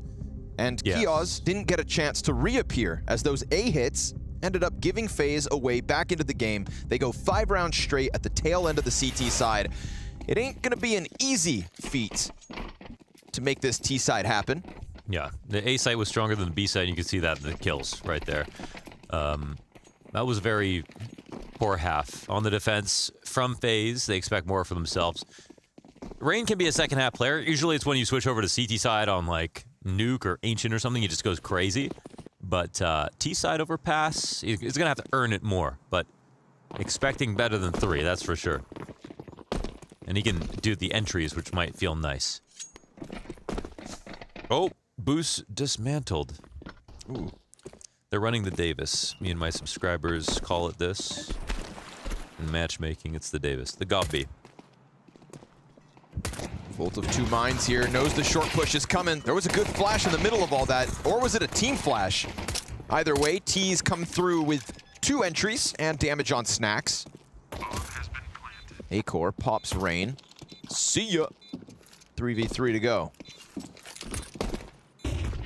Brokey stuck in. Deals with the little health that was left of Snacks and decides that he wants more. A little bloodlust from Brokey.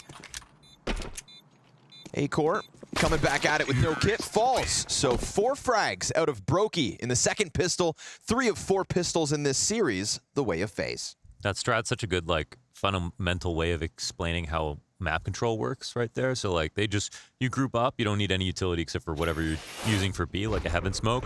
But you're running through the A site to clear things out. If you get your kills, then you can commit. If they're in bathrooms, or go for the stack on A. If you see no one, you go down to B because they don't have enough information. And then you saw what happened. They got rid of the boost, and they started to rotate up to A because they get scared that, oh, they could be close to dice now.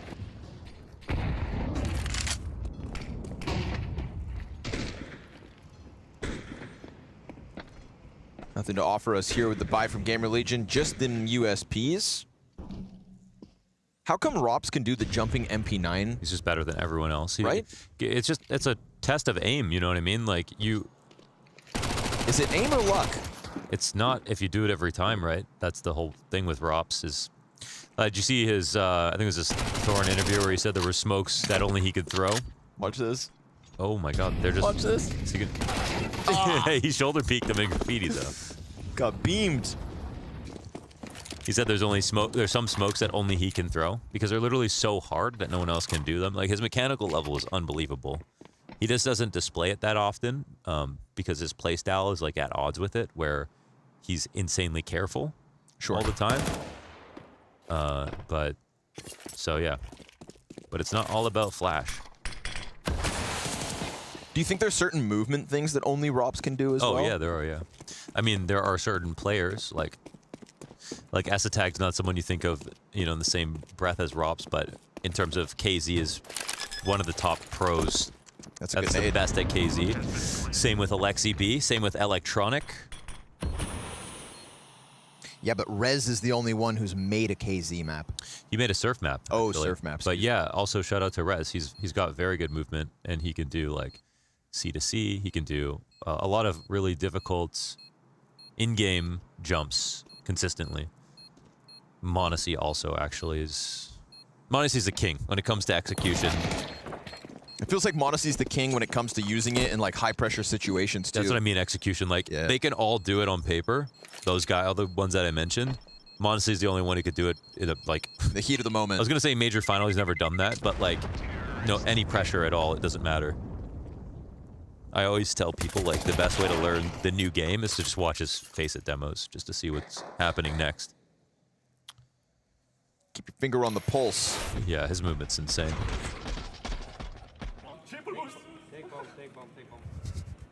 But yeah, if Rops wanted to, he could look like Monacy in the game.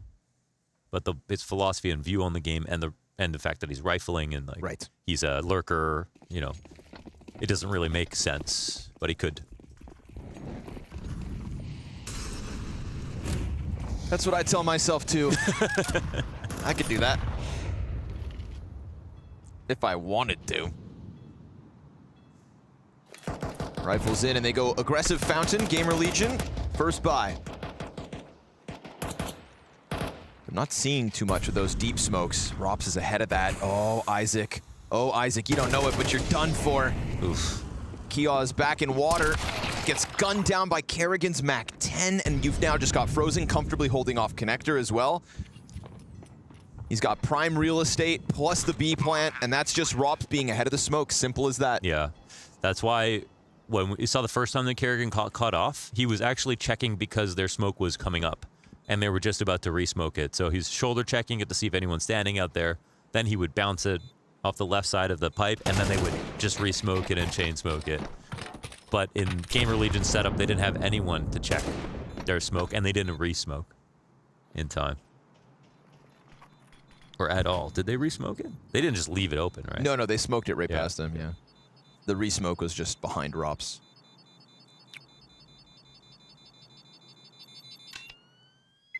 They just didn't check it, right? Nope, exactly. Check their re-smoke. Smoked it, and then he just changed positions from barrels to pillar. That's why you can be like the smart. See, you gotta. This is like the perfect angle to display that. If you don't check your smoke, that's the thing. J-Raz, baby. Visual confirmation is king in this game. Like you can be really smart and understand where people are, but nothing beats seeing it. Period. No matter how smart you are. Keep your eyes peeled.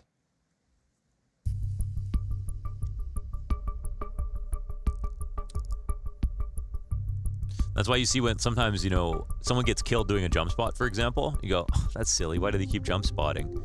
But the amount of information that's won you rounds from jump spotting, right? It is confirmed information. Is a single least dangerous way to get visual confirmation in Counter-Strike. It is imperative that you use jump spotting to your advantage. And if you die 1 out of 10 ways, the reason that it's so amazing is because that kill was hard to get. And it averages out to always still being worth exactly. Taking everything is probabilistic, and you should be using what's a higher EV play. That's all it comes down to. It's a numbers game, and 13. That's something Rob says as well. That translates so well to the way he plays. He says, "If I have an advantage, I will never let it go," and that is the whole point. Okay, yeah. I like that. I like that philosophy. You can see sometimes if someone gets frustrated or they get mollied in the flash, and then they just swing. That's kind of like. It's like giving up in I think, with that philosophy.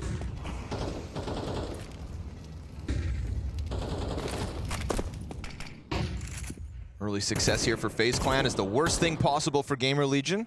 I brought it up once, I'll do it a second time. This has been an 8-round win streak since those back-to-back failed A executes. GamerLegion losing to the clock twice on that T side opened the door for FaZe. And they haven't looked back. Now it's just the two M4s of Acor and Volts stack inside of the B site with what looks like FaZe heading towards the opposite end of the map. From 6-1 to 6-9, and most likely 10.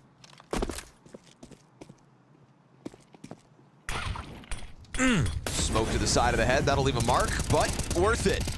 Rain gets cut off the entry. Brokey's got the coverage from the flower pots, and no other CT in position. Acor is just going to be set up to save that M4 again. As said, 6-10.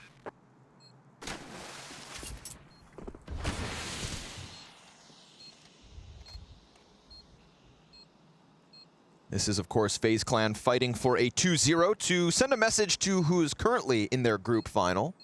Team Liquid. A Team Liquid FaZe Clan best of 3 for a spot in London. Insane because with the form, their form is so parabolic right now. Both of these teams could lose. Both of them could win. Both of them could play insanely well. Both of them could have an off day. Yep. Nothing is promised in that matchup whatsoever. So that'll be the potentially most exciting thing.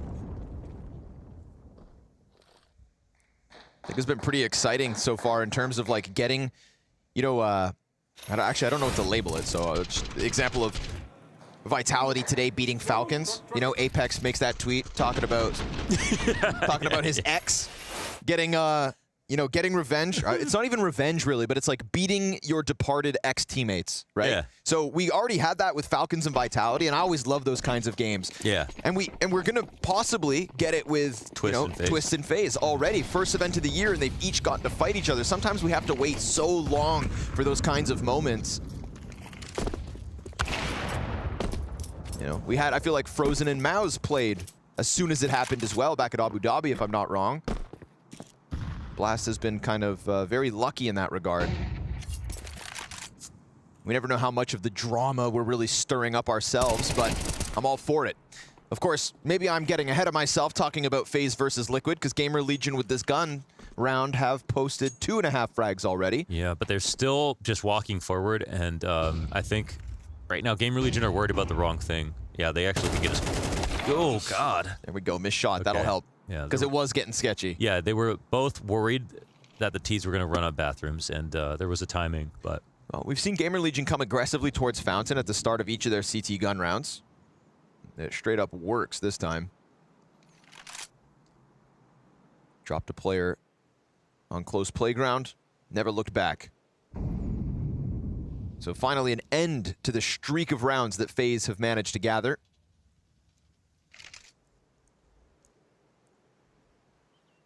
Honestly, about time.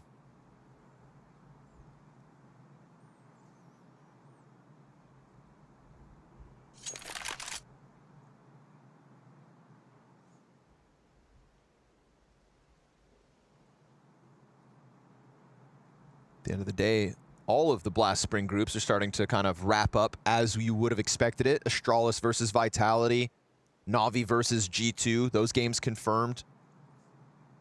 High likelihood as well we'll get Liquid FaZe, Virtus Pro, Cloud9, if everything goes as the odds would show. Which is another cool rematch where you'd think, well, why wouldn't James just win again? And you know what? You might be right. They might just win again.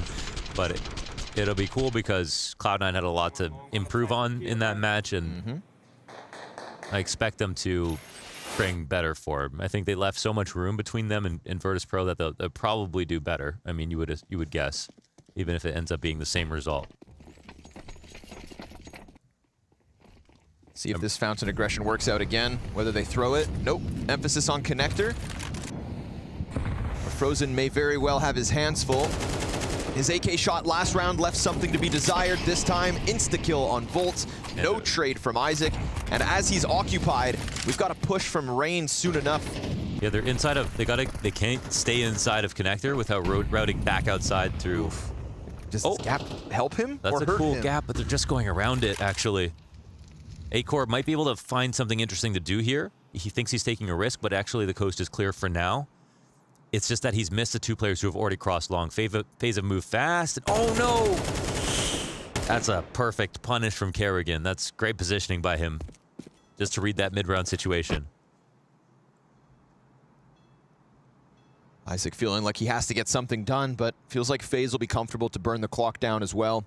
In a 5v3, I don't anticipate them running into time issues.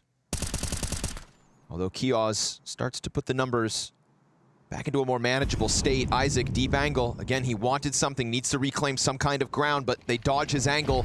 Brokey's about to peek into it. He'll lose his head. Isaac, one and done, but the numbers advantage still lead FaZe Clan into the A site with plenty of time to spare. They just put it into gear, get the bomb down, and we have a question here whether Kioz and Snacks decide to go for this retake. No kit, no nades. And with the smoke in front of Dumpster, no easy avenue of attack. Kioz gets out from bank at the very least, starts fighting with Frozen. His teammates already on the departure though, so this one's gonna just leak onto the scoreboard. FaZe, it's their 11th.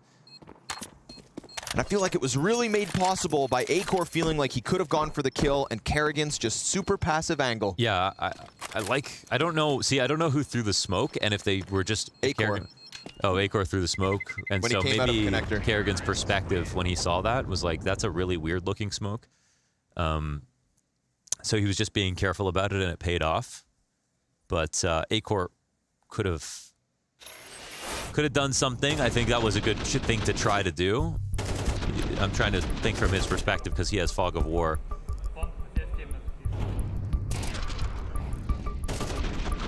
Valiant effort from Isaac.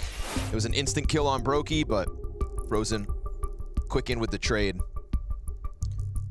Yeah.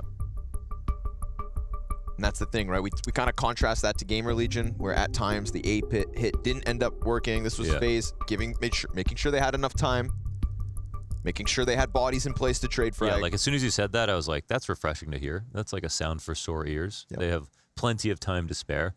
Like, you're doing pretty much the same amount of effort in terms of like what you're scouring, but you're just giving yourself a little extra breathing room in case something goes wrong when you do the actual site hit. You know, you should always save for a rainy day. Life loves curveballs.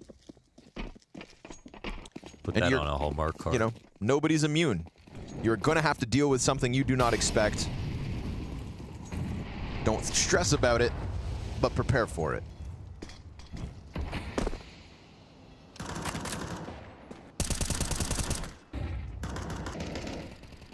Preparation is actually the only thing that's in your control. These are all very good points. Double pillar setup. They see the barrel of the gun. Rain on the entry. He's going to get denied it. Frozen can't manage to hang on as there's just too many angles occupied here from the CTs. This one went 0 to 100 real quick. And Volt, he'll catch Kerrigan up from heaven. Man advantage. Something to work with. But it's Robson, Brokey, and a post plant. Doesn't that just send a shiver down anybody's spine? Yes. They'll Molotov the planter out of position. Robs has to play pillar with support back towards Monster. They don't know about a flank. Might be on their mind. Short side smoked off. That tells them fixate in on Graffiti. Robs, not the cleanest kill. Wait, he didn't even take any damage. But Brokey drops Volt in the waterway. Acor returns the favor. Missed shot out of Brokey, but the bomb's ticking quick. And Acor's gonna deliver. 2 kills on the retake. GamerLegion not done yet. Ooh, that was, what was going on there, right there? He was just standing out there spraying, taking a break, coming back. But no one's shooting back? Nah, I don't know, man. What the hell? Yeah. Where were Isaac's bullets? Somewhere in the nether realm. Not the best for him right now, man. I mean, this is our first time casting FaZe this group, right? Yes.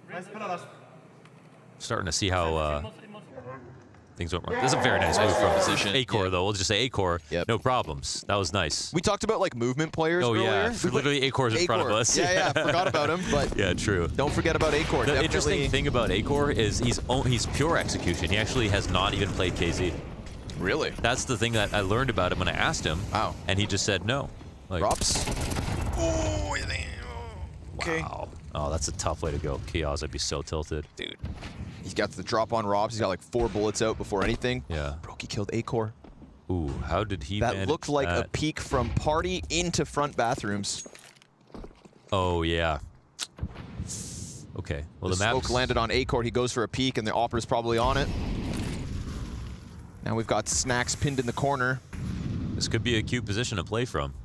There's a Molotov for this. But they're hoping for an early exec. It's going to be the B site, and Isaac's actually got a blind spot now. He's pushed all the way around. Oh, man. Just the only trouble with going for the full flank is that you don't actually know. Rain's coming. So? Yeah, but now he's just a retake player, right? Silver lining. Yeah, at least there's that. 3v3. You got the op posted on the flank. Connector should be under wraps, and Frozen's in the pocket. Well, they're feeling squeezed. They're not actually respecting the fact that there was someone who will be on short soon. Like, Brokey should be a little nervous right now. Yeah, he seems concerned, but more so about Heaven. If he backs up a little bit, he's got to be careful. He's just worried about everything. Brokey's trying to do it all, while his 2 other teammates literally stay crouched and hiding in their positions. Nate comes over top. Kerrigan's got nothing. That is the flattest FaZe I've ever seen. That was such a poor... There was no idea to...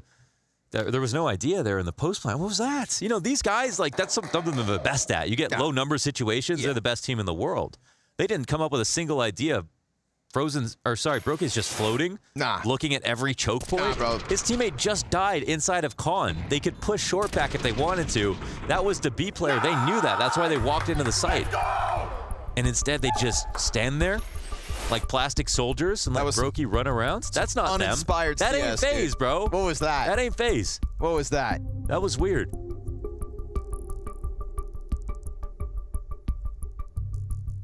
That's not my FaZe. Very odd.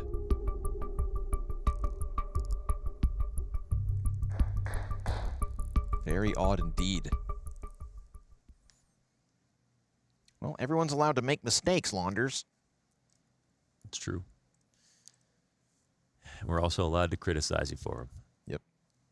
That was a weird one. But GamerLegion, they're not going to complain about it because look at the result. It's going to leave FaZe down on a solo AK round. Let's see if Robs can do it this time. That is indeed 2 back-to-back retakes for GamerLegion to try and keep this game close. Whew. Seen enough. GamerLegion's win earlier this week. Fine and dandy, 2-0.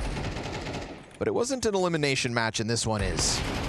Oh my god. Eesh. Oh man, poor Acor. He's had a great map. Yep, but 2 rounds back-to-back, he just gets deleted. Now there's a pistol sat outside Monster.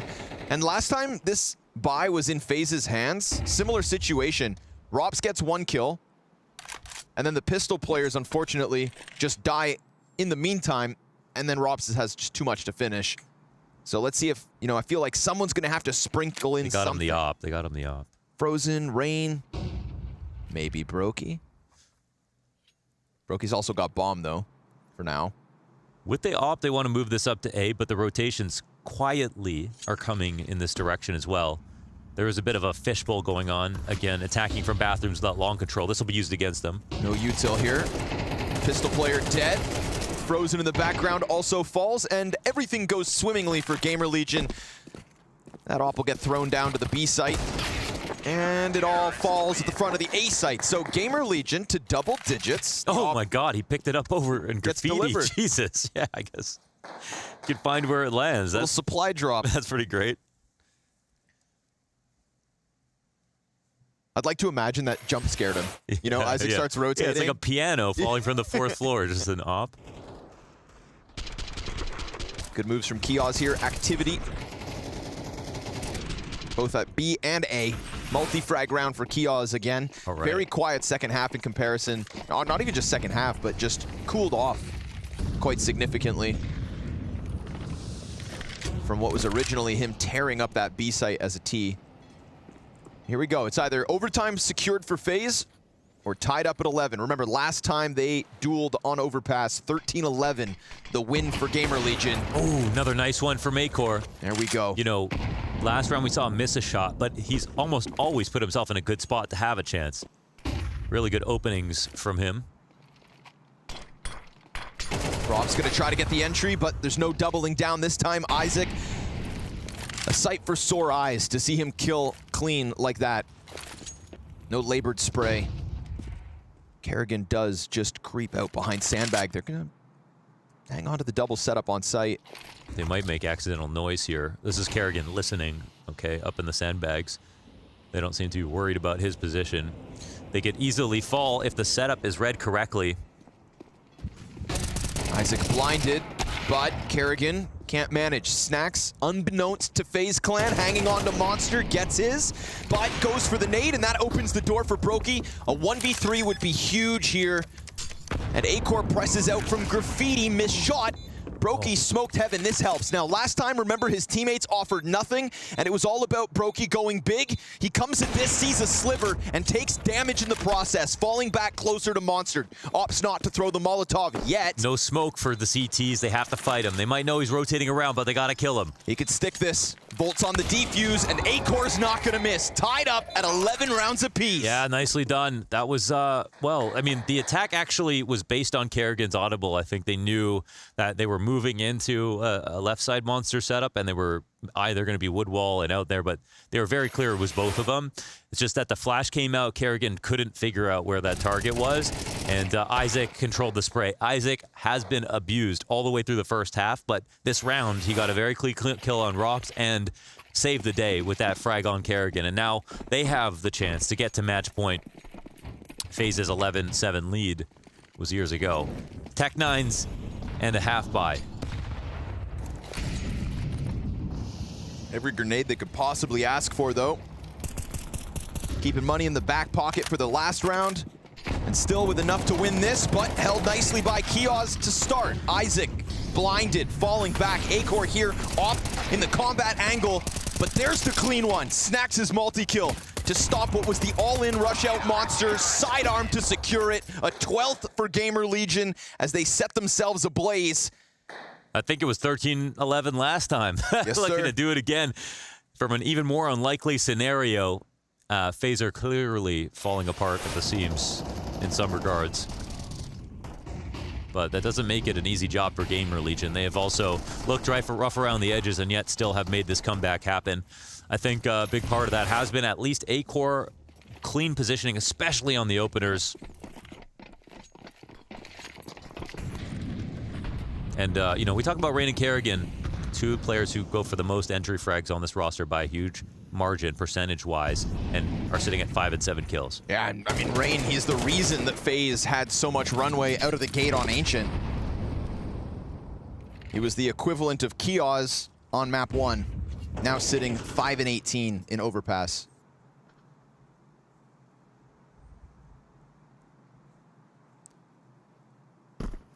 Hot and cold and not enough from the rest of the camp, but full-fledged buy to try and get this at least into OT.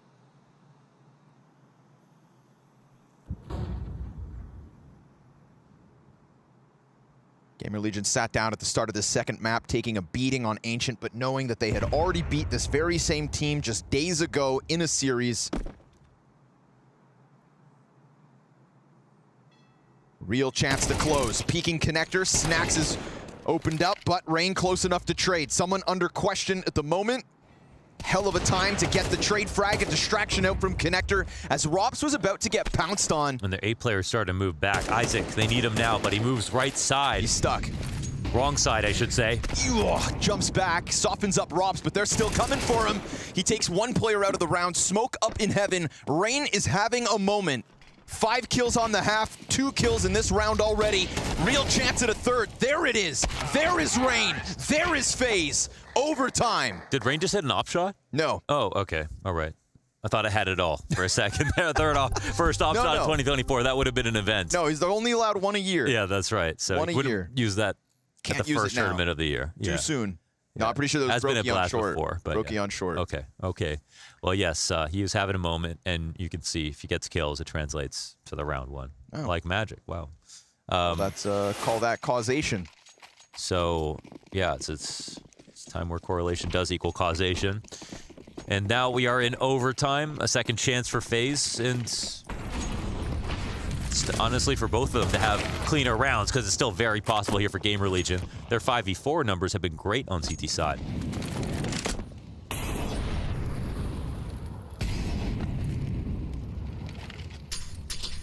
Oof, that hurts. Poor Volt down to 17.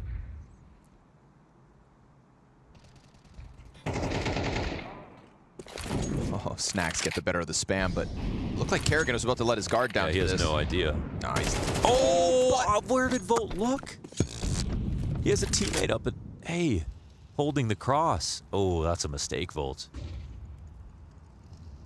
A single lapse in focus. And Kerrigan's just getting away with running right by this. Are you serious? He literally was in view of A-Core, and now he's walking up to the site. Snax thinks that this is entirely cut off at Playground. So Kerrigan might be able to get away with this. Well, now he's going to hear the rotation. The bomb has to be taken back, however. Bomb sat outside Monsters. CTs could push for this, but remember Kerrigan, I mean, this could be the play of the day. It's just it takes so long to get to B that it's also going to bank on Rops doing something. Yeah, okay. And Kerrigan may have the element of surprise. They're going to have no clue where the hell he's at. He doesn't even have time. Unless A-Core says maybe this is possible. Yeah, they're turning around just in case. Oh! Okay. Am I watching Rops? Nice one. He'll die as he drops down. Beautiful little one-tap out of Kerrigan. He's still got it. Yeah. But weird round. Very weird. Very weird. I think I'm happy for GamerLegion, though, because like they had things in place to watch all of that. Volt just had a moment where he didn't realize what the setup was, looked up. His teammate, at.Long, completely missed Kerrigan walking out of bathrooms. He was getting away with too much.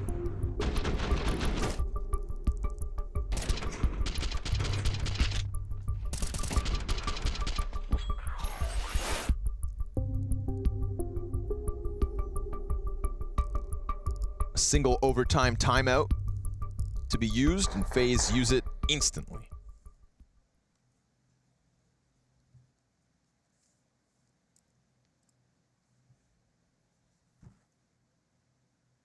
We're looking for more impact from Rain.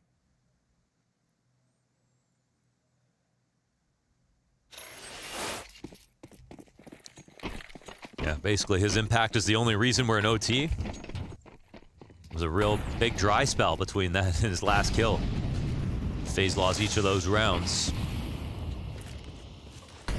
Well, let's see if Acor has any more tricks. And the amount of pressure that's applied to Robs, just playing off his teammates' monitor right now. Yep. It's not going to work.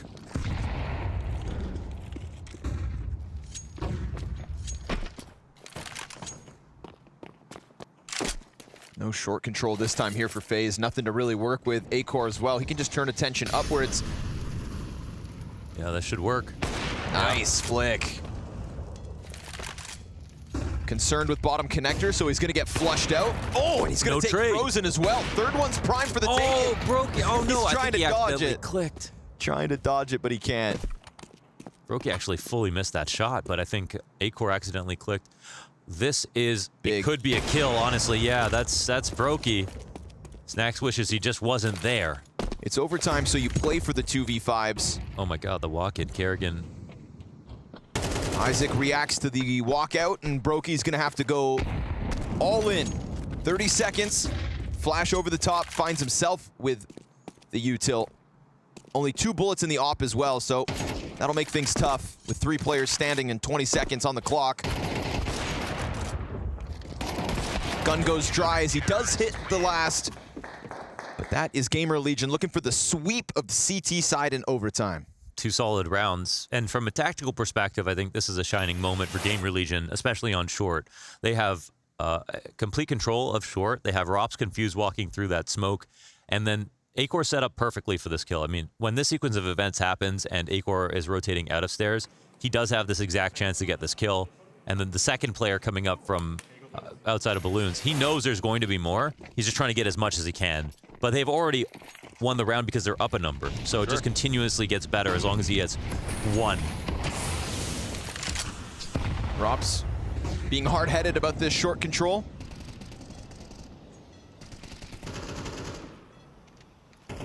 For the first time in overtime, he's given this space. It's been a pain point for FaZe these last couple rounds. Oh, make it 3 in a row. Snacks. Ooh. This is that boost they throw on site. Right, yeah. Instead of boosting along the wall, boost on the wood pile. And reap the rewards. Volts, a couple players coming his way. No fast reaction. Kerrigan will be caught by Acor, opping behind Dice. It's a flood out of FaZe as they're just going to try to strong-arm their way into the A site. And it works. You've got Brokey posted. You got smoke in the face of the GamerLegion, but eventually, slowly, Kioz will make this flank happen. Bomb plant gets disrupted. With man advantage, GamerLegion are actually pressing out along the smokes. Brave move from Snacks. I love when he does that. When he senses a small opening, he'll run the risk, and it pays off. Oh. 2 clean kills from Snacks, and a flawless CT side in overtime. Setting up the victory. It's 1 away to close from GamerLegion, potentially winning Overpass twice in a row over FaZe. That would be some egg on their face, and definitely well-deserved. It's not the strongest FaZe that they could have had for the rematch. I mean, they have form problems still. Maybe they should have been angrier because they clearly could be playing better. GamerLegion, on the other hand, opening kills every single round. Their Opper is doing a great job of having efficacy, and even their setups are getting better as time passes. And another instance where we've got Snacks topping the board for GamerLegion individually. Brokey. Oh. I mean, fast as you could ask. That's the closest thing to a 5v4 FaZe have gotten some time. Excellent refrag from Acor. His op has looked like the better of the 2.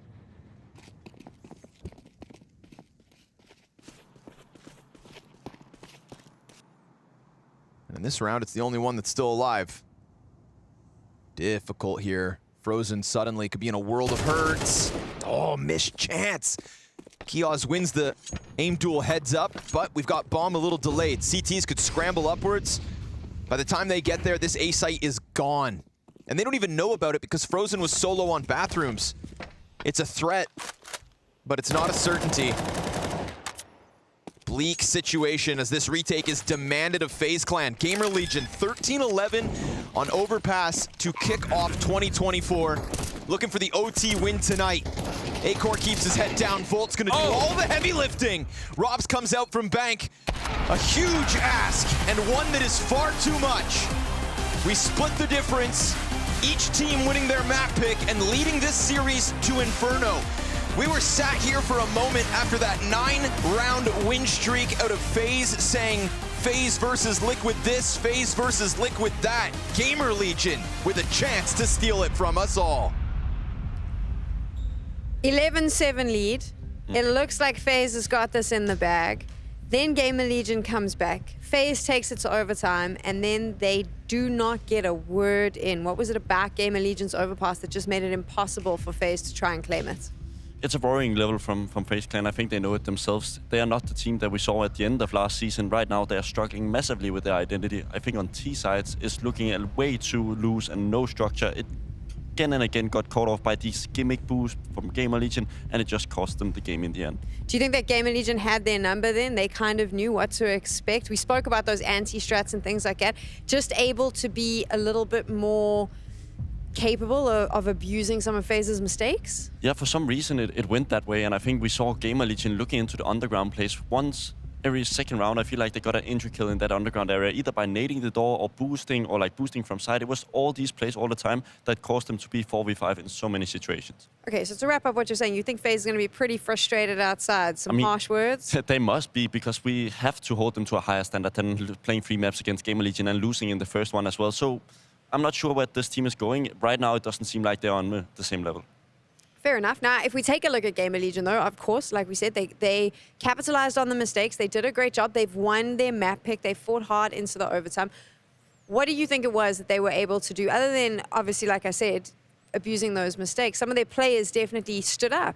Yeah, I think we spoke about Acor earlier, and he was the defining moment. He was irrelevant on Ancient, and all of a sudden he pops up on the overpass and really does a great game. I think he really was the game changer. Even though he had a couple of misses in important rounds, he was still the main factor of why it worked towards that A side. You said this, though. You said when he's on form, you believe he's a tier 1 player. Yeah, for sure. I've played with him as well. I think when I see him practice, sometimes I'm just like, he blows my mind. And then all of a sudden you can go into an official and he would miss an easy shot in the back.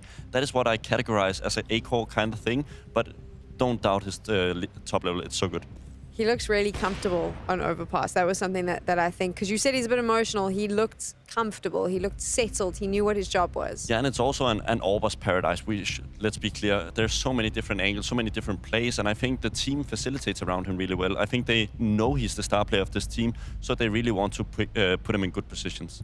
For me, on the other side with GamerLegion, another player, Snacks. I love his addition to GamerLegion. I think that he's revitalized the lineup a little bit, and he had a fantastic round as well. Yeah, I mean, he's a little bit of an unpredictable player. I think it's kind of unique that we see such a heavy lurk player all of a sudden being the team captain that has to go in the front lines and take that initial map control. So I'm really looking forward to see how this will develop, because there is a potential that he could be a very good IGL. Do you think with the Snacks specifically, I think that there's a level of authority that he has in that team, and I think it's helping them a little bit? For sure, like he's 2 meters high. I think people look up to him in some way. I hope he won the respect by the players, because it's obviously a pretty good team for Snack Standard. He had a rough career after that Virtus Pro, and going back to GamerLegion is definitely a step up for him. You can see there now some of his stats on your screens. 21 kills, overpass was great. We knew that this was going to be a strong map for GamerLegion coming into it. It was their map pick. We've seen them beat FaZe already about 2 days ago. Why didn't FaZe see what was coming here? Yeah, I think they simply weren't there individually. I think there's a couple of clutches we're also going to see at a later point where it's such a defining moment in the game where they're simply not ready. I think also Snacks is this kind of player where it just comes out of nowhere. I think Scrawny says it in the broadcast. He takes those small initial timings that you get provided with once in a while. I do enjoy watching Snacks play because he does add some of those little moments that just get really exciting and fun.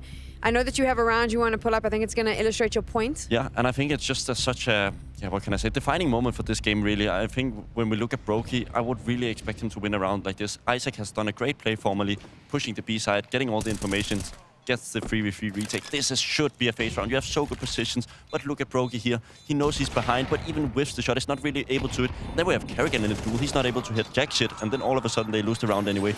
This must be a win round for FaZe. What's going on with FaZe? You see it here, right? The individual level is not there. We look at Brokey. He hits a, I wouldn't say it's a 100% shot, but it's at least a 70-80% if we hold him to his normal standards. And he normally gets those, and then it's a 12th round, and then potentially a 2-0. But all of a sudden we are here and standing waiting for a third map. Fair enough. But still, some of their players were able to bring in the numbers. They did fight hard. They did get it to overtime. It just feels like they're struggling a little bit to push it across the line. Yeah, I mean, but I think also one player helped them get towards that line, and I think it was Rain. Even though we spoke about him before the game and we thought he was going to be the focus point, he became the focus point, but in a negative way. He was irrelevant on that CT side. He only got them 6 rounds. Obviously, it's a teamwork thing, but he got 1 sole kill, and he didn't deliver anything on that B side and the rotation role. What is the answer for FaZe? Hopefully cheer themselves up and know that we are the better ones on every aspect, but can we just please show it on the server? They know what they have in the bag. I would really also love to see Robs coming into the third map and now just saying, hey guys, I am the best player on the server. Let me please just get a 30 bomber and get me out of this. I mean, he played really well on Overpass, and that wasn't enough. Yeah, I mean, I also think it's a little bit of a rare moment once we see Rain down towards these stats lines. If he just plays his usual game, we're probably going to have a different third map.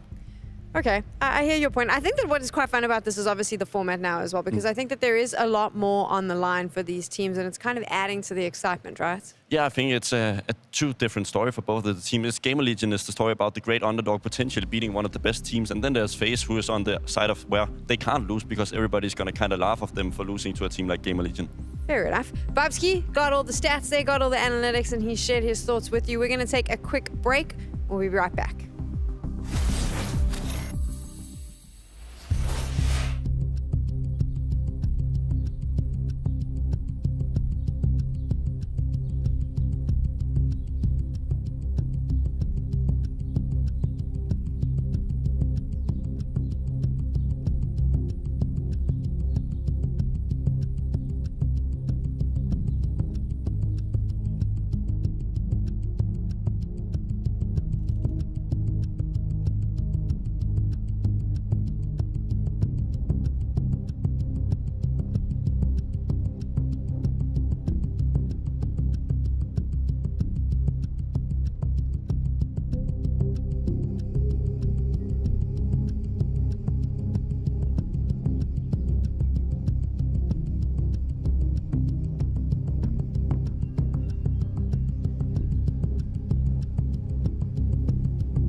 hello, welcome back. FaZe just lost to Overpass. I've lost to GamerLegion on Overpass, but it's okay because they won on Ancient, which means we now go to Inferno, which is going to be the decider. One of these teams is dropping down into the showdown, and I don't think anyone started their day even considering that it could potentially be FaZe. And I know that that sounds harsh to GamerLegion fans, and I am sorry, but it's the truth. We kind of expected that this was an easy one for FaZe, and now it might not be.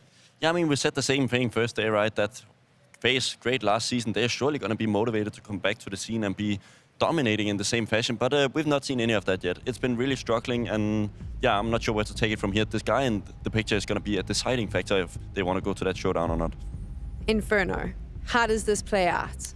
I mean, Kerrigan is probably the best IGL of all time when it comes to Inferno. I know he screwed up that Cloud9 final, but other than that, he's had so many legendary moments on this map specifically, and also with the guy in the picture, Rain and him on that B side. I can't find a more iconic duo on a side because they've played this together for like 4 to 5 years. I know there was a period where he was in Mouse, but it's so interesting to look at that they've never changed.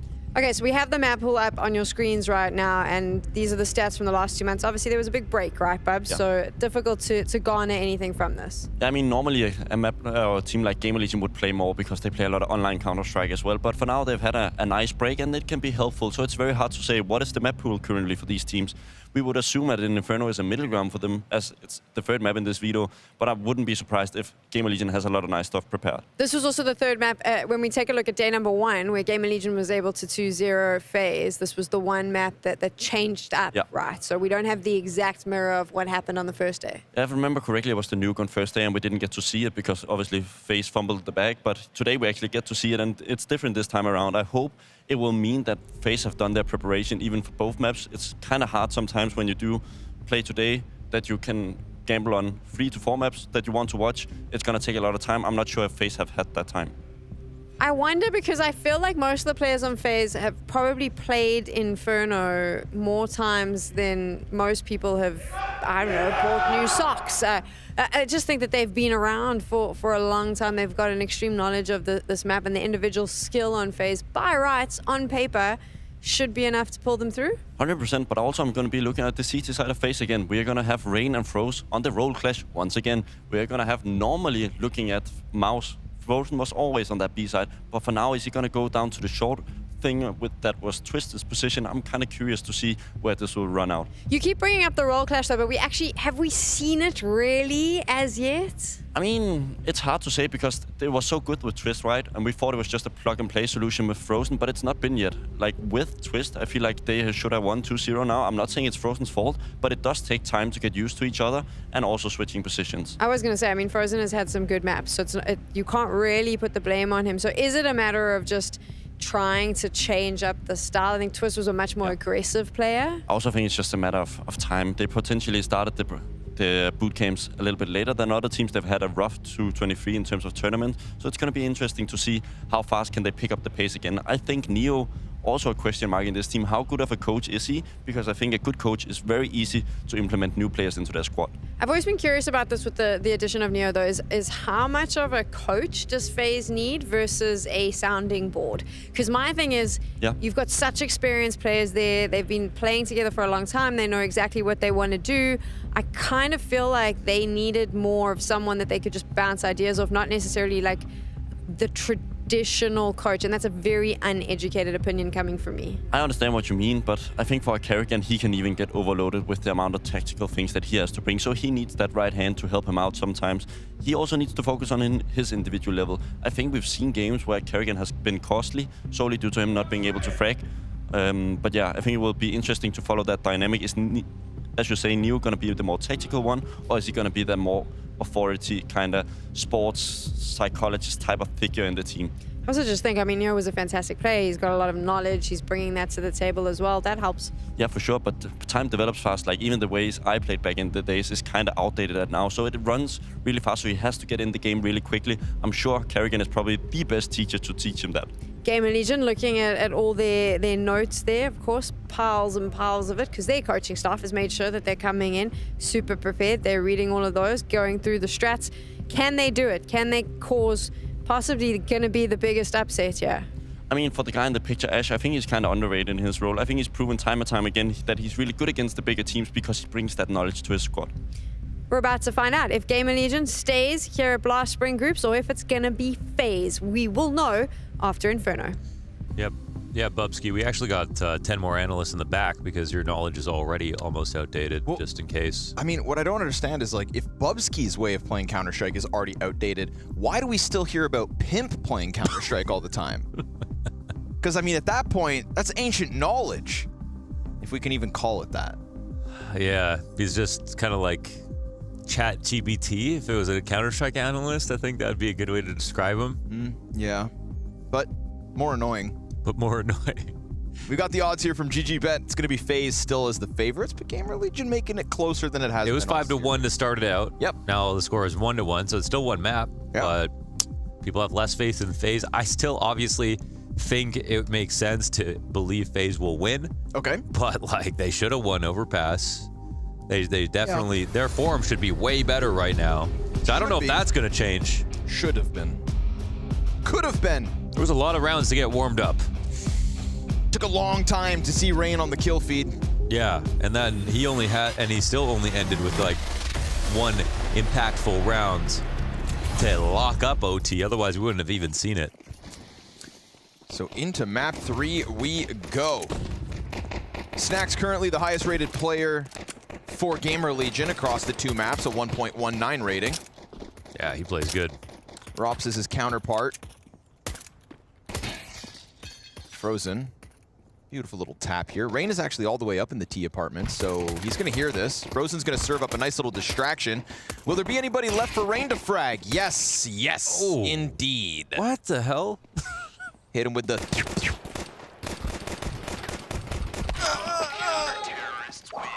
Wow. There we go. Who's that? I don't know. Must be Frozen? They stepped on a fox. That must have been Frozen. Pistol in their back pocket. That is now tabulating. 8. 4 out of 5 pistol rounds for FaZe this series. Oh, seriously? Mm-hmm. Knew it. I know my farm animals.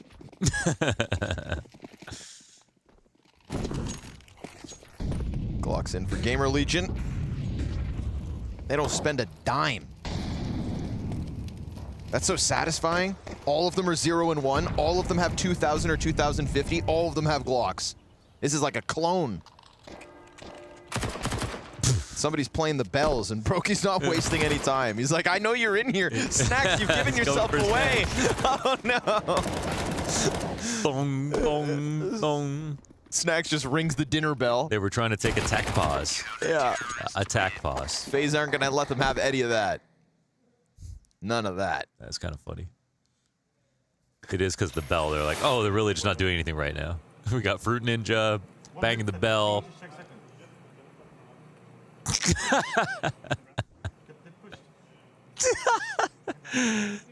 I love that call. You just hear someone in the back go, yo, they pushed. Like, yeah, they pushed. You're done. I thought we had a proper default and we're covering every choke point. Wait a second, guys. Why are they letting us talk this out? That was funny. That's the beauty of Counter-Strike. Every round's unique. Well, can be. I just love how confused A-Core is. Like, bro, what'd you expect? Yeah. He also just wasn't super mad. Like, Didn't find it funny either. You just look like a little offended. Yeah. Like, rude. Just like, couldn't let me finish? Were you worried about losing or something? Isaac opens up. Rops is trying to get into the same shenanigans. Peeking out towards the balcony, catches one to the forehead. This is, of course, a bit of a bonus round for FaZe. No, there are no bonus rounds from FaZe anymore. Okay, that's fair. Yeah, sure, that's fair.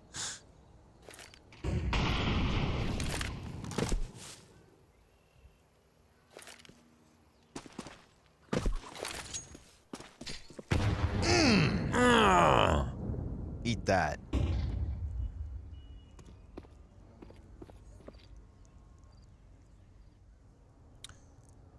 It comes down to Frozen with a Falmus alone now. 30 seconds. Incendiary, though. Yeah, but no more info being gathered. So, I mean, this... Is he going to kill 4 people on this hold? 3 people, I guess I should say. Oh, awkward.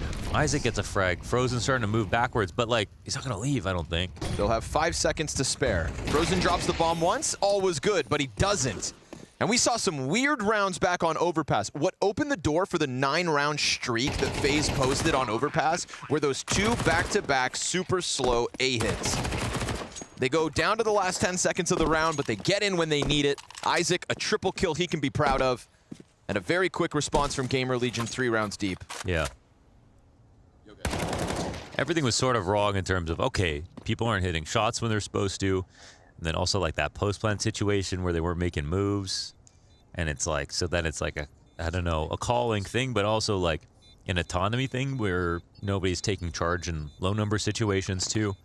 So they were, everything is not looking exactly right.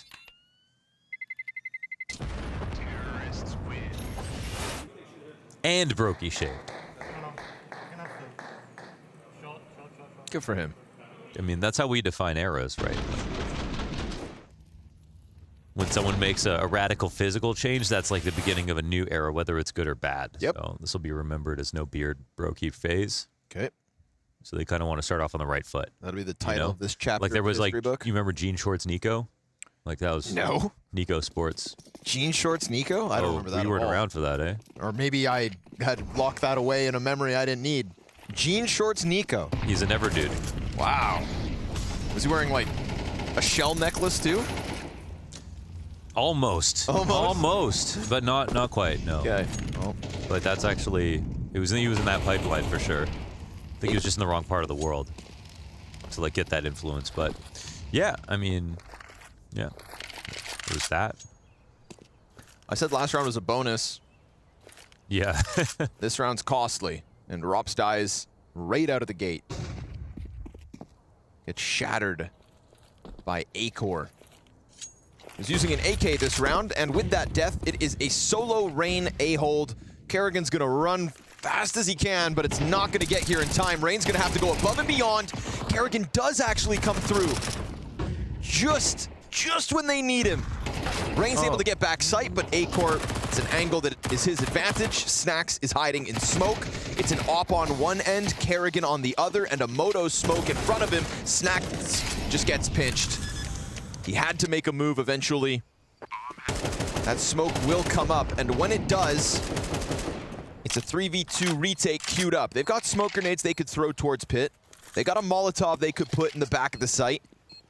But Isaac decides to give up the post in Pit and come play site instead. That's sick. Acor, instant headshots. Isaac gets his. Short player answers. Brokey's traded. Acor swinging with the AK. Man, that's what I want to see from FaZe. Acor taking charge in that situation. It's a low number situation. I need to take this peak. Let's transition together into another. That's what FaZe were not doing on Overpass. And I mean, full credit to GamerLegion. He's been great beginning of the rounds. Now he's showing some stuff mid-round and late round as well. That's not necessarily surprising. That's a great thing to see from Acor, but it does show you the contrast. It does show you what we're missing from the other side. That's keeping a meter stick between them. They could literally get eliminated in this matchup. I mean, I was thinking like, you know, worst case, they lose a map if it's FaZe, but the rematch, it's still literally a 5-to-1 odds rematch. Form being bad on 2 separate days, that's when it gets into the inexcusable territory. Yep. Oh, okay. But you know what? Don't forget. There's going to be nice shots hit. Don't forget who they are. I mean, yeah. Big one for Acor as well. I mean, think about how quickly Acor got that headshot on the player in Library last round, too. Mm-hmm. He was just throwing a Molotov, gets splattered.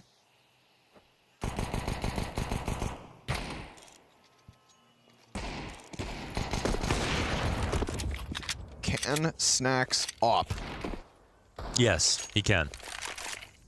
He did hybrid sometimes. Well, not a problem. Kiosk takes it. You know, we saw that kind of collapse of Rain from map 1 to map 2, and then Kiosk was the uptick in Overpass at the start of it, but now he's got shades of Rain as he goes 0-4. He's entry fraggers. Ain't always easy. Snax will get the equalizing kill.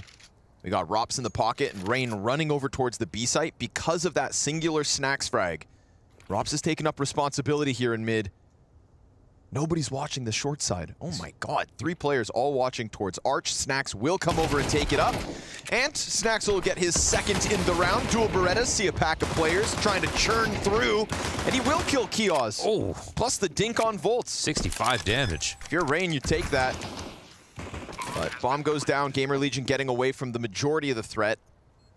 There's no kit for the retake, there's no util for the retake. There ain't much hope for the retake. There it is. Rain's off. That is a golden gift. Oh, I was kind of hoping like he would go for it. Nah, you walk that bad boy over to the other side of the map. Let Brokey hold on to it.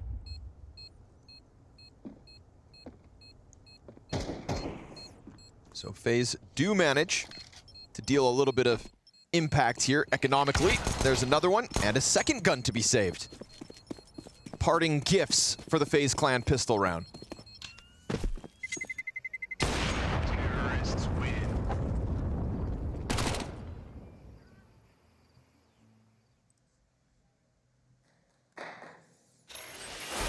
And GamerLegion have been pretty calm, all things considered. Just showing up for work. They know that they've done this in the past. They're looking at some of these good rounds like, oh, that's great. But it's really cool to see. I think like Snax adds a little flair to their play style, as he did in Virtus Pro as well. And again, it's amazing that he can be so resolute in his personality and stand out despite the game changing so much.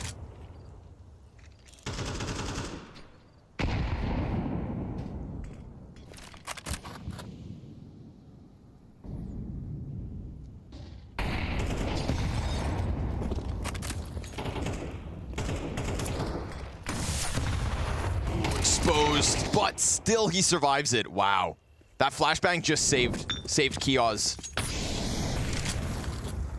He's just stood there, naked and afraid as a smoke grenade gets blown apart.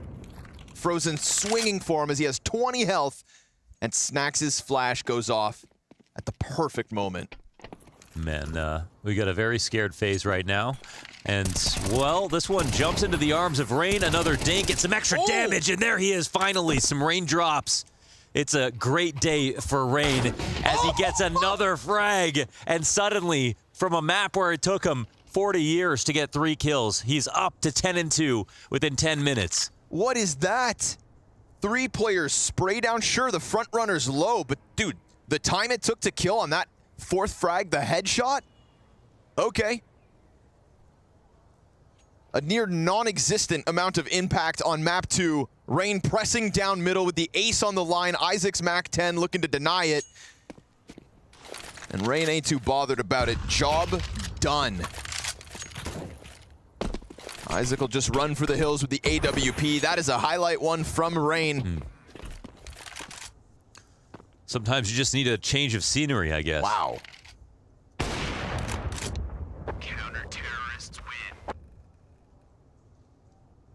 That 4th frag's the cherry on top of a beautiful spray down.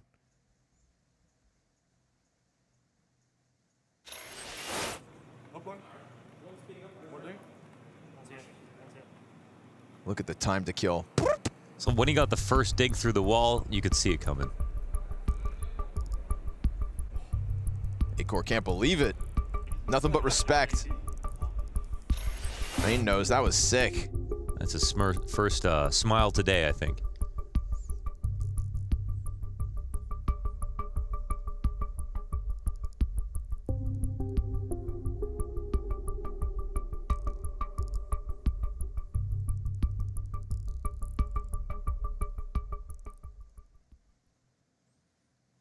You know, we talk about how teams at groups, everybody's got to go through the showdown experience.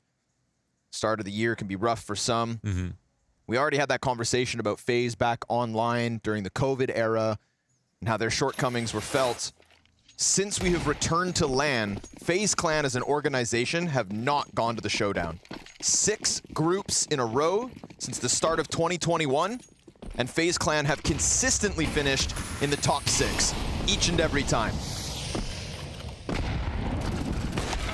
This loss would be something new. But it doesn't feel like that loss is coming fast. Frozen double kill off top Banana. Teammate pushes forward and dies in, well, that ain't ideal. Kerrigan's now just gonna have to lean back a bit. But hey. Yeah, what a harrowing thought that you have to go to a showdown today. If you do it, and again, versus, it's not like they lost to like Vitality and then G2 in their prime on a great day. It's like they lost twice to not only an underdog, but the same team, and potentially a team that has never beat them before, right? What other series would they have even played against each other? No, not that I can think of. Not, oh, hold on, Isaac, no way, dude. They have such little HP. Brokey. He'll stop the first one, smoke in front of him, pistols enough to finish Volt, but I asked you, can Snacks op? Yep. Here's here with it. Papa Bear can op. Do they take the chance of pressing through the smoke? I mean, no rush. They still got smoke grenades of their own for the CT cross if they really wanted to try to hammer it home, but they'll let it slide. The bomb. Okay. They'll let it go. You can have the bomb. We don't need it.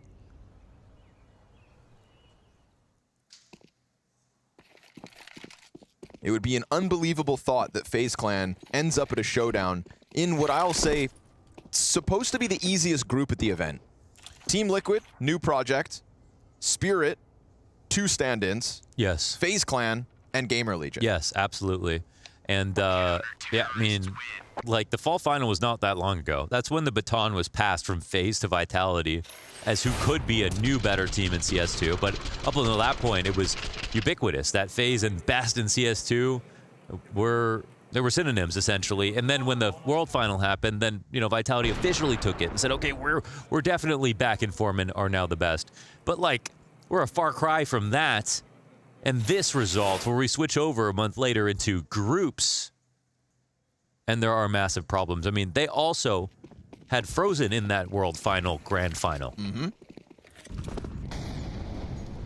it wasn't really Frozen that, was an issue. I mean, it was definitely a lot to do with Rain and Kerrigan, especially I think the biggest issue was Vitality were just so damn good. Yeah, no, I mean today. Oh, yeah, okay. just like form right now.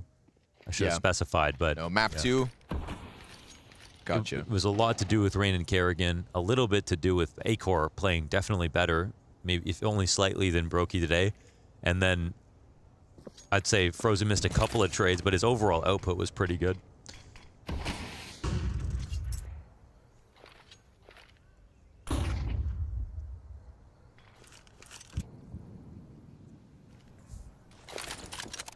The rumblings of an execute happening here on the A site. Banana's been checked out by Kerrigan and Frozen, confident enough to just leave the bottom of it smoked and pull back. That looming thought of a flank, though. GamerLegion not comfortable about it. Rain, he's gonna press in as he sees the shadow. Grenade being primed by Snacks, that's his demise. All they've got going is the pit control. Okay. That's the only thing they have, and it is temporary. Total massacre to FaZe's favor here on A. I don't know. 13-2 now. He's just had to take over a think, maybe. There was a moment back on back. Overpass where after the round ended, Neo was stood next to him looking for a fist bump for like 15 seconds. Yeah, he didn't want to take it, honestly. And you could see Rain kind of like snap back into reality, be like, oh, sorry. Didn't see it. Yeah, he wasn't getting mad. on. He definitely looked very disappointed. Ooh, nice shot, Brokey. He was glitching out. But I feel like he's fixed his brain fog. And he's very much back in the server and taking over. 13-2, 8 rounds in. And that's going to prime Brokey to go big. Rob's here just looking to feast on a few easy frags. Hasn't really had a chance to shine like the others yet here, map 3.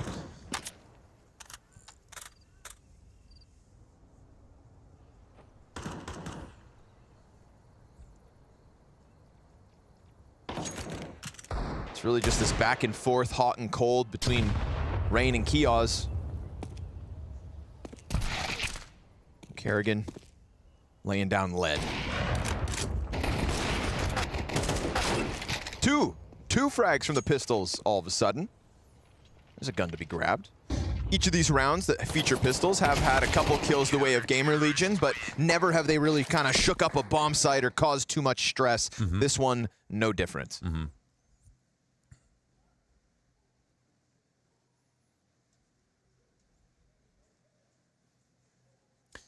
also, I would give all the credit in the world to GamerLegion if they were calling a sick map and everyone was playing outstanding. I would say the two outstanding things are Acore and Snacks. Outside of that, they're actually not playing that well. And I think on Overpass, they still won because FaZe were playing that badly. So I just want to be clear about that. If I just saw like they were just owning and like FaZe, there was no chance for them to fight back, that's one thing. But that's not it. I would say, and no team's going to be perfect. So GamerLegion are the ones who won. So obviously they deserve full credit for that. But it's not as if that is the entire story.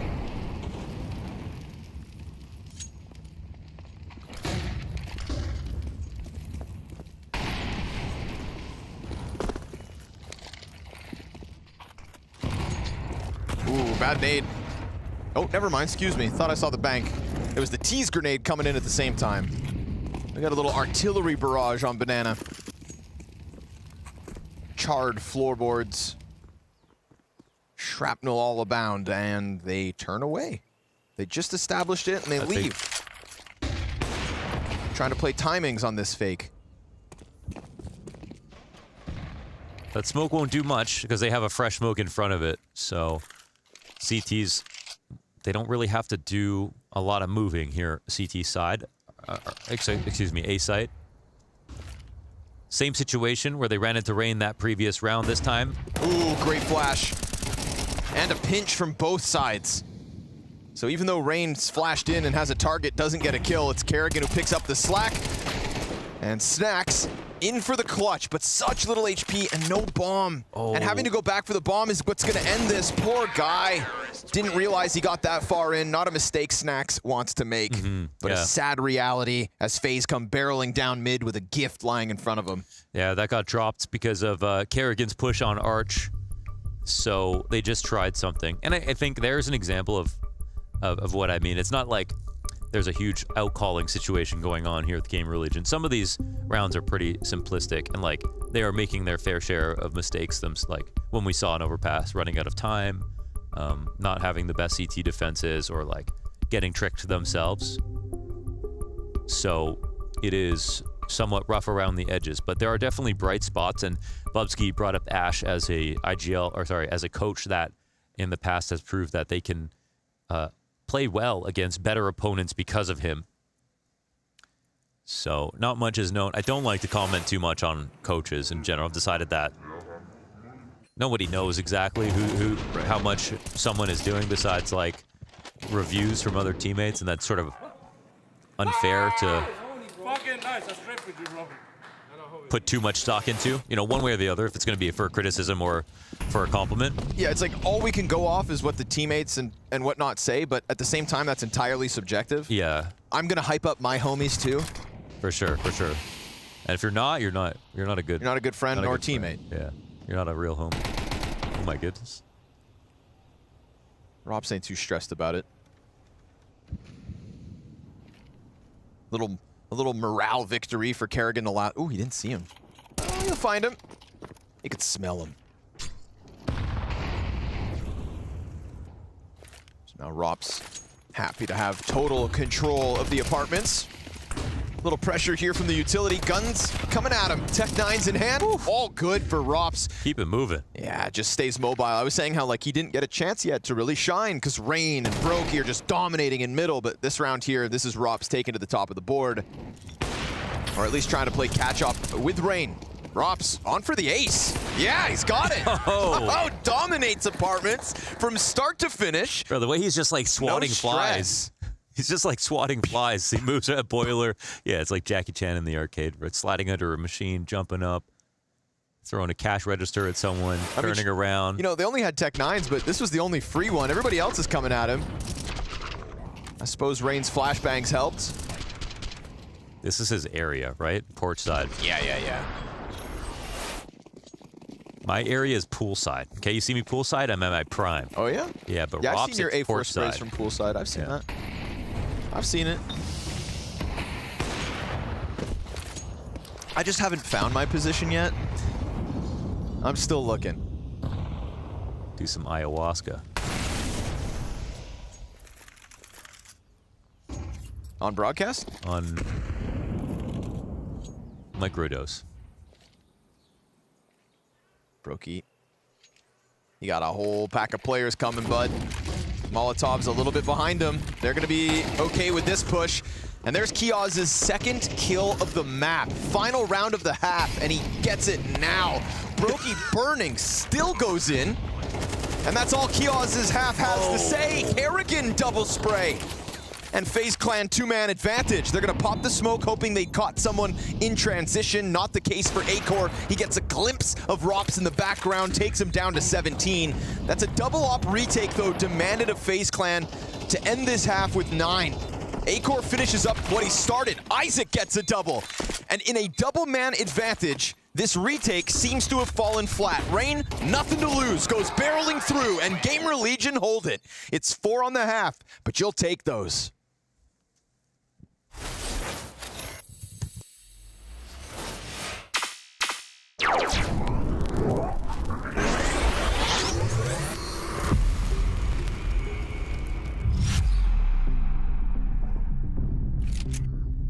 We're live? Yeah. It's only mid, yeah? Yeah. So we can rush short and they can't go apps. Let's go. Flashing now. Boom. I'm blind. They flash long, I'm going library. Oh, you cannot. He picked short or? Yeah, he picked. He went back, I think. I'm coming too. Yeah. I'm playing on apartments. One came back short, since I saw him. Taking short. Maybe they won't. Yeah, I'm gonna. They flash. Flash short. Maybe he's picking. Going up short, going up short. They smoke side. Well, Hold the flash for speed. In the back. I'm not picking. I'm gonna drop it. Yeah. Don't motorbike, don't motorbike. Yeah, just wait. I'm going closer. I'm trying to full slot it for you. Yeah. Very good. Very good.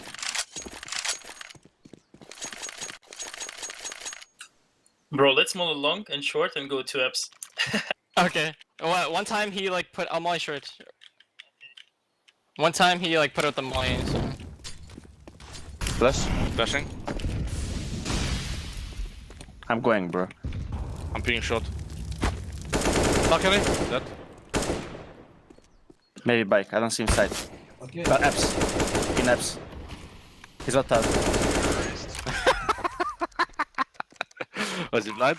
No, he went in front of No, flash. okay. Maybe he catch him a little bit. Bye? Yeah, I think okay. it's last round maybe for the win or no? I think it's match point after this. I'm peeking short. One does right. One more mid, one more mid.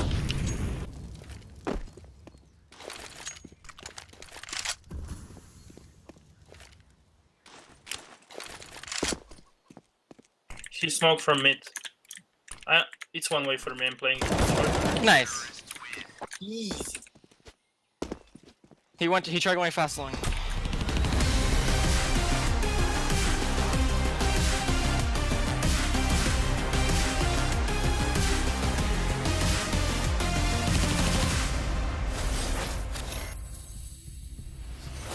If by any chance you'd missed Overpass, you'd be sat here thinking Rain is having a phenomenal day. And in the opening map, in this decider, he has been. So he shook off the shackles of Overpass, came back in, dominates early, and then we're getting the step up from everybody else. Brokey's had his moments. Kerrigan, multiple spray downs. We got an ace out of Rops. This is everything FaZe need to get the end of this revenge versus GamerLegion. It does seem like it. And the T side, I think, it was actually Twist who said if upsets happen, it would be on T sides. But versus theirs, that's where they feel like they can really control the map. So Rain will go down. A quick 1 bullet to the dome. Key player out, but a trade back. Berettas off the top of boxes. Only good for the one. You can call it Boomich if you want. Can we? Yeah. Boomich. Nobody getting lucky with the spam. Flash going through. They'll try to pounce the bomb site. Beautiful. Beautiful.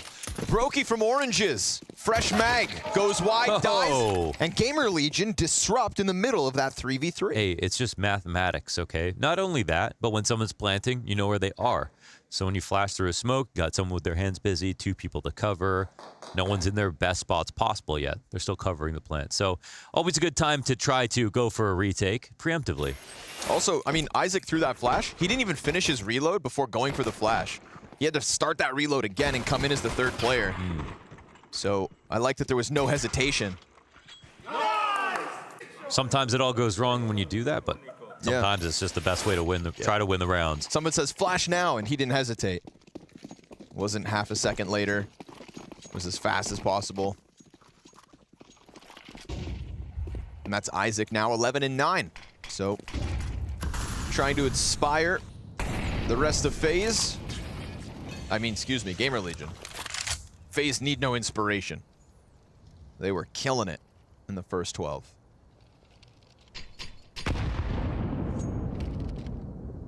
See if Rain can take that success from the defense and throw it into the entry. He looked like he wanted to peek that A-Core corner. A-Core's playing the That's the guy. Oh, right, okay. Yeah, it's A-Core. Virtus Pro and A-Core. There's a few people right now. It'd be great to get some I'm curious. Thoughts on it.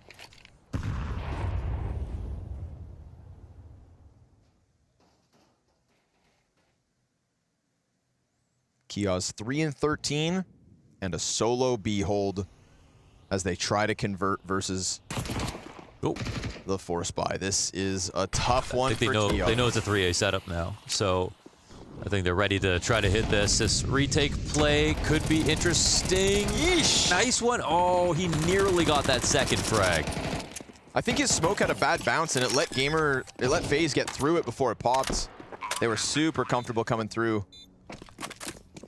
Just wasn't like an instant front banana smoke. It popped in the air off a weird geometry, but nonetheless, might not be too problematic if the retake comes through. They've got a smoke for banana. That blocks half of the FaZe clan off. That is big impact. They can boost, but Brokey's low, so if he goes down, suddenly Robs is going to have to bank on spamming smoke. Luckily, he helps out with a clean double kill off banana. Yeah. They put the smoke down, and it ends up working against them. Yeah, in critical hours. But you saw that he naded the smoke, right? Yes, that was good. Okay. He naded their smoke. So, yeah, their smoke took to... Kia's threw his smoke to block off FaZe, and it bounced in the corner into the air. I see what you're saying. 4 players ran past. I see, yeah, that's tough. That's actually something I tweeted about the other day with the... You get a lot of weird bounces and stuff. Yeah. Because they're trying to make everything super hyper-realistic with the angles and stuff, but they need to be more simple and obvious. And Inferno's also a map where none of the ground is perfectly flat. Yep. So there's lots of ways. Like I even saw Zywoo like go to nade default by doing the jump nade from CT spawn, and it just bounced back at him because of the weird edge, the ornate geometry. Yep. There's just too many details. So it would be good if things were smoothed over and made more simple. That still happens sometime in CSGO. It just happens a little bit more now. Yeah. Which is kind of something we'd want less of in a new game. Yeah, exactly. And I get the idea. Why not try to make the game more accurate, more realistic? Like, that makes sense on paper. Just doesn't translate too well in a sandbox where utility needs to, like, be extremely consistent. And, you know, you're lining up like a broom with a cloud on a pixel on a resolution it's with like, a view model. It's the most competitive FPS in the history of video games. Let's make things consistent. I want little variation. Actually, I want no variation. That's the point. Oh, C57s. Maybe they shouldn't kill with one bullet. See, Kevlar. that's the thing. It's great. I mean, it's there's no one's doubting the power of the 5.7. It's just the price. It's so affordable, but still, that doesn't happen every day. Those are great shots. But if each of those kills took one more bullet, Snacks out of Zeus, so that's why he dives it. Tried to get it off in time. This is a winnable retake, even though they don't have kits. Comes down to Rain. Fighting versus Isaac. At least he knows he's further back, so you can help here for 5 seconds before Isaac could potentially run at you if he wants to lose that M4. If they believe the retake's possible. They have to exit CT. I think there's no easy way to get out. Holt's looking for something. Kerrigan, he's gone. Kerrigan making it happen here. 3 kills to his name versus Pistols. I mean, look who's alive. Like, you know, the 2 players who are alive are fragging and FaZe are winning by a considerable margin. That's why they'll never have the most kills on this team, but you could argue that their impact is the most important. Their baseline impact. And when I say never have the most kills on the team, I mean in a macro sense, across months and tournaments. Yeah, Kerrigan's coming into this 3rd map, 17 and 36 on the series. Wow, those are literally like Halley numbers. Yeah. Which he was playing pretty good, but for somebody who's not playing tier 1, so yeah, that's 0.63 rating. Okay. At the start of this, he has almost as many kills in this 3rd map as the other 2 combined. 17 is what he's shooting for. I can't even remember how Rain played, but first map was sick. Right. 12 kills in 6 rounds.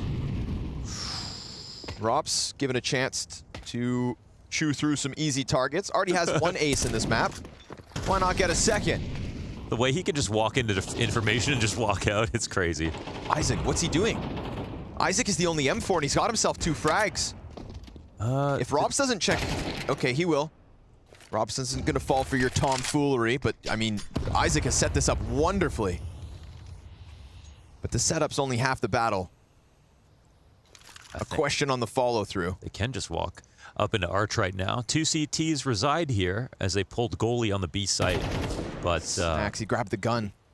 Snacks grabbed the weapon that Isaac had offered him, but there we go. Goodness. Peeling it apart one after another, and Rops knows that the M4 ran back into sight. He heard that before he comes out boiler. They are very confident B's clean. Go ahead and take it. That was scary. That was scary. Scared you? Guess so, yeah. But you can't scare Rops, though. He doesn't get tricked too often. He was very careful about every sort of decision in that situation. And he had the time to be so careful. I always get a little disappointed when I have a round like this where like Isaac is the only M4. You know, he's the only person that could feasibly win the round for GamerLegion. Yes. And then they end up playing like a little too passive or not going for that second kill after the first. I think this was a great instance of like Isaac catches the first guy off guard and then goes for that extra step, goes for that extra peek, and nearly set something up. Even getting the AK into the hands of Snacks was great, but Rops not having any of it. That's true. So yeah, I know what you mean. It's like, don't waste your chances. It's elimination. You're losing by 5. Yeah, and like things like a 5v4, that's not good enough just because you have those kills. If it's not a full gun round and you're low on utility, you know you still have to do a little bit more. So, but like some setups will always put the pistols up front and then hope the rifle gets the trades. Yeah. I like when the rifle is the opening. I think it's like highest odds. You get 1 off the gun.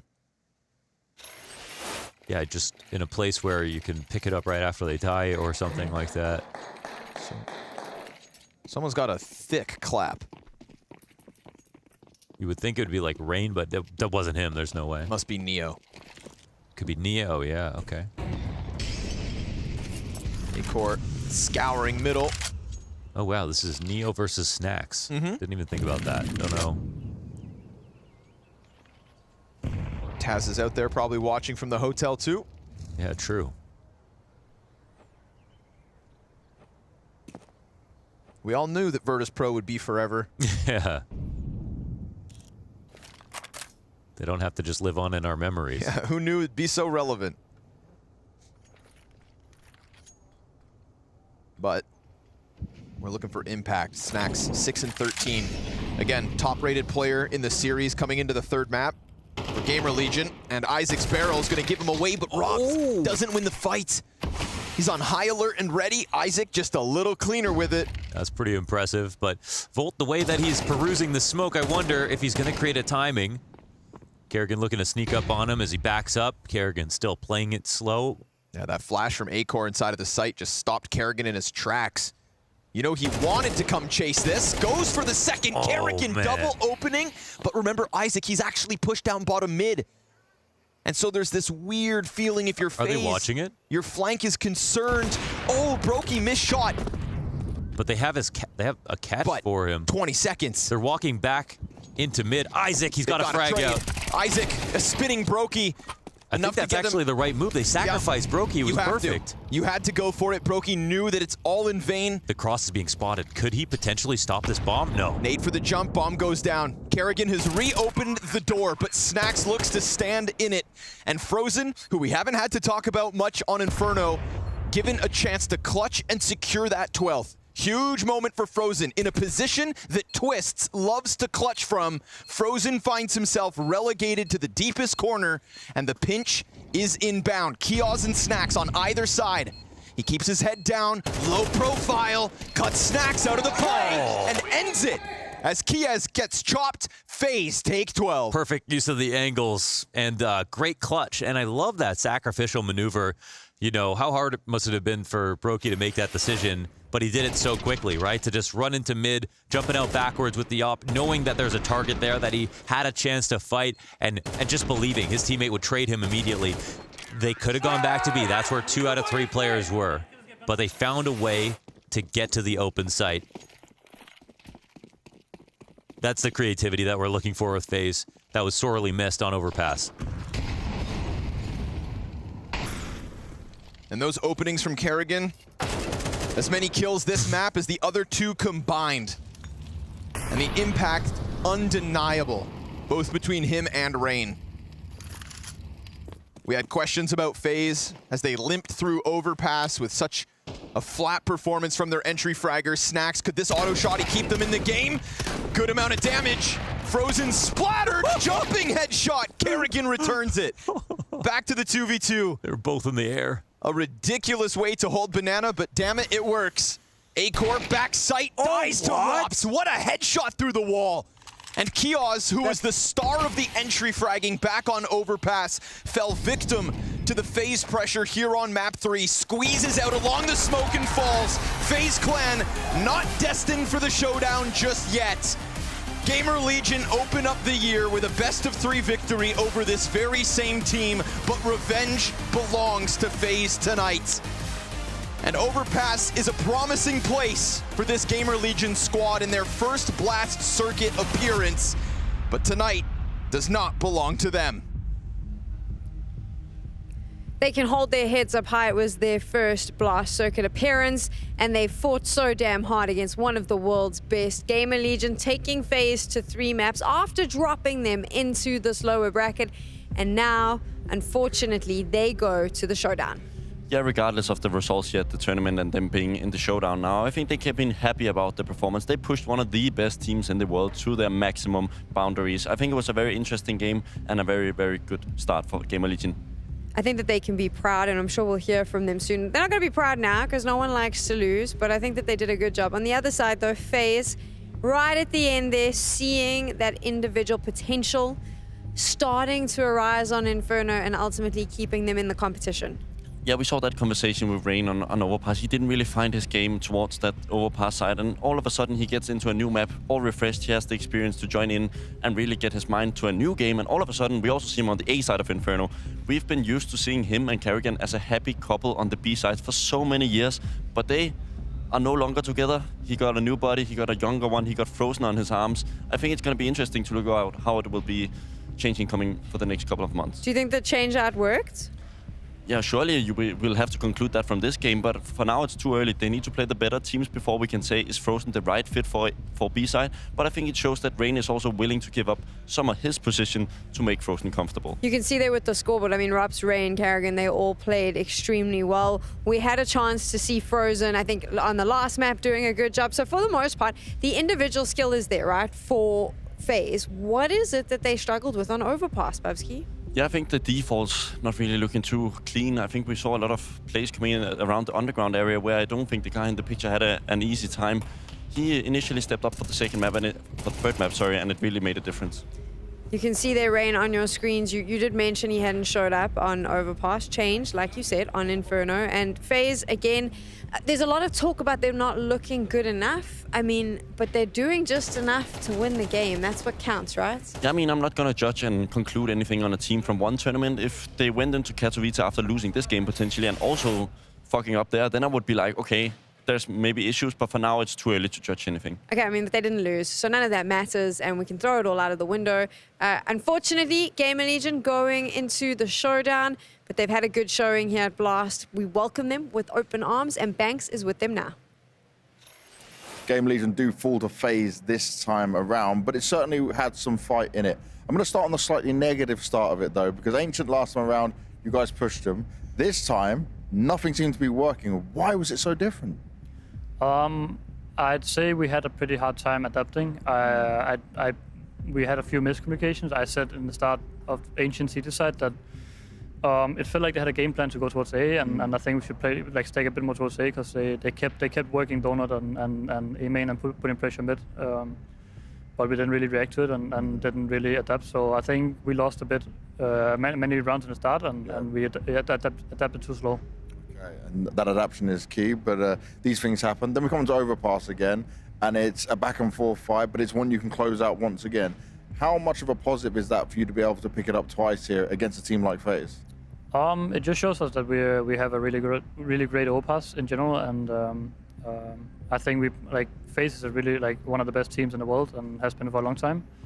So we ended last year really bad, and I feel like we've shown some decent CS here. Even though we lost to Liquid and their new team, they still have great players, and FaZe is really good, as I said. So I feel like we played some decent CS, even though we ended up going out now. And considering how the end of the year went for you guys, which certainly wasn't positive, does this give you a good sense of, okay, going forward, we can start playing like this, we can start coming together as a team? Yeah, it definitely does. It gives some. I think the win against FaZe gives some confidence, and we can definitely work on all we haven't played all maps yet, but we have a lot to work on, and we have shown that the maps we played we can take from a lot of the mistakes and work on them. I like it. Thank you very much, Mr. Echo. Acore saying there, of course, that the reason that they felt that they lost that first map was their lack of adaptability. Would you agree with him? Yeah, I think it's an easy way out of that conversation. I think FaZe was simply the better team, but obviously they felt they had the game plan read wrong, and then it's even harder for our underdog team to get an initial win. Of course, today is all about fighting for your life here. It is the lower bracket playoffs for the group stages, and every single team that enters the studio is fighting to stay in the competition and not drop into the show match. Group B right on your screens. Of course, we watched FaZe and GamerLegion, and now we are about to move on to the next group. That's the next match coming. You can see there, though, that tomorrow we get to see Liquid and FaZe. That's going to be a fun one. We'll talk about that as the day progresses. But right now, Big up against Cloud9. Again, both of these teams fighting to stay in the competition. Yeah, I think Big are on the last life. I think Cloud9 is the favorite, so it's going to be interesting to see how that plays out. We will get to see how it plays out right after this.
It is the final matchup in the lower bracket for the Blast Premier Spring Groups.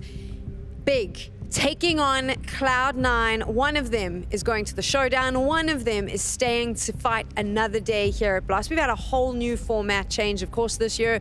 New teams are in the mix, and it's far more competitive in these group stages. You're fighting for your lives, and it's making it a lot more fun. Big, a surprise to see still in the competition. They played heroic yesterday. They were able to clutch out the victory on that third map, so they are here.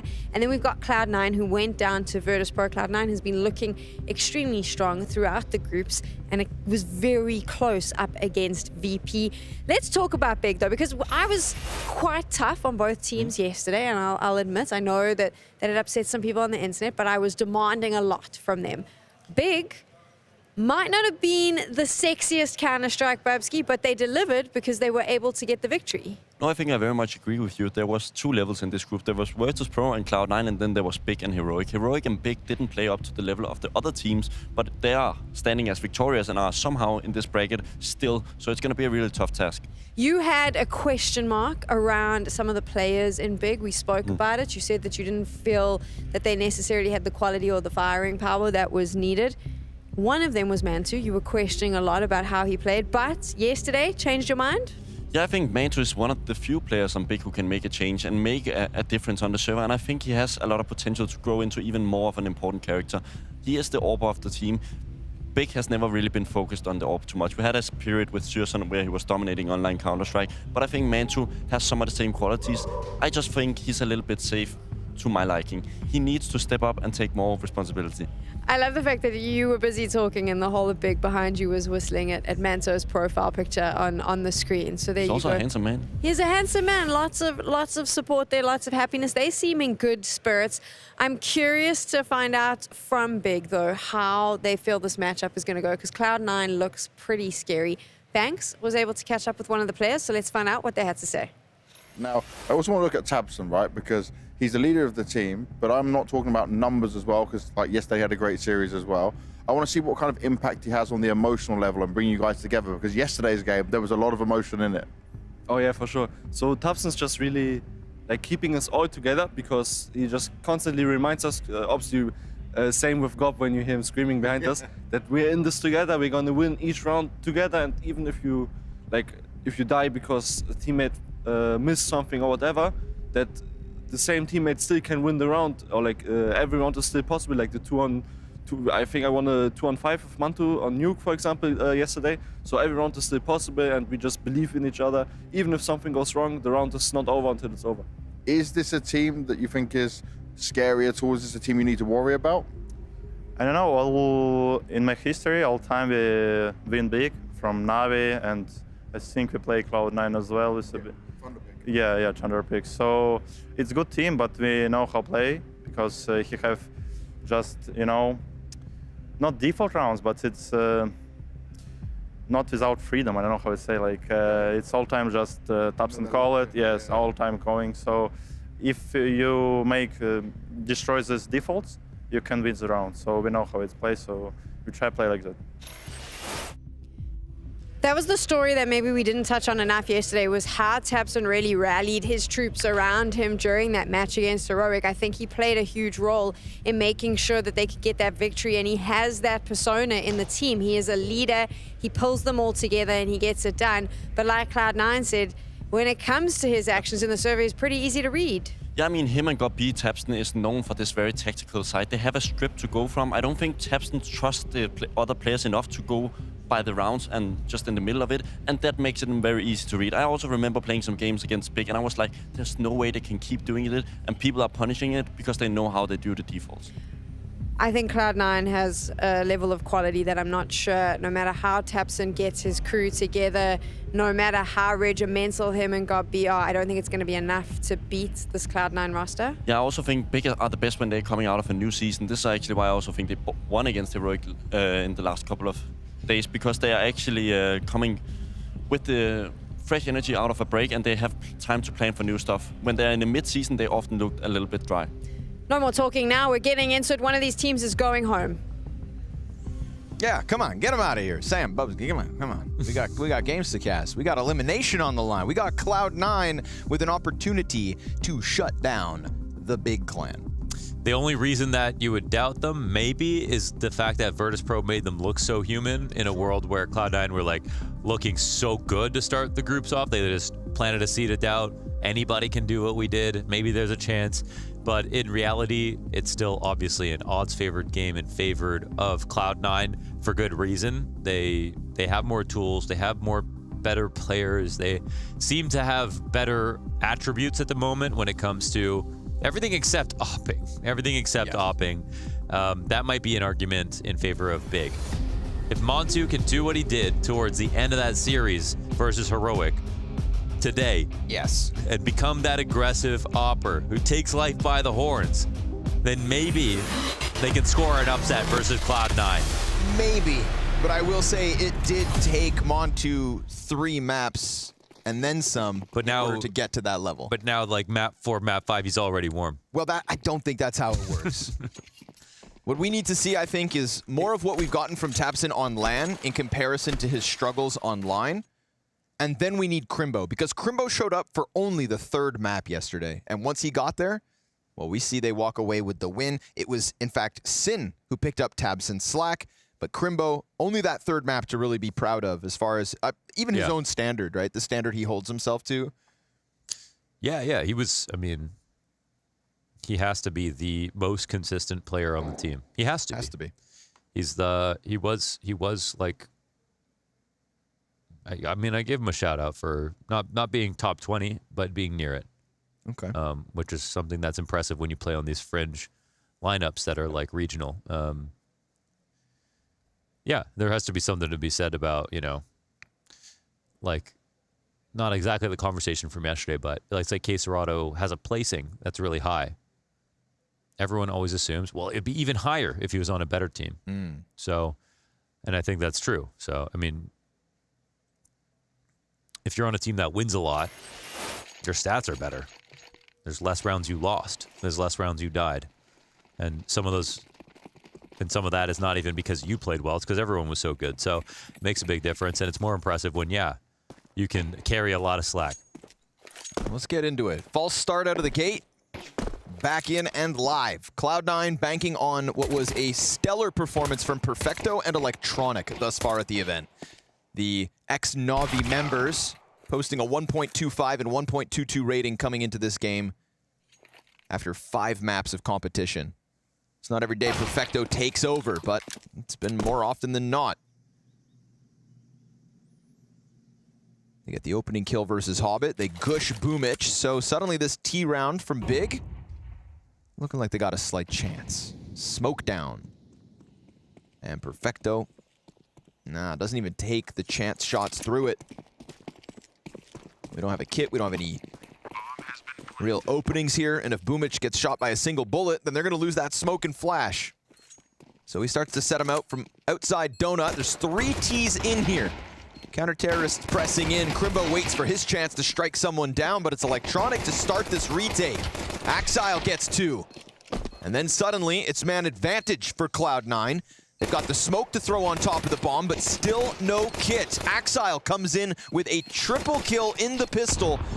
Perfecto picks up the kit, which was on the first player, and he sticks it! No way! Right under their nose. Hobbit died with that kit, front donut. Perfecto grabs it, and they end up having every tool they need for the retake. That's pretty unbelievable they won that. Another retake! Another one. How do Cloud9 pull off these retakes? This is crazy. I mean, this was a rifle round. I think you turn around and save 3v5. Shout out to Axile. He's got to do better, man. He's got to do better. He also has very high standards. He is living in his own shadow right now, and I will say also that, you can criticize him also by the way that he's approaching game plans as well. He's looking one-dimensional, which is just not... Like, he used to be on T-side. You would copy his spots. You know, when he lurked on overpass T-side, he was one of the best players at it. You'd watch him. I remember BlameF gave him this praise. He'd come up with a new way to play this same exact round over and over again. These days, when we saw him on Anubis, he was looking a little one-dimensional, but we've got another attack from Big. It's so fast out the gate. They want to run the retake simulator again. Umich not going to give him the site for free, but it doesn't matter because he's losing teammates. Falls down to just him, and this is a force buy round win by the looks of it coming out of big. Banking off tabseN getting a very clean kill, instantly deep here on Temple. Axile took a quick glance over towards A main, lost his face, and Cloud9 about to lose that momentum. Was definitely not ready for the speed. Are they not aware that he could do this? Because he might literally walk into a frag. Surely the timer goes off. He could... He's probably confused why they haven't planted the bomb yet. Did they leave him for a lurk? He probably thinks it's the B site right now. Otherwise, he would have just taken that AK. Yeah, he's got to reload as well. They don't have donut control, though, so the smoke comes in afterwards. They're going to throw it down. Yeah, but he didn't reload. 9 bullets for 2 duels. And tabseN's off the line of sight. He gets the Temple. Things could get a little crazy. Actually, Crimbo's 7 HP. He's been on a bit of a journey, and it's actually might be paying off. You know, we already saw a retake in this game, and we've talked about the Cloud9 clutches as of late. tabseN is right here. Advantage. Wait. And then he gets the fresh mag. Now, he still has the kit. He's got the incendiary. Oh my god, he knows. No way Boomage is going to piece this together. He can gets defuse on it. He top can of Bob. stick it. Crimbo can't do shit. There's nothing in And Cloud9 in 2 rounds get a retake and a clutch. Boomage walking around with 9 bullets in his MP9 and won the 1-on-3. Didn't even know which site it was going to be. Another unbelievable retake by Cloud9. 2 rounds into this elimination game, and we get the same shenanigans that Cloud9 put forward in their first match. So nuts. Every time, literally had to go perfectly for him. Every single step of the way. All the way down to the Molotov. Stomach that. A test of Big's mental out of the gate. 2 rounds. They were standing at Donut, just staring at the site. No one's coming out. No thought that they could get flanked. No timer at all. No checking. Wow. Wow. Comedy. Tragedy. Oh yeah, easy to make that vote after seeing that last round, last TV. By the way, don't forget to watch on the app. Available on iOS and Apple. Or Android, or... I don't know, I watch in person. I watch in real life. Weird flex. Weird flex. Perfecto continues to... Careful, don't be playing with tabseN like that. He's ready to rip a head off. We already saw what he was able to do with the entry on Axile in A. tabseN starting strong is a good sign for Big if they're going to have any chance in this series. Look at this push. I'm watching. It's pure Axile-ince. Yeah, but what happens when they get to A and there's nobody there? Yeah, it's actually a bad timing for him if he doesn't see anything.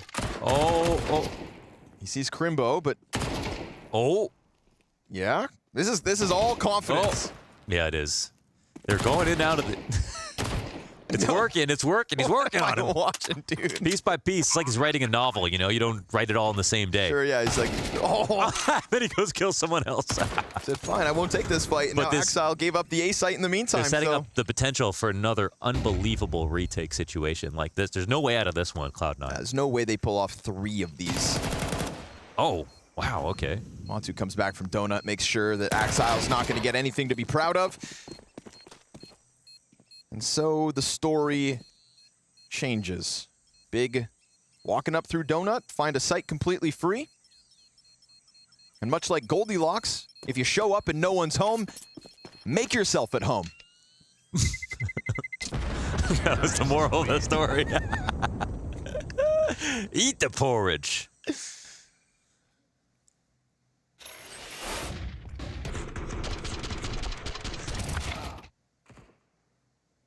Crimbo going back for Hobbit after getting peppered by Axile. He took like 9 bullets from Axile.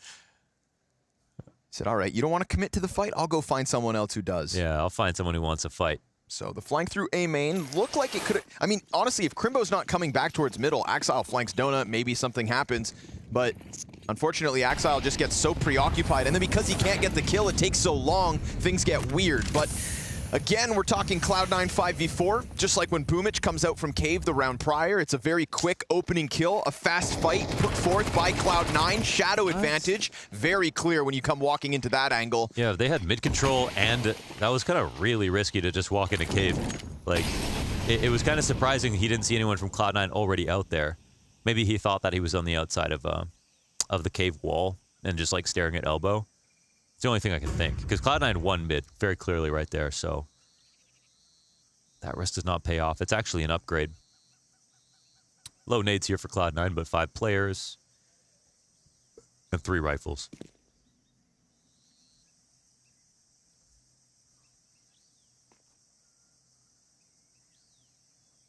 Worried that these corners are still occupied, not the case. Boomich gives it a wiggle. And Cloud9 aren't afraid to keep playing active, so they'll just go for ramp instead. Oh, you've got Cave? No problem. Tabson could come back and take this too. Uh-oh. But if he gets caught throwing util, yeah, kind of two minds. Boomich there to trade it out. And the only thing left here for Big is a potential Cave push if they want to run the risk. Crimbo comes out and dies. Boomich having a feast so far tonight. 3 frags to his name in this round alone. A beautiful 1v3 clutch as well. And that's just going to put a little swagger in your step, you know? You clutch a round like that 2 in. It's a good night already. And Boomich posts a 4K to boot, keeping Big at bay. Mm-hmm. It was interesting to hear the Perfecto interview where he's like, yeah, they run these defaults and they don't have that much freedom. So if you really destroy their defaults, then they fall apart. And that's why they feel confident. I appreciate an interview like that. Even he was sort of struggling from the perspective of not doing English interviews that much, but giving more insight than most interviews I've ever heard. Yeah, Just actually saying something of value that's really interesting to hear. Saying more with less. Yeah.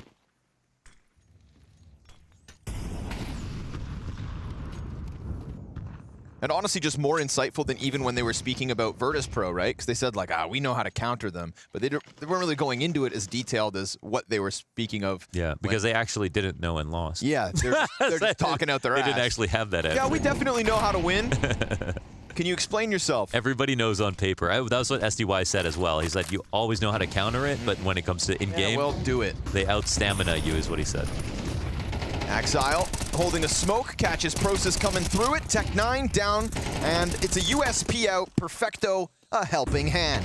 Exile sidearm, doing some damage, just like Montu's. It's a 1v5, massive ask, but he's 3 kills deep. And he's been shooting hot. And Electronics on the right side of Dona. I mean, come on. Oh, he's not clearing this. Oh, it's gross. It ends up falling apart. Yeah, yeah. Wasn't ready for that tight pocket swing. That was nice from Axile, man. That's so much better. He's just looking so much better already. And he uses his box not only to be on this open angle, but to also dodge flashes that are popping. The molly is on the other side of him. Everything is prepared for the swing to the right side, and the swing to the left, it can appear more risky. If your donut smoked, then it's fine. If you know that it's a full A hit from there, it's totally good. And you get lots of vision over top for nades, flashbangs that can be going above you. So really good use of all of that. Very calm. Ooh! Bada boom. Easy wall bang on Sin. Unarmored pistols for the most part here. But it is nice to see Axile have a little uptick, at least at the start of tonight. If you're not cheering for the return of Axile's form, then I don't think you like Counter-Strike. Yeah. Exactly. Yeah, Axile was getting into a position, alongside Shiro to be the new Simple Electronic, to be the best rifler in the world. That's what he was vying for. So, we're still a far cry from that, and they're still figuring things out with this team. And they still have the problem of the Opper that isn't solved. Yes. But other than that, he's got a great situation. He's got a powerful org, fantastic people around him, an IGL that he can believe in that just won a major. Proven IGL, solid coach, amazing fraggers. So his minimum level of performance, like he should not be walking around depressed about his situation and wondering what happens next. He's set up to play very well. So far at Blast Groups, we were talking about the op changing hands, and sometimes it would find itself in Hobbits. He has not picked it up once from the games we've cast of Cloud9. Yeah. And so it really is now at least just whittled down to Perfecto and Boomich. Yeah, and right now with this cave play from Boomich, he's not tasked with it. We've got Perfecto playing it here on Ancient.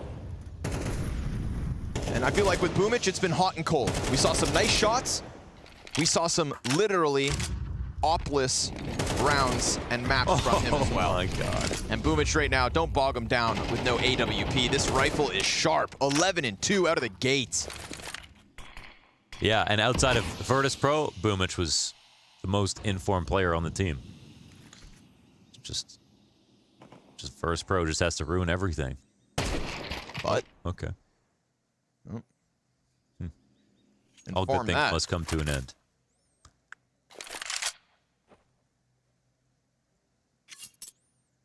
Even CSGO. Too soon. It didn't have to come to an end. Still kind of in there. No, it's done. I mean, you can. I still play KZ in there sometimes.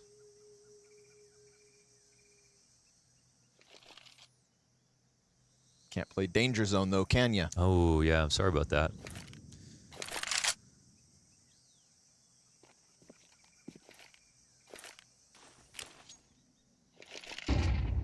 Gotta wait for the full release. 20 seconds left on this. But I mean, you've just waited down to 15 seconds. You're gonna have to run it, and Hobbit's looking for his first kill of the map. Easy pickings versus Sin. 5 seconds left. They try to pull off as Axile. We've seen some mistimed flanks, or rather maybe just unfortunate. He had the MP9 versus Crimbo that one time. But barring that one kind of, I'll call it a hiccup. What is Prosus doing? Don't worry about it. We've had a really good flanks out of Axile so far. He's really not too worried about anybody holding his lurks from this big camp.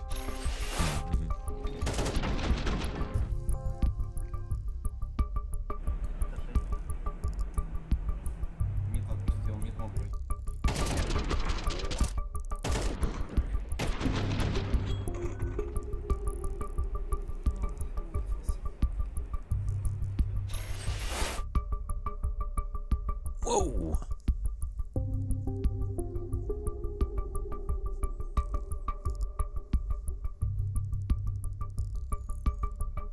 That's what you need behind you. Wish I could talk that fast. That's why you're a color caster. True. Leave it to us.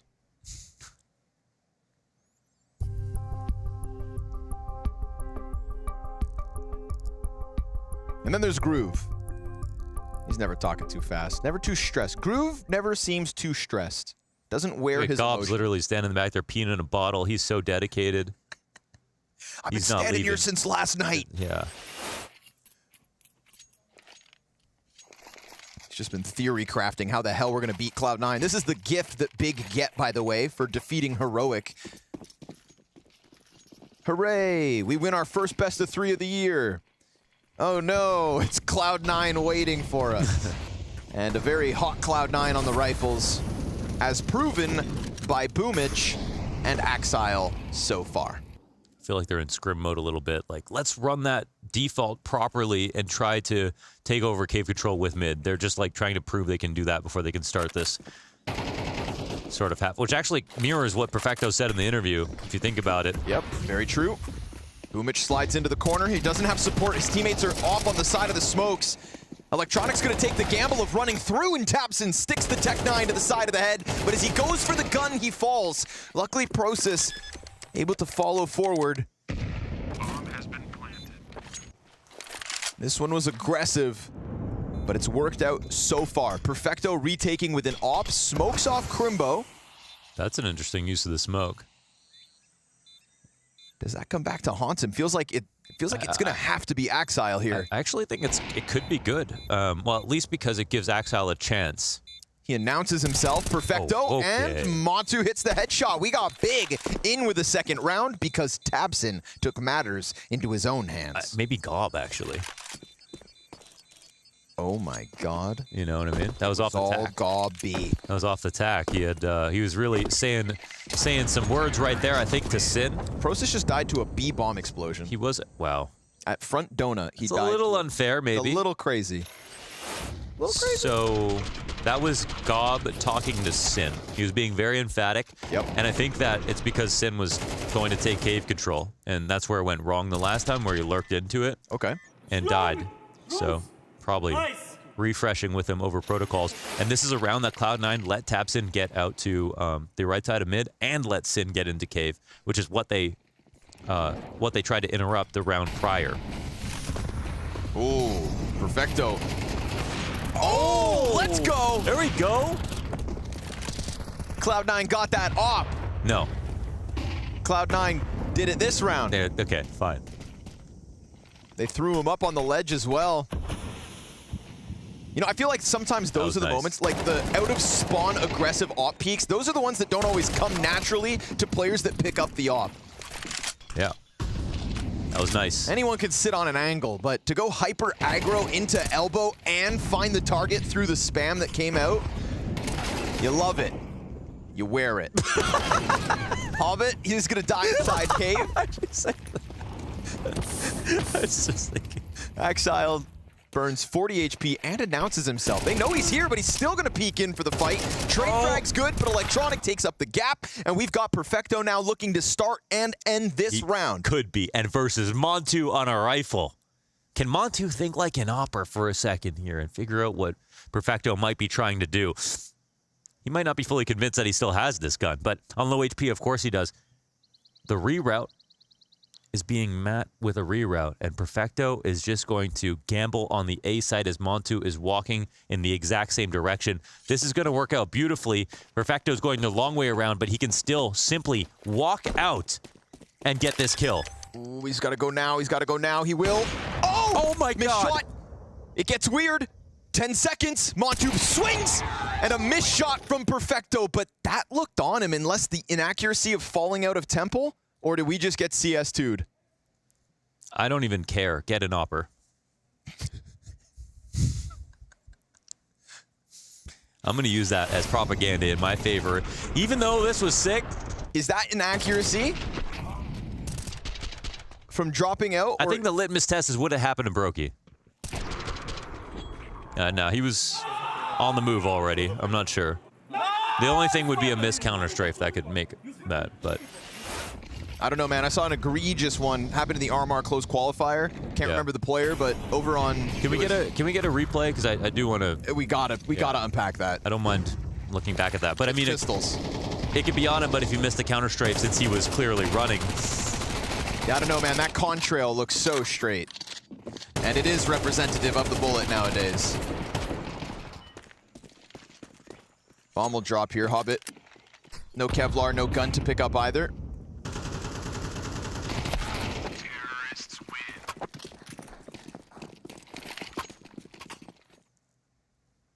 Big find a fourth.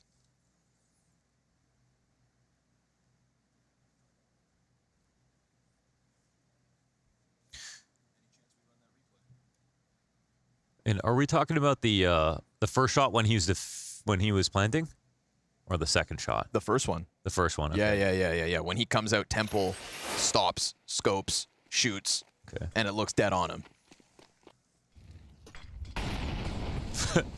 Flick, fire. Flick, fire!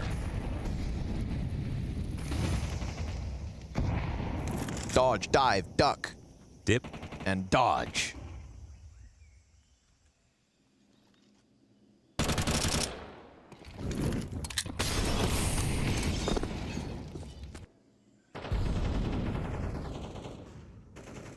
Sorry, I'm still thinking about that op shot.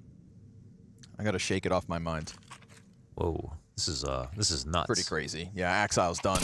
What are y'all doing? But this setup, they're not going to know about Electronic at all. He doesn't wait. Doesn't waste time. Uh-oh. Gun's empty. Process wins the fight. And that is an A site clear for the taking. I don't know how that happened. They were able to both walk up Banana as well as walk all the way through Donut into the A site. No nades. Cloud9 getting lost in the sauce. Wait, no plan just yet. Boomich is going to run him at it anyways. Bomb is still back towards A main and mollied off. Now confirmed. Hobbit just saw the bomb. Why didn't they plant? This has got shades of that heroic match yesterday where we were left scratching our heads at times. Crimbo top red. Matu comes to join him. It's a 2v2 in the donut entrance. Oh, nice shot. Perfecto. Crimbo is there to trade both his 5th and 6th of the map. A little messier than it needed to be, probably. Maybe that bomb was late. I'm not exactly sure why they didn't try to go for the plant. Since they came out of donut, maybe they were worried about another A main. I don't know. I have no idea. Couldn't tell you.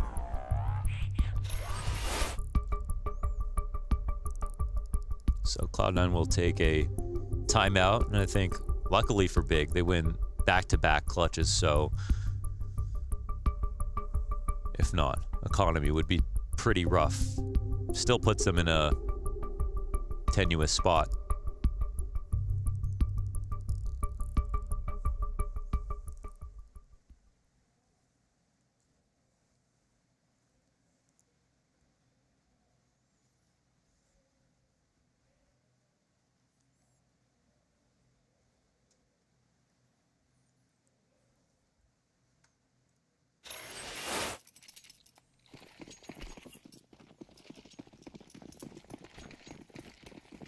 Looking for that 5th straight to close the half. Oh, they actually did it, though. Those 2 1v... Well, those 2 clutches won, and now, like, no money at all. Yep. 5 MP9s.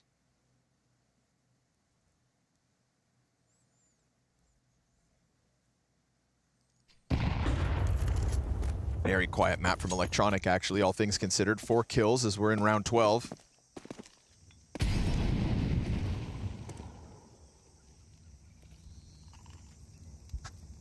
With MP9s as well, you just got to give away the map control. You can jump spot and hope you rotate into whatever hit comes at you, but there's a good grenade on Perfecto deep in red room.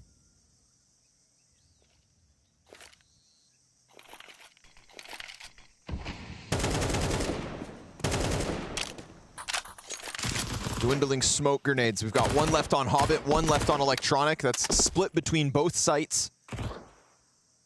Perfecto in the corner. He's got to hope Process doesn't check, but that's 2 kills elsewhere.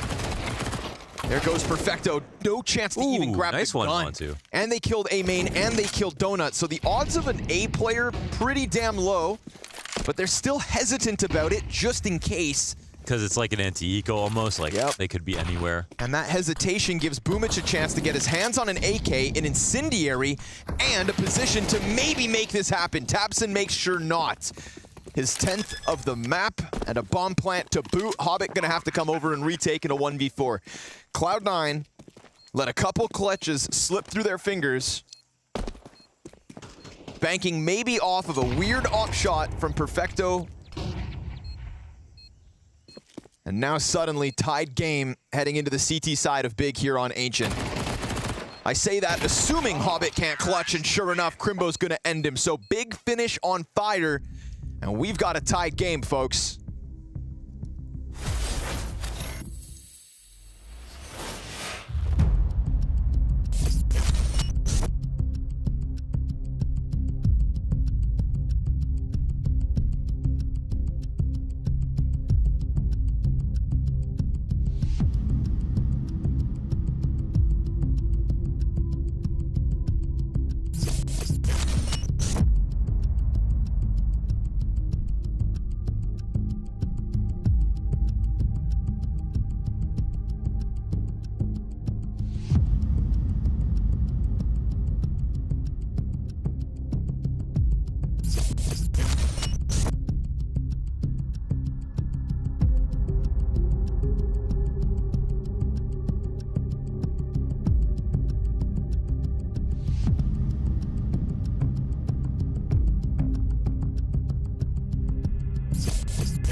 All right, folks, we've got it. You be the judge. All right. That's in him. That's in him. That is it. Oh, that is so in him, right? What is? Yeah, the only thing is that if he missed his counter strafe, then we don't have a real tracer. Yeah. Then, like they said that we do, then what you see is not what you get. But I was told what we see is what we get. Yeah, but that was definitely not true. But they did make it so that the frame after instead of the tick after visual updates happens. Yeah, so yeah. The only thing, I mean, the only thing that's possible is if he missed his counter strafe, which is, you can't see that. Either way, that round right there, of course, was the third round win for Big, and it set off a streak of wins, 5 in a row to close out the T side. Real ramifications, real consequence. And real fast, we've got Cloud9 bouncing back. Hobbit, haven't had to say his name all night long so far. And he posts 3 kills here, doing everything in the second pistol to take Cloud9 to the 7-6 lead. I'm just gonna watch it one more time. Yeah, we've got it up on our computer here. What's this, 0.25 speed? 0.25, yeah. It's just that his crosshair never unblurs, why? Yeah.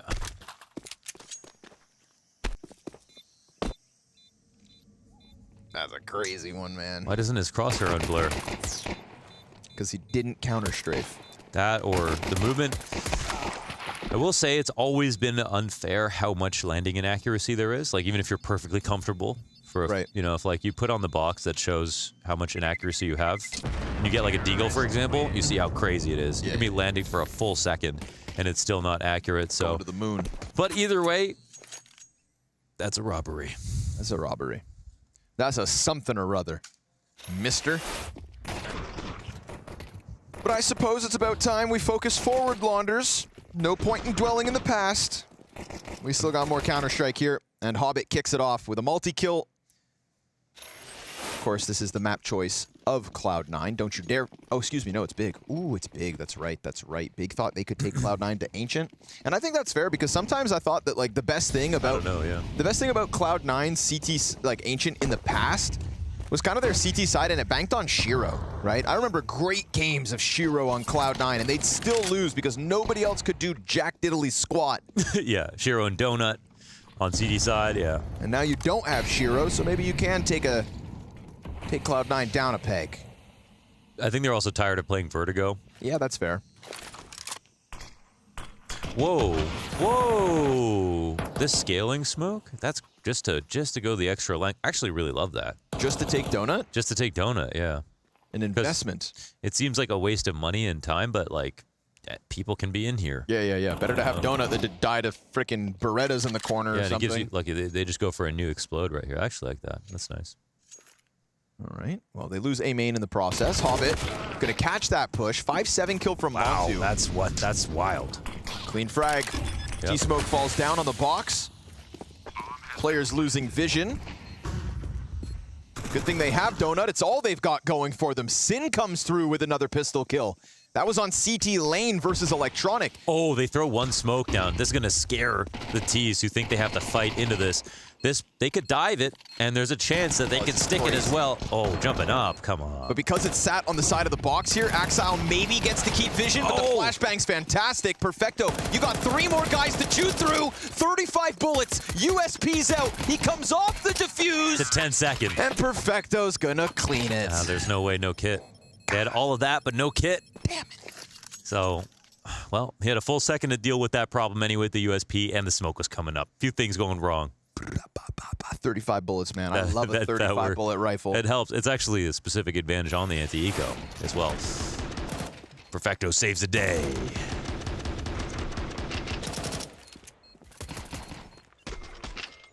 No defuse. It's so wholesome. So man. wholesome. That's Just a reminds father. me of One Punch That's Man. a father right there. Yeah,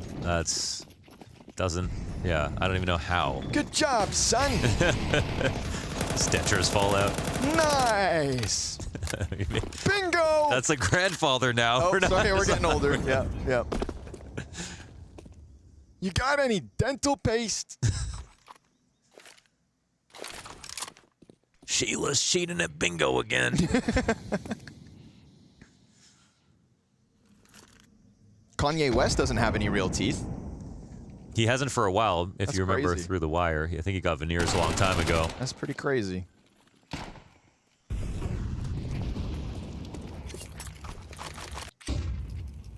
Ooh, the Zeus. Crimbo, you're cool if he comes from the left. You're done if he comes from the right. But at least the shadow's there. Electronic thinks he's being cheeky. Oh, that's a damning shadow. That's so funny. Oh, this is so good. Wow, that's so Oh, this is CS2 at its best. Or worst, depending on who you ask. Which side of the shadow? Which allegory of the cave perspective you're thinking about? That is comical. And now if Perfecto thinks it's just Crimbo, guess what? He's got a whole pack of teammates up there in there with him. The They're going to try to spice out mid. Oh. Why did the bomb just stay out there? Oh, Hobbit. My God. This is falling apart at the seams. Oh, Sin, the drive-by wow. 5-7. That's Big. Another robber. That's a hard grief by Hobbit. They were literally backing out with the player who didn't have the bomb, and Hobbit went forward with the bomb versus those pistols. For what? Nice. Oh. There are some nice pistol shots being hit right here, but like... Dude, I can't believe the shadow gave way for Crimbo to creep That forward. was cool. That was cool. That was pretty sick. Like the way he padded it, too. Game on, baby. You Big make your CT bed. side begins. On their map pick. It's painful to watch people hard grief like that. Oh, it's not good. Especially players with that much, you know, with that much experience. Major champions? Major champions, and also just like, I don't think he's ever had that reputation of being someone who throws. Like for, like on an anti-eco for like, you know what I mean? Ain't coming through that smoke, gentlemen. Still tons of utility to be thrown out as well, but they just got stuck inside of smoke and torn apart.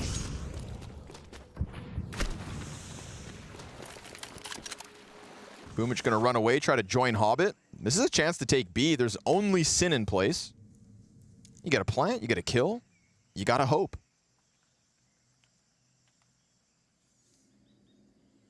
They don't run it up the ramp, they go into Sin, they kill him. That's a second gun to be had now. And they're making this one stringy. We've got a Crimbo T-spawn flank. Montu in red room. It might be a hard one to read. And Prosis stuck on the back lane. No one in an interesting position here from the CT side besides Crimbo. But they kept so much utility from earlier on that they could definitely make this difficult for Prosis to stop. But the bomb doesn't seem to be rushing into the site for a plant. Boomich got to get it going. His hesitation has allowed for Crimbo to now get out ramp at a position that this could have been an easy guaranteed bomb plant. They burn a little too much time, and Crimbo's going to come through with the deciding factor. A chase back and a death as well. Board gets swept and big tie at 8. Yeah, nice one. Nice one by Crimbo right there. Perfectly played. Cloud9 were wondering, what is it that Big are trying to do right now? Giving us cave, giving us the site, giving us so much space. But they had a master plan.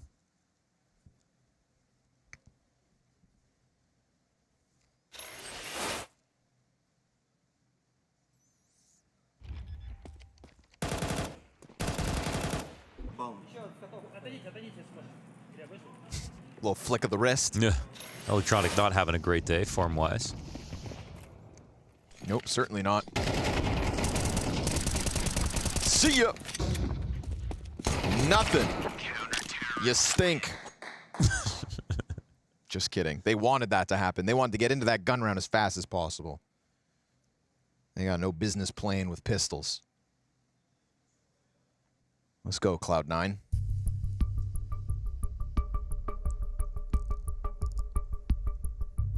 C9 were sitting on a 6-1 lead. They have won both pistols. They have converted each pistol for 2 rounds. They also won 2 like miraculous retake, like push aside the rounds that they maybe could have won. Yep. That when it was 6-2, they won 2 miraculous, unwinnable rounds to kick off the map, like the first two rounds in the first place. So you could say that their lead was relatively hollow to begin with, and maybe there was some just want some chance that there was going to be a comeback into the half. Regardless of like the way it happened, it was just a crazy half back and forth.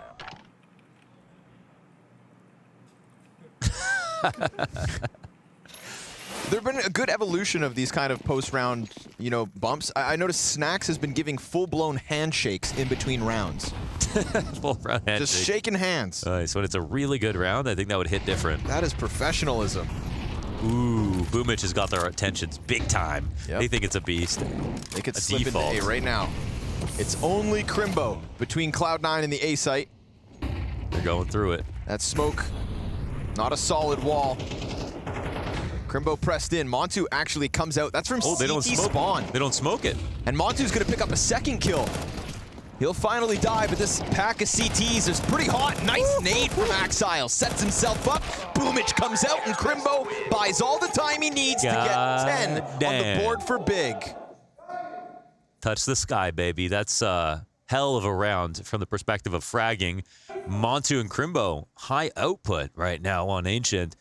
That was nicely done. I mean, Cloud9 were going through with a very low telegraph play into the A site, so of course, the CT smoke's not going to come out. That would take some time and would go high and over. They didn't want to alarm anybody, but they still either needed to trade or stay out of view of CT. Yes. They were going to cross, and they didn't.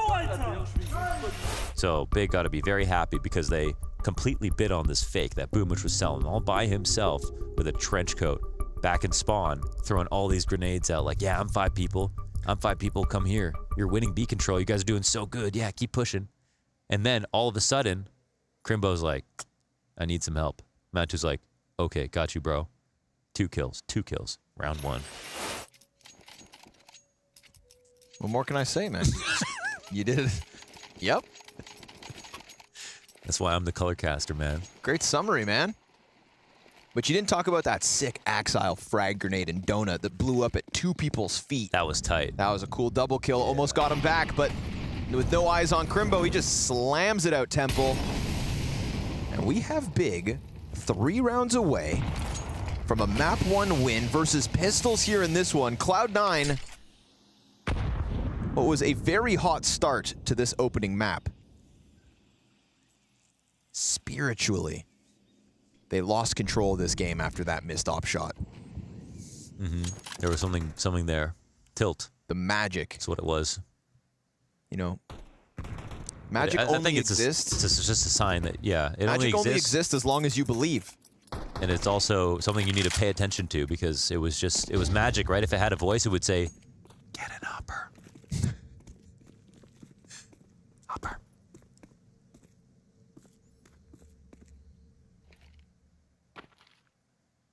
Sign Monacy. Sign Monacy.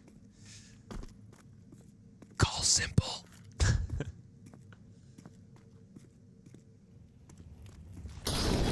Incendiary into the cave. Ooh, they choose to go in. Oh. We said quiet game from Electronic. Undeniably. That is his 6th frag of the map.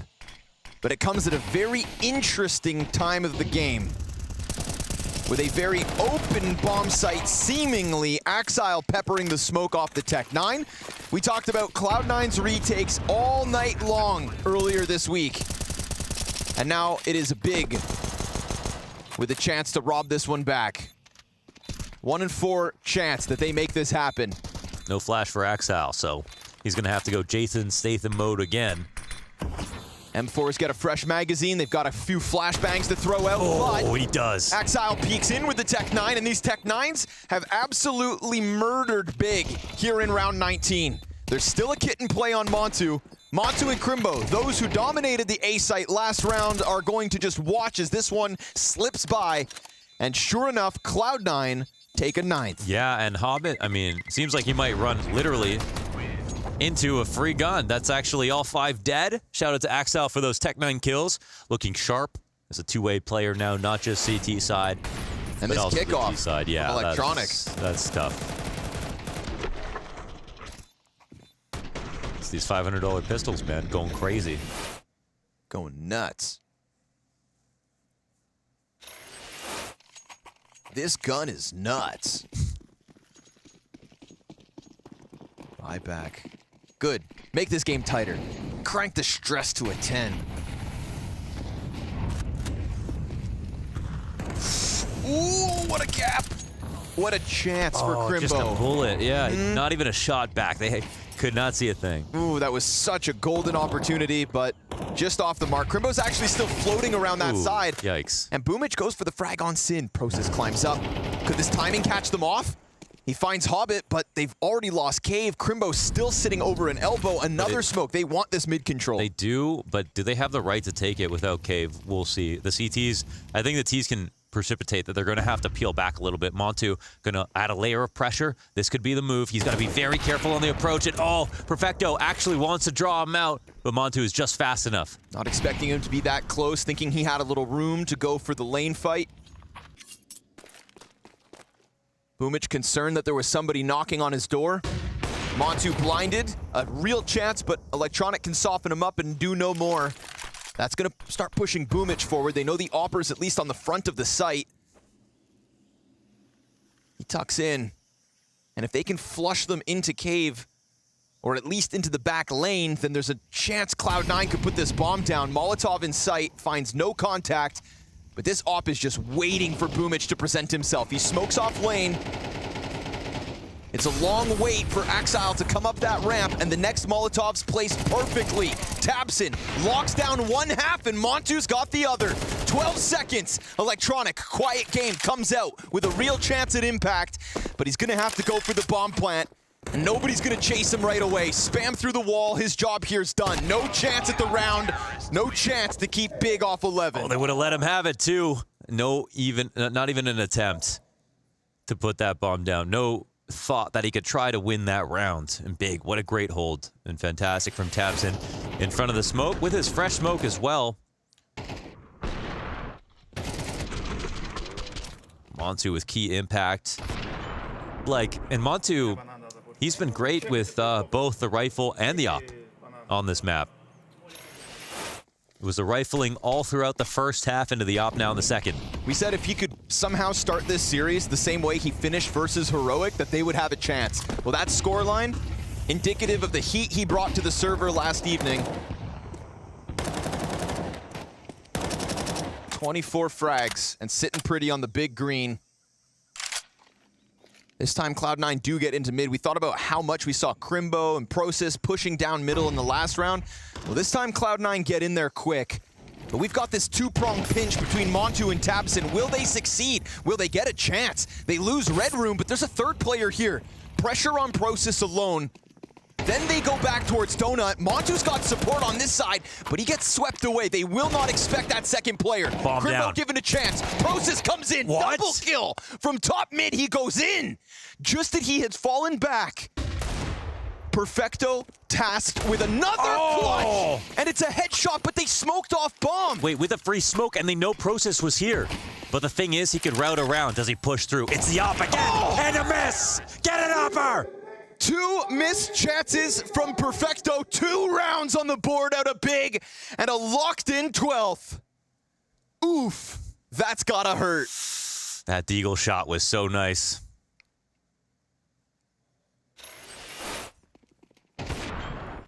Man, this round had everything from everyone. Clean 2K out of Process. Nice positioning for the support as well in Donut. Crimbo just stuck along the wall. 3 map points here for Big to put Cloud9 on the back foot.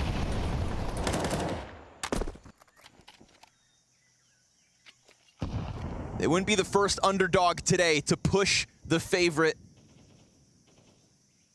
to rob a map at the start of this series. Cloud9 shaking in their boots. Deagle into Tech9. Montu, 25 kills deep and looking for more.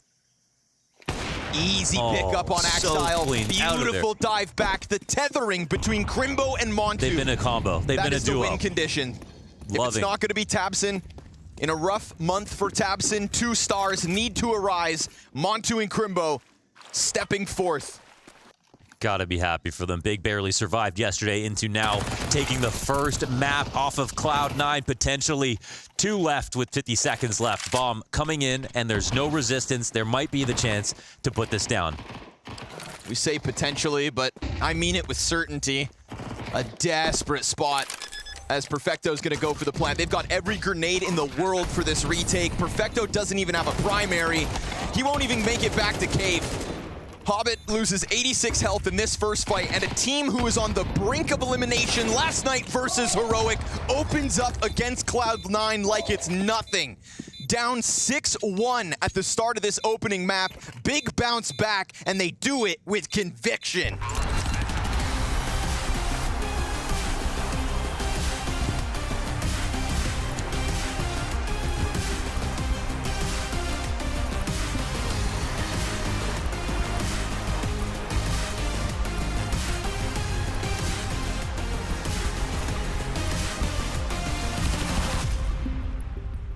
The look of shock on Cloud9's faces because the underdogs have done it. It was not an easy 2-0. Big has claimed the first map in this face-off. And what an impressive performance from them, considering what we saw last night against Heroic. When we take a look now, this Big is revitalized. They're looking so positive. And maybe Perfecto jinxed it a little bit in his interview with Banks before this. He said tabseN's style of play was so easy to read, that he was quite rigid in how he did things, and they had his number. They did not have his number, Babski. No, they surely have used a lot of anti-strat for the side of Big coming in, because there was no option to pick the vertigo. They knew exactly what they were going to get, and they didn't get prepared for it. I'm kind of surprised to see Cloud9, even though a lot of the clutches went their way, they still lost relatively hard. How? Yeah, I would look into the likes of Manto and Crimbo. I think those two are the difference when Big are good and when they're bad. We even spoke about before the game that we would like to see Manto take a bit more responsibility over the games, and we surely saw that. Even if it wasn't with the AWP all the time, I still think he was in the game, he was taking the duels. He also won that very important clutch to break the momentum. So I think he's just the player that they need, but he's not always there. Yesterday, you questioned Manto in this lineup, and you said you weren't so sure about the decision to have him. Changing your mind a little bit, maybe? I think Manto's a great player. I think he deserves to be on this roster. It's the sole thing that he doesn't speak German. That doesn't make me understand why he's on this roster, because you also have Sin and Prosos who are German. Like, we had Hyped in at a period. I also think that Hyped had these sorts of maps where he would kill a couple of people and actually make an impact. But I guess they think it's worth to speak English for the likes of Manto, and especially when he kills 26 people. I was about to say, I mean, is there a German player that you think could replace Manto right now? Because he's looking really good. Yeah, I mean, I remember Surson. I think people call him a little bit of an online. I also think he was, but he also delivered some good results for Big. I remember that lineup with Santaris and Surson in the online period. It was really, really good at times. They weren't really able to transfer it to LAN, but over time, maybe. I think another player on the Big lineup that I'm always impressed by, and one that I think some people were surprised. We found out in December that he'd re-signed with Big on a multi-year deal. A lot of people presumed maybe he would start looking elsewhere for a bigger team or a bigger organization, and that's Crimbo. He's loyal to this roster, and he's loyal in the server, putting on another epic performance. He does a lot to make sure that Big can punch above their weight. Yeah, the guy has a filthy deagle. Like, he's one of the headshots machines from Germany, and I'm kind of sad that he re-signed, because I want to look above this result. Even though it's a good start for Big, they failed the major. A guy like Crimbo deserves to be at the major. We've seen the same quote-unquote issue with tabseN re-signing with Big, even though there was potential other approaches to get his signature. But for now, we're still going to have to see those two rocking out in the Big jersey. This is the thing about the lineup. We said it in the pre-show, we'll say it now. They do punch above their weight. For some absurd reason, Big qualifying for the RMRs didn't happen. It looked a bit dismal. They come here. It's not looking so great. And then when their backs are up against the wall, they just come out swinging. It's something they can do. Now, the question is how do they take that and continue to do it? Because there is this inconsistency with them. Yeah, and it falls flat on the thing that they don't have enough firepower. Like, when Manto and Crimbo plays well, they win games. And because the tactical aspect is pretty good often, when they had a long break, I also think they're very much better because they come with a lot of new stuff. But for when we get to the mid-season periods, I always get disappointed with Big because people figure them out and they don't have enough quality in terms of the server when it comes to simply aim duels. They were able to get Cloud9's number. What do you think it was that they saw in Cloud9 that they felt that they could abuse a little bit, if you like? Yeah, I mean, I would like to take a dive into Exile. I think it's absolutely crazy that we're sitting here talking about a player who was number 4 in 2022, I think, and now he's sitting on the server struggling in a new season against a team where he would normally just, destroy them. We'll talk a bit about Axel, Perfecto, maybe the Cloud9 roster, and exactly what we can expect. As I say that, here we go. Axel's up here. You can chat a bit about what you're seeing when he is hanging out here on Ancient. Yeah, I mean, Gambit Exile was no joke. He was, in my eyes, the best rifler for a certain period in that roster, and for some reason, he's not been able to transfer it into the new Cloud9 roster. I'm not sure if it's a systematic change, but we can just see that the stats, like, look at those numbers to the left. Him and Nafany was such a great duo. All of a sudden, he goes over to Electronic. Then I understand, okay, it's a fully new system. It's going to take time, but it never got good. Now he's been in this roster for a really long time. Even have a better IGL with him as Boomich is around his corner, but he's still not able to put up the numbers. Like, it's worrying. Do you think it's just the system that he's in? Maybe the role that he's been placed in with this team, it's just not working for him? I think it's mainly due to the way lurking has changed. I think he was super innovative back in the day. I remember him and Nafany taking space equally at the map back in the days when we were talking Vertigo and so on. But it's kind of fallen out of place. And for now, he doesn't have the same aim. I'm not sure what happened on the individual side, but really, he's not the type of player we saw once. So we saw Cloud9 3 maps yesterday. We're seeing them again today. We've just seen them on 1 map.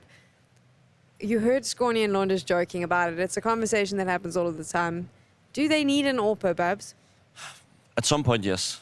Because I think it's a little bit of a joke to say that the AWP isn't good in CS2. We still see many players figuring it out. Sunpeus one today played really well. I also think Saiwu and Monesi is also delivering with the AWP. So it's just about a time before they realize that there's going to be a good opportunity.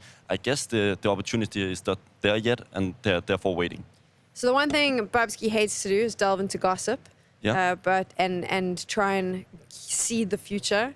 So we're going to do that. That's right. If you were to choose an AWPer for Cloud9, and don't say simple, because everyone says simple, but yeah, if you had to choose an AWPer, who would you be putting on the Cloud9 roster? I would look into the names of Icy. I think he's a really good player. He also won against Astralis in the RMR qualifier. I think a name like Wrinkle is also one I'm looking at. Sorte as well, Artfrost. I think there's plenty of opportunities, and with the amount of cash these guys have, they surely must be able to get one. But I guess it's the players who doesn't yet accept that they potentially need an AWPer and think they can make this work long term. Who do you replace? Yeah, that's the question. The initial thought was that Hobbit was going to be out of the roster, right? I think everybody agreed that Hobbit's time was up and Shiro was going to be the replacement or like the 5th player in the roster, but it's not really played out that way. We're going to be taking a quick run back to spawn, and when we get back, we'll talk a little bit about the next map.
Is this a team that you think is scary at all? Is this a team you need to worry about?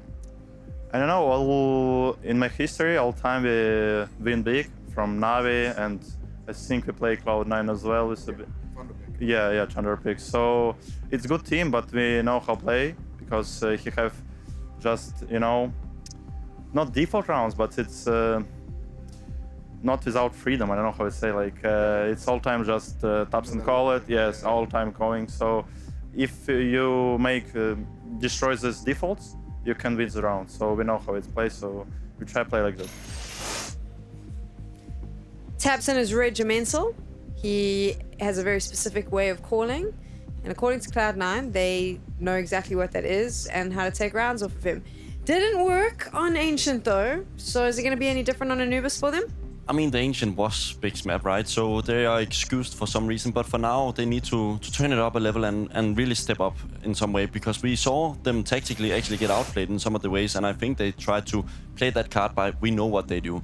We know what they do, but they've also got lots of experience. Garb has got tons of knowledge and all the notes that he's holding in his big brain as well. tabseN, he's an experienced player. He knows how to rally the troops. I've said that before as well. So can they change it up on Anubis?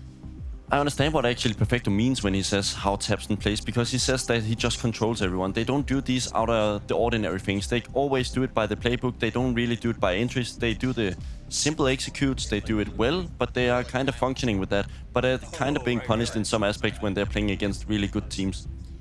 You can see Perfecto up on your screens right now. This is the thing about Cloud9. As much as we were talking about Axel earlier on, saying maybe he's not performing, on the other side, Perfecto definitely is. Yeah, I think I agree with you. I think Perfecto is also a player we have to look out for. He is, in my opinion, the most underrated aspect of this team. He was not average, but he wasn't the star player coming in from Na'Vi. But all of a sudden, he's in that position where he's the second best player of the team. He's supposed to be the exile man, but he's not. He changed the roles a little bit, and that, I think, plays into the why he's so good individually. But for some reason, I still think it should be exile and not him. Fair enough. Now, if you take a look at that whole Cloud9 roster, are we happy with it? We're going into the major, so I'm asking you a lot of roster questions because I think now is the time, start of the season, we get a chance to look at all these teams and go, okay, what's working, what's not? Can we just give them some time, or do we need to swap some pieces out? I mean, it's too late to swap pieces. I think all teams agreed on this. If they wanted to do it, there was just a winter break, and they didn't decide to do it. They sold off Shiro, and they didn't want any Orba in return. I think Artfrost, in my mind, would have been the one-to-one replacement. They sold him off, give some money to Spirit, or sorry, the other way. Cloud9 received some money, and then give Artfrost the other way. Why wouldn't that work? I'm a little bit confused if it's an internal thing, or if it's a coach decision. Like, I would really love to know from Cloud9 whose idea is it to play without the AWP. Whose idea is it to play without the AWP? If you ask all the players in Cloud9, they all say the same thing. They don't think they need one. I mean, they need to buy into the same principle, right? People can't go around being, oh, why don't we have an AWP? If everybody says there's no AWP, everybody believes in it. There we go. We believe, do we? I don't know. Scrawny, Londis, do we believe? You know me. I think, they might all say it. I will say this. I know they tried to get one. I mean, I know they tried to offer to get m0NESY. I mean, we've heard about that. I don't know who else, but they have made the effort to try to fix this problem by getting an AWPer. It seems like it's a region where there's basically unlimited good AWPers, like all over the place. They're just like falling out of people's pockets, like literally AWPing. Yeah. But maybe there isn't a world where they can get that one right now. Like Artfrost, for example, I wonder if he could like command the respect to get on a team with players like this right now. It'd be tough. Like on Spirit, it made sense they all grew up together, and Artfrost impressed a lot recently, but he doesn't really have the level of experience or accolades, and maybe in other relationships to be like, all right, well, he's the one we want to try this with. When you think about this team coming together, when the fact that, you were leaving Na'Vi as Perfecto and Electronic to come into this squad, I don't think that just bringing in Artfrost, a relatively unproven entity, would fly. Yeah, but when you ask each of these players if they believe in this system and if they want an AWPer, they're all, like Bubsky said, they all have to say, nah, we like this idea. I guess so. That is a problem, though, for me, where it's like, that's where I'm like, get an AWPer, because if they say it, I know, and then this happens. There's also a player on this team that 100% believes that statement less than the others. In fact, you don't want each other to know whether you do truly believe it or not until it's at a point where you can make a change. But like Bubsky and Sam just talked about, it's too late. You had a winter season, you didn't make a change, you stuck to it, and Montu sticks it to you too. Sitting in top middle, he gets the double Glock kill. Our GG bet odds here have Cloud9 still favorites by the slightest margin coming into this second map, because the series could still be theirs. Axile's going to get pinched from both ends, and this will be big, taking a T-pistol with ease. And I will say it's the one statement from Groove that really stands out the most when I think about it, you know, that we're going to stick with this for some time or whatever. It just feels like, who knows? Hop it in the 1-on-3. I don't know. Mantu's done so much good damage already. Yeah, Montu just above and beyond so far between these two maps. Crimbo just running. I also think Crimbo's about to put forward some. I mean, first map was already great. A better start to the day. And Crimbo on Anubis is also up there, so anticipate him having impact. There we go. And they're doing this together. That's why they both top frag mode. That's the fusion. Yeah, this is like their GoTanks era. Fusion. I never understood why they had to dance to do that in Dragon Ball. Because that show was about wasting as much time as possible to make sure that you had to watch a lot of episodes before Goku finally throws the spirit Dragon Ball Z.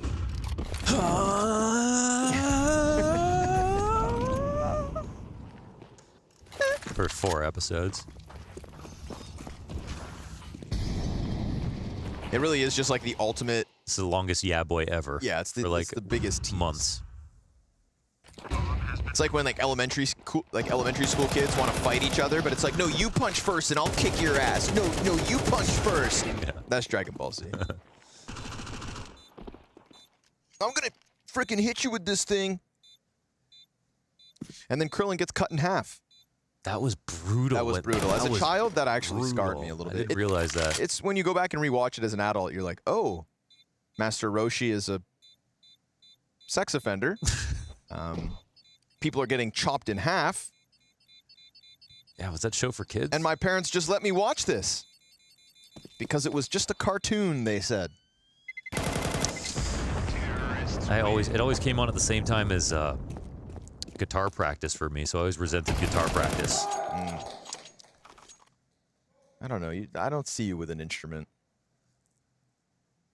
Well, I did learn it, but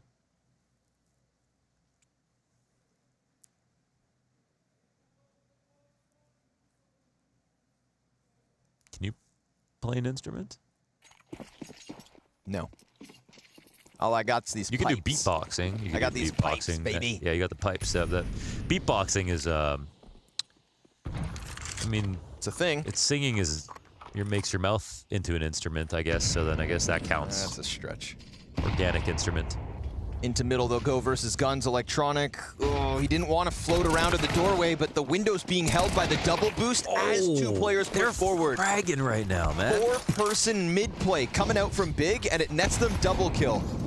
But then the flash comes through. That's great, but Tabson still stops him with his own double kill. He was definitely a little blind right there, right? Oh my God, Bigger gonna 2-0. That was a clothesline. I mean, I actually, when they said that Cloud9 were slight favorites, I'm like, I don't really know, honestly. Are they slight favorites in this map? I think it was like 1.8, 1.7. It was really that close. Now their form is starting to look like where they were at before the break, when they were actually doing very well, trending up perfectly before the RMR. All the online events ahead of the closed qualifier were excellent for Big. They were taking names. They were stomping from Tabson to Crimbo to Montu. And I want to give them credit for between Tabson and Gabi for being so emphatic throughout all of the rounds that were so horrible, all the downturns, trying to collect as much energy and manifest it at every single juncture, whenever they could, to get people on board, to like try harder, to believe in the victory. If it finally pays off today, I think it makes those moments all worth it. You're done. I know it's just pistols here in round 4, but it is just like, this is a systematic dismantling of Cloud9 these last 2 rounds. That was a sick setup. In the first gun round, to go double boost over smoke so that you could walk players through it, so that you could get the window kill and then flood forward. Like Big showed up, and they're wasting no time to play this opening bout on Anubis. Also, like, X Factor kills are really important, especially when a team like Cloud9 has so much individual level, and they're getting X Factor kills. And also, credit to Sin for really having great aim in some spots. I think he has positionally like some things to work on. Definitely, he can show his inexperience, but aim-wise, he's been keeping up. Nothing here. Barely any damage coming out of Cloud9. So Big are going to have a nice, strong, momentous start to the T side of Anubis, a map that we definitely know they can play. I'm not surprised. They're playing it all the time these days. Not surprised that Cloud9 are allowed to take this pick. Yeah, that's the other thing. They know, you know, it's like death taxes and Cloud9 picking Anubis in every single series no matter what, so they know what's coming. But I'm also not going to just jump fully into the deep end in terms of the big hype train off of the Ancient upset. That's great. The Anubis start, that's strong. But yesterday versus Heroic, when we got into the last half of that map, we had some crazy decisions across the board from big players. tabseN was doing some funny Jumping stuff. through smokes with bombs in his hands, being exposed to people. It was Crimbo and it was Crimbo and Montu who were making up for that. But like almost like I'm not expecting that though. Again, that was pretty weird. I know, but like but it also kind of came out of nowhere. So it's it's like true. I'm cautious. I'm cautious to just get fully aboard this big hype train. True. It looks fantastic. All these things we're praising: the Montu Crimbo two-man army that took over Ancient, tabseN looking good, the clean calls that we've already had in the first gun round, the 4-0 start. We're leading up to a Cloud9 2-0 loss. We Only are 4 rounds in, but I haven't seen anything inspiring from this Cloud9 squad since Perfecto missed that first op shot.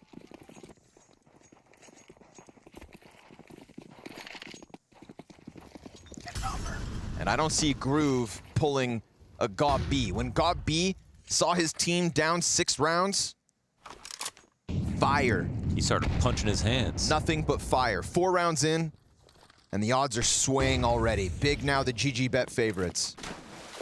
It'll be the first time here in this match, and well-deserved.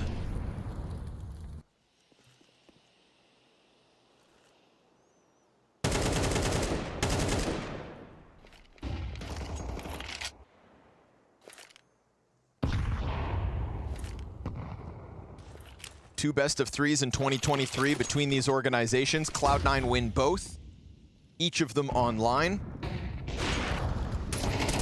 Here on land. Oh man, they dealt with that so perfectly. They got Boomich off the angle. They knew Electronic was behind the door. It's the ideal tactic right now, and an idyllic situation overall for Big as they're up 5v4, 4-0 in rounds, 1 bridge, have the CTs guessing, pulling out of their sights blind.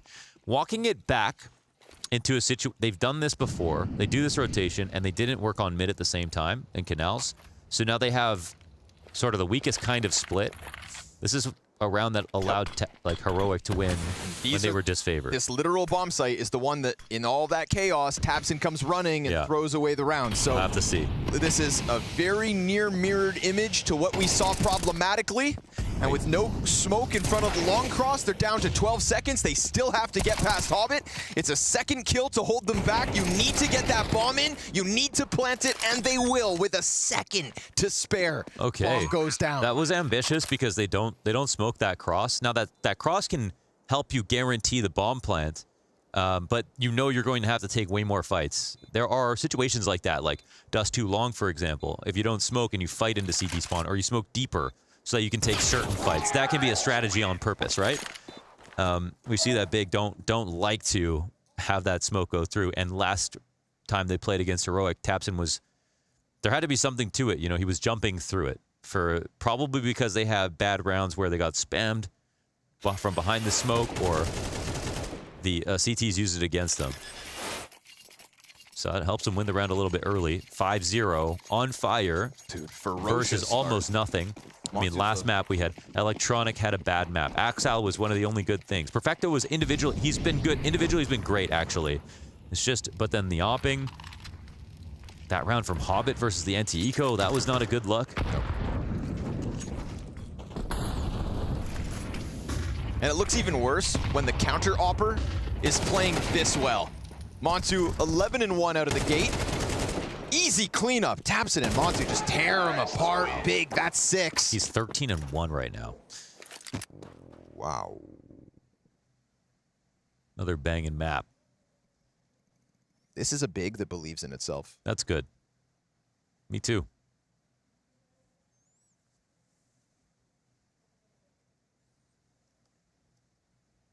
Do not let off the throttle.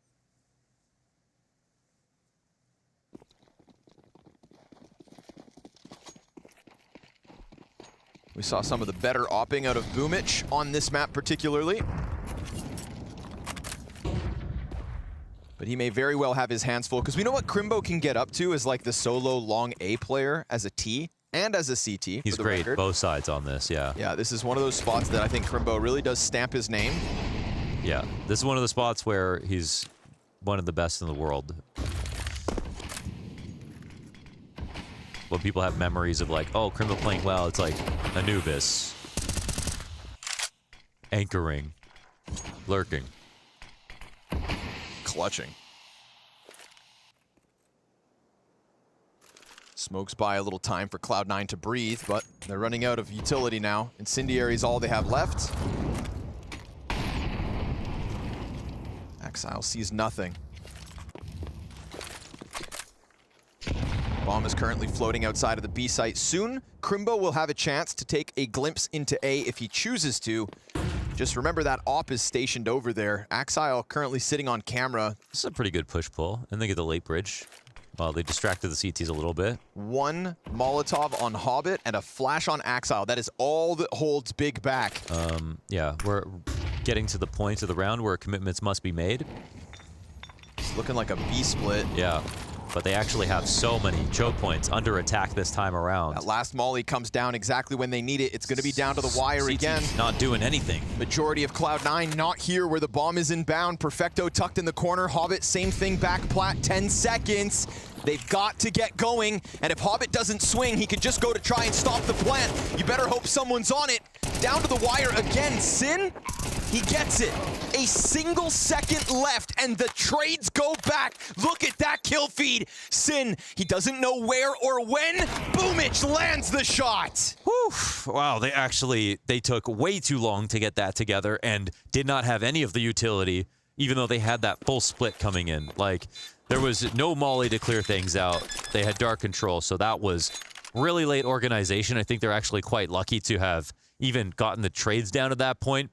That's Cloud9 doing absolutely nothing and burning off so much time on the clock. But look at the open lines here between Perfecto, his teammates rotating in, and Boomich finally. There's no resistance at all. So, I mean, they once again wanted to fight. This time, no smokes at all. That wasn't even a real execute. And it was because they got back to the front of main way too late. Everything else looked good. It was like that round plus 10 seconds, and they have something going for them. Calling needs to be sharper. They need to be more organized behind the calls if the calling was sharper. The last time Gob got into the mix, talking to them, they ran the exact same round, sharper, and won. Yep. And never looked back. It was the cave split on an Ancient. It was right in the middle of that 5-round streak. And as for Cloud9, there are these rounds where they just look suddenly timid. No CT options in play. They seize up almost. It's like they play so fluidly sometimes, and then sometimes they do absolutely nothing, look vanilla, play slowly, and eventually get constricted and lose. And with players like that, you don't really want to do it.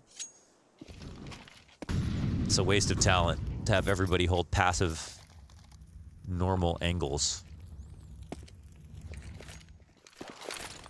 Life's too short.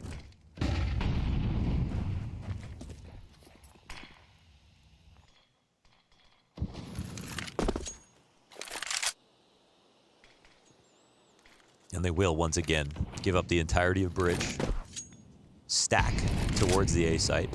And you'll notice when it's like the VP stack, it's always the op along with a rifle. Damn, that's through the window. Oh Twice. my God. Twice from Ruggs. 2 nades from Ruggs, dunks on Axile. Oh, that's brutal. Now it's only Boomich. Boomich can't move a muscle. He's got the op in this spot, and now he's got his attention turned to camera. And because tabseN has mid control, there's no real fast rotate route. If they just go straight to this A-slam, this is going to be the sickest way that this A-site could possibly fall. Boomich is going to have to go huge. Yeah, he makes a good move. Do they? Doesn't go shoot. by him. But now they can come up through main. Surely Process can Why take not this bomb just in. go. Yeah, if he stays here and gets caught, I mean, this round could fall flat. He's literally sticking around. Is he worried that there's 3 on A and that somebody could be here on long? Well, it doesn't matter. He has teammates in the site. You need to go, son. They let him go. Whew. A little scary there. But still not to take anything away from Big. It's a double Crimbo artillery barrage to come from Ruggs through window. That was a sweet tactic right there. A little scary that Process doesn't kick it into overdrive, but he also hit a very clean shot on the flank and then got in. Maybe that A site felt too easy. Perfecto, no retake possible. Montu's gonna end him. And Big, it's a 1 round off, and then Gob B pulls that out? Yeah, they did it. They right off the Gob call, it's an instant win, just like it was on Ancient.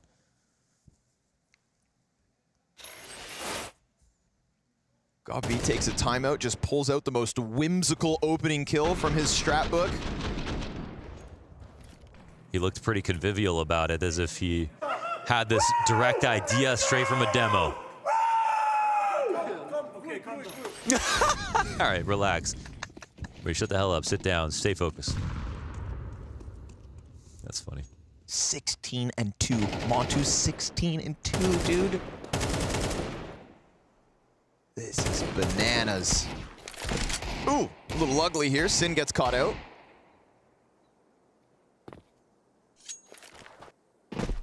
And too big or just making Cloud9 drown in their own sweat. They're scared across the map. They've got a reason to be. They're down a map. They're down 6 rounds. They don't have money to buy this time. And I've been saying Montu has nasty mechanics. He needs to get out there. I always remember this thing that Valde said about Shroud. I told that story. Where I said if I was Shroud and I played certain spots, I would have played way more aggressively. If I had the aim of him, I would have been out there pushing every single round. And I see that in some players where it's like, why are you so shy? You're insane. It feels like Donk is the opposite of that. Oh, Donk is like... And that's why he is so Donk good. is that player realized. He is doing everything that you want them to do. But that's why he's a unicorn. That's why he's 1 of 1. Crimbo steps forward, dies, and offers a gun over to a 4-player A-stack. Montu catching Boomich as he tries to extend out through the smoke. But what's crazy is that Boomich, I believe, also had the gun. Boomich pushes through the smoke, and now the stack is without the weapon.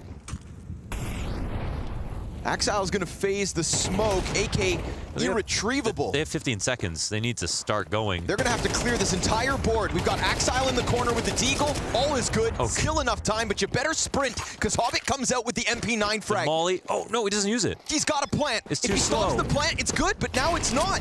He can still finish off the bomb plant. They're both incredibly low. Hobbit, it's a gnarly looking clutch. It's kind of nasty, like an ingrown toenail. It's painful to look at, but he's got here. And with 1 bullet, he could seal the deal, and we forgive him for it all. Sin, he's got the cover, but Hobbit, he's got the clutch. Why? Why the Molotov? Why the Molotov? Why would he right-click, jump, throw in an open space? Why don't he just bounce it off of the... It's like, have you ever played pool? Get out your protractor, use some walls. Okay? Throwing Molotovs at 4 seconds. Bro, he's gonna 4 plant. seconds. Yeah, he must have had an awkward switch out too, because he had the Molly in hand, and you want to definitely throw that preemptively. He's gonna and then the Molly, I don't know, it still almost killed both of them. So nice try, I guess, but at the same time, he won. He got the clutch, which is why I said we'd forgive him. No harm, no foul. Yeah, that one's messy, but that's also, once again, Big really biting off more than they can chew in terms of what they can handle. They're trying to run this default to anti-eco into a site, and it took them more time than there was on the round. You know what I mean? Like, and these are those kinds of like it was 15 seconds they had and gone. There needs to be some fundamentals that they understand. If they pass a point, that's At worst case, you are going into pistols to trade. It's flashes of the scary rounds that happened against Heroic. Different types of them, but it's still just these panicky, scrambly moments. Not to take anything away from this excellent T side so far, but they've left the door open and Cloud9 in with guns. Their T side awaits. Cloud9 wouldn't be the first team to run it back T side Anubis. How do Big dismantle this one?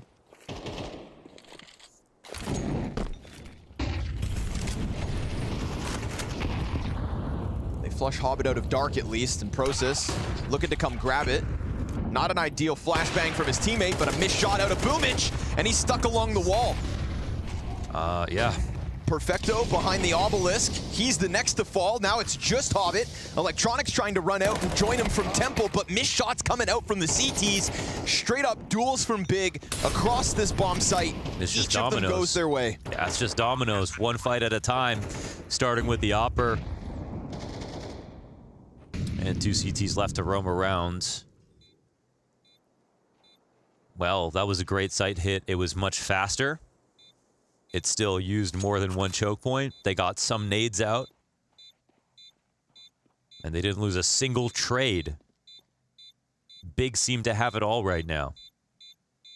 And maybe there's some nerves in there. There's still late rounds and mistakes being made. But Cloud9 have made mistakes.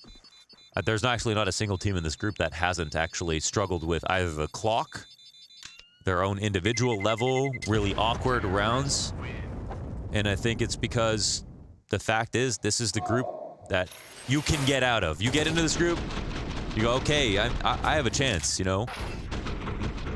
It's the beginning of the year, people aren't perfect. There's a chance I can make it to the spring final without going to the showdown. And that can definitely cause some nerves. Would have to be sweet revenge for Big over Virtus Pro if they manage to finish off Cloud9 here and now. That was a 2-0 series to start their LAN. And Montu wastes no time. Boomich chucked down 3 and 10. Tapson follows to Axile. And they are looking so unstoppable. We get the dark peek out of Hobbit and Perfecto. That'll bring back something. And Tapson also 18 health. But who would you rather be?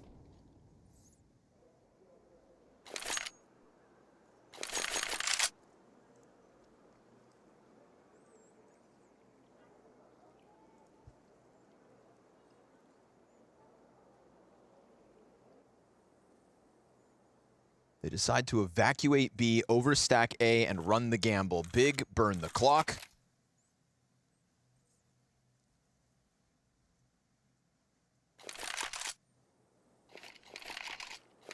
Axile has 2 kills to his name as he's going to have to hold middle by the looks of things.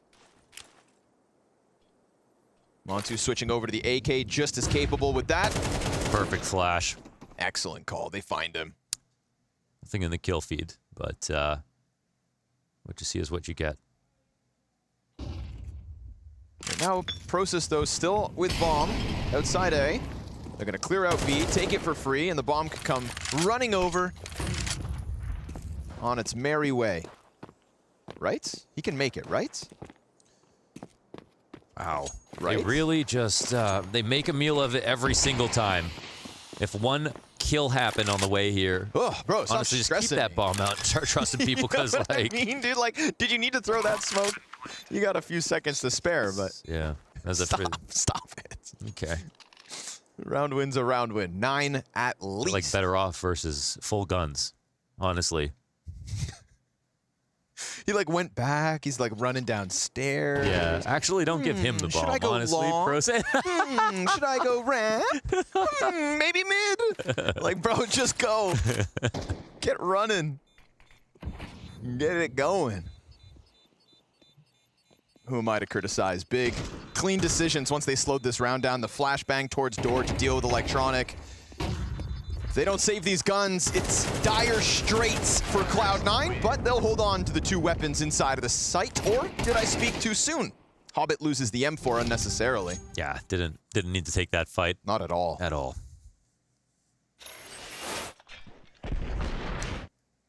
Montu kicking it off.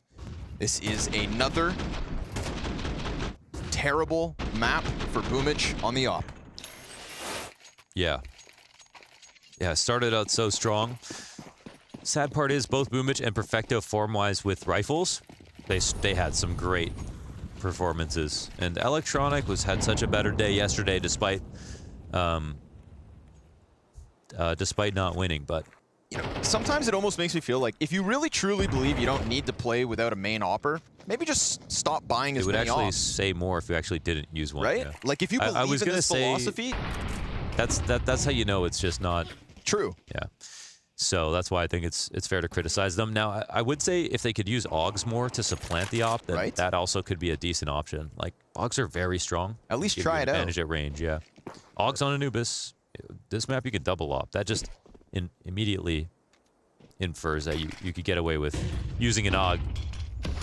Just really does suck to see Perfecto kind of lose his form when he's put onto the AWP, and same for Hobbit. The irony of the fact that you know they would have more kills if they just used a cheaper gun. They skate past camera. Prosis caught out by the MP9. Boomich not wanting middle to fall for free, but there are numbers here on both ends.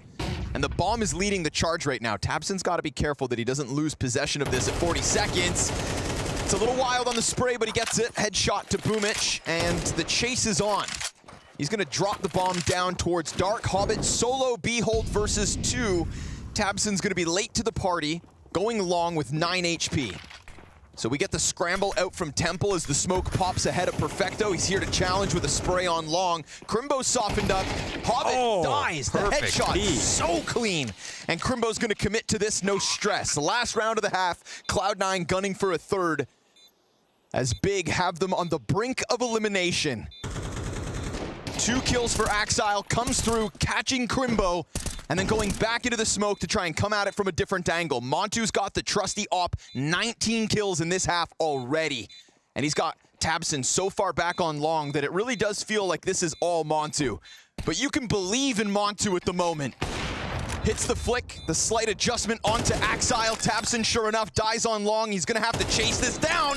Perfecto back on it with just enough time. And that's Cloud9 taking a third. As this T-side is necessary, the showdown beckons.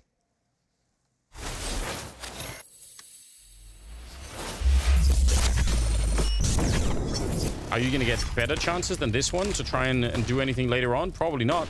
Nico's deep on the site. Actually, again, probably should be dead already. He's going to get the 1 kill there.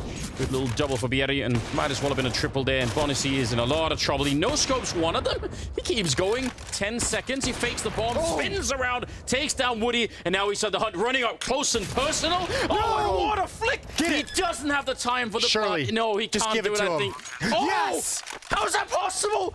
What an absolutely godlike sequence from Bonacy. He doesn't have to move so much. Now, there is a Molotov on Turtle. He's going to throw it. It's not deep enough. Bonacy still could have the shot. Oh, and there it is. One of the best clutches we've seen in a long, long time. That is something special. Flames and Dagster. This bomb down is scary. Flames is taking real estate, but ends up getting punished. Liquid hold, and they win these fights. Just Dagster left to get past, but he's an iron wall at the back of the site. Moving around, kill number 3. Oh! Dagster! Make some noise for him, that is incredible! But Apex, as quickly as he peeks from hell, goes right down into the open floor of the B site, hears this coming, knows, and raises the alarm. But they're gonna double back so that they can split from Decon.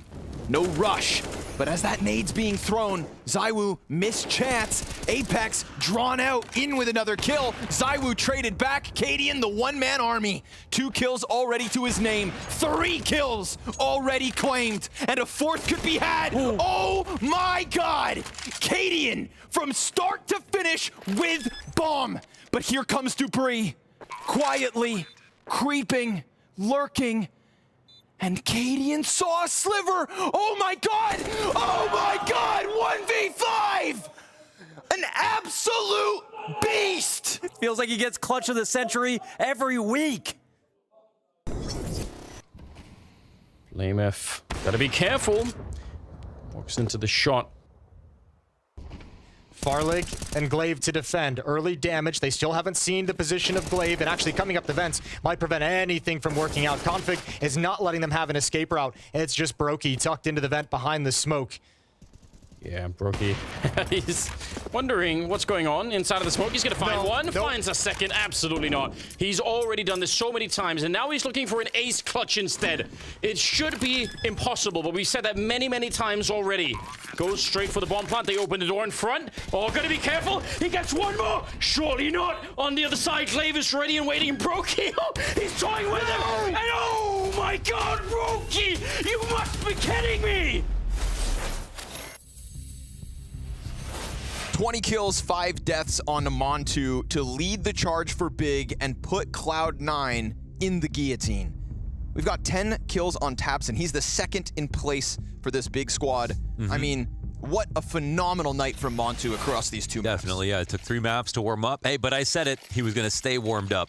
Map 4 and 5 continuing on from Heroic. Really did say it. And he is still here, playing extremely well, getting after it. And doing it with a AWP and also the rifle in different halves. Absolutely. He was 21-9 by the end of Ancient. 20-5 here, and the sky's the limit. Big on the CT side, 4 rounds away from dispatching of Cloud9 and keeping their run towards London alive. Who would have thought? He's Polish tonight. tabseN gets gushed as they cross over, looking like an inevitable bomb plant. Smoke on camera comes in late. It's going to be an awkward retake if they decide to throw it towards him. No kit for this. Oh, yeah, no kit for this is crazy. For such a passive setup. Yeah, they're playing retake on that site. We got 3 Ts inside the storage room. This could go poorly, but Axile. Oh my God, Axile. Yeah, gonna pop 2 heads, take down tabseN, give Cloud9 at least one sigh of relief here to start their T-side endeavor. That's a nice one. And it'll be a second chance for Axile, who will be playing T-side. Crimbo, we'll have him step up to the plate over here on the A site. That last half had so much to do with B, however. We almost never talked about A except for like the anti-ecos.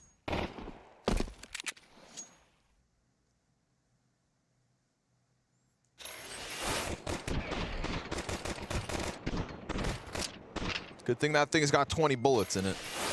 Cloud9 focus up, their night can keep going. They have T-side to work with. They just looked almost despondent in that first half. And, you know, moments like when, like, Hobbit just fought in that second to last round when he could have saved. It was like, do you even care anymore? Do you really think you can do this? Or are you checked out a little bit? Is it Big's fervor that is intimidating you? That just makes you feel like it's not your night because they are keeping the energy up and have been through thick and thin.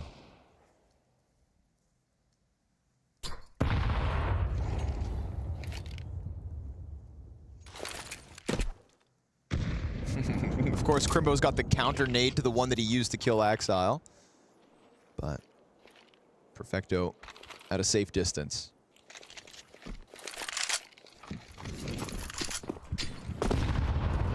Okay. Looking like they want to charge through. Smoke not going to deter them. Not while this bomb site has been set ablaze. A follow-up molly. Damn, man, he's got that rate of fire down pack. Oh, yeah. Electronic gets tagged. They didn't plant yet. Hobbit's getting softened up. God, he's just got the best gun right now. He's hell? just stronger than them. He's just more powerful with these dualies. Sit up top with his deagle, and Crimbo's back there terrified, all tucking in. Dude, Process has found one. There is low HP. No way they pull this off. It's still working. Boomich and Hobbit, they hold it back. Crimbo started this, and he could end it. They know where he's at. 1 bullet to Boomich. All it's going to take, a headshot on Hobbit, and it's done. Oh, he knows what they're trying to do. This actually gives him a chance. But they skate by to go to the other site, and I honestly think Crimbo's going to figure this out. Well, he's going to hear him running now. It's the right move. He was causing him nightmares. There's a gun to pick up here. He doesn't have to go for the clutch. And as soon as the bomb's planted, I think that's fine. Not a bad round, all things considered. Honestly, that was max fire rate. Like you said, that was crazy. I feel like the only other person who shoots them that fast is Zywoo. Yeah. Zywoo's got these bad boys down packed.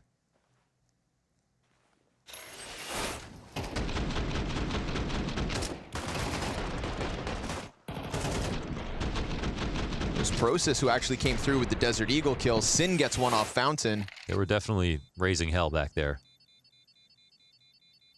Reminding Cloud9 that Anubis has been Big's playground. Yeah, this one being expensive is consequential. Next round, they'll be next to broke. It's 3 of Cloud9's members down and an AK saved for Crimbo.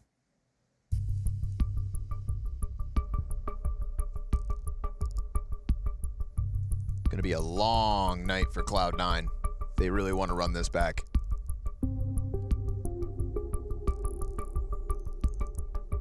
Every time GobB takes a pause, he seems to come through with a solution. He's got a good track record, but we can't hear what he says, and we haven't counted it exactly. We also can't understand it, even if we could. Even if we could, yeah. Without subtitles. But look. And we need some of those. You can see it from the joyous smile, the Colgate smile.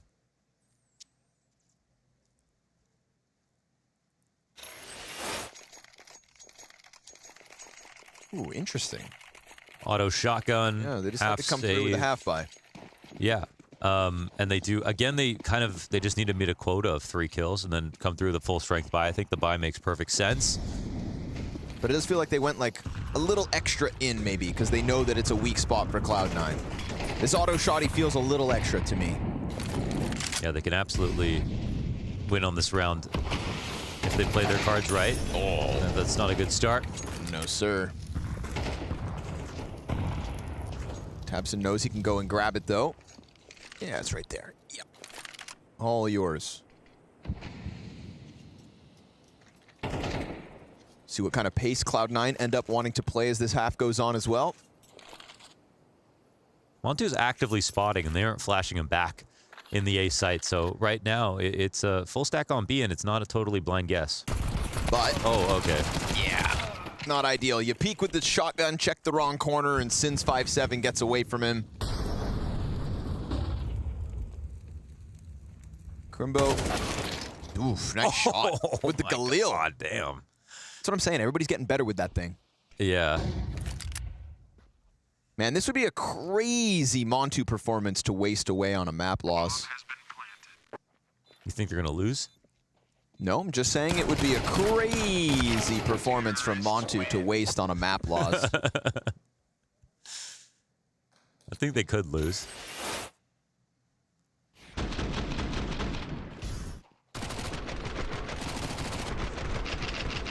Unfortunately, checking the wrong corner, thinking maybe Boomich was still up in there. But that's Cloud9 playing a nice, slow game. Just need to play a proper T-side, which they can. Yep, no doubt in that. No doubt whatsoever. But surely it's going to take something more from Electronic or Boomich or Axile. We got 3 of these players offline. Nades behind Obelisk. CT's dodging the damage, but keeping eyes on it. Sin dies with nothing. Sin and Process in this bomb site. He's got a nade out, but there's already a player on top, but Process has to swing, and he does successfully. What? 2 kills. He's still alive. No way. They don't take the site. They have to go get back and get the bomb. They're still spread out on the default because they thought this is a free way to win the round. An MP9. That looked like he was toast. When he peeked out and there's a player already extended, he's got a nade pulled in his hand and an AK breathing down his neck. And he doesn't get 1 but 2? Uh-oh. Interesting. Concerning. And who does he set up to try and close this round alongside him? He's got Montu and Crimbo with him. And Crimbo, well, now, it. Yeah, you can still see that it's ending B for the second. And oh my God, Process got spotted. Well, now they have info on 2 players who are coming in. They stack the right site. Dangerous. That Crimbo. re-smoke is massive. That re-smoke is massive. He takes that peek when there could have been a player right there holding for him. They just threw theirs. They just threw their only smoke into the site. Yep. Molotovs in abundance here for Cloud9, hoping to disrupt these positions. They don't put one on jail. So Process locks this in. 3 kills on the round. Poising Crimbo perfectly. Double kill to close it. Him getting a glimpse of that setup. They stack the site and they close. That was a momentum round from Cloud9 that Process stole away completely with his MP9.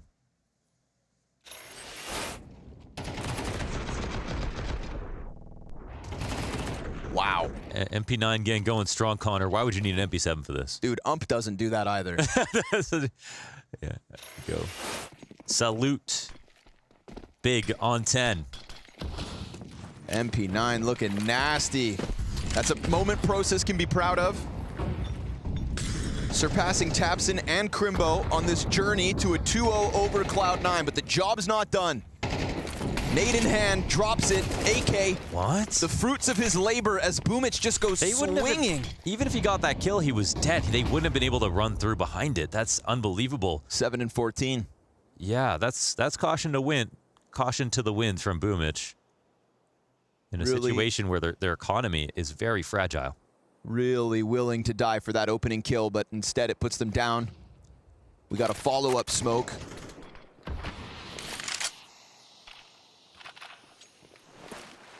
We've got Cloud9 stranded down here in water. No eyes on bridge, so the theoretical Tapson peek could end up costing them. They'll get into this corner, but Process still has a Molotov. He picked that up off Boomich.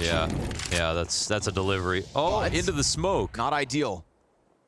Sin still has one, but now they're actually ahead of it, and by being 2 steps ahead of it, Hobbit drops Process. But now we're playing a game of time. And the sands of time are not in their favor. Slipping through their fingers, 30 seconds, and the bomb is lagging behind. That nade's big. Could have been worse. Axile just takes 20 damage instead. Hobbit to lead this charge. We've got 2 defenders in sight. Molly comes through. They clean Sin off the site. Tabson looking to go massive, but it's only a 1 from him. That Molotov could come back to haunt big as Cloud9 follow through with the dark hit. They tried to molly in too deep, but hey, it's good timing actually. I think Cloud9 needed to go then, and they did, and they had the right utility to get into that site. They didn't take only dry duels. Parting gift from Montu. And Cloud9, it got risky, obviously, with Boomich's Boomich's death, but they won this 4v5.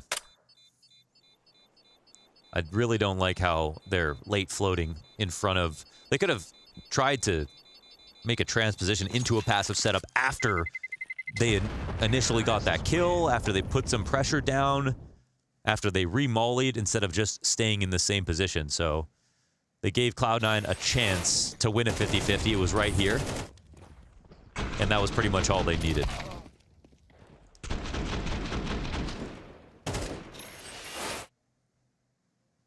Everyone's got patterns and proclivities, and it's important to try to abuse them.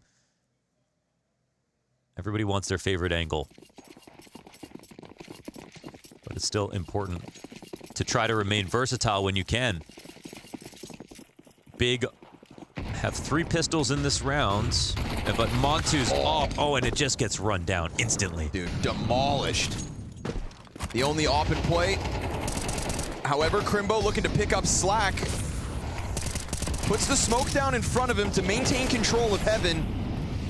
A pistol floating out in the open. We know what they did when they all had pistols, so Electronics' departure off this plant will not be guaranteed. Oh my god, what? Sin moves in. AK now picked up. Crimbo's got a second. This was a 5v4 flood into the bomb site. Smoke on top of it. Perfecto feeling the heat, hanging on as he catches Process close. It's a pistol for Tapson. Swapping back over. Axile leaves. They're panicking. They think there's a defuse, but Perfecto able to slide into the side. Read like a book. Tapson's got it going. Axile dies, and Big have a kit for the clutch. Oh, he's got it. A defuse, and they get 11 off of this round. After Montu gets run down on the rush, this is the way that Cloud9 won in the most dramatic fashion a few rounds ago. 40 seconds of total chaos. Oh, they're yelling at each other. That is a tilting situation. And getting off of the defuse, running back around. And Crimbo's handled this situation the best he could. I mean, he flashed over top, got his first frag, smoked himself out of that position to escape. That was playing with prudence.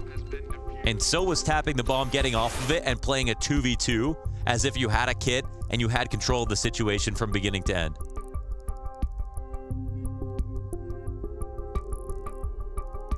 Bedlam in the bomb site. That tap just continued the panic.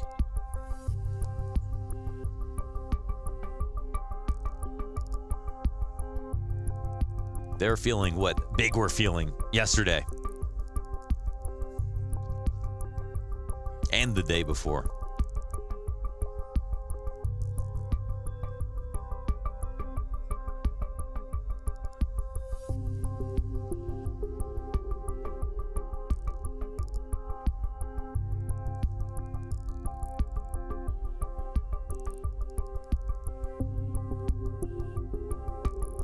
Electronic doesn't look like he's having fun today. That did not look fun. Especially not to run down an opper within a second in a round like that and not close out in the post plant. That was not an easy retake position at all. And honestly, we kind of got a light version of that earlier. That was in round 2 of this T side from Cloud9 when Crimbo had those Berettas and was softening everybody up. It's like when shit hits the fan inside that bomb site, Cloud9, they lose their grip. 3 pistols,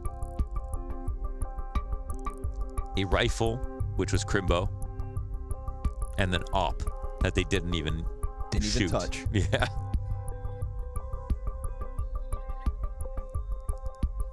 Montu could not have existed that round, and it wouldn't have made a difference.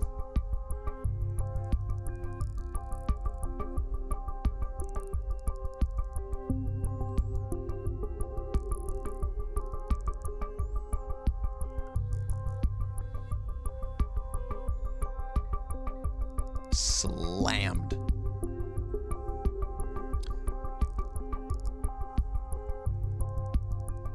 We get this back and forth as well. This is 4 rounds, non-consecutive wins. So Big playing tug of war for the economy to try and pull C9 into the pit that is the Blast Showdown. One more good yank, Launders. That's all it'll take at this point. Yank. Yeah. What a round.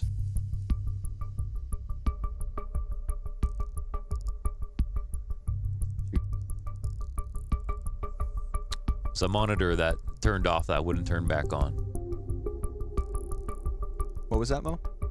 Boomy's monitor turned off, wouldn't turn back on. What the hell?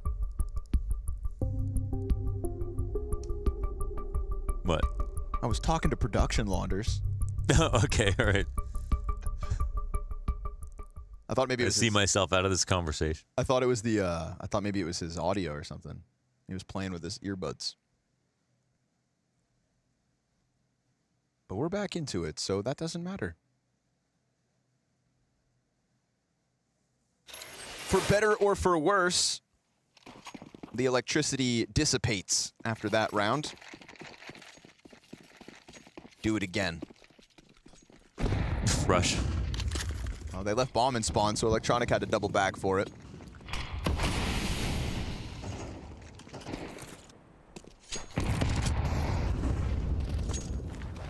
Montu loses his angle. And so far, the CT side hasn't really banked on Montu particularly in order to close out this game. He's the reason they have such a substantial lead.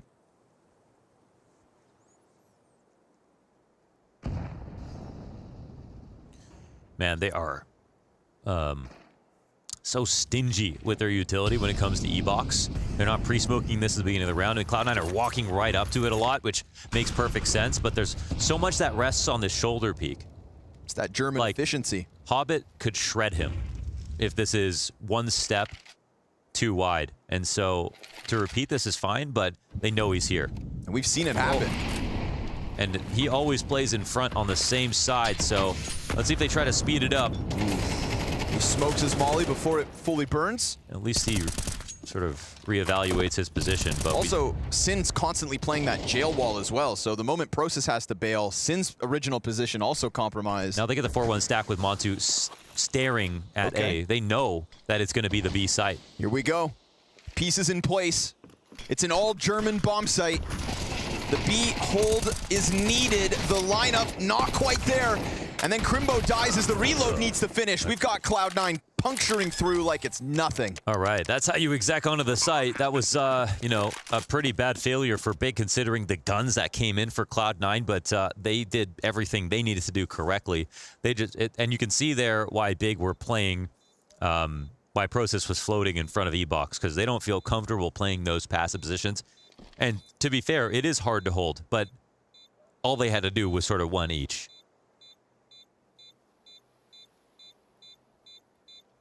I think they used Montu correctly this round in the sense that they can leave him solo. They knew that the site hit was going to be on the other side of the map, but well, they couldn't hire his talents to actually help them stop the site hit.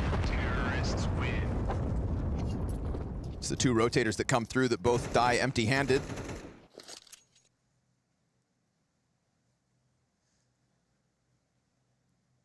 Yeah, the solutions to this problem can be get the kills before they jump out like this. They can be a bit more creative when your spots, especially if nades are going to come out, like the rotations just came in. And obviously there's a small timing where Tabson gets barrel stuffed as they exec. But the info was there, and now it's another round. 1 rifle, 1 op, and 3 pistols. The exact same formula that Crimbo decimated them with. They didn't even... did they completely forget that Montu had an op because he didn't shoot it last round? Possibly. But I mean, he did survive. And everybody else had guns. Axile, who's had impact in these last couple rounds, is now just watching from the sidelines, and Hobbit locked in case there's any kind of a push. But he's got Crimbo and Montu coming at him, and Crimbo looks to be clearing this. He'll just go up top, I think. Slides in, kills him, just like that. So confident with that swing, man. And this suddenly alleviates any pressure that would have been on this side of Dark. It's this duo. It's what absolutely decimated Cloud9 back on Ancient. Crimbo and Montu above and beyond. And what's the correct decision now? Do they actually walk through the smoke? I'm sure they're thinking about it, actually. I mean, they know Canal is clear. They know A main is theirs. The natural rotations for the CTs is to go back around, and it looks like they want to go through camera. 2 players here. They need to be able to do this. Crimbo's been able to do it in previous rounds. He waits for them to start walking up along storage, but he gets spotted out. Now he's in a bit of trouble. Long still belongs to Montu. It's a late play from Perfecto. Crimbo bails. Wait, he got out? He gets out into storage. No one holds him. 15 seconds. Electronic looking for the kill. Him and Perfecto, 1 apiece. And this site's open. They found a way back, but the bomb got dropped, so they have to give up heaven. Perfecto covers! 2 out from Fountain, and Cloud9